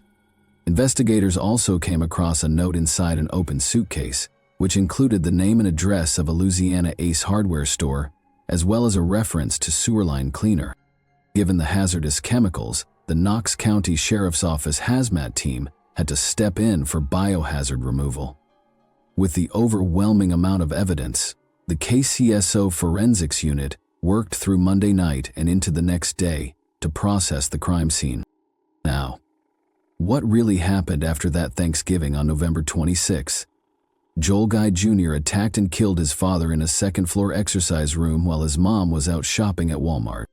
The scene was chaotic, with torn blinds and blood splattered on the walls and an overturned Bowflex machine. The amount of blood was beyond horrific. The struggle must have been brutal. The poor man's clothes were shredded from the knife wounds, and it was reported that he was stabbed at least 40 times. However, this is just an estimate according to the autopsy, since most of the tissue was gone when they found the body. The actual number of stabs could never be fully determined. But it doesn't stop there. Joel also dismembered the body, leaving his father's hands behind in the room. When his mom came home from Walmart, Joel tricked her into going upstairs. She was in such a rush that her groceries got scattered across the foyer. But when she reached the top of the stairs, Joel ambushed her, stabbing her in the back over and over, just like he did to his father. Blood was everywhere. The prosecution later claimed he used so much force to decapitate her that her head actually broke. And then, get this, he just chopped her up like it was nothing, then put her head in that same boiling pot on the stove. According to the medical examiner, Lisa was stabbed at least 31 times, and 9 of her ribs were completely severed. During the trial, the forensic examiner testified that the head wasn't just severed, but had been forcefully broken off. Both victims had their arms and legs detached, Michael at the waist and Lisa at the knees, and their body parts were placed in a bin filled with chemicals to help dissolve them. This was the very same bin that Joel had brought into the house during Thanksgiving. After death, both bodies had deep cuts made so that the chemicals could more easily penetrate the body's main cavities. So you can probably imagine how heartbreaking it must have been for both of them, loving their child and spoiling him all the way into adulthood, only for them to be brutally murdered like this. It's beyond evil. But despite Michael loving his son so much, he didn't go down without a fight. Joel sustained several cuts on his hands, including a deep gash on his left thumb. Around 3:30 p.m., he was seen in the first aid section at Walmart buying bandages and ointment for his hand injuries. He also picked up isopropyl alcohol and hydrogen peroxide. It was also around this point that Joel returned to his apartment, likely because he was too lazy to continue with his plan. After spending 2 intense days carrying out his crime, it seems that for the first time, he was exhausted. He probably felt he had worked harder than ever before and needed a break, so he headed back to his apartment, possibly to rest. Little did he know, it was exactly during this time that the police also uncovered what he had done. The police began questioning those closest to Michael and Lisa. When they inquired about who had been at the house that weekend, everyone pointed to Joel. His sisters revealed that he was about to be cut off financially and that his behavior over Thanksgiving had been strangely out of character. The soiled clothes found at the crime scene matched the description given by his sisters, and when investigators found a book bag containing a notebook filled with Joel's meticulous plan, it became undeniable he was behind the murders. The only thing left to do was finalize the paperwork for his arrest. Now, the day after the bodies were discovered, Joel was arrested while heading back to the house. In his trunk, police found a KitchenAid meat grinder, a chilling indicator that he wasn't done with the gruesome process yet. But what really exposed Joel's intentions was what he had written in his notebook. From the gruesome methods of killing and dismemberment to his strategy for destroying the bodies and erasing forensic evidence, every step was carefully thought out. He planned to grind the bodies, destroy all DNA evidence with bleach and lye, and even set a fire to cover his tracks. He went as far as faking an alibi by scheduling a text message from his mother's phone, attempting to erase any evidence that could point back to him. Joel's motive, driven by a financial incentive, was also clearly outlined in the notebook. He calculated his parents' life insurance policies, assets, and joint property with the intention of inheriting everything. His obsession with money was evident, as he described in detail how he would inherit the full value of his mother's assets, including her life insurance, the family homes, and other financial resources. In the weeks leading up to the murder, Joel continued to buy supplies like knives, acid, and plastic bins, keeping the notebook hidden in his backpack alongside his school books. He made sure to pay in cash, thinking he was being smart and inconspicuous, but in reality, Joel's arrogance and sense of entitlement were his downfall. He believed his meticulous preparations would guarantee his success, unaware that he was overlooking the most basic human realities. Joel was so spoiled and out of touch with the real world that, even while erasing his tracks, he grew lazy and decided to take a break from his gruesome task. He had no real understanding of the consequences of his actions, thinking he could simply get away with it. But what he failed to factor in was the kindness of his parents and how their disappearance would immediately raise suspicions.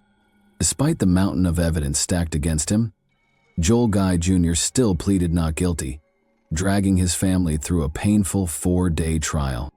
He knew he couldn't win. It was clear to everyone that he was guilty, but he wasn't trying to win. Instead, he wanted to make his family suffer by refusing to admit what he'd done. He kept control over them, forcing them to hear every ugly detail of his crime. It was like his final act of revenge, making them live through his cold, calculated cruelty. Even Joel's defense lawyers struggled to defend him. All they could muster was that Joel was a kind man who couldn't possibly commit such a horrific crime. But the jury wasn't swayed by this weak argument. On October 2, 2020, Joel Guy Jr. was found guilty of 2 counts of first-degree murder, 3 counts of felony murder, and 2 counts of abuse of a corpse. He was sentenced to life in prison without the possibility of parole. Additionally, his appeal to overturn his conviction was shot down by the Tennessee Court of Criminal Appeals in April 2023. With that, Joel's fate was sealed. He will now spend the rest of his life behind bars at the Northwest Correctional Complex in Tiptonville, Tennessee, where he will forever live with the consequences of the brutal crime he committed. Now, remember when we first said that not much was known about Joel's past? Well, as the trial went on, a surprising revelation came to light. Joel actually had one and only one friend. People were shocked to find that Joel had a friend he cared so deeply about that he even called him in prison to apologize. That friend's name was Michael McCracken. Very little is known about the nature of Joel and Michael's relationship, but it seemed that, at the very least, Joel respected him. The two met when they lived together in their high school dorms, and when Joel went off to study at George Washington University, he left after just 1 semester and transferred to Louisiana State University, where Michael was going. They ended up living in the same apartment building, and when Michael's roommate moved out, Joel moved back in with him. Some have speculated that their relationship might have been more than just friendship, but that's all we really know about the situation. When Michael was questioned about the case, he stated that he wasn't surprised that Joel had killed his parents. He explained that over the years, Joel had become increasingly reclusive, spending weeks on end alone in his bedroom, to the point where Michael sometimes didn't see him for months at a time. For whatever little comfort it may offer, Joel will spend the rest of his natural-born life in prison, exactly where he belongs. He will forever be remembered not as the genius he thought he was, but as a gigantic fool who couldn't take care of himself, and despite his so-called wisdom, made the catastrophic mistake of leaving a notebook, a kind of manifesto, at the crime scene. But what do you think about this case? I mean, we can all agree that Joel was definitely a psychopath, right? It's hard to believe he had any real justification for killing his parents, other than his own twisted desire to live a carefree life? But do you think there were other factors behind his actions? Was there something deeper going on that we're missing? Thanks for watching, everyone. Your support means a lot to me, and you can help my channel grow by hitting that like button, dropping a comment, and sharing this video. Your engagement really makes a difference. See you soon. Hey guys, welcome to my channel, and today we're going to take a look at another horrible case with you. We're delving into yet another horrifying situation today. You can't truly know what goes on in someone's house behind closed doors. Even the closest friends or family members might be clueless at times. Behind the scenes, what appears to be a picture-perfect family may be concealing a fatal threat. Many times, people are too afraid to talk about their problems for fear of upsetting or burdening their loved ones. It's more comfortable to deal with difficulties alone rather than to include other people in your suffering. However, what occurs if domestic violence is the problem? What if the partner already instills fear and submission in their significant other because they feel untouchable? Victims in such circumstances frequently experience a fear of physical abuse that is on par with their fear of their partner abandoning them. When Yulia Fireman, a well-known young businessman, killed his wife in January 2013 and attempted to make it appear as though she had committed suicide, the whole city of Samara was startled. When it was discovered that the offender received no punishment at all for his crime, the issue sparked popular indignation. Alexander Fairman was convicted guilty of killing his child's mother. However, the investigation's conclusions inexplicably changed, and the incident was attributed to a brief episode of insanity. 11 years later, Yulia's family continues to strive for justice and the punishment of her perpetrator. Alexander and Yulia, a tale of love. On August 21, 1986, Yulia Sergeyevna Fairman née Naumova was born in Samara in the Russian Middle Volga area. She was raised in a modest working-class household. Her mother, Ludmila Naumova, was engaged in the food service sector, while her father, Sergey Naumova, was a driver. Despite Yulia's difficult upbringing, her parents made every effort to make sure she never went without. They were committed to providing her with the greatest education they could afford and a decent upbringing. Yulia began attending Samara's public school, number 67, in 1993 and received her diploma in 2003. She continued her education in management at Samara State Academy's Faculty of Economics and Management. After receiving her degree in 2007, she quickly found employment at VIP Auto, a significant local auto dealership. This is where she first met Alexander, a young man, and their romance started. Samara was also the birthplace of Alexander Mikhailovich Fairman. He came from a wealthy family in 1985. His father, Mikhail Fairman, made a fortune in farming throughout the 1990s, raising cattle, owning factories that made dairy products distributed all over the country, and operating beekeeping operations to sell honey and other bee products. He rose to become one of the city's most prominent and wealthy individuals. However, the creation of LLC Teplizhny, one of the most prosperous agricultural businesses in the Samara area and the entire Volga economic zone, was his greatest achievement. Alexander met Yulia while working for a short time at the VIP car dealership after graduating from college. He started courting the young, attractive woman as soon as he saw her. Regretfully, Yulia reacted to his attention, and they began a fast-paced romance that initially seemed like a fantasy. After dating for around a year and a half, Alexander formally proposed in 2009. Friends and family claimed that Alexander planned a romantic surprise for Yulia. He brought her to the window, paid her an unexpected visit, and signaled his buddies who were waiting outside when he proposed. They let go of a balloon with a tiny box holding a stunning engagement ring inside. After catching the balloon and putting the ring on her finger, he proposed to her. Yulia was so happy that she couldn't contain her tears and said yes. Shortly after their engagement in late 2009, they were married. Alexander's parents threw a magnificent celebration for their adored son, spending a lot of money. With a big guest list, a huge Hummer limousine, the most renowned banquet space in the city, a stylish master of ceremonies, and a spectacular fireworks show to round off the evening, they planned an enormous celebration. Yulia looked like a fairy tale and was beaming with happiness, as her bridesmaids remembered. To outsiders, the princess's wedded life appeared idyllic and content. They were living pleasantly and worry-free in their well-furnished flat on Stavropol Scale Street.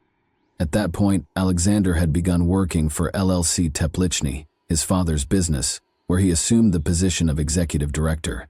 The couple began considering starting a family shortly after the wedding. However, Yulia was unable to conceive for more than a year. According to Alexander's family, the first noticeable rifts in their marriage appeared during this period, but both of them thought that the birth of a child would save their union and fortify their relationship, when the pregnancy test eventually showed those two eagerly anticipated lines. It was evident from the happy pictures Yulia posted on social media that they were looking forward to the birth of their kid. Yulia gave birth to a boy on September 6, 2011, and they called him Pavel. A few days later, Yulia announced on social media that the baby had been delivered, weighing 9 pounds 6 ounces and measuring 23.6 inches in length. She also thanked everyone for their well wishes. The countless pictures of Yulia and young Pavel show how much she loved every second of her maternity leave. Her life appeared to be perfect from the outside. A devoted husband, a healthy child, a comfortable home, stable finances, and a solid family. Many of her acquaintances were envious of her, but everything fell apart in a flash, and the horrifying late-night call made the idea of a perfect family disappear like smoke. The quiet at the Naumova home was broken early on January 4 by a phone call.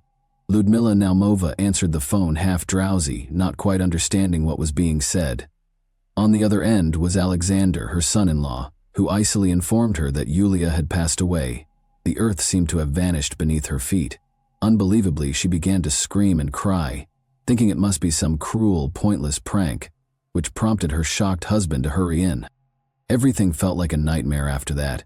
When the first automobile passed, Ludmila Naumova and her husband hurried outside, pulled on some clothing, and begged the driver to take them to their daughter's apartment. An ambulance was already parked close to one of the entrances when they reached the building on Stavropol Sky Street, which was about 15 minutes away. Ludmila, barely conscious of herself, rushed to the paramedics, but they simply shrugged, expressing their sympathy and informing her that there was nothing further they could do. Elena Fairman, Yulia's mother-in-law, was outside with their 1.5-year-old grandson, Pasha. Ludmila rushed to her, desperate for answers, but all she could infer from Elena's statements was that Yulia was no longer there. When the mob finally reached the apartment, they were met with a terrifying sight. Inside, the floor near the bathroom had light bloodstains, and their daughter's lifeless body lay on the floor near the entrance. Her face was covered in blood and her hair was matted and twisted. Her mother was too shy to come close. She had to be taken into another room as she began to lose consciousness.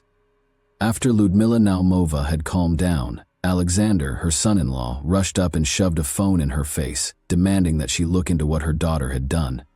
He persisted until she took the phone, even though she was having trouble understanding everything around her. She struggled to concentrate as she read this message, which contained an odd farewell note. According to reports, Yulia admitted to cheating on her spouse 6 months prior and claimed she was unable to forgive herself. She said that if her actions damaged her family and the life of their child, she didn't know how she could continue. According to Alexander, Yulia had committed suicide, making the murder scene initially strange. He claimed that she had been so overcome by remorse over her supposed affair that she was unable to handle it any longer. He claimed that she had behaved oddly that night, and they quarreled before Yulia entered the restroom. She had been in there for too long, he realized after a while. He knocked on her door and she didn't answer, so he opened it to see her hanging from the doorknob with a hairdryer cord around her neck. He says he tried CPR on her and summoned emergency services and his parents when he realized he was powerless to save her, to assist with the youngster. Alexander didn't phone his mother-in-law to let her know what had happened until paramedics confirmed Yulia was gone. He spent the entire time in the flat, conversing with the law officers and medical staff who came to the site. But Alexander did not act like a widower in mourning. He appeared uncomfortably composed, but he became obviously agitated when Ludmila Naumova showed in. He didn't feel sorry for her. Indeed, he appeared determined to exacerbate her suffering. The condition of Yulia's body, however, was what really drew the investigators' attention. Not Alexander's strange behavior. On her neck, forensic specialists found 2 ligature marks. One was quite noticeable, as if she had been strangled. The second mark showed after she had passed away, although it was faint and at a different angle, suggesting hanging. Her body also had a lot of other wounds that were healing in different phases, but more on that later. Another oddity is that Alexander called his parents and a hospital worker relative first, rather than the emergency services, after finding his wife's dead. Their arrival at the scene preceded that of the paramedics. What was wrong with the message of farewell? After losing her daughter, Ludmila Naumova was in a state of shock and was hardly able to process anything when her son-in-law first gave her the message on her daughter's phone. She had reasonable suspicions from the beginning that her daughter had not authored that note. First of all, Yulia had never texted her mother before, understanding that she didn't read texts at all because of her terrible vision. Secondly, Yulia never spoke to her mother in the manner described in the parting message. Third, Ludmila had no doubts whatsoever that her daughter would never abandon her kid. He was the center of her existence. Furthermore, scientists concluded that Yulia's heart had already stopped beating when the message was transmitted. Alexander clarified this by saying that he may have mistakenly sent his wife's last message to her mother while attempting to contact for medical assistance, and that Yulia may have typed the message and left it in drafts.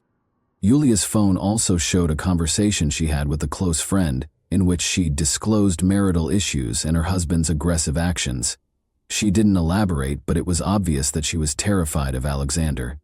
In one of her final letters, Yulia stated that she couldn't bear to die and that she would remain strong for her kid. After analyzing Yulia's body and the murder scene, the original theory was that police had determined that this was a poorly orchestrated crime rather than a suicide.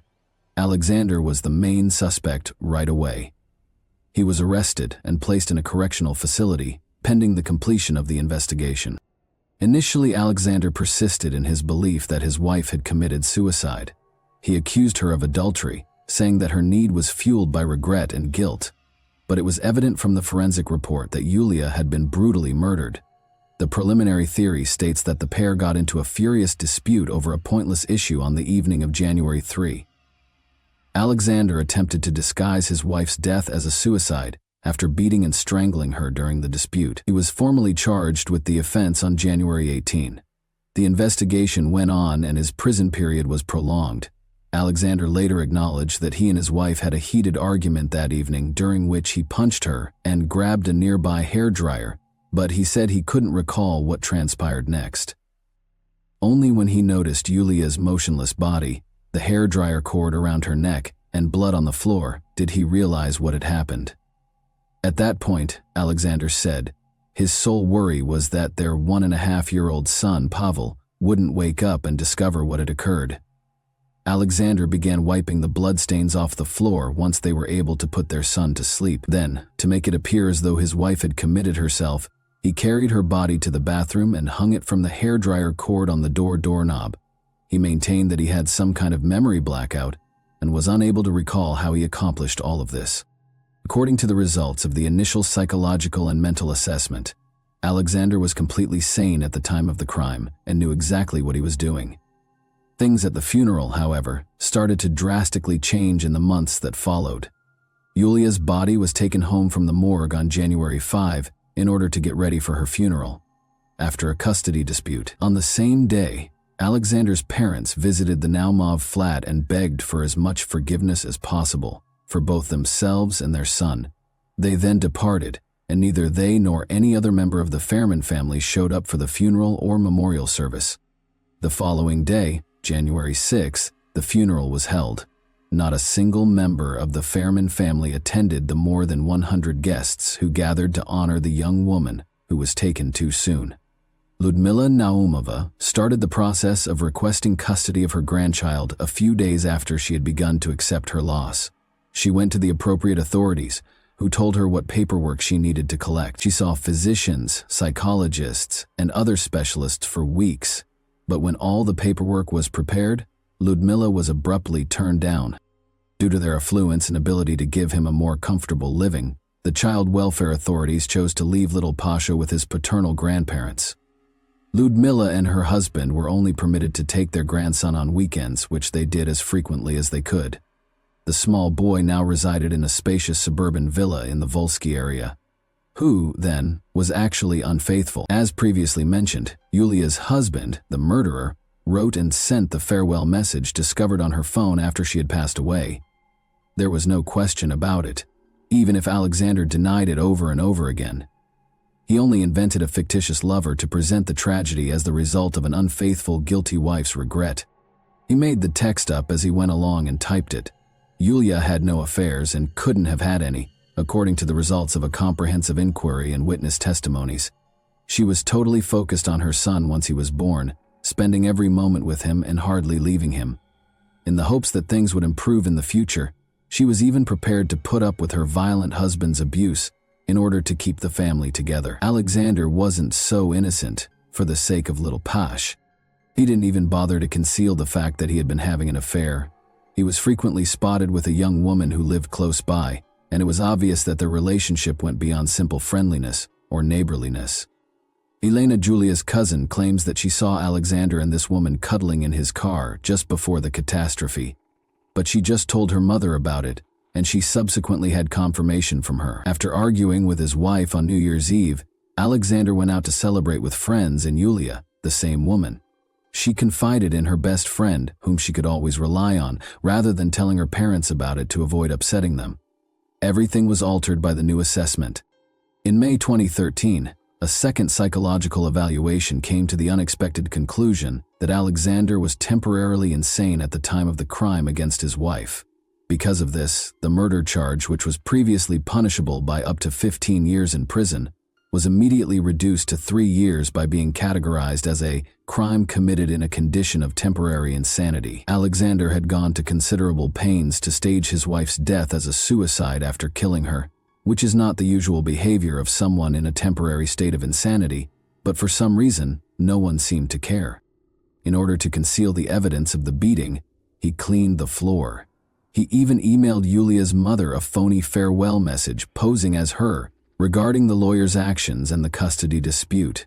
By the end of May, Alexander was freed on a travel restriction order, which basically allowed him to move around and carry on with his life as he awaited trial. Alexander's attorney had sought to modify the terms of his client's detention almost away. Devastated by this ruling, Yulia's parents filed an appeal with the prosecutor's office, requesting a third psychological assessment. This time, experts from Moscow's Serbsky State Research Center for Social and Forensic Psychiatry were consulted, and the results took roughly 3 months to obtain. The psychiatrist did, however, only confirm that the accused had acted while temporarily insane. Regarding the initial assessment, which said that Alexander had been fully aware of the crime and had purposefully attempted to conceal it, it was argued that the experts had merely misunderstood the accused's conduct and actions. Alexander, meanwhile, kept changing what he was saying. That evening, he was in a state that sounded like the definition of temporary insanity from a textbook. The trial starts. On January 22, 2014, the Kirovsky District Court in Samara hosted the initial hearing in the Fairmont case. Alexander claims that the issues in their relationship started when they moved in together before the wedding. He asserted that Yulia had high standards and an entitlement complex, expecting nothing less than the best. He claimed that he and his parents responded to her desires, which included the lavish wedding, the pricey limousine, and all the extravagance. According to Alexander, Yulia and he tried in vain for more than a year to conceive after the wedding, which strained their relationship and even led to Yulia discussing divorce. Nothing changed after the birth of their son, Pavel. According to the defendant, his wife only cared about his paycheck and was totally preoccupied with the baby. Alexander's parents supported his allegations by calling their daughter-in-law materialistic and avaricious. Alexander spoke of an oppressive environment at home that was constantly getting worse, claiming that his wife, who he had once adored, had become aloof and that he had no one with whom to discuss it. The young businessman claimed that on that particular night, he and his wife got into a heated argument once more, during which she raised the subject of divorce once more. He said she became irate and threatened to kidnap their son and keep him from seeing the boy. Alexander said that he then blacked out after feeling his tongue dry out and his ears begin to ring. Yulia was already dead when he regained consciousness. He did not provide an explanation for his decision to stage her death as a suicide, but he acknowledged that he brought her body to the bathroom and cleaned the blood off the floor to prevent frightening their son. Additionally, The defendant insisted that he had never hit his wife, blaming the multiple wounds and bruises on her body on rough play with their child. Alexander and the lawyer his rich father had hired had obviously done their homework. According to the defense lawyer, his client committed the crime while suffering from a cumulative state of temporary insanity. This indicated that he had been subjected to long-term psychological stress as a result of Yulia's alleged insults, humiliations, and oppressions. To put it another way, they were effectively holding the victim responsible for her own terrible destiny. The prosecutor first requested an intentional manslaughter penalty of 8 years, but Alexander's maximum punishment was reduced to 3 years in a correctional colony, a slap on the wrist for a killer, after the seasoned defense lawyer swiftly succeeded in having the charge dropped back to a crime committed in a condition of temporary insanity. Several strange things happened during the trial. First, the first panel's forensic psychologist, who had determined that the defendant was completely sane and had acted with intent, abruptly disappeared and never showed up in court again. Then, as if they had never been mentioned or were somehow considered unimportant, any reference to the victim's cuts and bruises appeared to vanish. At each hearing, however, the victim was gradually presented in an unfavorable light. Alexander Mikhailovich Fairman received a sentence of only 2.5 years of probation after being found guilty of a crime committed while temporarily insane on August 8, 2014. That is to say, he was not imprisoned. His only penalty upon returning home was to pay Yulia's parents 1 million rubles in moral damages and to be required to check in with the Federal Penal Service on a regular basis. The court considered Alexander's alleged remorse, including the fact that he had apologized to his in-laws and that he had a young boy to maintain, even though the prosecution had initially asked for 3 times that sum. But right once the Naumovas declared that they would appeal the punishment, even going so far as to appeal it to the Supreme Court. However, their appeals were denied, and they were unable to contest the decision at the cassation instance of the Samara Regional Court. The sentence didn't change. Ludmila Naumova noted that animal abuse has a more severe penalty under the Russian Criminal Code, which includes actual jail time. The distraught mother is still holding out hope for justice, since she couldn't see why her daughter's life was worth even less than a stray dog's. The incident occurred more than 11 years ago, but the lawsuit has not moved forward. There was never any, according to Galina Kislyakova, Fairman's attorney. There is proof that the crime was planned, so the court's decision is upheld. She believes the victim's mother's grievances are unfounded, solely sentimental, and devoid of any legal merit. And that wraps up today's chilling story. If you enjoyed this video, don't forget to like and subscribe so you never miss a new upload. Also, let me know in the comments, what part of this story shocked you the most? Thank you for watching, and I'll see you in the next video. Hey guys, today we're diving into another truly horrifying case. If you want to support my channel, make sure to subscribe and stay active. It really helps me out. I'd be super grateful for that. Let's get started. In the little Florida town of Sebring, a guy who had just seen a nightmare come to life said these heartbreaking words. He was on the verge of becoming the 6th victim, and he just avoided the mayhem and carnage that would eventually be remembered as one of the most horrifying crimes this community had ever witnessed. Later, the police would characterize the crime as unimaginable and devastating, not just due to the extreme violence but also to the perverse motivations that led to it. How did it all turn out then? What may have motivated someone to carry out such heinous acts of violence? After compiling the official papers and witness testimony, we will go deeply into the specifics of how and why this tragedy occurred, and above all, pay tribute to the 5 lovely souls that were lost forever. Let's start by traveling back in time to a peaceful Wednesday in late January, the 23rd to be precise. In 2019, Sebring, Florida was simply going about its daily business as usual. People were returning to work, adjusting to the new year, and going about their daily lives as usual. Nothing seemed unusual, least of all at SunTrust Bank, where 4 staff members were going about their daily business as usual, processing transactions, helping clients, and surviving another weekday in their sleepy little town. This isn't the type of place where everyone is thinking about crime.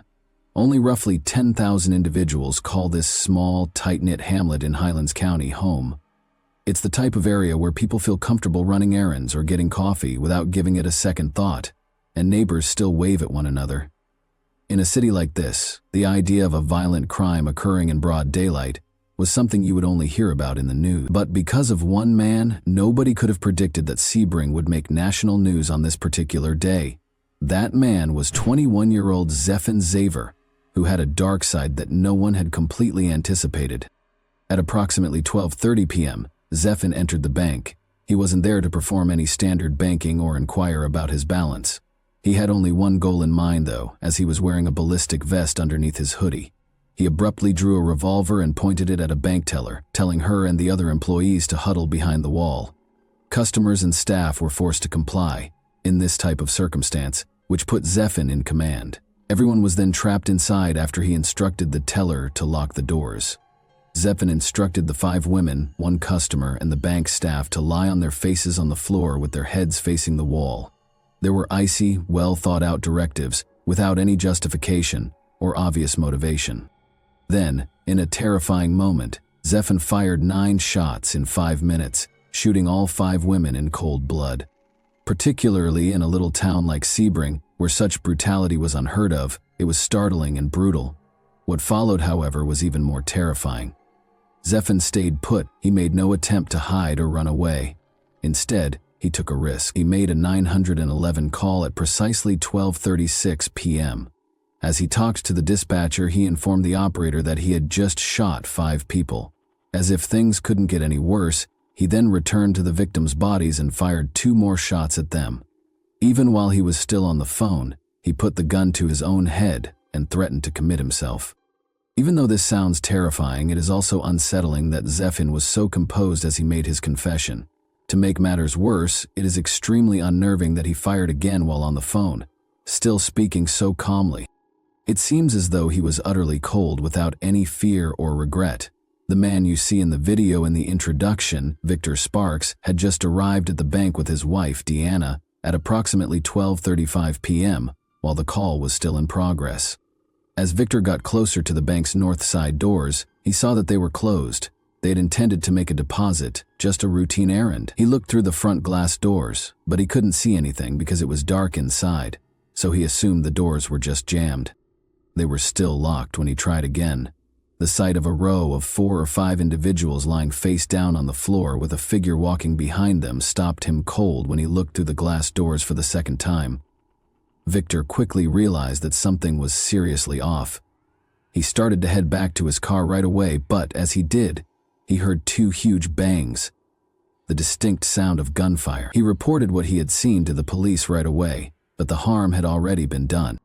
Deborah Cook, a 54-year-old employee, Marisol Lopez, a 55-year-old employee, Jessica Montague, a 31-year-old employee, Cynthia Watson, a 65-year-old client, and Anna Pinion Williams, a 37-year-old employee, were later identified as the victims of this heinous murder.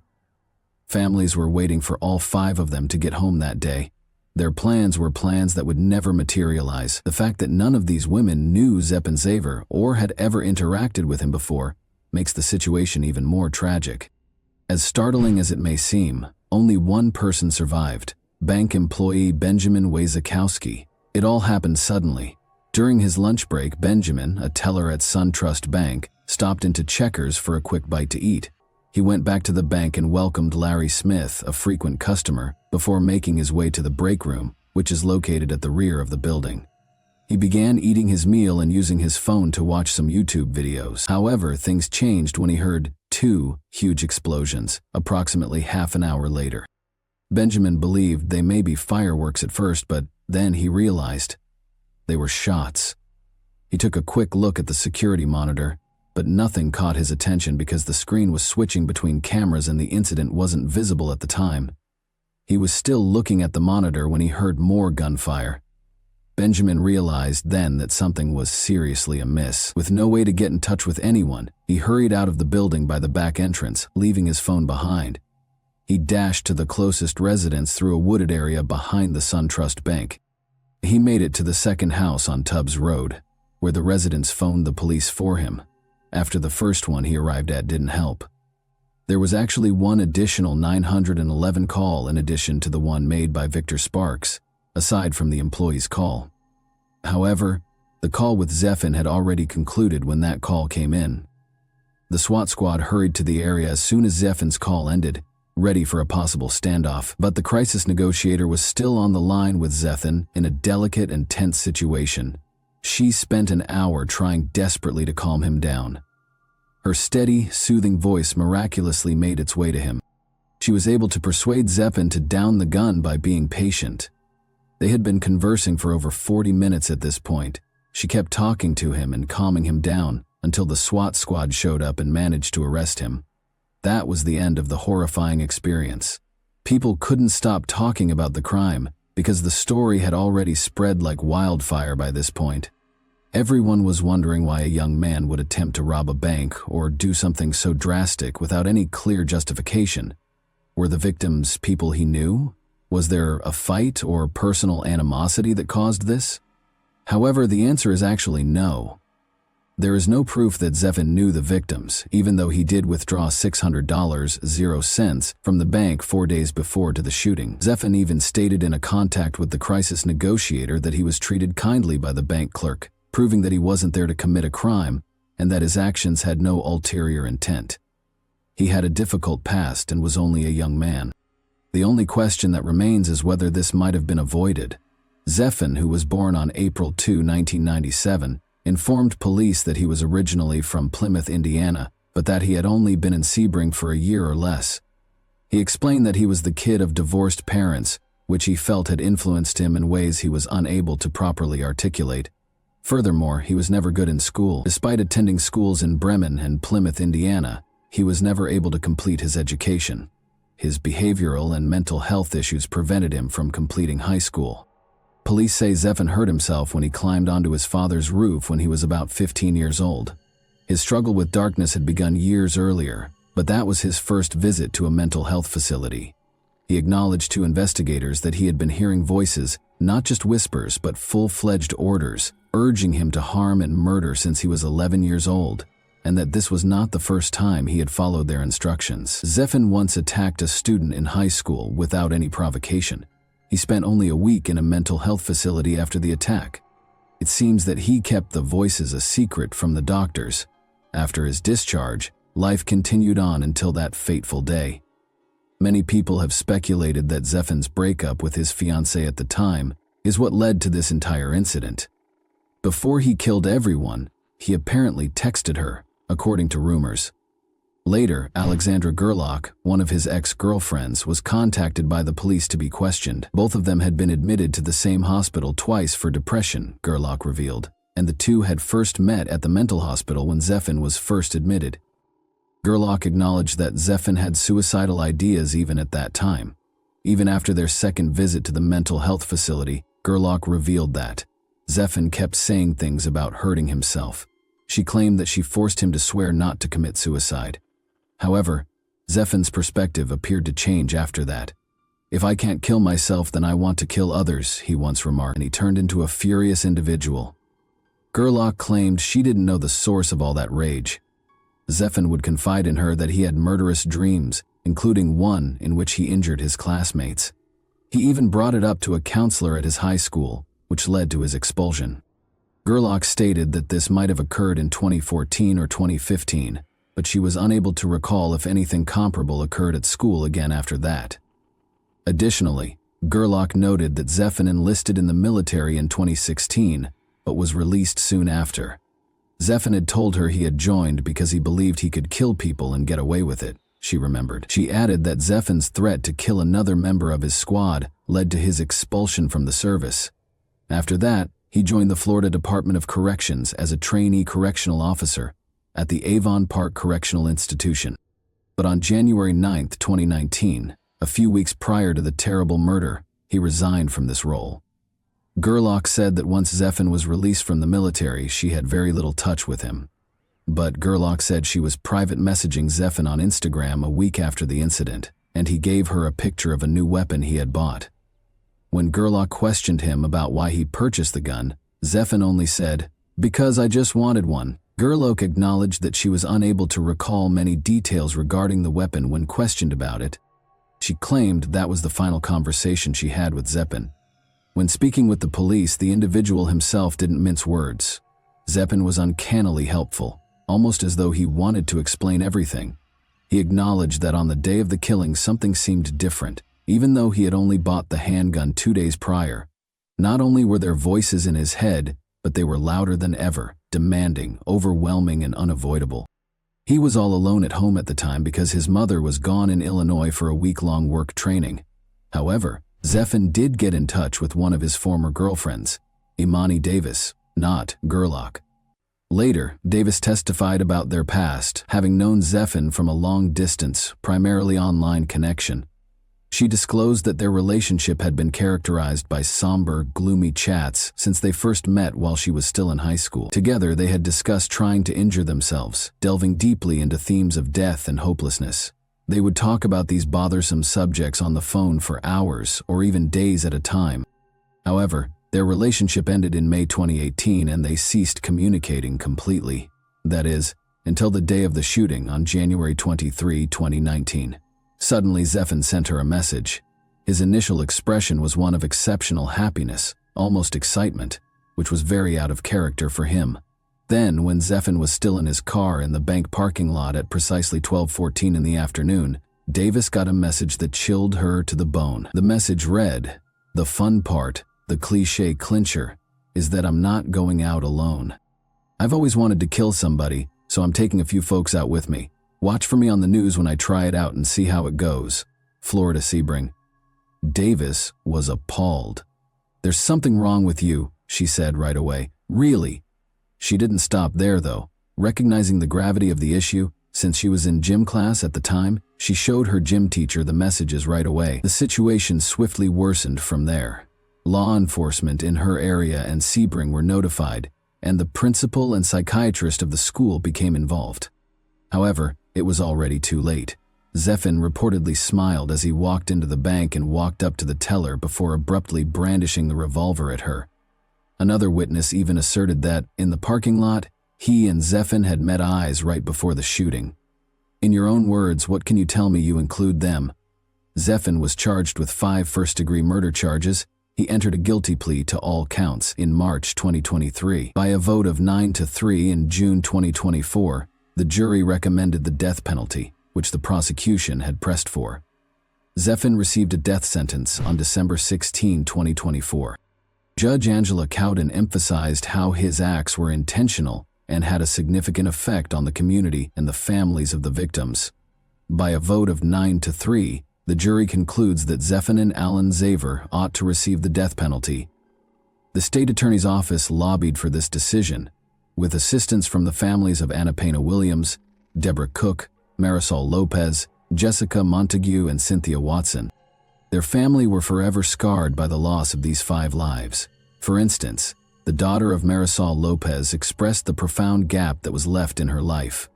As he entered the bank, Lopez was actually the first to encounter Zepin's gun. She was known for always making everyone around her feel better, even in the face of devastating events.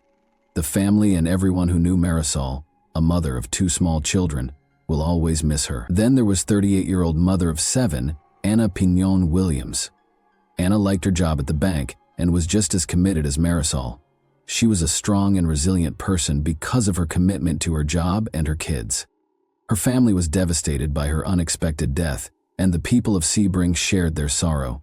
In addition to being a devoted mother to 5 children and a wife to her husband, Jermaine, Jessica Montague, 31, was employed as a teller at SunTrust Bank.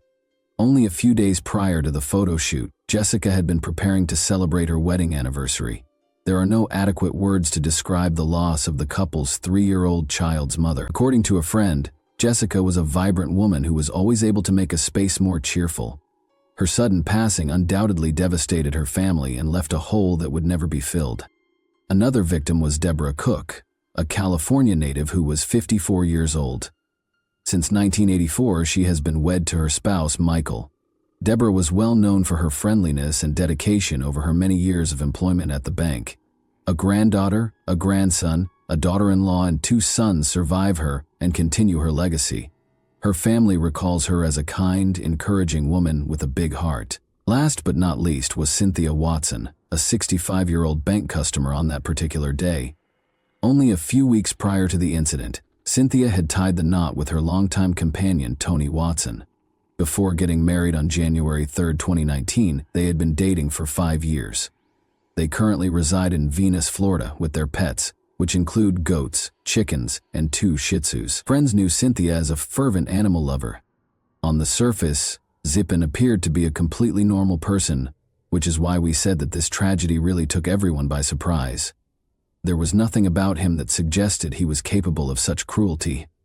He was regarded as a polite young man with a career and what seemed to be a love of life in the Sebring neighborhood. He was known for having a routine and blending in without causing any suspicion. In an interview, one of his neighbors even went so far as to say that Zippin appeared incapable of carrying out such a heinous deed. Zippin is currently 27 years old. Zippin is still being held on death row at Florida State Prison. Having said that, do you believe that this entire tragedy might have been avoided? Or taking into account Zippin's psychological state, do you think it was inevitable that it would happen eventually? Thanks for watching, everyone. Your support means a lot to me, and you can help my channel grow by hitting that like button, dropping a comment, and sharing this video. Your engagement really makes a difference. See you soon. Hey guys, today we're diving into another truly horrifying case. If you want to support my channel, make sure to subscribe and stay active. It really helps me out. I'd be super grateful for that. Let's get started. Anyone can experience financial difficulties. While some people overcome their challenges quickly, others might do so for years. What matters most, though, is how one decides to overcome these obstacles. Some people work hard and earn money through honest labor, while others turn to crime in order to make quick money.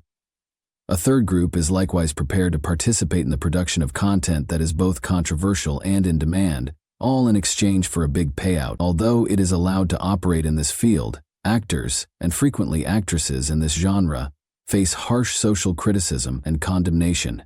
However, the pull of quick riches and the quest for questionable celebrity might triumph over moral values. Furthermore, a lot of them now work from home, establishing studios and broadcasting live. The case of Carol Maltese, a young mother and actress in adult films, is a clear illustration of what pursuing fame and wealth in this field may lead to. But one must not ignore the possibility of serious mental harm to the actors, resulting in actual catastrophes. She didn't think her job was unethical. Her only goal was to become financially independent so that she could support herself and her small kid when she retired.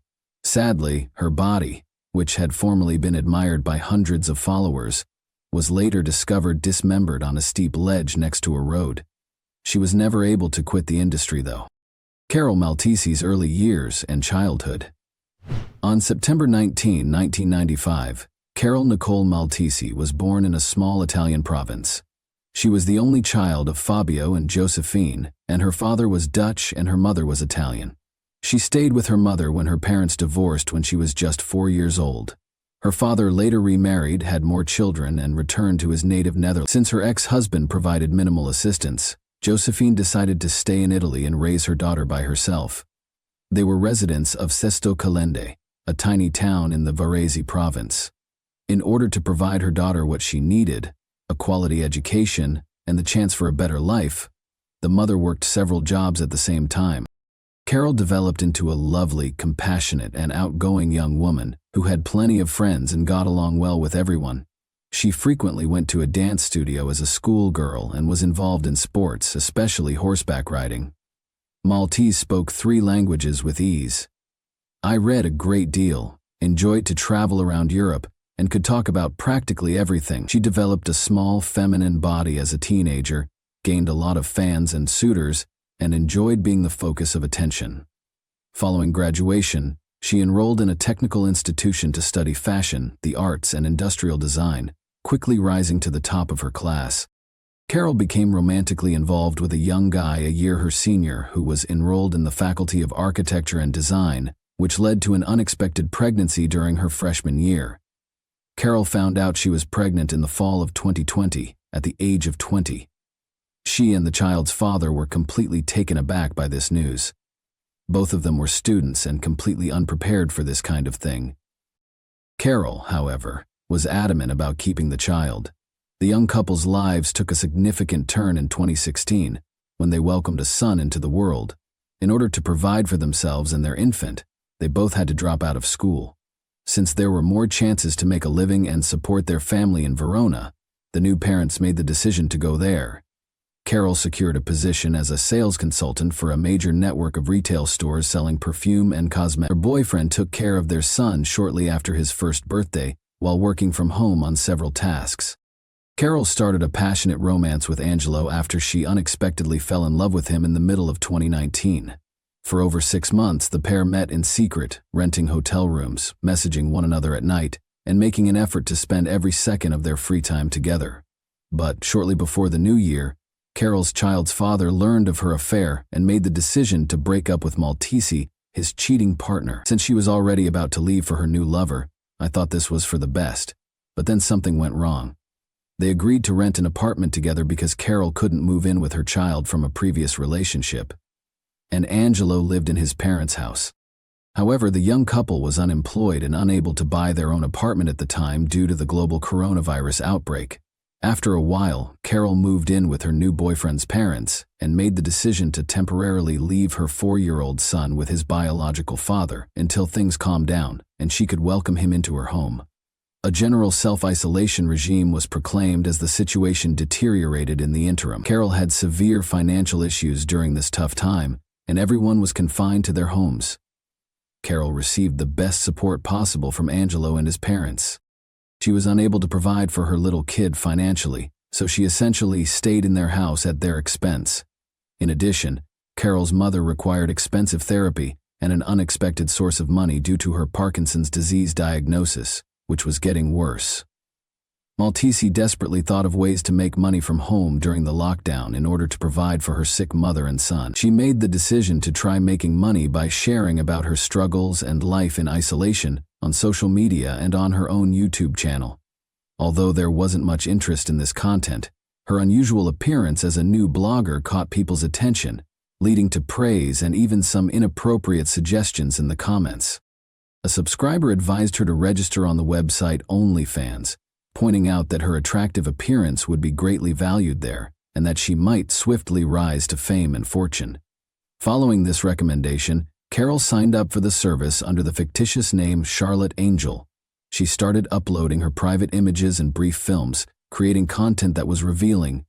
She quickly gained a sizable fan base that was prepared to pay for such stuff. Carol quickly started generating good money, but she didn't tell her partner or close family members how she was making money or what she was getting paid for. She adored this line of work, and as she worked to win over her fans, her content grew increasingly complex and graphic. Carol tried to conceal the specifics of her work for as long as possible, but after 6 months or so, a friend of hers happened to come across her account. Everyone quickly learned how she was earning a living as rumors began to circulate. She wasn't very offended and even attempted to defend it by saying that her art was a source of good money and that it satisfied her completely. The Orthodox Italians, however, were not prepared to embrace this, and friends and family increasingly distanced themselves from Carol because they thought she was involved in immoral activities and that their reputations may be damaged by hanging around with her. Carol herself believed that this attitude toward her profession was discriminatory and was sure that she would succeed in becoming a well-known and affluent adult film star. The beauty quickly gained enough popularity to attract the attention of adult film companies. The attractive Italian accepted offers from a number of filmmakers to appear in their movies. She took part in public performances and group photo shoots. Angelo, who foolishly believed his fiancée worked remotely as a designer but occasionally visited the workplace, soon learned of her actions. He hadn't intended to end their relationship, so he was taken aback and unsure of what to do next. But when his parents found out, they demanded that he end his relationship with this deceased woman at away, lest she bring shame to their whole family. Carol had saved up enough cash to rent a place of her own by that point. Her account on OnlyFans was quite well liked. Directors frequently made offers to her, and her fees continued to rise. She stated in interviews that she didn't intend to work in this field her entire life, and that she would ultimately complete her studies and try her hand at being a model or designer, but for the time being, she was happy with her job and was getting paid well for it. However, Carol frequently talked about the ongoing moral pressure from those around her, their criticisms, and their attempts to embarrass her. which led to certain psychological traumas. She referred to her work as art and fought for women's freedom to pursue their careers without fear of criticism. At the age of 25, Maltese relocated to the little town of Rescaldina in the Milan area.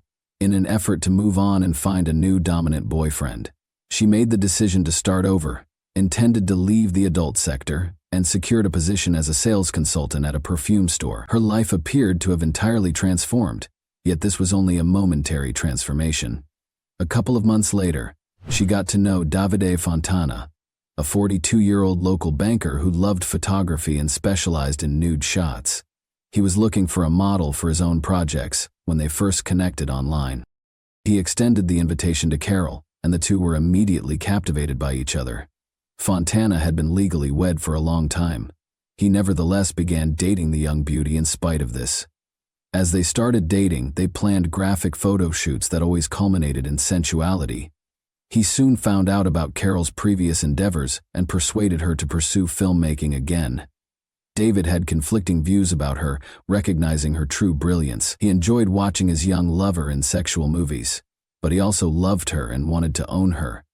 Realizing their most obscene and immoral fantasies, the banker moved in with Carol after divorcing his wife in March 2021. He also took a share of the money they made together, but also assisted her in producing content that was immensely popular on OnlyFans. Carol quickly gained so much popularity and success that studios and directors from other countries started to offer her high-paying shoot contracts. Despite having no boundaries or restraints, Fontana was extremely envious and reacted angrily when people tried to flirt with his girlfriend or paid attention to her on the street. He approached the filming process as though it were any other work, and the actress felt totally at ease with it. Angelo called her a few months later and admitted how much he missed her. He suggested that they reunite, adding that he was willing to accept her career path and would not obstruct or limit her. Despite being moved, Carol acknowledged that she was already seeing another man. They nevertheless kept in touch, but when Davide found out, he grew furious, threatened Angelo, and even set fire to his car. Angelo informed the police right away about the dangers to his life and the destruction to his property. The banker did not pay for the damage since there was no proof that he was involved in the arson, but the authorities did issue a restraining order that prevented Fontana from visiting Angelo. There is a desire for romance at work. The actress had over 30,000 followers and frequently traveled abroad for filming. Carol intended to quit the adult film business, pursue another career, and concentrate on raising her kid. She was also saving money to purchase a house of her own to bring her son along. She started creating personalized videos in the interim, which turned out to be a successful company. For a hefty cost, fans emailed her their own scripts of what they wanted to see, and she made their dreams come true. She still received assistance from Fontana with filming and editing. They continued to live together and split the earnings. On a movie set in September 2021, Maltese encountered Salvatore Galdo, an actor who had starred with her in a number of explicit films. However, genuine feelings blossomed between them and they began dating. She waited for the proper time to tell the banker everything and end their relationship permanently because she was secretly afraid of what Davide may do to her new boyfriend while they were dating. She happily accepted Galdo's proposal of marriage a few months later when he presented her with an engagement ring. Carol had saved up enough cash by the end of the year to purchase a house of her own. She ultimately made the decision to speak with Fontana and intended to bring her son, marry Salvatore. Unexpectedly, the man handled the news with composure. They still had a number of outstanding tasks for which they had previously received payment, but it appeared that he understood everything and was prepared to let her go to her new partner. They decided to do the job and then go their separate ways in peace. Carol's unexplained absence at the start of 2022, Maltese abruptly disappeared. She stopped making appearances in movies, stopped streaming on the internet, stopped talking to her coworkers, and declined any new approaches from filmmakers. Many assumed she had left the industry, since they knew she had planned to do so. Even her worried friends and fiancé, meanwhile, were unable to get through to her. Carol claimed to be well while responding to mails and messengers, but did not return calls. She needed time for herself after making the decision to drastically alter her life. She wrote to her fiancé, Salvatore, stating that she was self-isolating due to COVID-19 and that they would not be able to see each other for some time. Given that he didn't sound the alarm a month or 3 months later, it appears that this explanation satisfied him. According to the most recent images on Carol's page, she rarely engaged with anyone on social media, confining herself to succinct and direct replies. However, fresh posts did periodically appear on her account. Without telling anyone, she had taken a vacation by the sea. On March 20, 2022, parts of an unidentified body were discovered in sacks. A bystander was strolling along a road that ran alongside a rocky cliff on the outskirts of the Italian community of Borno. Large black trash bags that were laying on the slope next to a body of water caught his attention. The man was irritated that someone had chosen to throw trash in the picturesque and empty region. He descended to the closest sack, which was heavy, and attempted to raise it, when he noticed human fingers sticking through the ripped polyethylene. The true horror hit him. The man alerted the authorities to his horrifying find right away, and they discovered 4 bags with an 18-part human body inside. It appeared hard to identify the remains due to their extreme disfigurement. Although they were unable to determine the cause of death, forensic experts concluded that the deceased was a young woman who had passed away at least 2 months prior. Prior to being discarded off the cliff, the body had been in a freezer. In the hopes that they would go unnoticed for a long period in such a remote location, the criminal most likely drove here and just threw the bags down. Some of the contents spilled out as the bags ripped upon impact. It is obvious that the criminal had eliminated all distinguishing characteristics in an effort to keep the remains unidentified for as long as possible. Skin fragments were severed where they were probably tattooed, but several of these tattoos were still there, albeit badly damaged. Those patches of skin had been sliced, soaked in acid, and scorched by hot items. However, the authorities deduced that no one was searching for a woman with those traits after assembling fragments of the tattoos and comparing them with a database of missing persons. This was strange, which made others think the deceased wasn't from the area, until a news program on the body was broadcast, requesting anyone who might recognize the listed attributes to come forward. This was the accepted belief.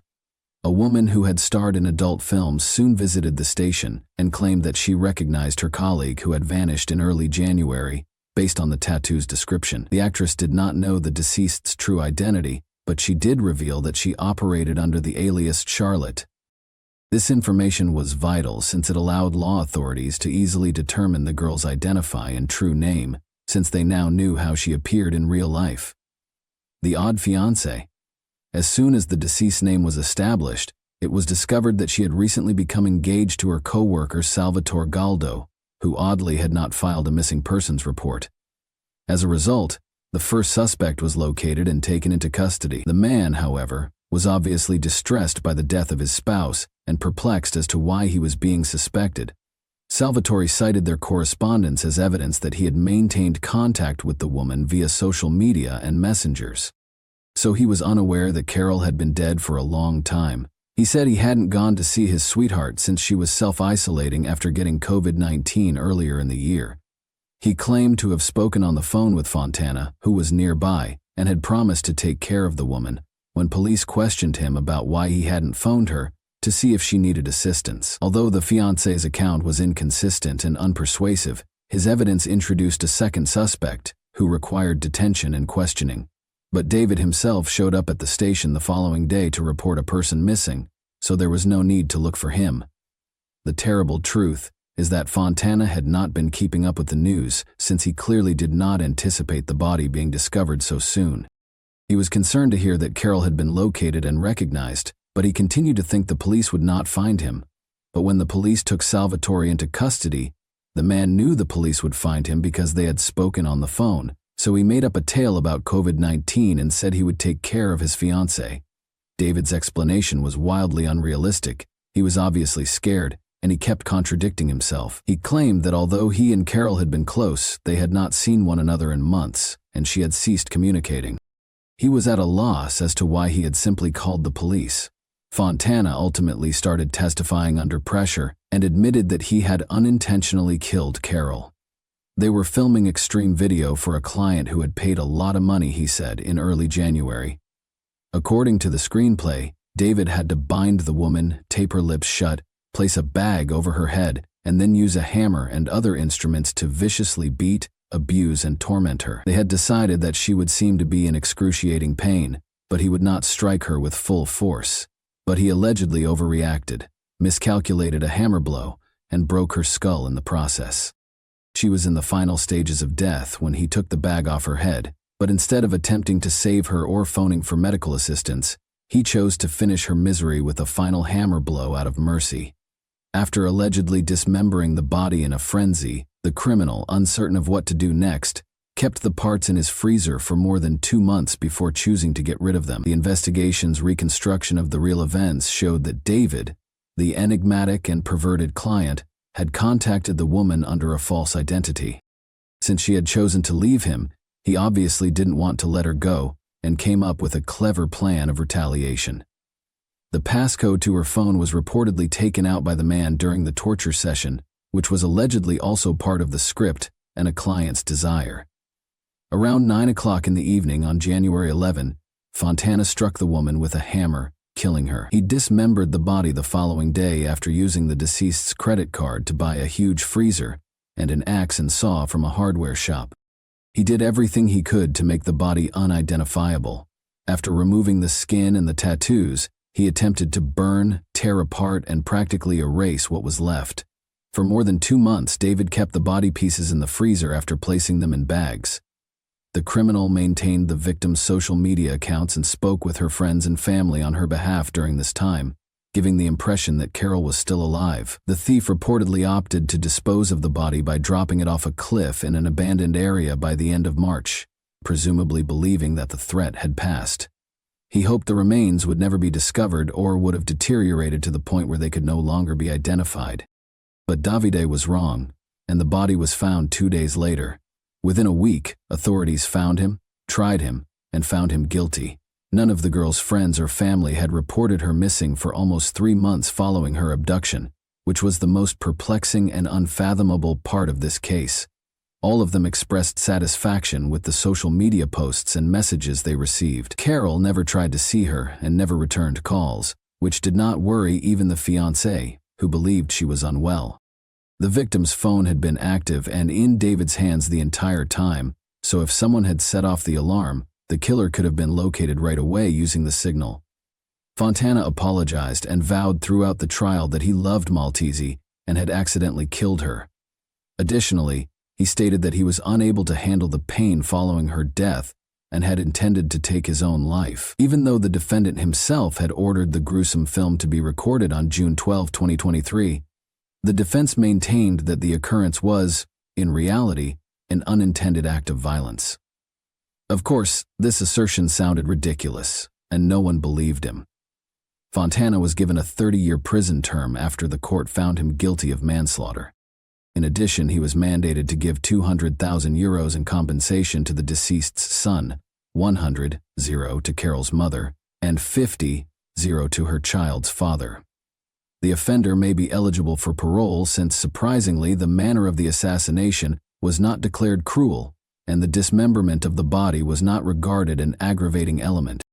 Thanks for watching, everyone. Your support means a lot to me, and you can help my channel grow by hitting that like button, dropping a comment, and sharing this video.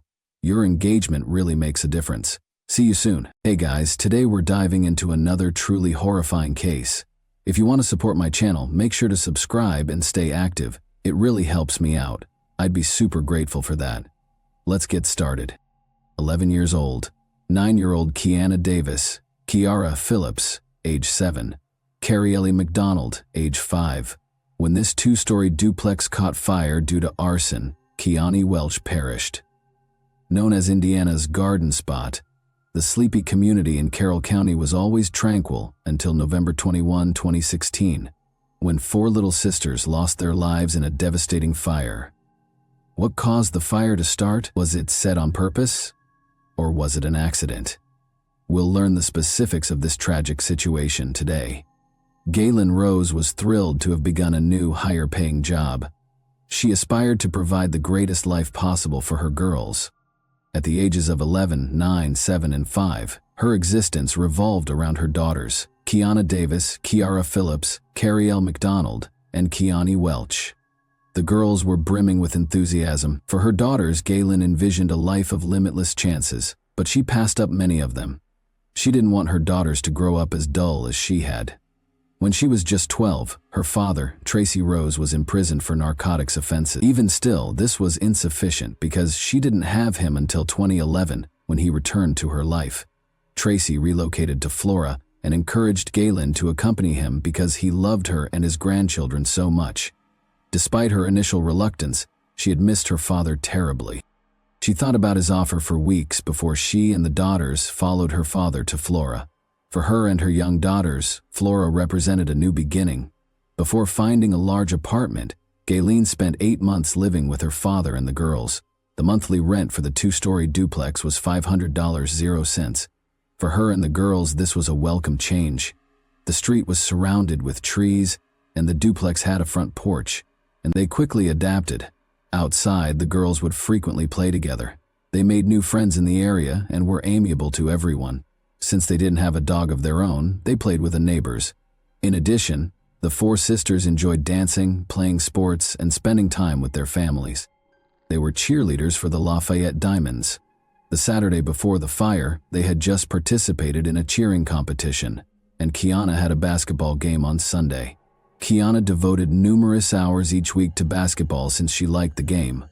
Like Galen, Tracy thought she would be a basketball star. He accompanied her to games and applauded from the stands.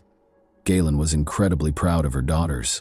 She put in a lot of overtime at a gas station in order to make ends meet. Galen was as serene and upbeat as her girls. She spoke courteously to clients and had a smile on her face behind the desk. Because she encouraged them, particularly during Tuesday cheer sessions, the girls occasionally referred to her as their coach. Her favorite part of the week was seeing them perform. Rose went to the grocery shop with her girls on the afternoon of November 21, 2016. The girls chose their favorite snacks, so it was one of those thrilling outings. It was already evening when they arrived at their house. Around 10 o'clock at night, Rose put them to bed after preparing dinner. As they curled up under their blankets, the girls echoed, "Good night." Rose said that she was thankful for her small family. The weary mother of 4 made her way to her room. After a few minutes, there was complete quiet and everyone was sound asleep. Nobody could have predicted the next course of events. Tracy was getting ready to leave town the Friday before the fire. When he went to see his grandkids, he requested them to assist him with packing. The girls who called him Papa didn't want him to go, so they asked him to stay with them for a while. It was unusual that they asked him to cancel his trip, but he didn't make much of it, so he left anyway.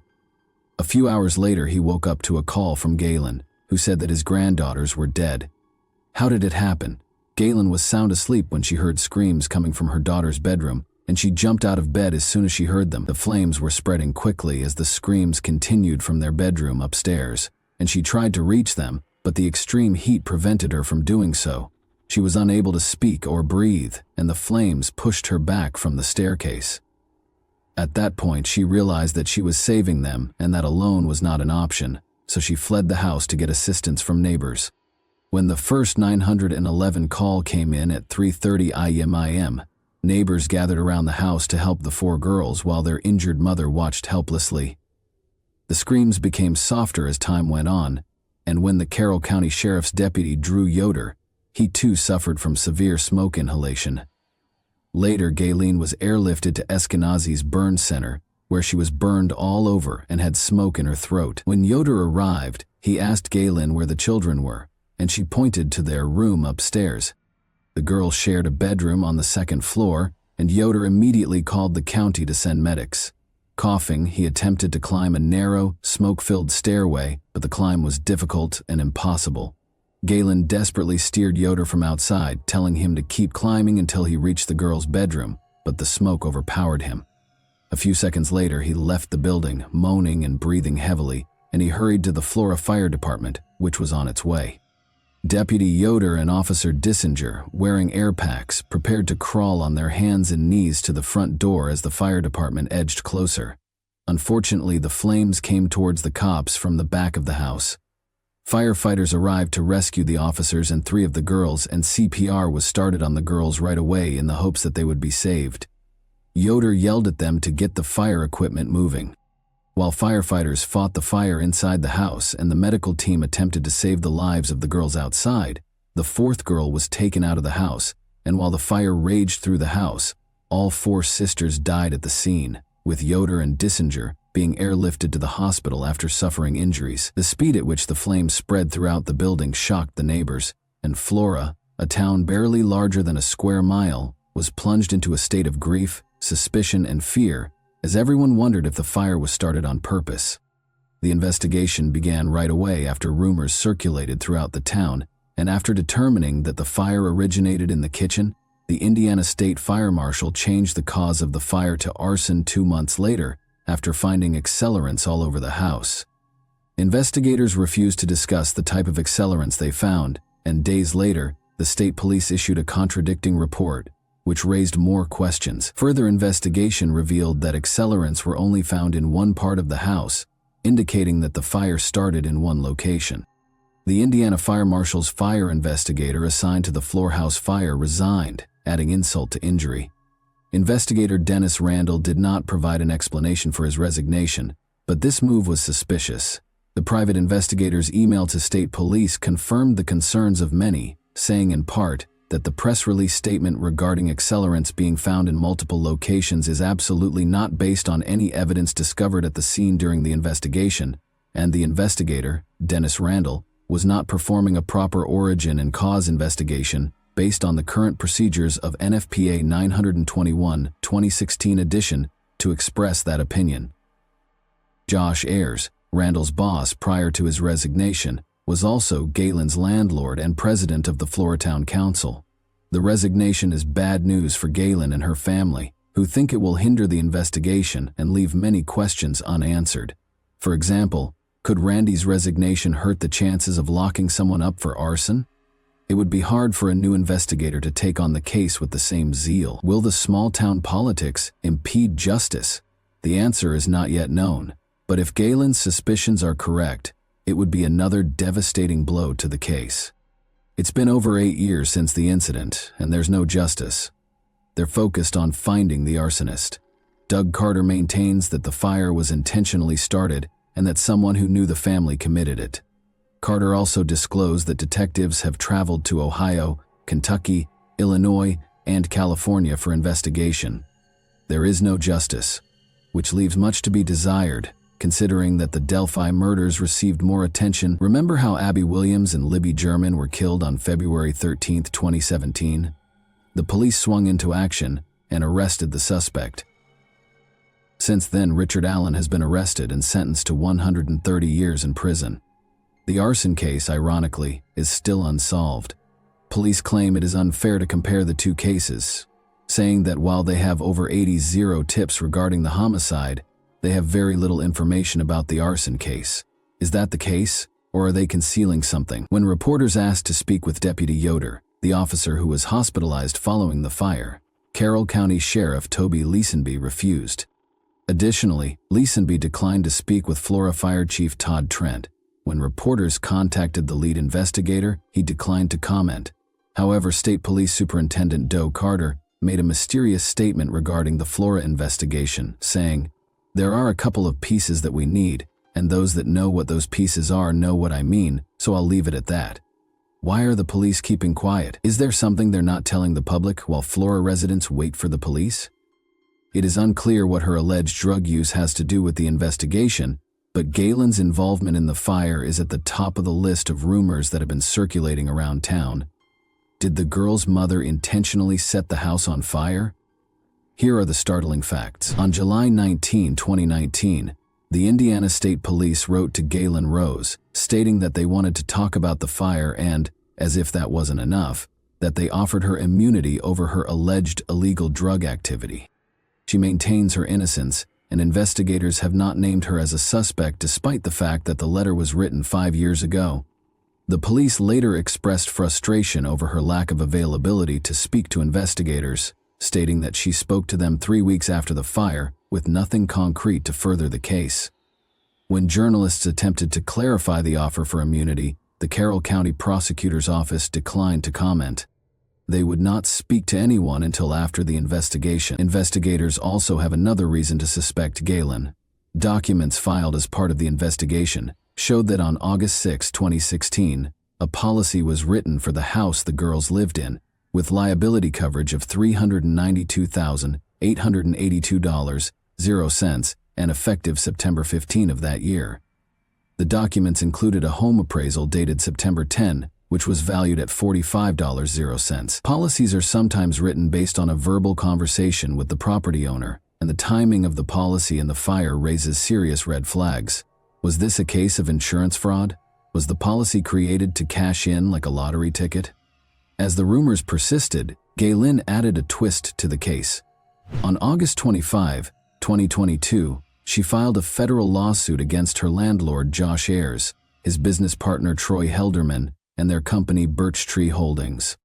Faith Alvarez, Gaylin's lawyer, told the court that there were no working smoke detectors outside each bedroom when she rented the apartment, despite Indiana law requiring them to be installed. She expressed urgent concerns to her landlord about the missing smoke detectors and the malfunctioning electrical outlets, but he did nothing to address the issue. According to the complaint, firefighters discovered one smoke detector without batteries. According to the lawsuit, Birch Tree Holdings and two landlords were to blame for the absence of functional fire detectors. To solve the mystery, Gaylin hired former ATF fire investigator Mike Vergon, who worked as a certified investigator for more than 15 years before launching his own firm. Before publishing his report, Vergon visited the house 3 times in 6 months and found one smoke detector without a battery. Determined to find the truth, Vergon combed through fire debris in the backyard but was unable to find any more smoke detectors, paid close attention to the kitchen, connecting the back porch, and then inspected the kitchen appliances. The most important information in the fire investigation came from a witness, Adam Ayers, a neighbor and one of the first responders on the morning of the fire, who was there minutes before the police arrived. Ayers told Vergon that he attempted to reach the stairway to the bedroom where the 4 girls slept, but smoke drove him back. His conclusions were unambiguous. The fire was not caused by an electrical malfunction. However, he detailed a 2-inch wide flame path from the back porch to the kitchen before he left the house. Only Ayers saw the ribbon of fire, and he assisted Vergon in concluding that it was a set fire, though Vergon acknowledged that the fire's purpose was not to harm the children. Following a series of back and forths, on September 6, 2023, both parties came to a settlement, which Josh Ayers' lawyer Jonathan Bond confirmed was reached, though the specifics are confidential. Both parties also agreed to demolish the building at 103 East Columbia Street. Flora residents gathered for a prayer vigil at the church across the street from the home the day after the fire, and after prayers, dozens of people dropped roses at the fire's side. Their cheer squad was also present, and they brought stuffed animals, balloons, and posters to honor the sisters. Allie Sheets, the cheerleading coach, accompanied her students to the vigil, recalling that the girls never stopped smiling and that she couldn't recall a moment when they weren't happy. All 4 of the girls were always helpful, joyful, and respectful. Jen Brobst, a librarian at Carroll Elementary, where the girls went to school, described the incident as surreal and said she still can't believe they're gone. She said the library became a counseling center days after they died. Liz Brobst, Kiana's friend and a Girl Scout, said she remembers Kiana for her positive attitude and happy spirit. Flora. Neighbors and residents also shared in their grief. For example, Fox, their next-door neighbor, experienced breathing difficulties following the fire. Her brother became ill, and her husband had to cancel work. The 27-year-old woman, who lived a few steps away from the house, witnessed smoke leaving the house and heard the girls and their mothers scream uncontrollably, which was the most heartbreaking thing she had ever heard. That night, Fox and her husband hurried out of their apartment, initially perplexed but later realizing it was smoke. Cassandra Hammond, whose business is across the street from the fire outbreak, was also impacted by the incident. It remains a sad reminder of what the girls went through that night, and Cassandra hopes the police find out the truth and that the girls will get justice. Then, all of a sudden, flames engulfed the house, leaving the couple helpless. Her brother thought about running into the house to help, but he gave way to emergency personnel. Eve Gibson, another Flora resident, buried her face in her hands and sobbed uncontrollably. Speaking about the investigation, she said that the town was wondering who might have started the fire and that a family member might have done it. The Flora community fears that the killer is among them. What if he targets another Floritown home? The welcoming community has a bench with the names and ages of the 6 girls engraved on it, and each year they get together to place flowers on the porch in remembrance. Galen claims she has been robbed, and she still calls on the public to help get justice for her babies. Authorities made a heartfelt plea to the community, asking them to provide vital information that could lead to the prosecution of suspects. We need people talking to people and people listening to other people and then reporting it appropriately. Police are offering a reward of up to $5,000, 0 cents for information that leads to an arrest, and citizens can contribute to the reward fund by sending a check to the Indiana Department of Homeland Security, making sure the memo line reads, Flora Fire Reward. Galen Rose has since moved to California to recover, but that doesn't mean the girls are forgotten. Do you think the girls were involved in an accident? Or were arson victims? Thanks for watching, everyone. Your support means a lot to me, and you can help my channel grow by hitting that like button, dropping a comment, and sharing this video. Your engagement really makes a difference. See you soon. Hey guys, welcome to my channel, and today we're going to take a look at another horrible case with you. Known for its opportunities, innovative businesses, and beautiful beaches, California is one of the most popular states in the United States. Some people find that California fulfills their aspirations for a better life. People come here to look for new chances, education, employment, and opportunities. They are prepared to put in a lot of effort to fulfill their dreams and reach their goals. Some of them go on to become prosperous business people, athletes, or artists, while others find contentment in raising a family. Dreams aren't always intended to come true. California turns into a destination of disappointment and unfulfilled dreams for some people. After graduating from high school, Maribel Ramos worked in security at a department store with the long-term objective of becoming a police officer. But in order to pay for the college education she would require, she enlisted in the Army. Maribel was on the verge of earning a criminal justice degree from Cal State Fullerton after serving 2 combat deployments in Iraq. When Maribel Ramos failed to show up for planned events on May 3, 2013, friends filed a missing persons report in the spring of 2013. She was last captured on camera delivering her rent check. Maribel and her roommate, Kwang Choi Casey Joy, lived in an Orange, California apartment. The fact that Maribel had called 911 a week and a half prior to her disappearance added an unsettling element of mystery. In the taped call, she expressed her fear and threatened to take drastic actions to protect herself. After 8 years of service, Maribel Ramos, a 36-year-old veteran of the U.S. Army, wanted to return to civilian life. She had the will and perseverance to accomplish her goals, since she knew what she wanted to do. Maribel quickly turned her attention to other areas of life when her military career was over. Her decision to attend university was one of her major choices. Before her mother passed away in 2009, she and her mother moved into an apartment in Orange, California. Maribel asked her sister Lucy Gonzalez if she would move in, since she had the place to herself.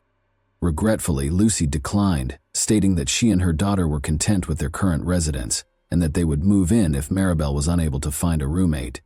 Maribel made the decision to post a Craigslist ad looking for a new roommate, and she quickly got a few responses. However, one in particular caught Maribel's attention. A man named Kwang Choi Joy contacted her to ask about the apartment. Kwang wrote in his message that he was a laid-back man seeking lodging in Huntington Beach while he looked for work. Maribel Gonzalez and Lucy Gonzalez met Kwang and found him to be a modest, polite man. In addition, he disclosed to the sisters that he was childless and had never been married. The prospect of having a calm, isolated roommate sounded too tempting to resist for Maribel, who was almost done with her degree. It became evident that Kwang had no one in his life in the weeks following his move-in with Maribel Ramos. Kwang rarely left the apartment and was always alone at home. Maribel soon began inviting Kwang to family gatherings. He became acquainted with the majority of Maribel's family as he accompanied her to various meals, games, and gatherings. Maribel Ramos and Kwang's relationship gradually developed into a friendship. The two frequently went grocery shopping together and took their dogs for walks. Maribel Ramos did not show up for a weekly softball game on May 3, 2013, which was unusual for her. Maribel's friends and relatives made multiple fruitless attempts to get in touch with her. She wasn't in her apartment when the family checked. Since they couldn't locate her, they filed a missing persons report, and the police started looking into it right away. Maribel's residence was visited by the police. Her car was parked next to the home when they got there, but no one answered the door when they knocked. According to the neighbors who were interrogated, nothing unusual had been heard or seen. From the outside, everything appeared to be completely normal. No shattered windows or other indications of a break-in were observed by the officers. They made the decision to enter and check on Maribel. Everything in the house appeared to be in its proper place. Nothing at all suggested that a crime had been committed there. But there was light in Maribel's bedroom. One of the pillows had no pillowcase, and the bed was not made. It was kind of weird. Lucy said her sister would never leave a mess like this. Upon examining the room, it became evident that Maribel had no plans to travel. She had all of her clothes on. Her wallet, ID, and cell phone were the only items gone. The investigators had specific tasks because Maribel's car was parked close to the residence. Maribel Ramos had been trained extensively in the military. She had good discipline. Everyone assumed Maribel was in trouble because she was not the kind to simply vanish without a trace. When the investigators got to the residence, Kwang Choi Joy, Maribel's neighbor, showed up out of the blue. He stated that he had not seen Maribel since approximately 10 p.m. the day before. An hour later, he had returned from his walk, but Maribel had already left. Surveillance video recorded at 8:15 p.m. Maribel was seen dropping off her rent payment the night before she vanished. That was her final public appearance. She left after dropping off the envelope. She doesn't appear to be afraid or anxious about anything in the video. She seemed perfectly at ease and was not in a rush. Maribel's family chose to use social media to solicit assistance while the detectives went through all of the accessible camera evidence. They encouraged anyone with information regarding Maribel's whereabouts to get in touch with them after sharing a photo of her online.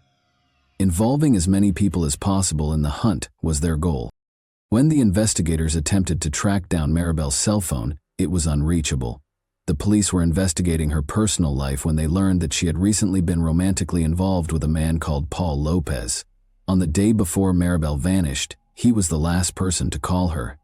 Naturally, he had to show up at the police station to respond to certain inquiries. Paul acted with great assurance. He said that he and Maribel were still in the early stages of their relationship and had not yet become sufficiently intimate. In addition, Paul claimed to be seeing other women. Paul claimed that he had not questioned Maribel about whether she had dated anyone besides him. Additionally, Paul attested that he had not spoken to Maribel on the phone since Thursday night. Paul stated that he was employed for the gas company and that his shift began at 4 p.m. They didn't see each other on Thursday until midnight. Although Paul was forthcoming, the detectives could not be certain that he was speaking the truth. But there was a GPS tracker in Paul's truck.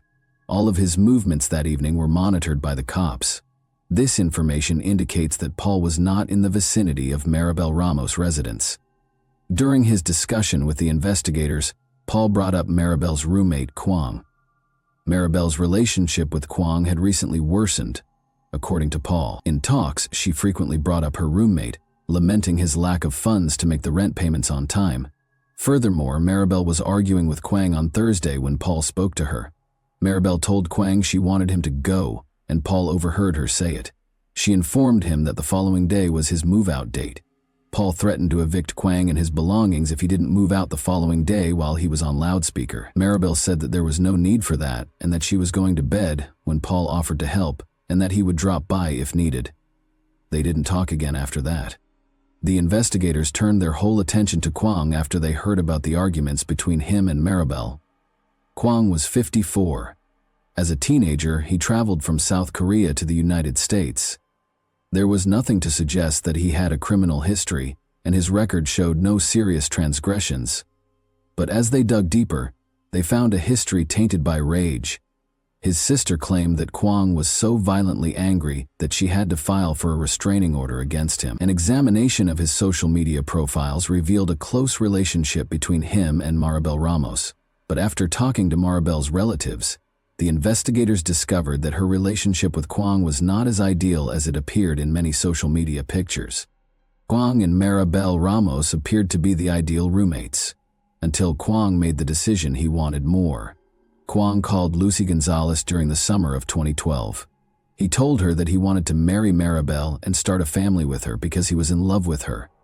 Although Kwang deserved what he sought, Lucy Gonzalez informed him that Maribel had no interest in him in that sense. Later, Lucy informed Maribel about the phone conversation and suggested that she reject Kwong right away to avoid a heated argument. According to reports, Maribel told Kwong that she had no romantic interest in him. Kwong first appeared to have handled the rejection well, but as time went on, he began taking extreme steps in what appeared to be an effort to persuade Maribel Ramos to reconsider. He reportedly spent over $10,000, 0 cents on plastic surgery to look younger, purchased an entirely new wardrobe, got a tattoo, and paid to take Maribel on a cruise. It quickly became evident that Maribel Ramos and Kwong Choi-joy's connection had changed from friendly to compulsive. A desperate phone call Maribel made to 9011 just 12 days prior to her disappearance was eventually discovered by the authorities as a graphic piece of evidence. In the call, which was recorded 12 days prior to Maribel Ramos' disappearance, Maribel stated that she felt unsafe around her roommate, saying, "I'm just calling to let you guys know that if something happens that I did it because I was trying to defend myself." Given her strong physical training, it was clear that there were reasons why Maribel was afraid of Kwang. Maribel served 2 combat tours in Iraq, as was previously mentioned. This might have contributed to her psychological issues. Military members deal with a lot of challenges, which frequently impacts their civilian lives later on.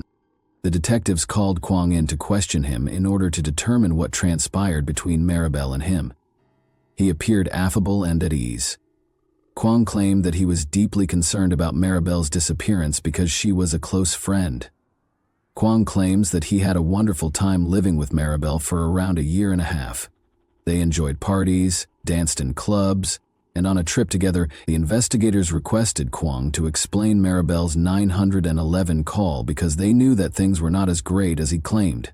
According to Kwang, they got into a fight when they went to karaoke together that evening. According to him, Maribel was typically either very amiable or hostile when she was intoxicated. Kwang claims that she began screaming at him and claiming that she didn't like and wasn't attracted to him at some point that night. Since they were enjoying themselves, he said that he did not see the crux of the issue. And then she dialed 911. Kwang responded that he and Maribel got into a dispute on Thursday night over the rent. When asked when they had last argued or quarreled, Kwang believed the investigators ought to examine Paul more closely. Kwang claims that he last saw Maribel at approximately 9 o'clock in the evening, when, following a disagreement, he took a vehicle excursion to decompress. Maribel was gone when he got home, and since her car was still there, he assumed that Paul or someone else had taken her up. Although Kwang's account appeared credible, the investigators were concerned about one aspect of his look. The detectives noticed large scratches on his arms, which were covered by a t-shirt. They appeared pretty new. In response to a question about where the scratches came from, Kwang said he scratched himself on some bushes while strolling through the park. Even though this raised suspicions, Kwang was freed since, at this point in the investigation, there was no proof linking him to Maribel's disappearance. A few days after it started, the inquiry into Maribel Ramos' disappearance came to a standstill. The likelihood of discovering her alive was dwindling over time. The investigators decided to bring in forensic specialists to conduct a thorough examination of Maribel's home in an effort to find any new hints. They believed that with the aid of contemporary technology, they would be able to see things that the human eye could not. Kwang was actively assisting the police at this time. For a more thorough inspection, he gave them permission to search his rental automobile without a warrant. A police dog trained to look for human remains was also employed by the authorities. However, neither Maribel's car nor Kwang's car had any scent that the dog could identify. In the meantime, Kwang was spending a lot of time online in the days following Maribel Ramos' disappearance, posting comments on forums pertaining to her case to express how much he missed his friend. However, in spite of his efforts to portray himself as the distraught roommate on the internet, Kwang had oddly begun to distance himself from Maribel's relatives. Kwang claimed to be collaborating with the authorities in a number of interviews. When the detectives noticed this habit, they started to monitor him around the clock in the hopes that he would make a mistake and lead them to Maribel. After handing over his laptop and phone to the police to investigate his presence, Kwang went to the public library to access the internet.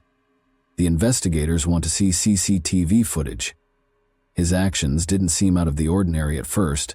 Like other guests, he took a laptop and used it. He returned the laptop and departed after spending almost 2 hours there. His laptop's internet history was something the police were eager to examine. In order to protect their privacy, visitors' browser histories were deleted after they returned their laptops. The police, who were trying their hardest to locate Maribel, were disappointed once more. Everybody has times in their lives when everything seems to fall apart. When Maribel Ramos abruptly vanished, her family experienced precisely this. Nobody was aware of her whereabouts or potential fate. Her family was in dire straits. In the hopes that someone had seen her or knew where she was, they posted posters across the town. But this was insufficient. The family understood that in order to get the message out, they needed to employ contemporary technology. They set up a social media page explaining the circumstances and requesting assistance from anyone with information about Maribel. The family's social media activity quickly caused a lull in the investigation. Maribel had been missing for about 2 weeks, and the authorities were still unsure of her whereabouts. But on May 16, things took a surprising turn. On social media, Maribel's family shared that they were organizing a search for Maribel in Peters Canyon, as well as an awareness walk. Meanwhile, the detectives discovered that Kwong had given back the rental automobile. They had previously inspected the car, but this seemed odd, so they decided to do it again. Recall that a dog trained to detect human remains did not detect any scent in Kwong's vehicle during the first search. However, a dog responded swiftly to the trunk's odor this time. The detectives realized they were on the right track, even though this was insufficient to apprehend Kwong. Kwong returned to the library to use a laptop after seeing on Facebook that Maribel's family was organizing a walk and searched in Peters Canyon. He was unaware, meanwhile, that the police had secured a warrant that allowed them to remotely examine the laptop Kwong was carrying. The investigator's monitor displayed the information he was seeking. One of Kwong's search terms was, "How long does it take for a human body to decay?" Then, using Google Maps, he located the location in Peters Canyon where Maribel's family had organized a gathering for anyone interested in joining the search. Then he zoomed in and out on a fairly ordinary area of Modjeska Canyon. Peters Canyon was 10 miles away from the place he looked up on Google Maps. The officers who were observing his conduct at the time were in shock. The only thing on everyone's mind was, had Kwong simply revealed them where he had hidden Maribel's body? The investigators wasted no time in going to that location. As you can see, there are no residences in the area, making it a somewhat remote location. The cops searched for 30 minutes before finding a shallow grave. Although they were certain of whose bones they had discovered, they still needed to await the forensic analysis's findings. The police came to Maribel's residence on May 17 in order to take Kwong into custody. He attempted to escape by jumping out of the window when he noticed the authorities coming, but he was apprehended and sent to the police station. Kwong no longer appeared to be the kind and self-assured individual he always was. He persisted in denying any involvement in Maribel's disappearance and denying any knowledge of her whereabouts. He was unaware that the remains had been discovered by the police. Using dental records, the forensic specialists were able to identify the victim. Maribel Ramos was the owner of the discovered remains. It was unable to pinpoint the precise cause of her death because of variables including the weather, the degree of decomposition, and the fact that the body was in an animal's habitat. Kwong was accused with several offenses. Death is usually tragic and leaves a lasting impression on the loved ones of the deceased. This sorrow was experienced by Maribel Ramos' family when their sister and cherished daughter vanished out of thin air. They had no idea where she might be or what had transpired. They made a social media page explaining the situation, posted flyers across the city, and solicited assistance from anyone who might have information on Maribel.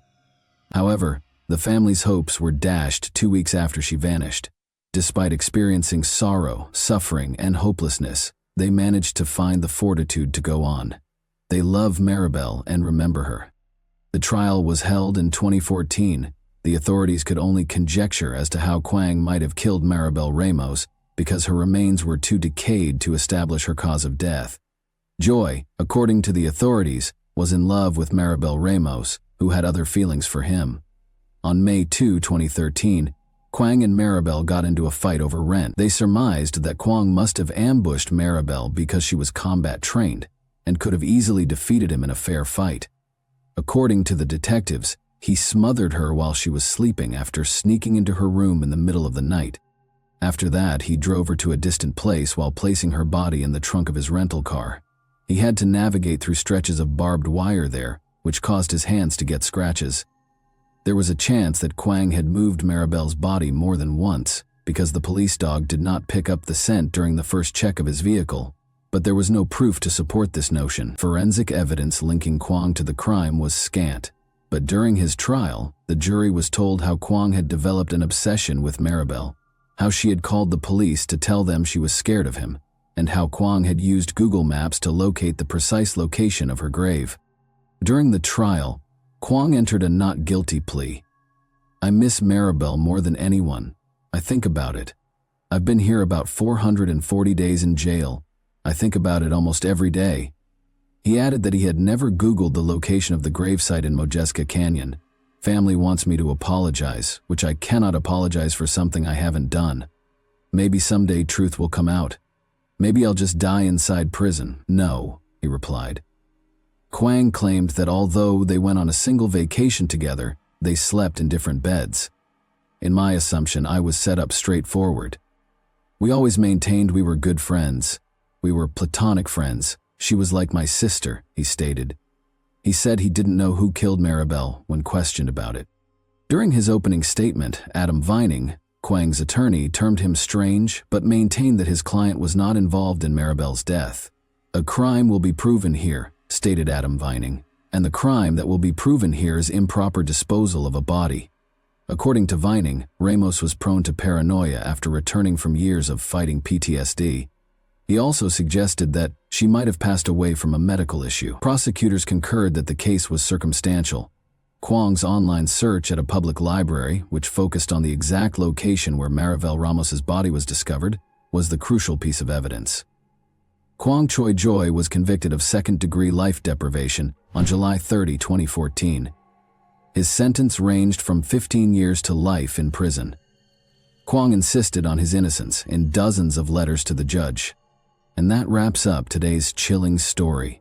If you enjoyed this video, don't forget to like and subscribe so you never miss a new upload. Also, let me know in the comments what part of this story shocked you the most.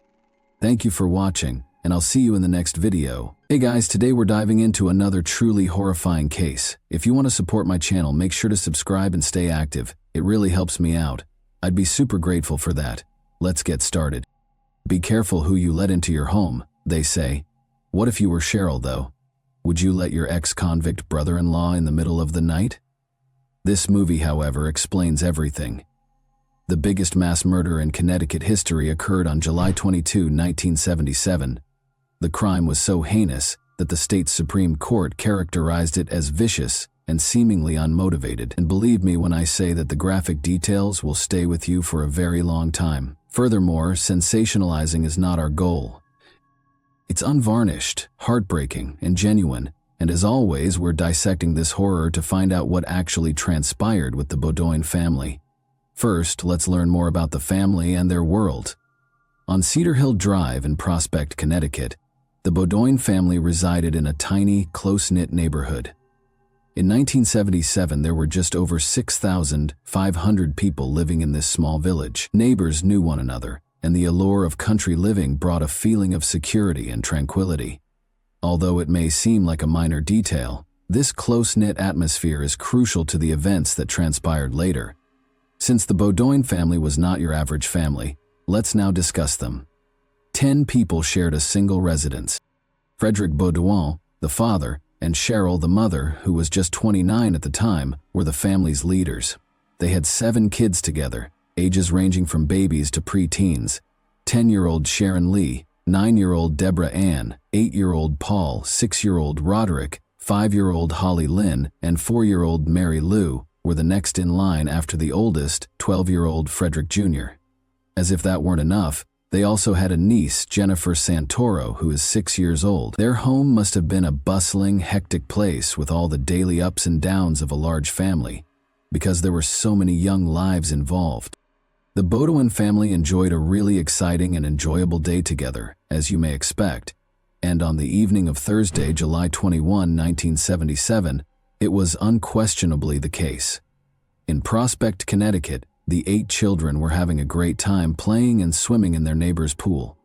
It was a normal summer evening, with splashes, laughter, and carefree moments all around. The BOD family wasn't exactly living in luxury, but they also weren't having a hard time. They were thankful for what they had and had enough to get by. They made a cozy, loving household that exuded joy despite their lack of income. The mother, Cheryl, was watching the children that night as they were having a great time at the pool. The father, Frederick Baudouin, was attempting to support his family while working his 3rd shift at the Pratt & Whitney factory. However, when a man arrived at the pool, things took an unexpected turn. This was no stranger. Now, the children were actually very happy to see him. The neighbor remembered how they all ran to meet him and gave him kisses and hugs. He was obviously someone they trusted and knew well. After some time, the neighbor went inside. The kids finished their fun in the pool, and they went home with this man. The evening then proceeded as it would for any other family. However, nobody could have predicted that this night would soon take a tragic and dark turn that would permanently alter everything. When neighbors began to smell smoke around 4:15 in the morning, the early morning silence was broken. They initially believed it might be someone burning trash or leaves, but then they heard cries coming from the Baudouin residence, which was much more frightening. They promptly called 911 and 11 to report the fire after realizing something was gravely off.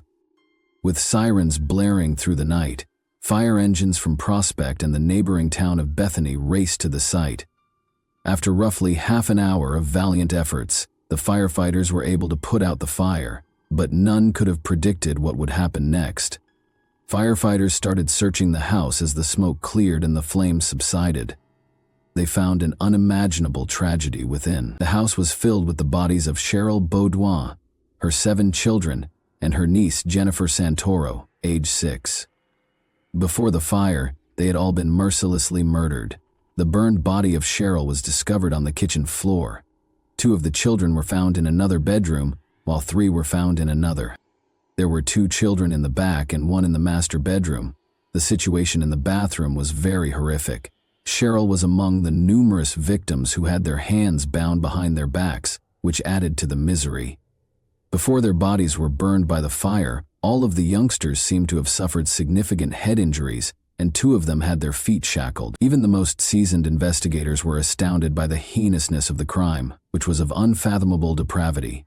Edward P. Leonard, the state police commissioner at the time, said that all of the victims had been severely charred. Nevertheless, his testimony only alluded to the unspeakable tragedy that police and firefighters had seen. Later, a few neighbors acknowledged that they had woken up to the smell of smoke, but didn't give it much thought at first. They didn't see the danger until they heard the icy howls and decided to call for assistance. Joseph Paulino, a neighbor, made an effort to assist. He dashed over to the Baudouin residence and tried to get inside, but the fire was already too fierce. "A rush of heat drove me back when I opened the back door," he subsequently recalled the horrifying incident. The family's father, Frederick Baudouin, was working the 3rd shift at the Pratt & Whitney factory in North Haven at around 5:30 in the morning when the picture window blew out. To pick him up, police showed up to his place of employment. They just told him that he had to accompany them, without explaining what had transpired.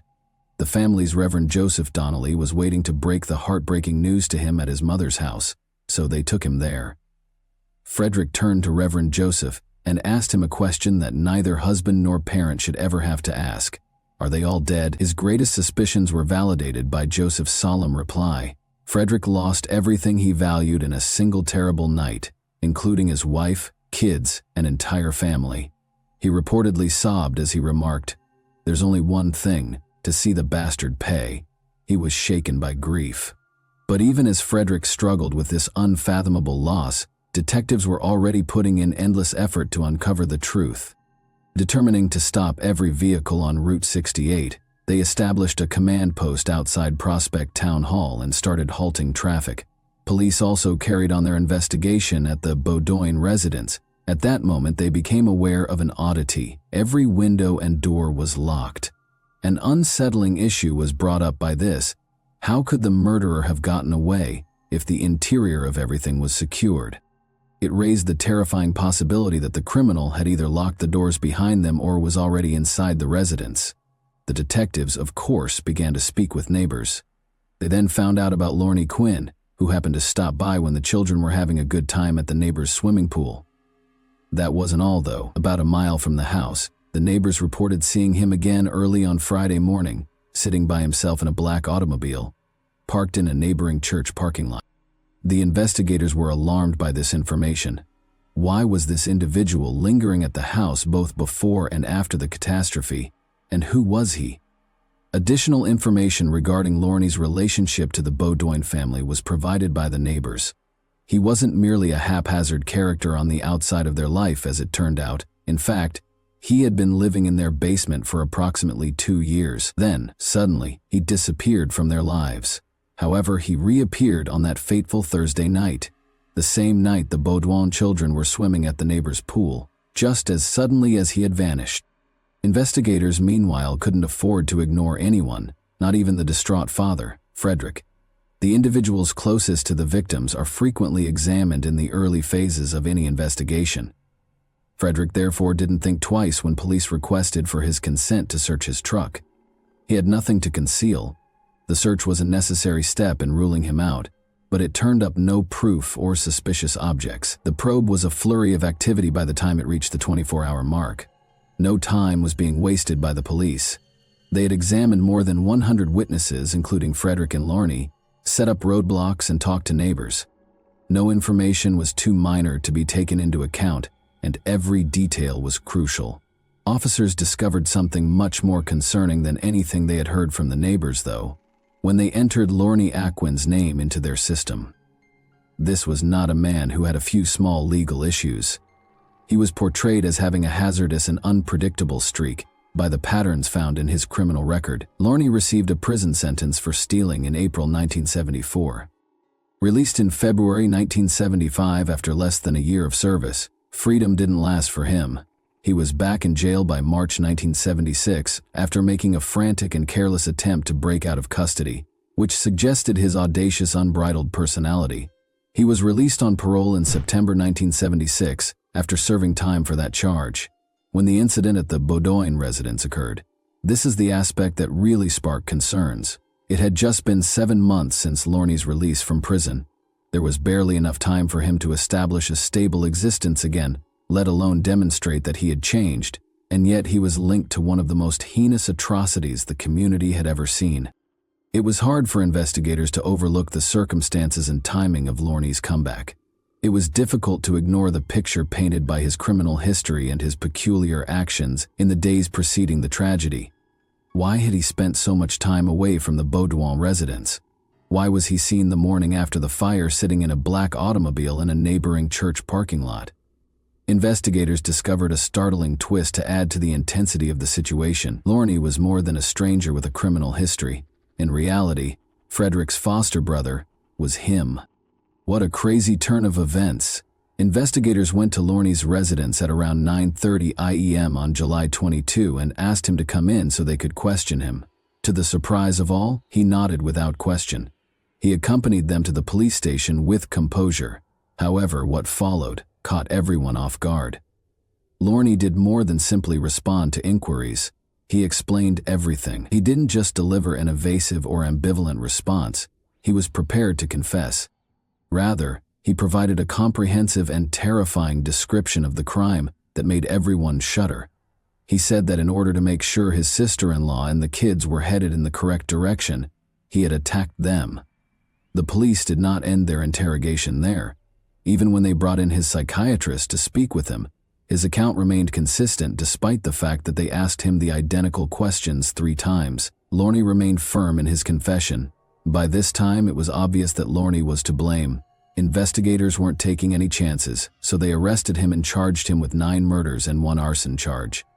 He was forced to submit a 7-page confession outlining all the specifics of what had transpired. No one else could have learned the facts, certainly not from the news or any outside sources, because they were so precise and particular. All of it came directly from Lorne. However, the narrative did not finish there. Investigators discovered additional, more incriminating evidence on July 23. Later that day, more horrifying, bloody shoes and socks were found in the trunk of Lorne's car, the same vehicle that people had seen him parked in at the church the night of the crime, and a garbage bag full of bloody clothing was located next to his driveway. This was all quite consistent with what Lorne had admitted.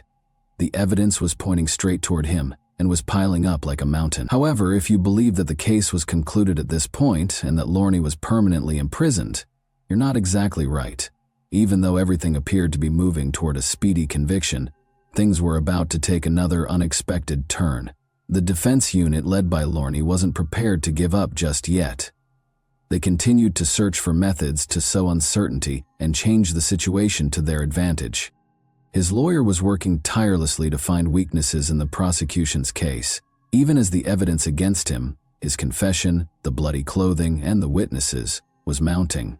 It would not go unchallenged without a significant pushback from John R. Williams.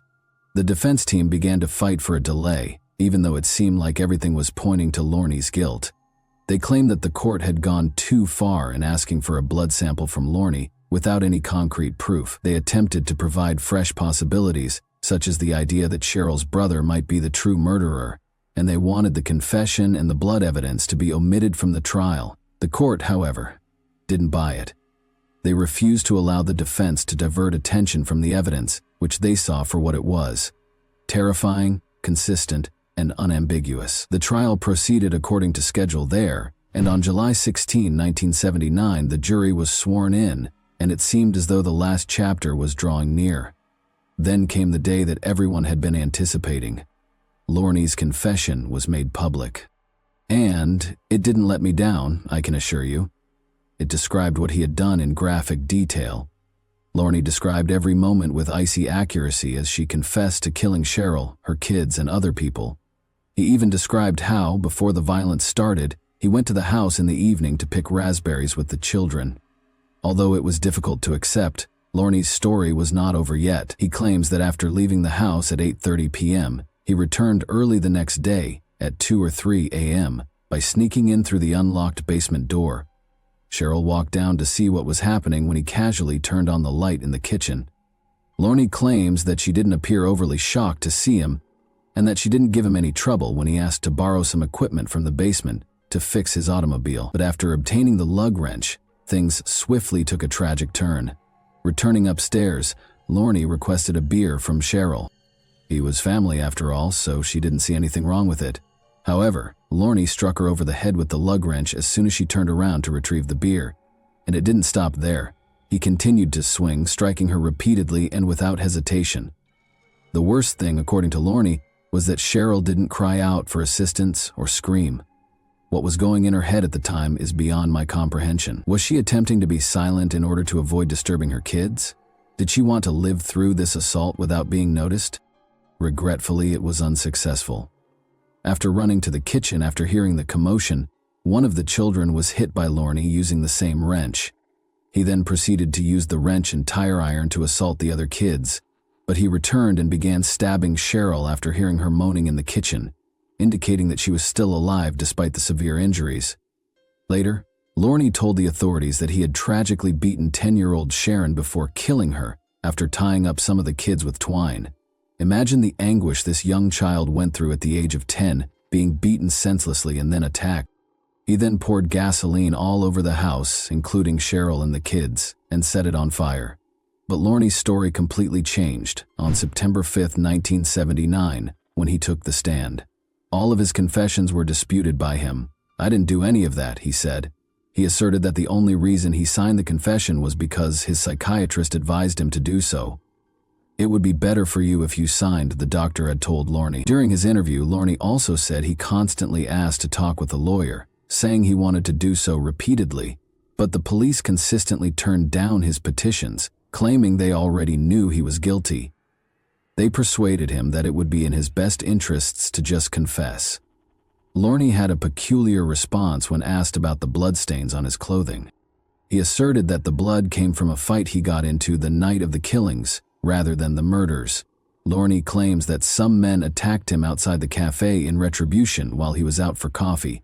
He claimed that after fighting back, he beat them. The blood originated there. Many were suspicious of his claims since he maintained that it was an odd and improbable scenario. When Lorne talked about how he felt when he heard about the killings, things took an even stranger turn. He claimed that he was so furious when the police first told him about the murders that he hit a wall at the police barracks. In his rage, he allegedly told the state trooper that they had better apprehend the murderers before he did. The jurors had never seen the innocent faces of the 7 dead children until the prosecutors showed them in a picture during the trial. Lorne's attorney used this photo as justification for a mistrial, arguing that the image's emotional impact might unjustly sway the jury's verdict. But the motion was denied by the court, and the trial went on without any problems. As the case developed, some pieces of evidence, such as Lorne's initial reaction upon learning of the incident, seemed to support his version of events. Murders reflected exactly what his confession had said. This alignment made people wonder if he had been forced to confess to the crimes or if he had truly done them. Furthermore, during the trial, a fingerprint expert from the state police stated that the bloody handprint discovered in the bathtub was not Lorne's. Indeed, his handprint did not match the one on one of the door jambs.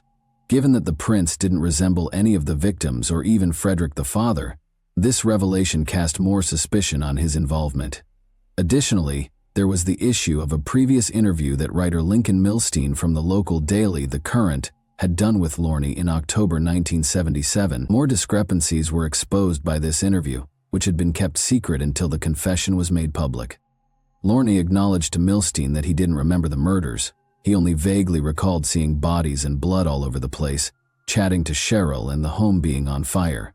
He asserted that his memory of what had transpired was blurry since he had been so terrified and perplexed by it. But in October 1977, for security considerations, Lorne was moved to a state mental hospital in Middleton, and a few weeks later he was formally committed. There were questions regarding his mental state at the time of the confession, when a psychiatrist testified that he might have epilepsy or schizophrenia. In light of this, others contended that his comments lacked credibility, which raised more concerns about his responsibility for the crimes. Let's go on to October 1979. After 3 days of hours of deliberation, the jury found Lorne guilty on all counts of murder. They did not prosecute him, despite rumors that he may have been motivated to murder after experiencing embarrassment after reportedly harassing one or more of the Bode ladies. Although it was never established beyond a reasonable doubt, Chief Assistant State's Attorney Walter Scanlon speculated that this might have been the motivation. The state attempted to obtain the maximum penalty of 245 years in jail, which consists of 20 years for arson and 25 years for each homicide. However, Lorne was given a sentence of 105 years to life in jail, with the option of release after 50 or 55 years by Judge Walter Pickett. After the verdict was reached, Lorne's lawyer promptly submitted an appeal, so fast that it appeared as if the appeal had already been prepared and was ready to be filed. But Lorne was imprisoned after the court rejected his appeal. Lorne persisted in challenging his conviction over time by submitting requests for a habeas corpus hearing. Each petition was denied in spite of his best efforts, and his court cases appeared to be fruitless. For those who are not familiar with the word, habeas corpus is a writ that is used to bring an accused individual from another jurisdiction to the court where the crime was committed. This essentially allows the case to be reviewed. Lorne contended that his confession shouldn't have been used against him and that he was unfairly condemned. After a while, Lorne was moved to Suffield, Connecticut's McDougall Walker Correctional Facility, where he was imprisoned for 38 years. He accrued 8 disciplinary offenses during this period, including violence, drug possession, contraband, and other infractions. He was accused with violence and refusal to submit a specimen in 1997, which was his most recent offense. Then Lorne's health took a sharp turn in June 2015. Following a serious medical crisis, he was admitted to the intensive care unit and put on a ventilator. Lorne had no family that could or would make medical decisions for him, according to the Department of Correction. The judge was summoned to decide how to treat him, but Lorne died of a serious brain bleed before the discussion could begin. Having been incarcerated from the age of 27, he was 65 years old when he passed away. Since no autopsy was conducted and the source of the brain bleed was never identified, his death remained mysterious. After cremating Lorne's remains, The funeral home's previous owner, Robert DeClark, requested and was granted custody of his remains after his passing. In an effort to locate any family members who might come forward, DeClark occasionally carried Lorney's ashes to the Department of Correction after they had been preserved. However, nobody did, and in all honesty, it seems like Lorney received just what he was due. It's nearly impossible to comprehend the violence and cruelty involved. No child, not even Cheryl, deserves to die that way, abandoned and forgotten. For the rest of the family, especially the father, Fred, the lingering heartache must have been intolerable. Can you picture the devastating conclusion that his loved ones had been killed by his own foster brother? It had to be beyond description. The million-dollar question is thus raised. Did Lorney somehow get away with a punishment that wasn't appropriate for the offense? Or was the sentencing fair? Thanks for watching, everyone. Your support means a lot to me, and you can help my channel grow by hitting that like button, dropping a comment, and sharing this video. Your engagement really makes a difference. See you soon. Hey guys, today we're diving into another truly horrifying case. If you want to support my channel, make sure to subscribe and stay active. It really helps me out. I'd be super grateful for that. Let's get started. This desperate cry for help came from Rachel Hendricks, a woman who was simply in the wrong place at the wrong time. Rachel was one of 3 close friends who gathered at Amanda Cawley's upscale home in a quiet suburban neighborhood on what seemed like an ordinary Thursday morning in August 2015. They were there to comfort Amanda as she struggled through the painful collapse of her marriage, but none of them had any idea that within hours, their lives would be shattered forever. In this sudden burst of chaos and gunfire, their lives were stolen, leaving behind grieving families and 5 young children who would never see their mothers again. A once tranquil community was thrown into shock and heartbreak.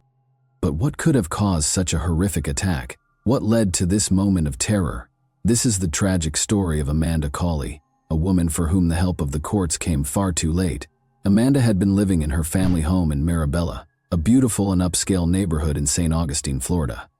She and her husband, James Cawley Jr., had chosen it as the perfect place to raise their children. If you took a walk through their neighborhood, you'd immediately get the sense that the Cawley family was living a good life. To anyone on the outside, they seemed like the perfect, happy, and successful family. Neighbors often saw James laughing and playing with their 2 children, 6-year-old Trey and 4-year-old Avery, in the cul-de-sac. The couple was known for hosting lively gatherings, inviting friends over for drinks and celebrations. Even as their marriage started to unravel, Amanda and James appeared to handle it with quiet grace. Whatever struggles they faced stayed hidden behind closed doors. That's why the events of August 27, 2015 were so shocking. Around 9 o'clock that morning, Rachel Hendricks received a message that something was wrong with Amanda. She and Amanda had been friends for years, having met at a mutual friend's party along with Lindy Dobbins. The 3 women had formed an unbreakable bond. They babysat each other's children, supported one another in times of distress, and were always just a phone call away. So when Amanda needed them, Rachel and Lindy didn't hesitate. That morning, Rachel had just dropped her kids off at school before heading to Amanda's house. She made a quick stop at a friend's home to get her hair done. It was supposed to be a normal day, but for Amanda, the chaos had already begun. Her usually pristine Mirabella home had been completely trashed overnight while she was away. When she returned at 9 o'clock that morning, she walked into a nightmare. Drawers had been pulled out, clothes and papers were scattered everywhere, personal belongings had been tossed aside, and even her TV had been smashed to pieces. Strangely, nothing had been stolen. Everything had simply been torn apart, as if someone had been searching for something. Maybe at that moment, Amanda realized just how much danger she was in. Maybe that's why she called her friends over, believing that safety came in numbers. But as that morning would soon prove, no number of people could have protected her from what was coming. Inside the house that morning were 4 people: Amanda, Lindy, Rachel, and Lamar Doberly. Lamar was Amanda's boyfriend. She had been officially separated from her husband James since June, but she had met Lamar months earlier, in April. Their connection started as a professional relationship, but slowly evolved into something more personal. By June 2015, after her separation, Amanda and Lamar had begun seeing each other. Now, Lamar wasn't just any man. He was a force to be reckoned with, a former military officer with an impressive resume. He had attended the U.S. Naval Academy, studied at the Marine Corps University, and even worked at the Pentagon. Sharp, disciplined, and strategic, he carried himself with the confidence of someone who had seen and handled high-stakes situations. Amanda met him while they were both working in corporate management at Fanatics, a sportswear company. As her marriage with James crumbled, she found solace in Lamar, a man who offered stability when everything else in her life was spiraling. And on that fateful Thursday morning, when she returned home to find her house torn apart, Lamar was one of the first people she called. Lamar, Lindy, and Rachel arrived, each of them hoping to provide Amanda with comfort and a sense of security. Together they walked through the wreckage, drawers overturned, belongings scattered, a silent warning that something was terribly wrong. While Amanda and Lindy stayed upstairs trying to make sense of it all, Lamar took Rachel to the garage to assess the damage. Now, imagine coming home to find your house completely ransacked, drawers pulled out, belongings scattered, a violation of every inch of your safe space. That alone is terrifying, but before you even have a chance to process the mess, gunshots ring out. Suddenly, a trashed home doesn't seem so bad. Amanda barely had time to react before the chaos escalated outside. A man stood in her backyard, gripping a handgun and aiming it directly at the living room. Shattered glass sprayed in all directions as bullets tore through the windows. His furious voice echoed through the air saying, "Where is he?" Over and over again. That man was James Coley, Amanda's estranged husband, and he wasn't just there to scare them, he was out for blood. Inside, Rachel and Lamar froze for a split second. Then reality hit. James wasn't just shooting into the house at random. He was looking for someone, and Lamar didn't need to guess who. Without hesitation, Lamar yelled for everyone to run. Then he bolted. He ducked under the garage door and sprinted between two houses in the cul-de-sac, his pulse racing as he put as much distance as possible between himself and the enraged gunman. Now, if you were in Lamar's shoes at that moment, what would you do? Would you leave Amanda behind, or would you make the same choice he did? Meanwhile, Amanda and Lindy, caught further inside the house, had no way out. They did the only thing they could. They ran upstairs. Rachel followed her instincts, screaming at her to find shelter. Amanda locked herself in the bathroom, while Lindy and Rachel dove into the master bedroom closet, barricading the door. Rachel braced herself, her foot pressed against the bottom of the door, her left hand gripping the doorknob with all her strength. Lindy crouched behind a chest of drawers, silent, barely breathing. At this point, James stormed through the front door while his gun was still drawn. He stomped up the stairs, rage fueling every step. He wanted Lamar, but Lamar was gone. Instead, he found Amanda from inside the closet. Rachel and Lindy could hear him screaming, but if you think James's rage ended with Amanda, think again. His bloodlust wasn't satisfied after gunning down his wife. He turned his attention to the master closet, where Rachel and Lindy were hiding. As mentioned earlier, Rachel was using her arm to brace the door while Lindy frantically relayed their desperate situation to the 911 operator. James, growing more impatient by the second, pounded on the door and shouted, "Open the door! Open it now!" When they didn't comply, he fired a bullet that tore through the door, grazed Rachel's arm, and the searing pain forced her to stumble backward. That moment of weakness was all James needed. He kicked the door open, his eyes wild with rage, but Rachel got lucky. James wasn't looking for her. His target was Lindy. Without hesitation, he stormed past Rachel, giving her the split-second chance she needed. Heart pounding, she turned and ran, fleeing into the neighborhood, desperately searching for help.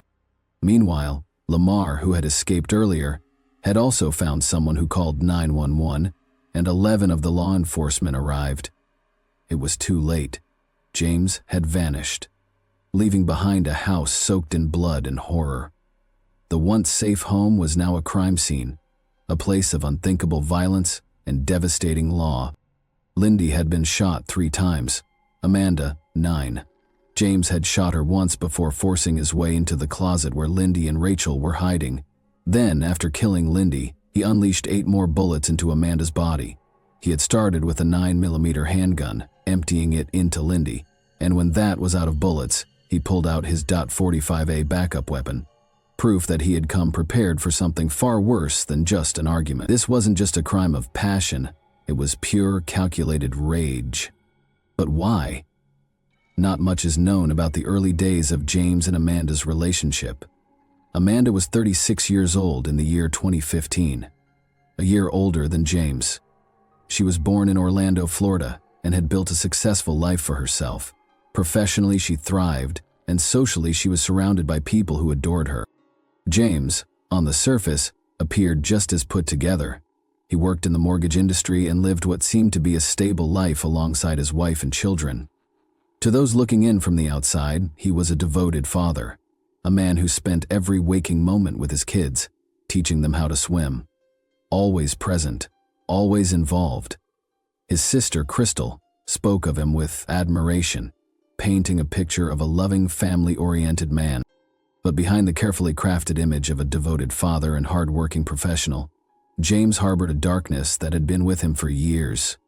According to his sister, James had grown up witnessing terrifying moments of rage within his own home. He had seen his mother seething with fury over his father's infidelity, sitting on the stairs with a baseball bat in hand, waiting the second his father walked through the door. She swung again and again, her anger manifesting in brutal blows. But the violence didn't end there. Another argument, another eruption of rage. This time, she reached for a knife, her temper spiraling out of control. James stood there, a helpless child watching it all unfold. He saw what unchecked anger looked like, what it could do, how it could consume a person. Did these moments shape him? Did they plant the seeds of his own uncontrollable fury? A defense lawyer would certainly argue that they did, that James was merely a product of his environment, repeating the cycle he had been exposed to. But trauma alone doesn't excuse what happened that night. By late August of 2015, James and Amanda had been separated for months. He had moved on, or at least that's what everyone thought. James was seeing someone new, yet his obsession with Amanda hadn't faded. Instead, it had festered, growing into something dangerous, something deadly. Amanda had done nothing wrong. She had simply wanted to break free from their toxic marriage, to rebuild a life of her own, but James refused to let her go.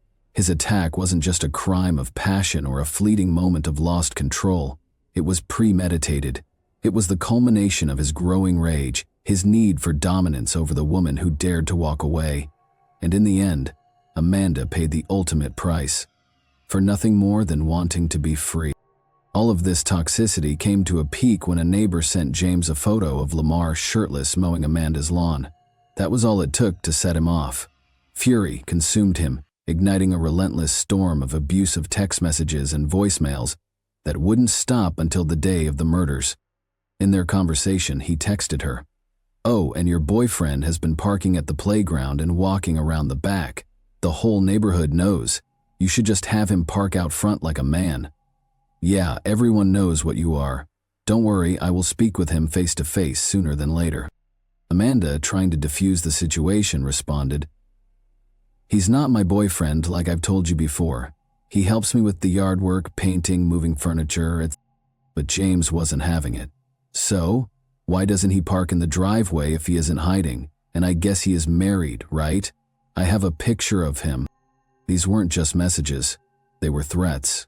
And James had acted on threats before.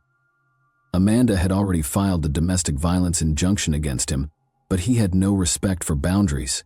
He had violated the order before, once, by stealing her clothes from the house and setting them on fire in the yard. In fact, on the morning of Thursday, August 27th, the very day of the murders, James had been in court for violating that order. He had sat there calm, composed, no one knowing that in less than an hour, he would commit an unthinkable act. Now, like many abusive partners, James was a contradiction. One moment desperate for forgiveness, the next consumed by paranoia and rage. Just a day before the murders, on Wednesday, August 26, he sent Amanda a message dripping with regret. "Please try to start forgiving me so we can move on. I really miss you and our family being together." But this wasn't love, it was manipulation. His so-called remorse was just another tool to control her, and when it failed, he resorted to terror. In the early hours of Thursday morning at around 4 o'clock, James broke into Amanda's house. He wasn't there to apologize or win her back. He was there to confirm his worst fear, that she had truly moved on without him. As he searched through her belongings, he found all the evidence he needed to send him into a rage. Men's clothing scattered around, adult toys, clear signs that Amanda was seeing someone else. It was the final trigger. Any lingering facade of sorrow vanished, replaced by pure, uncontrollable fury. He tore through the house like a madman, yanking open drawers, flipping furniture, ripping through her most personal possessions. By the time Amanda returned home around 9 o'clock that morning, she walked straight into a nightmare. Her home was unrecognizable. Ransacked, torn apart as if a hurricane had passed through. Furniture was overturned, drawers emptied, personal belongings scattered and violated. The place she once considered safe had been transformed into a scene of chaos and destruction. Shaken and unnerved, she immediately reached out for support, calling her friends Lindy and Rachel. Perhaps she was seeking comfort, maybe advice. What she didn't know was that this phone call would unknowingly set the stage for the final tragic moments of her life. But James wasn't done tormenting her. Not satisfied with the destruction he had already caused, he sent Amanda a final chilling text. This time, his words carried a thinly veiled threat. "You're an awesome person. Don't take me from my kids. It's all I have. Call me, or I'm going to come find you." His desperation was palpable, but so was the danger lurking behind his words. It was clear that if Amanda didn't respond, he was willing to escalate things further. Perhaps hoping to de-escalate the situation, Amanda called him back at exactly 9:41 in the morning. She argued with him over the phone, just 10 minutes after James had left the courthouse.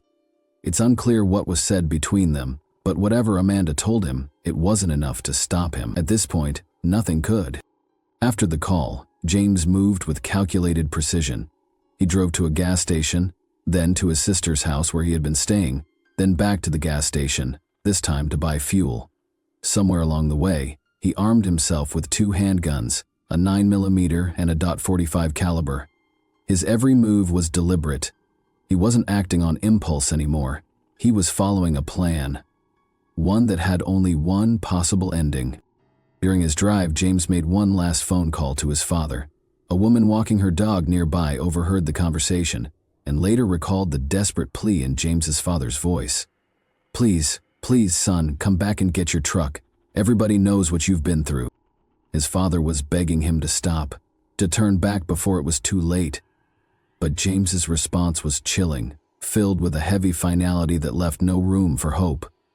"I just can't take this anymore," he said, and with that, he continued his deadly course.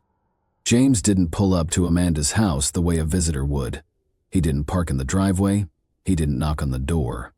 Instead, he parked on a nearby street and approached from the rear, moving like a predator stalking its prey. He knew exactly what he was going to do, and he had no intention of leaving until his mission was complete. The first gunshots shattered the morning silence, ripping through the living room with terrifying precision. Rachel and Lamar, caught completely off guard, barely had time to react before James was firing at them. Every pull of the trigger was fueled by a single purpose: to make them pay. Amanda tried to run, but James was faster. He gunned her down in cold blood, making sure she never had the chance to escape him again. Lindy, who had just arrived moments earlier, never stood a chance. Before she could process the horror unfolding before her, she was executed on sight. And then, just as quickly as he had arrived, James disappeared. He left behind chaos, death, and devastation, but he also left behind 2 witnesses, Lamar, miraculously unharmed, and Rachel, wounded but still alive. They knew exactly who had done this.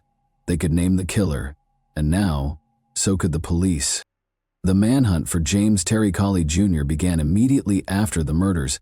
Law enforcement agencies worked tirelessly to track him down, knowing he was armed, dangerous, and capable of further violence. That very night in Norton, Virginia, an unexpected call to 911 would lead to his capture. A distressed woman reported a terrifying encounter on the road. She described the scene in a panic. Acting quickly, Norton police located and stopped the vehicle. Inside, they found James along with several firearms. James was officially charged with a long list of crimes reflecting the full scope of his violent actions. He faced 2 counts of first-degree murder for the deaths of Amanda Cawley and Lindy Dobbins. He was also charged with 2 counts of attempted first-degree murder for Rachel Hendricks and Lamar Doberly, who had narrowly survived the attack. Additionally, he was accused of burglary with assault or battery, burglary of a dwelling, and aggravated stalking. After an injunction, the prosecution was prepared to ensure that justice was served. At trial, James's defense team attempted a controversial argument, claiming that his actions were not premeditated. They suggested that he had been in an altered mental state at the time of the killings. A psychiatrist testified that James was experiencing parasomnia, a sleep disorder associated with abnormal movements and behaviors during sleep. The defense argued that he had taken Ambien, alcohol, and other drugs which supposedly left him in a confused, dreamlike state. In essence, they were claiming that James Coley had been sleepwalking when he committed the murders. However, this defense quickly crumbled under scrutiny. Just an hour and a half before the shootings, James had been present in court, where he was seen behaving rationally, answering questions sensibly, and showing no signs of intoxication. He had explicitly denied being under the influence of any drugs or alcohol during the legal proceedings. This directly contradicted the claim that he was impaired at the time of the attack. Furthermore, surveillance footage, phone records, and witness testimonies all painted a different picture, one of a man who knew exactly what he was doing. The jury deliberated, but the decision was swift and unanimous. James Coley Jr. was found guilty on all counts. Not only that, but the jury also reached a unanimous recommendation for the death penalty.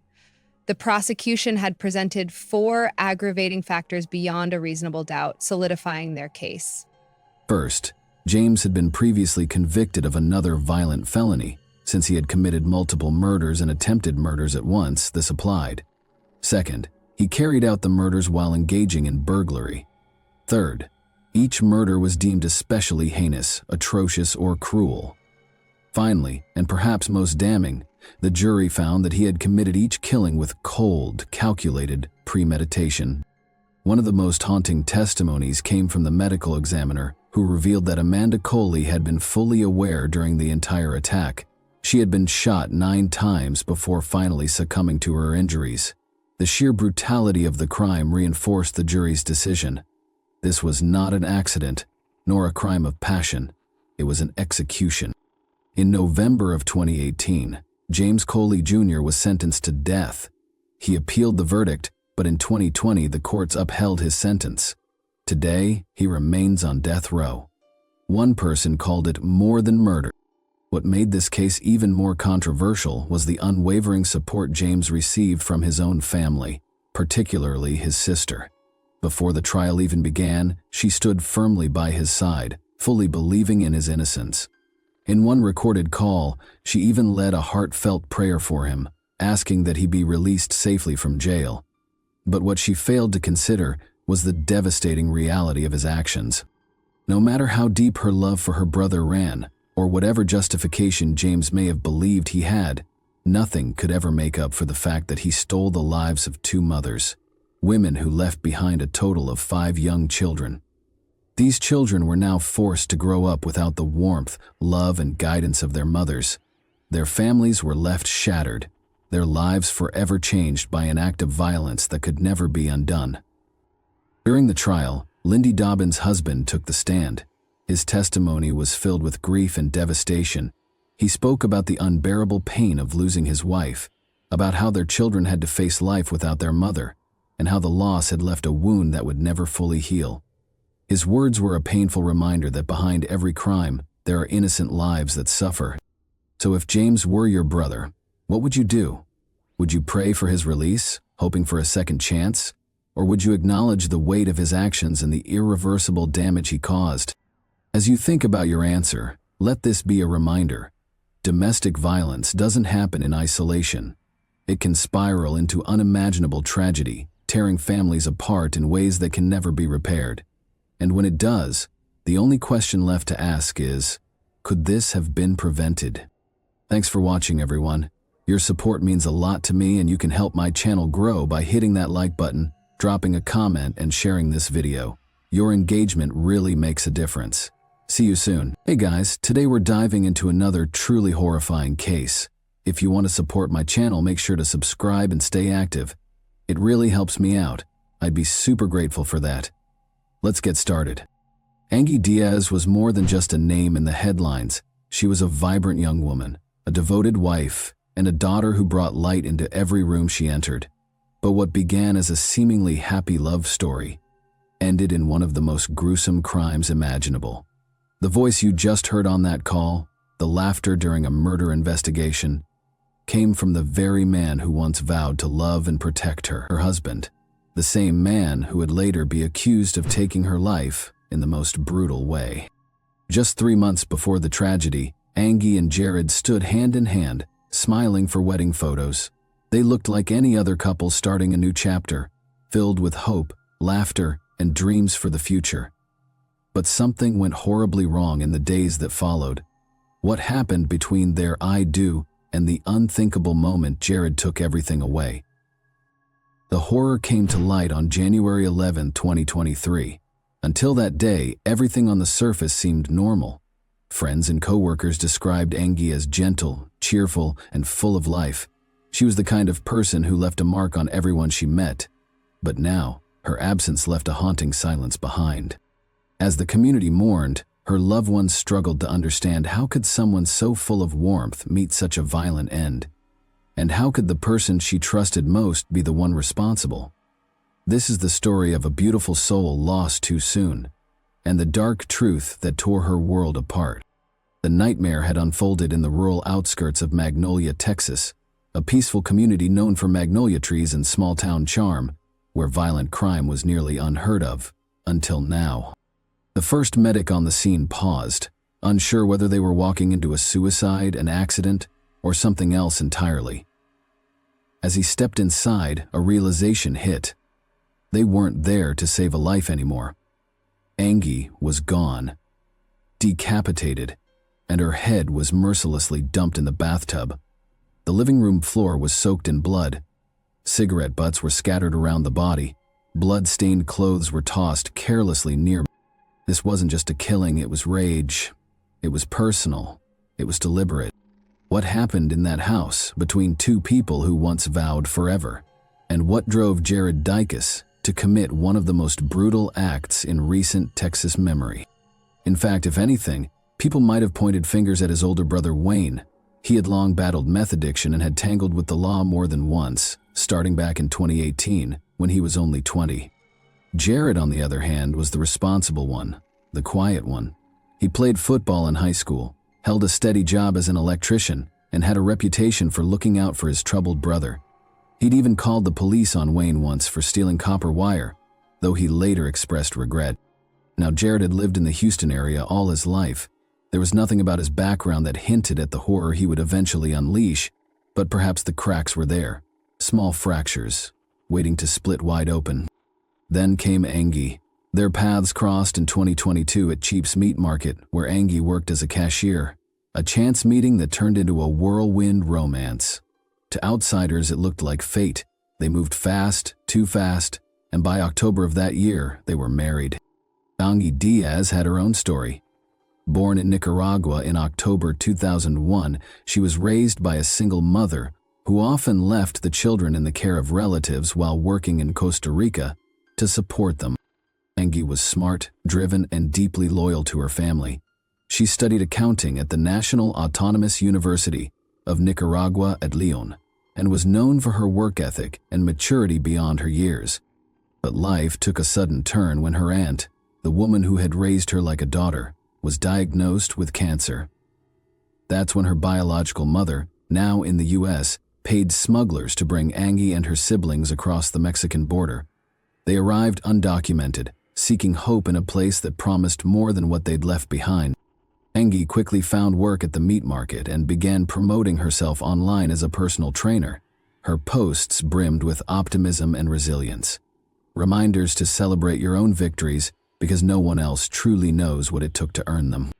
But not everyone shared her urgency. Her mother, cautious and protective, told her to have patience, reminding her that things would come with time. Finances were tight, but Angie didn't want to wait. She wasn't going to sit behind a cash register forever.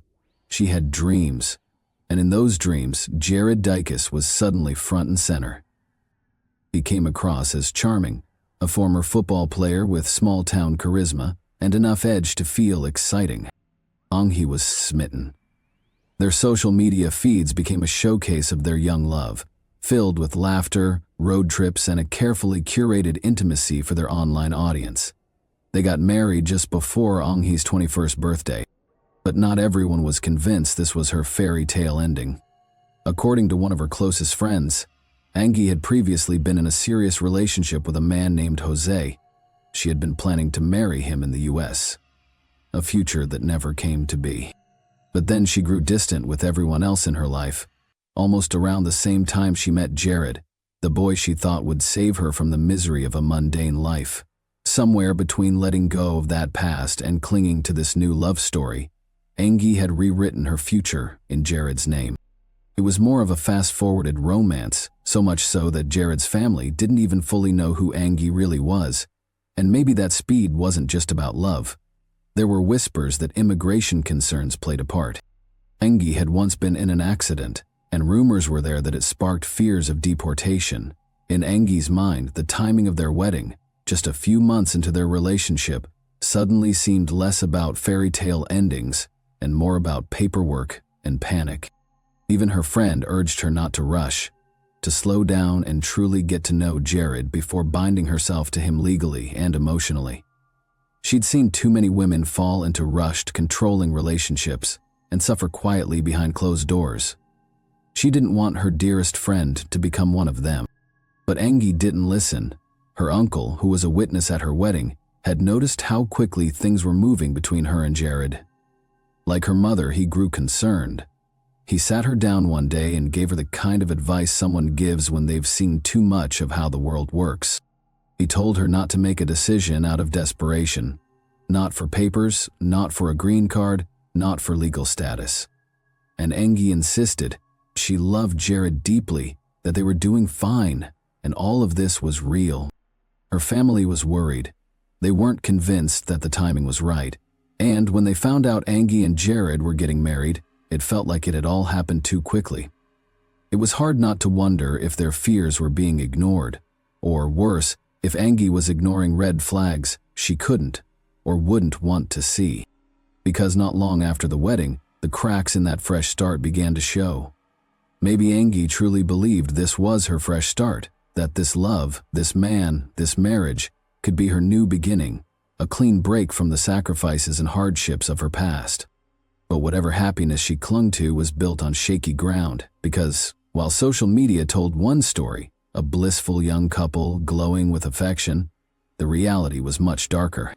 Behind the smiles, there were cracks, patterns, red flags. People close to her urged caution, asked her to set boundaries, to make sure Jared treated her with the respect she deserved. But sometimes, when you're in the middle of something that feels like love, it's hard to see where adoration ends and obsession begins. And all too soon, Angie would find out, when it was already far too late. When Angie first introduced Jared to her circle of close friends, it was supposed to be a casual get-together, just some laughs, shared drinks, and good company. But something about it felt off, even then, though no one fully grasped it at the time. They were a tight-knit group, mostly Spanish-speaking, and Angie had always fit right in. That night, one of her friends brought some beers, thinking it would help Jared ease into the group. Instead, it seemed to make things worse. Jared didn't speak Spanish at all. As the conversations flowed in a language he couldn't understand, frustration began to flicker across his face. Angie, trying to bridge the gap, kept translating back and forth. Her friend noticed how tense she got, always looking to Jared, as if checking whether he was okay, whether he was angry. They started calling him Rojo, red for his hair. It was a light-hearted nickname among friends, but Jared didn't laugh along. He didn't smile. He sat stiffly, disconnected. And sometimes, without saying a word, he'd just leave. No goodbye, no explanation, just gone. What seemed like awkwardness at first, in hindsight, began to look a lot more like resentment. Jared wasn't just irritated that he couldn't follow the conversations. He was alienated.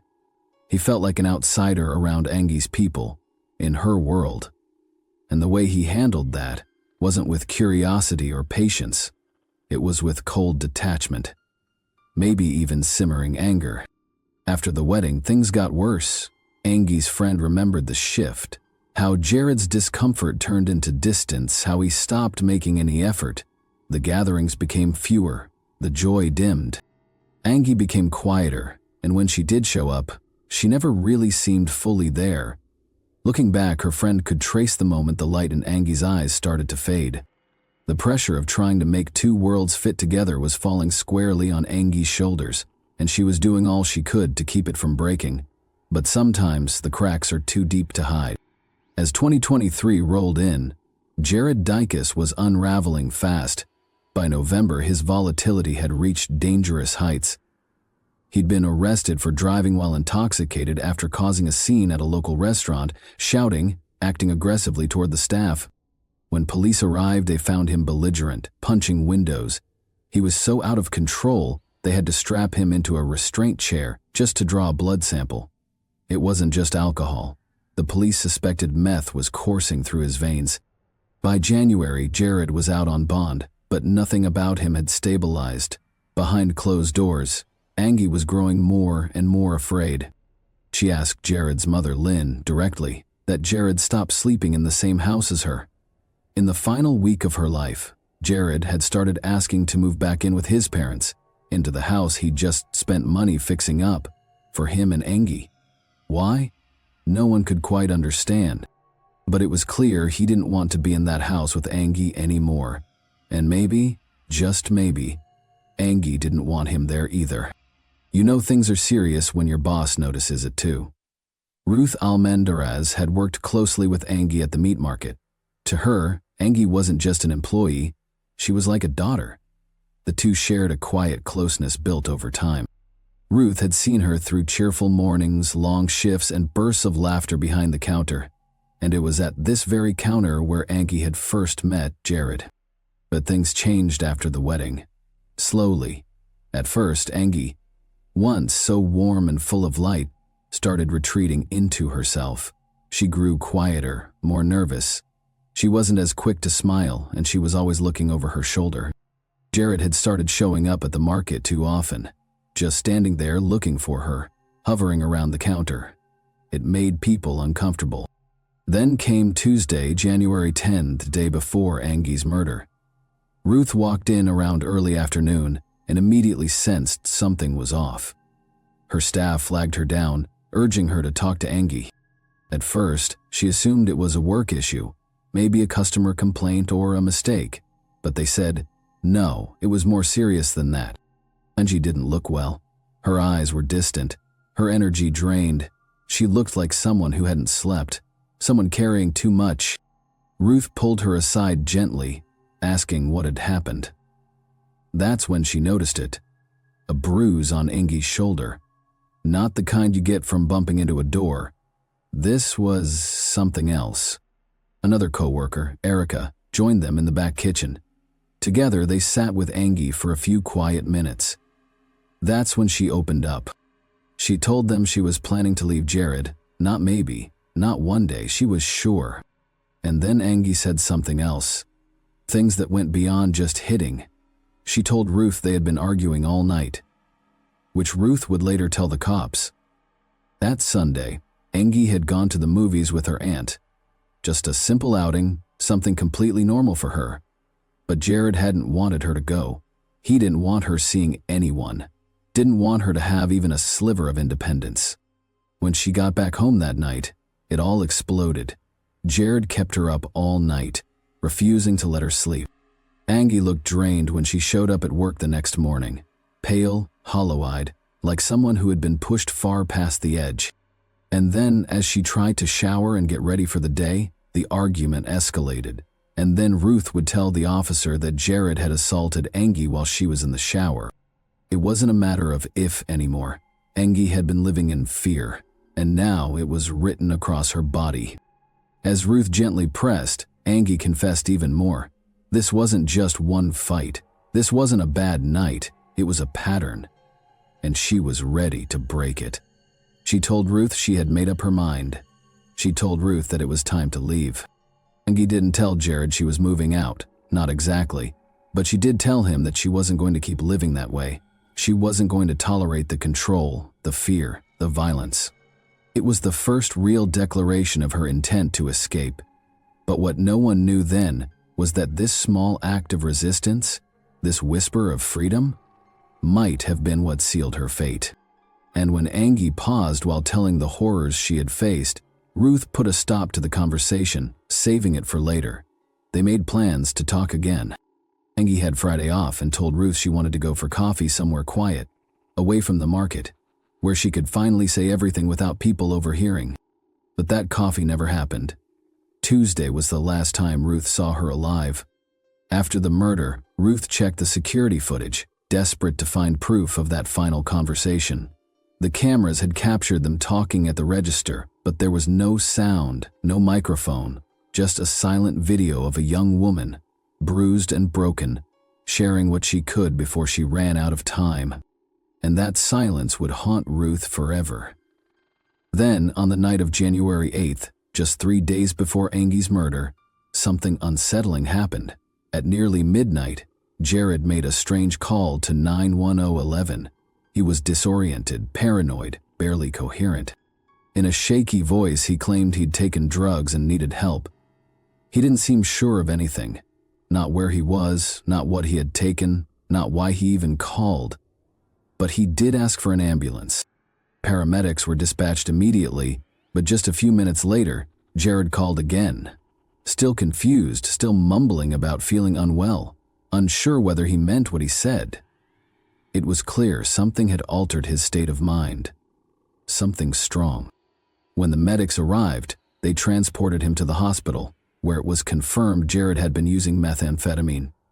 It was a devastating blow to his family.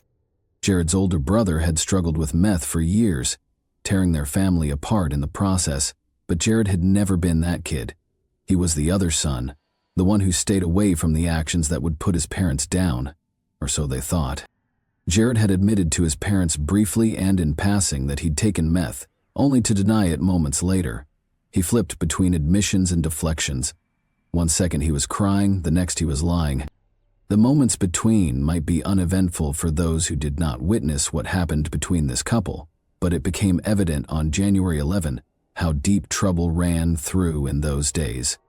It was a Wednesday morning, quiet, uneventful, and eerily still, but the silence was about to be shattered. Jared had returned to his home around 4 a.m. after what seemed to be a typical shift. His house, nestled in the back of his parents' property, sat dark and isolated. He slipped inside without much notice. No one saw him again for several hours. It wasn't until 12:30 p.m. that his mother, Lynn, caught sight of him again. He came back into their house, but something was off. He seemed nervous, unfocused. And then she heard it. A phone ringing. Not his usual ringtone. Not even his usual phone. It was a device she didn't recognize. Curious and concerned, Lynn questioned him about the unfamiliar phone. Jared casually claimed to have multiple phones, but the story didn't sit right. Something about the device, the look, the feel, it wasn't his. And when he finally pulled it from his pocket, the screen was in Spanish. That's when Lynn's heart dropped. She knew immediately this was Angie's phone. Angie, who never left her phone behind. Angie, who had been growing increasingly distant and afraid. Who just days earlier had been bruised and exhausted from yet another sleepless, violent night. Lynn didn't wait. She bolted out of the house with her husband, Rodney, heading straight toward Jared and Angie's home. Deep down, she already feared the worst. There was only one entrance, the front door. As they pushed it open, a wave of darkness met them. At first, they couldn't see anything. But with a single step inside, Rodney froze. What he saw would haunt him in his sleep forever. He turned to his wife and told her not to come in, but it was too late. Lynn stepped inside and saw the horror for herself. Angie's lifeless body lay inside. Her young face, once vibrant, was now still, brutally silenced. Panic set in. Lynn fumbled with her phone, unable to think, unable to act. Rodney grabbed it from her and made the call, not just to report a death, but to report their own son, the boy they'd raised, the man who had once promised to protect Angie, now suspected of ending her life. Lynn would then brief the officer about her son's issues. The police were called, and when they arrived, there was no question who they would arrest. Jared had been the last person with her. He was in possession of her phone. He had a documented history of violent outbursts and drug use, and Angie had told those closest to her that she didn't feel safe anymore. This, according to investigators, was the final tragic act in a toxic, unraveling relationship. A young woman who wanted out, and a man who couldn't bear to lose control. Jared was taken into custody, but that was only the beginning. The interrogation tapes would reveal even more unsettling truths about what really happened between Jared and Angie. Because when police sat Jared down and started asking questions, a new, disturbing narrative began to take shape. At first, Jared dissociated himself from the situation. Then he cracked under pressure, telling the officers that he had used the same knife against his wife that she took out for her self-defense against him. In the months that followed Angie's death, the case against Jared Dicus moved swiftly. The evidence was overwhelming. His erratic behavior, the bruises Angie had tried to explain away, the phone in his pocket that wasn't his, and most damning of all, the scene inside their home. Prosecutors argued that this was no sudden outburst. It was the tragic culmination of months of escalating violence, fueled by substance abuse, control, and a refusal to let Angie leave. Jared's defense tried to shift the narrative, claiming he'd only used meth once, that he was confused, overwhelmed, not in his right mind. But the jury didn't buy it. On July 31, the trial came to a close. Jared Dicus was sentenced to 40 years in prison, 4 decades behind bars, for the brutal murder of Angie. For Angie's family and friends, the sentencing brought some sense of justice, but no sentence, no number of years could ever bring her back. The young woman who dreamed of freedom, who was trying to find the courage to start over, had her life stolen before she ever got the chance. How many more women have to die after asking for help before someone listens in time? Thanks for watching, everyone. Your support means a lot to me, and you can help my channel grow by hitting that like button, dropping a comment, and sharing this video. Your engagement really makes a difference. See you soon. Hey guys, today we're diving into another truly horrifying case. If you want to support my channel, make sure to subscribe and stay active. It really helps me out. I'd be super grateful for that. Let's get started. On a quiet September night in 2009, a family of 6 in the small town of Beeson, Illinois, prepared for what they believed would be just another peaceful evening. The children were tucked into bed, the lights were dimmed, and the comforting routines of family life played out one last time. But before the night was over, everything would change. By morning, the house would be silent, not with sleep, but with death. A stranger had entered their home, and what followed was a night of pure horror. The crime was so brutal, so deeply disturbing, that it would later be named the Beeson Bloodbath. Even the most seasoned investigators were shaken by what they found inside. The quiet town of Beeson, with its population barely reaching 200, would never be the same. Surrounded by farmland and rolling hills, Beeson had always felt like a safe, almost forgotten place. But after that night, it became the center of one of the most chilling crimes in Illinois history. At the heart of this story are 2 families, the Gees and the Constants, neighbors, friends, and longtime residents of the area. Let's start with Rick G. Rick was known for being hardworking and determined. He had a never-give-up attitude that everyone respected. Early in his career, he worked at his stepfather's construction company in Lincoln, the closest town with schools, stores, restaurants, and other basic services. Lincoln was where you went if you needed something that small town Beeson didn't have. Rick's stepdad Pudge and his mother Judy had lived in Lincoln for years. It was a close-knit area where everyone knew each other, and that made what happened next even more devastating. Rick hustled hard, picking up construction gigs wherever he could, and saving every penny to build a better future for himself and his daughter, Nicole G. His dedication finally paid off when he bought property on the edge of Beeson, and instead of sticking with his stepdad's company, he started his own business, which he called G Construction.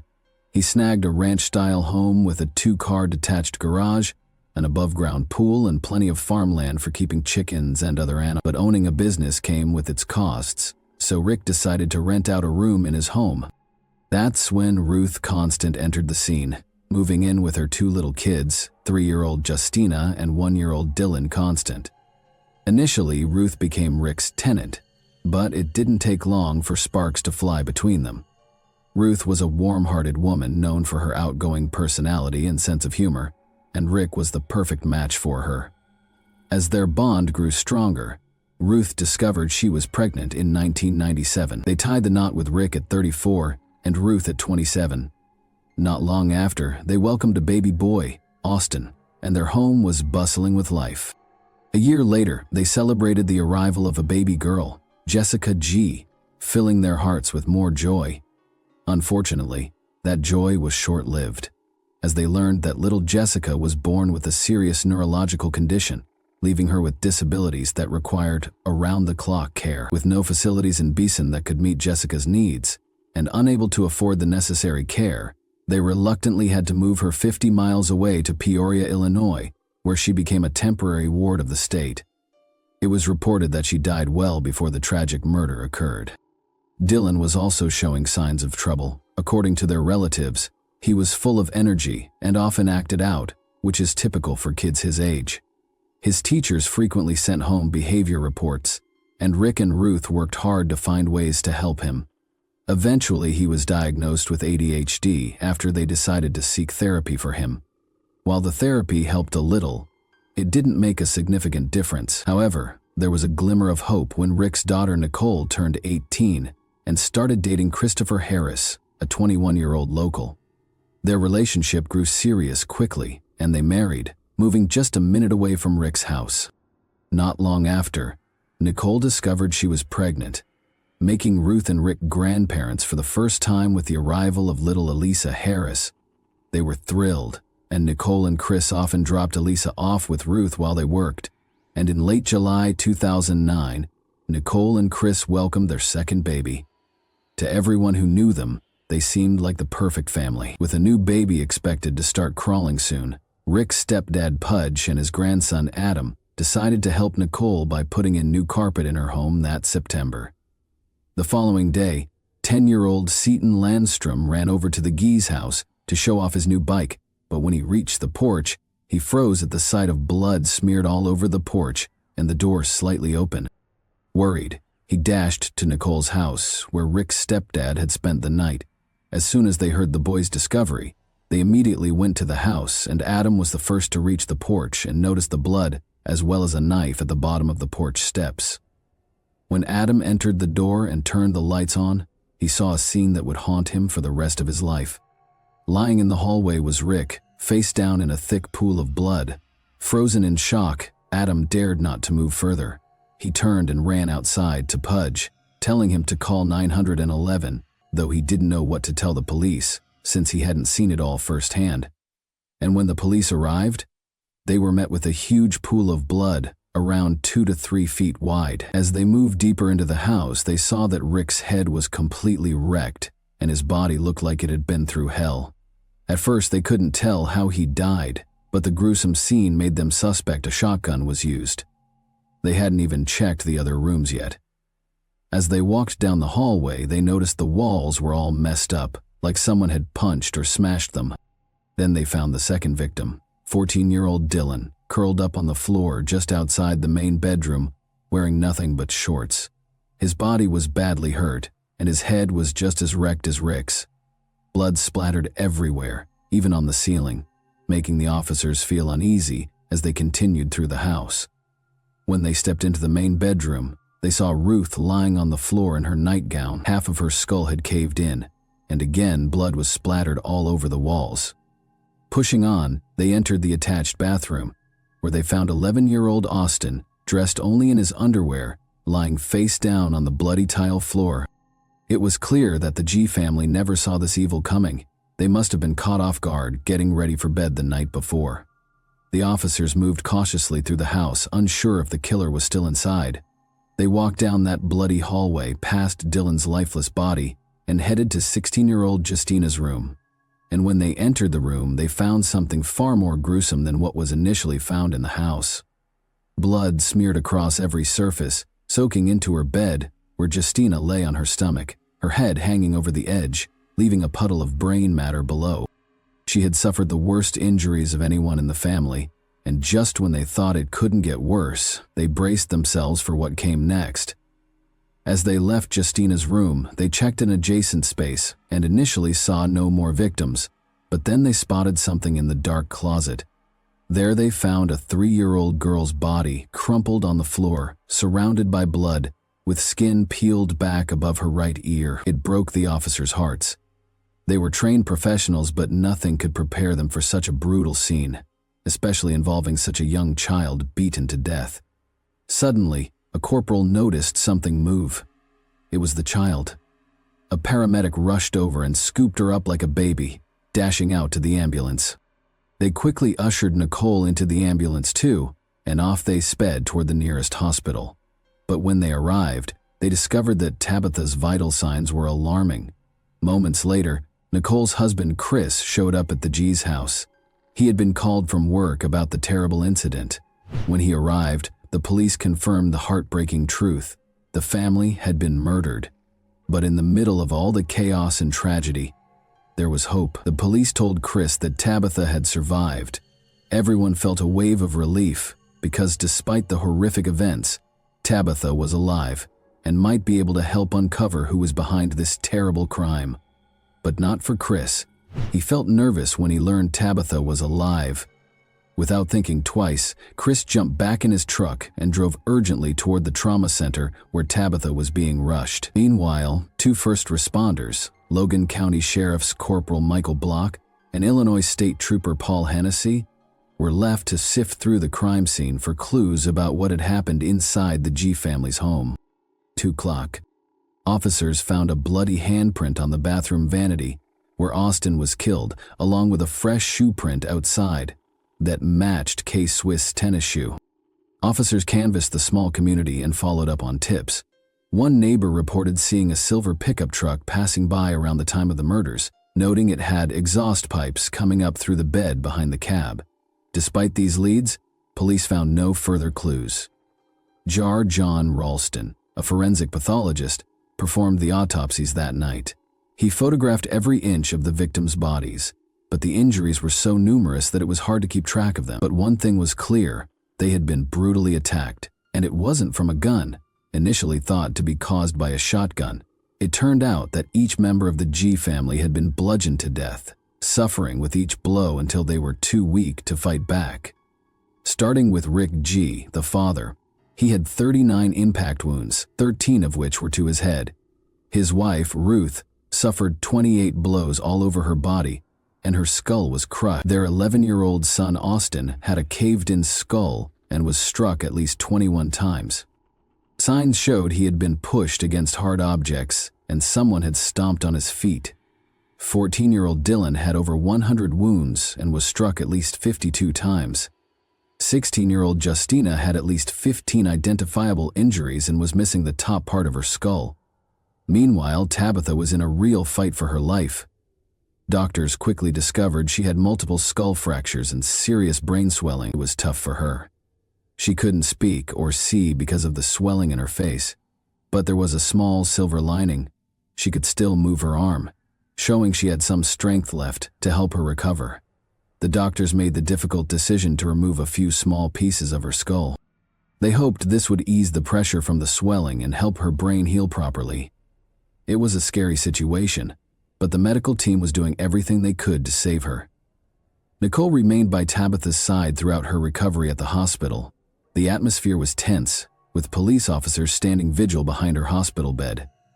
They knew Tabitha was the only survivor of the horrific incident, and there was a real concern that the suspect might try to come after her. This made it all the more important for the authorities to keep a close watch on her. Additionally, Nicole did her best to help the authorities, sharing everything she could about her loved ones and what had happened. On the other hand, Chris was a constant source of support for Nicole during this incredibly tough time. He spent hours with her, trying to offer comfort and help her navigate the chaos surrounding them. However, things weren't simple between Chris and Nicole. Their relationship had been tumultuous, filled with ups and downs. They had broken up several times, but had only managed to patch things up again earlier that same year in 2009.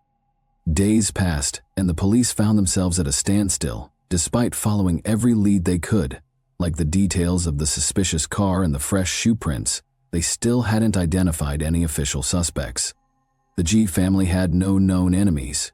In fact, they were well liked in the neighborhood, known for their generosity and kindness. Many neighbors could vouch for their good nature, painting a picture of a family that was both wealthy and loving. In light of the recent events, the police took precautions and encouraged everyone in the community to secure their homes and stay alert. A week passed, and the funeral for the G family was held on the 28th of that same month. It was a heartbreaking day. But among all the grief, Tabitha was still fighting for her life in the hospital. And while the community mourned, there was also a lingering fear, because the killer was still out there, and no one knew when or if they might strike again. Then, in a random but significant twist of fate, a major break in the case came at the hospital where Tabitha was being treated. One officer, after finishing his shift in guarding Tabitha, shared an elevator ride with Chris Harris, who had just left Tabitha's room. The officer happened to glance down and noticed Chris's shoes, K-Swiss sneakers with an aggressive tread, just like the shoe print found outside the crime scene. The officer quickly informed detectives, which led to Chris being called in for questioning. They compared his tread to the print found at the scene, but there was a slight discrepancy. The shoes were a half size too big. However, the detectives knew something was off, so they didn't stop there. They collected Christopher Harris's fingerprints and palm prints, sending them to the crime lab for further analysis to prove his innocence. His brother Jason Harris stepped in to defend him, providing an alibi and claiming they had been together the entire time, far away from Beeson where the murders occurred. Meanwhile, Nicole was furious at the mere suggestion that Christopher could be involved. She took to her MySpace page to defend him, writing in an emotional, though error-filled message, "This whole situation is such a mess and so unfair. Not only have my children lost 5 close family members, but now their daddy is being set up and taken away. This is too much to bear." Nicole continued, "There's solid evidence that all 6 victims fought for their lives, and Chris doesn't even have a scratch on him. He's been with us through everything, and now they've taken him too." Nicole wasn't the only one standing up for Chris. His stepmother, Debbie Harris, also spoke out to the media, saying their family believed in his innocence. Chris's father, Ed, was in tears during a phone call with Chris from jail. According to Debbie, Chris was shocked by his arrest and scared for his family's safety, telling his father, "Dad, I'm scared because I know the killers are still out there." He swore he didn't commit the murders. When police booked Chris, they photographed his entire body. Although he didn't have any injuries, they noticed a large blister on the palm of his right hand. Coincidentally, a tire iron was later found near a creek by Jason's house, where investigators were still searching for clues. On October 2, when they seized Chris's truck, they found it belonged to Jennifer Ernest, Jason's girlfriend and mother of his other children. Both Jennifer and her mother, Sarah Duncan, had provided alibis for Chris and Jason on the night of the murders, but as the investigation unfolded, those alibis were proven false, leading to their arrest for obstruction of justice. The police were able to discredit the alibis, partly because Chris's palm print had been found at the scene. Additionally, a woman named Lori Cole, an armed security guard, came forward. She claimed that on the night of the murders, around 11:35 p.m., Chris and his brother Jason knocked on her door, asking if she wanted to party. Lori, who lived not far from the G family, recalled telling Chris she wasn't interested and needed to sleep for work. She noticed a Ford Ranger parked outside, similar to the one Chris and Jason were seen with earlier. Although she told them to leave, their behavior left her unsettled, as they seemed to have already been partying and didn't want the night to end. Another woman, Christy Moore, came forward during the investigation. She told investigators that she and Chris had been on-again, off-again lovers. She revealed that Chris had called her late on that same Sunday night, but she was busy with her kids and couldn't meet up for what she knew he wanted: sex. However, she agreed to see him after her children went to school. The next morning, Chris arrived at her house in Clinton, just a 15-minute drive from Beeson, about 12 hours after the murders. They slept together, and Christie said Chris was acting completely normal afterward. Christie even took selfies of the two of them in bed. In the pictures, they were kissing and giving each other flirtatious looks, with Chris smiling in some of them. She told investigators that Chris had no visible injuries or marks on his body, and that nothing about him seemed unusual, except that she hadn't seen him in the past 2 months, likely because he had just had a baby with Nicole 2 months earlier.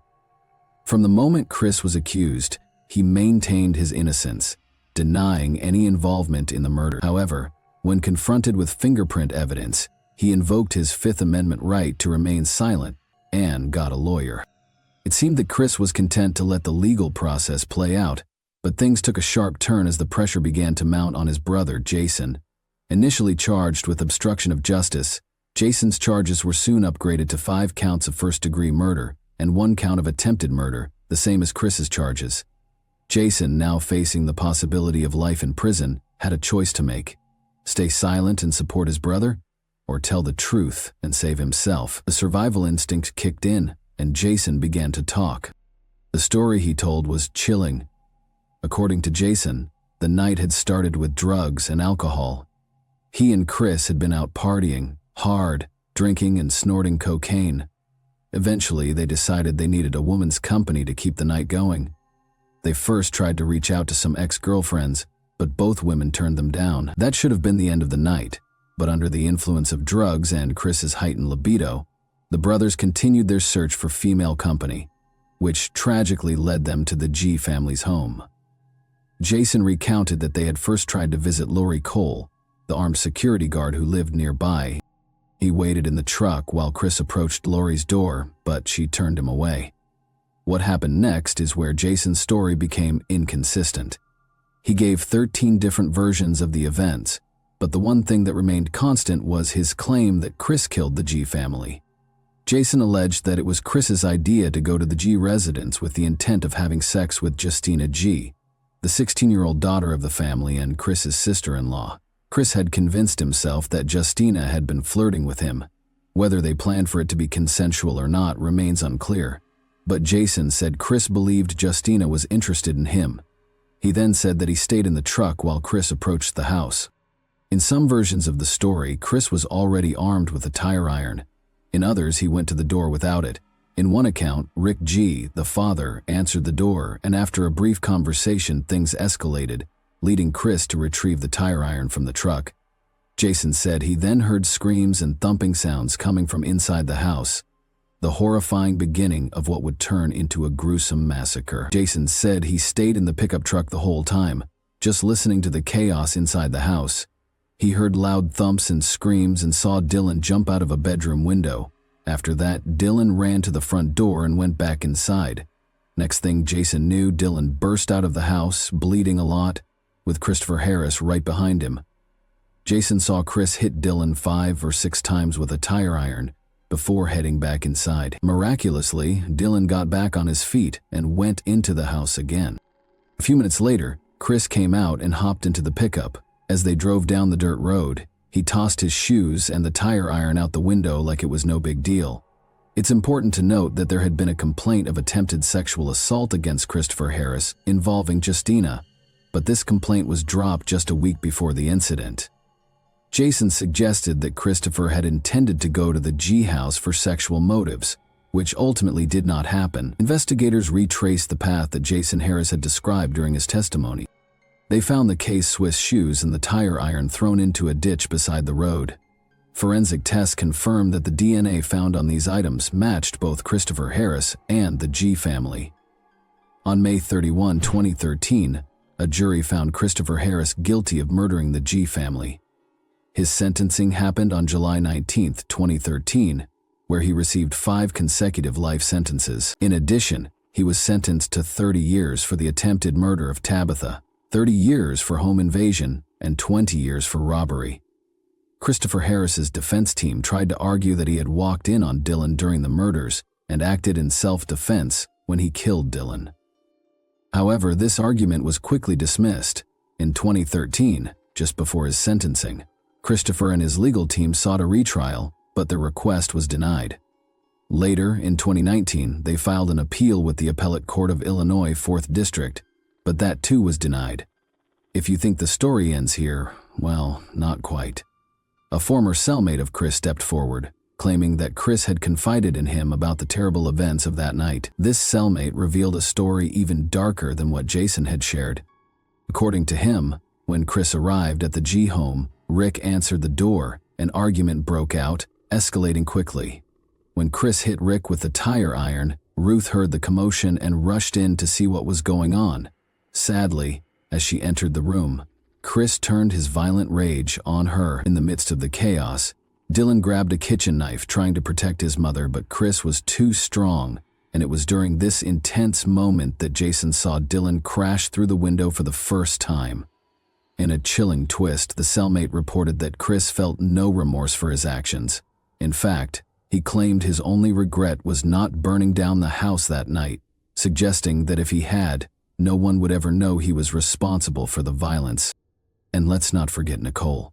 With all the evidence piling up against Chris, she went from defending him to cursing him.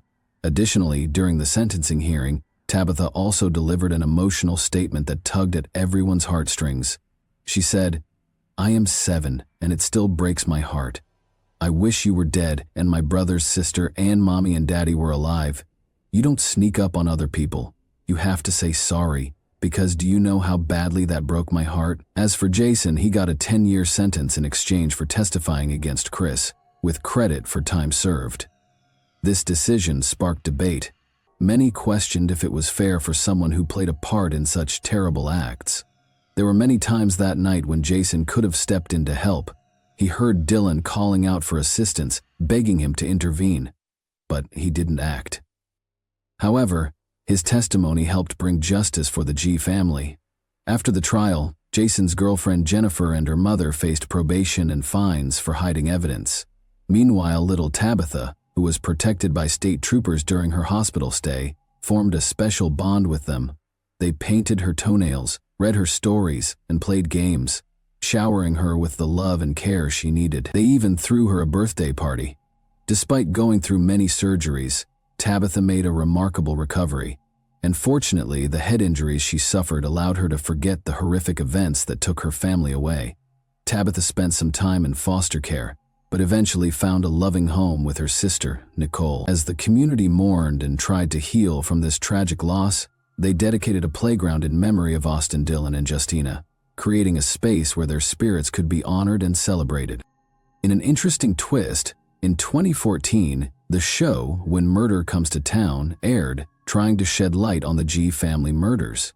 Despite interviewing various residents and officers involved in the case, the show leaned heavily on the defense's narrative, suggesting that Dylan was a deeply troubled boy capable of violence. This portrayal sparked outrage among those who had worked on the case. The officers involved wrote an open letter questioning the show's accuracy, particularly how Dylan was portrayed. They emphasized his heroism, stating he wasn't just a victim, but a brave teen who tried to protect his family. I agree with their perspective, as Dylan's actions deserve recognition for his courage in the face of tragedy. What are your thoughts? Was the sentencing fair? Or do you believe the accomplices should have received harsher penalties? Thanks for watching, everyone. Your support means a lot to me, and you can help my channel grow by hitting that like button, dropping a comment, and sharing this video. Your engagement really makes a difference. See you soon.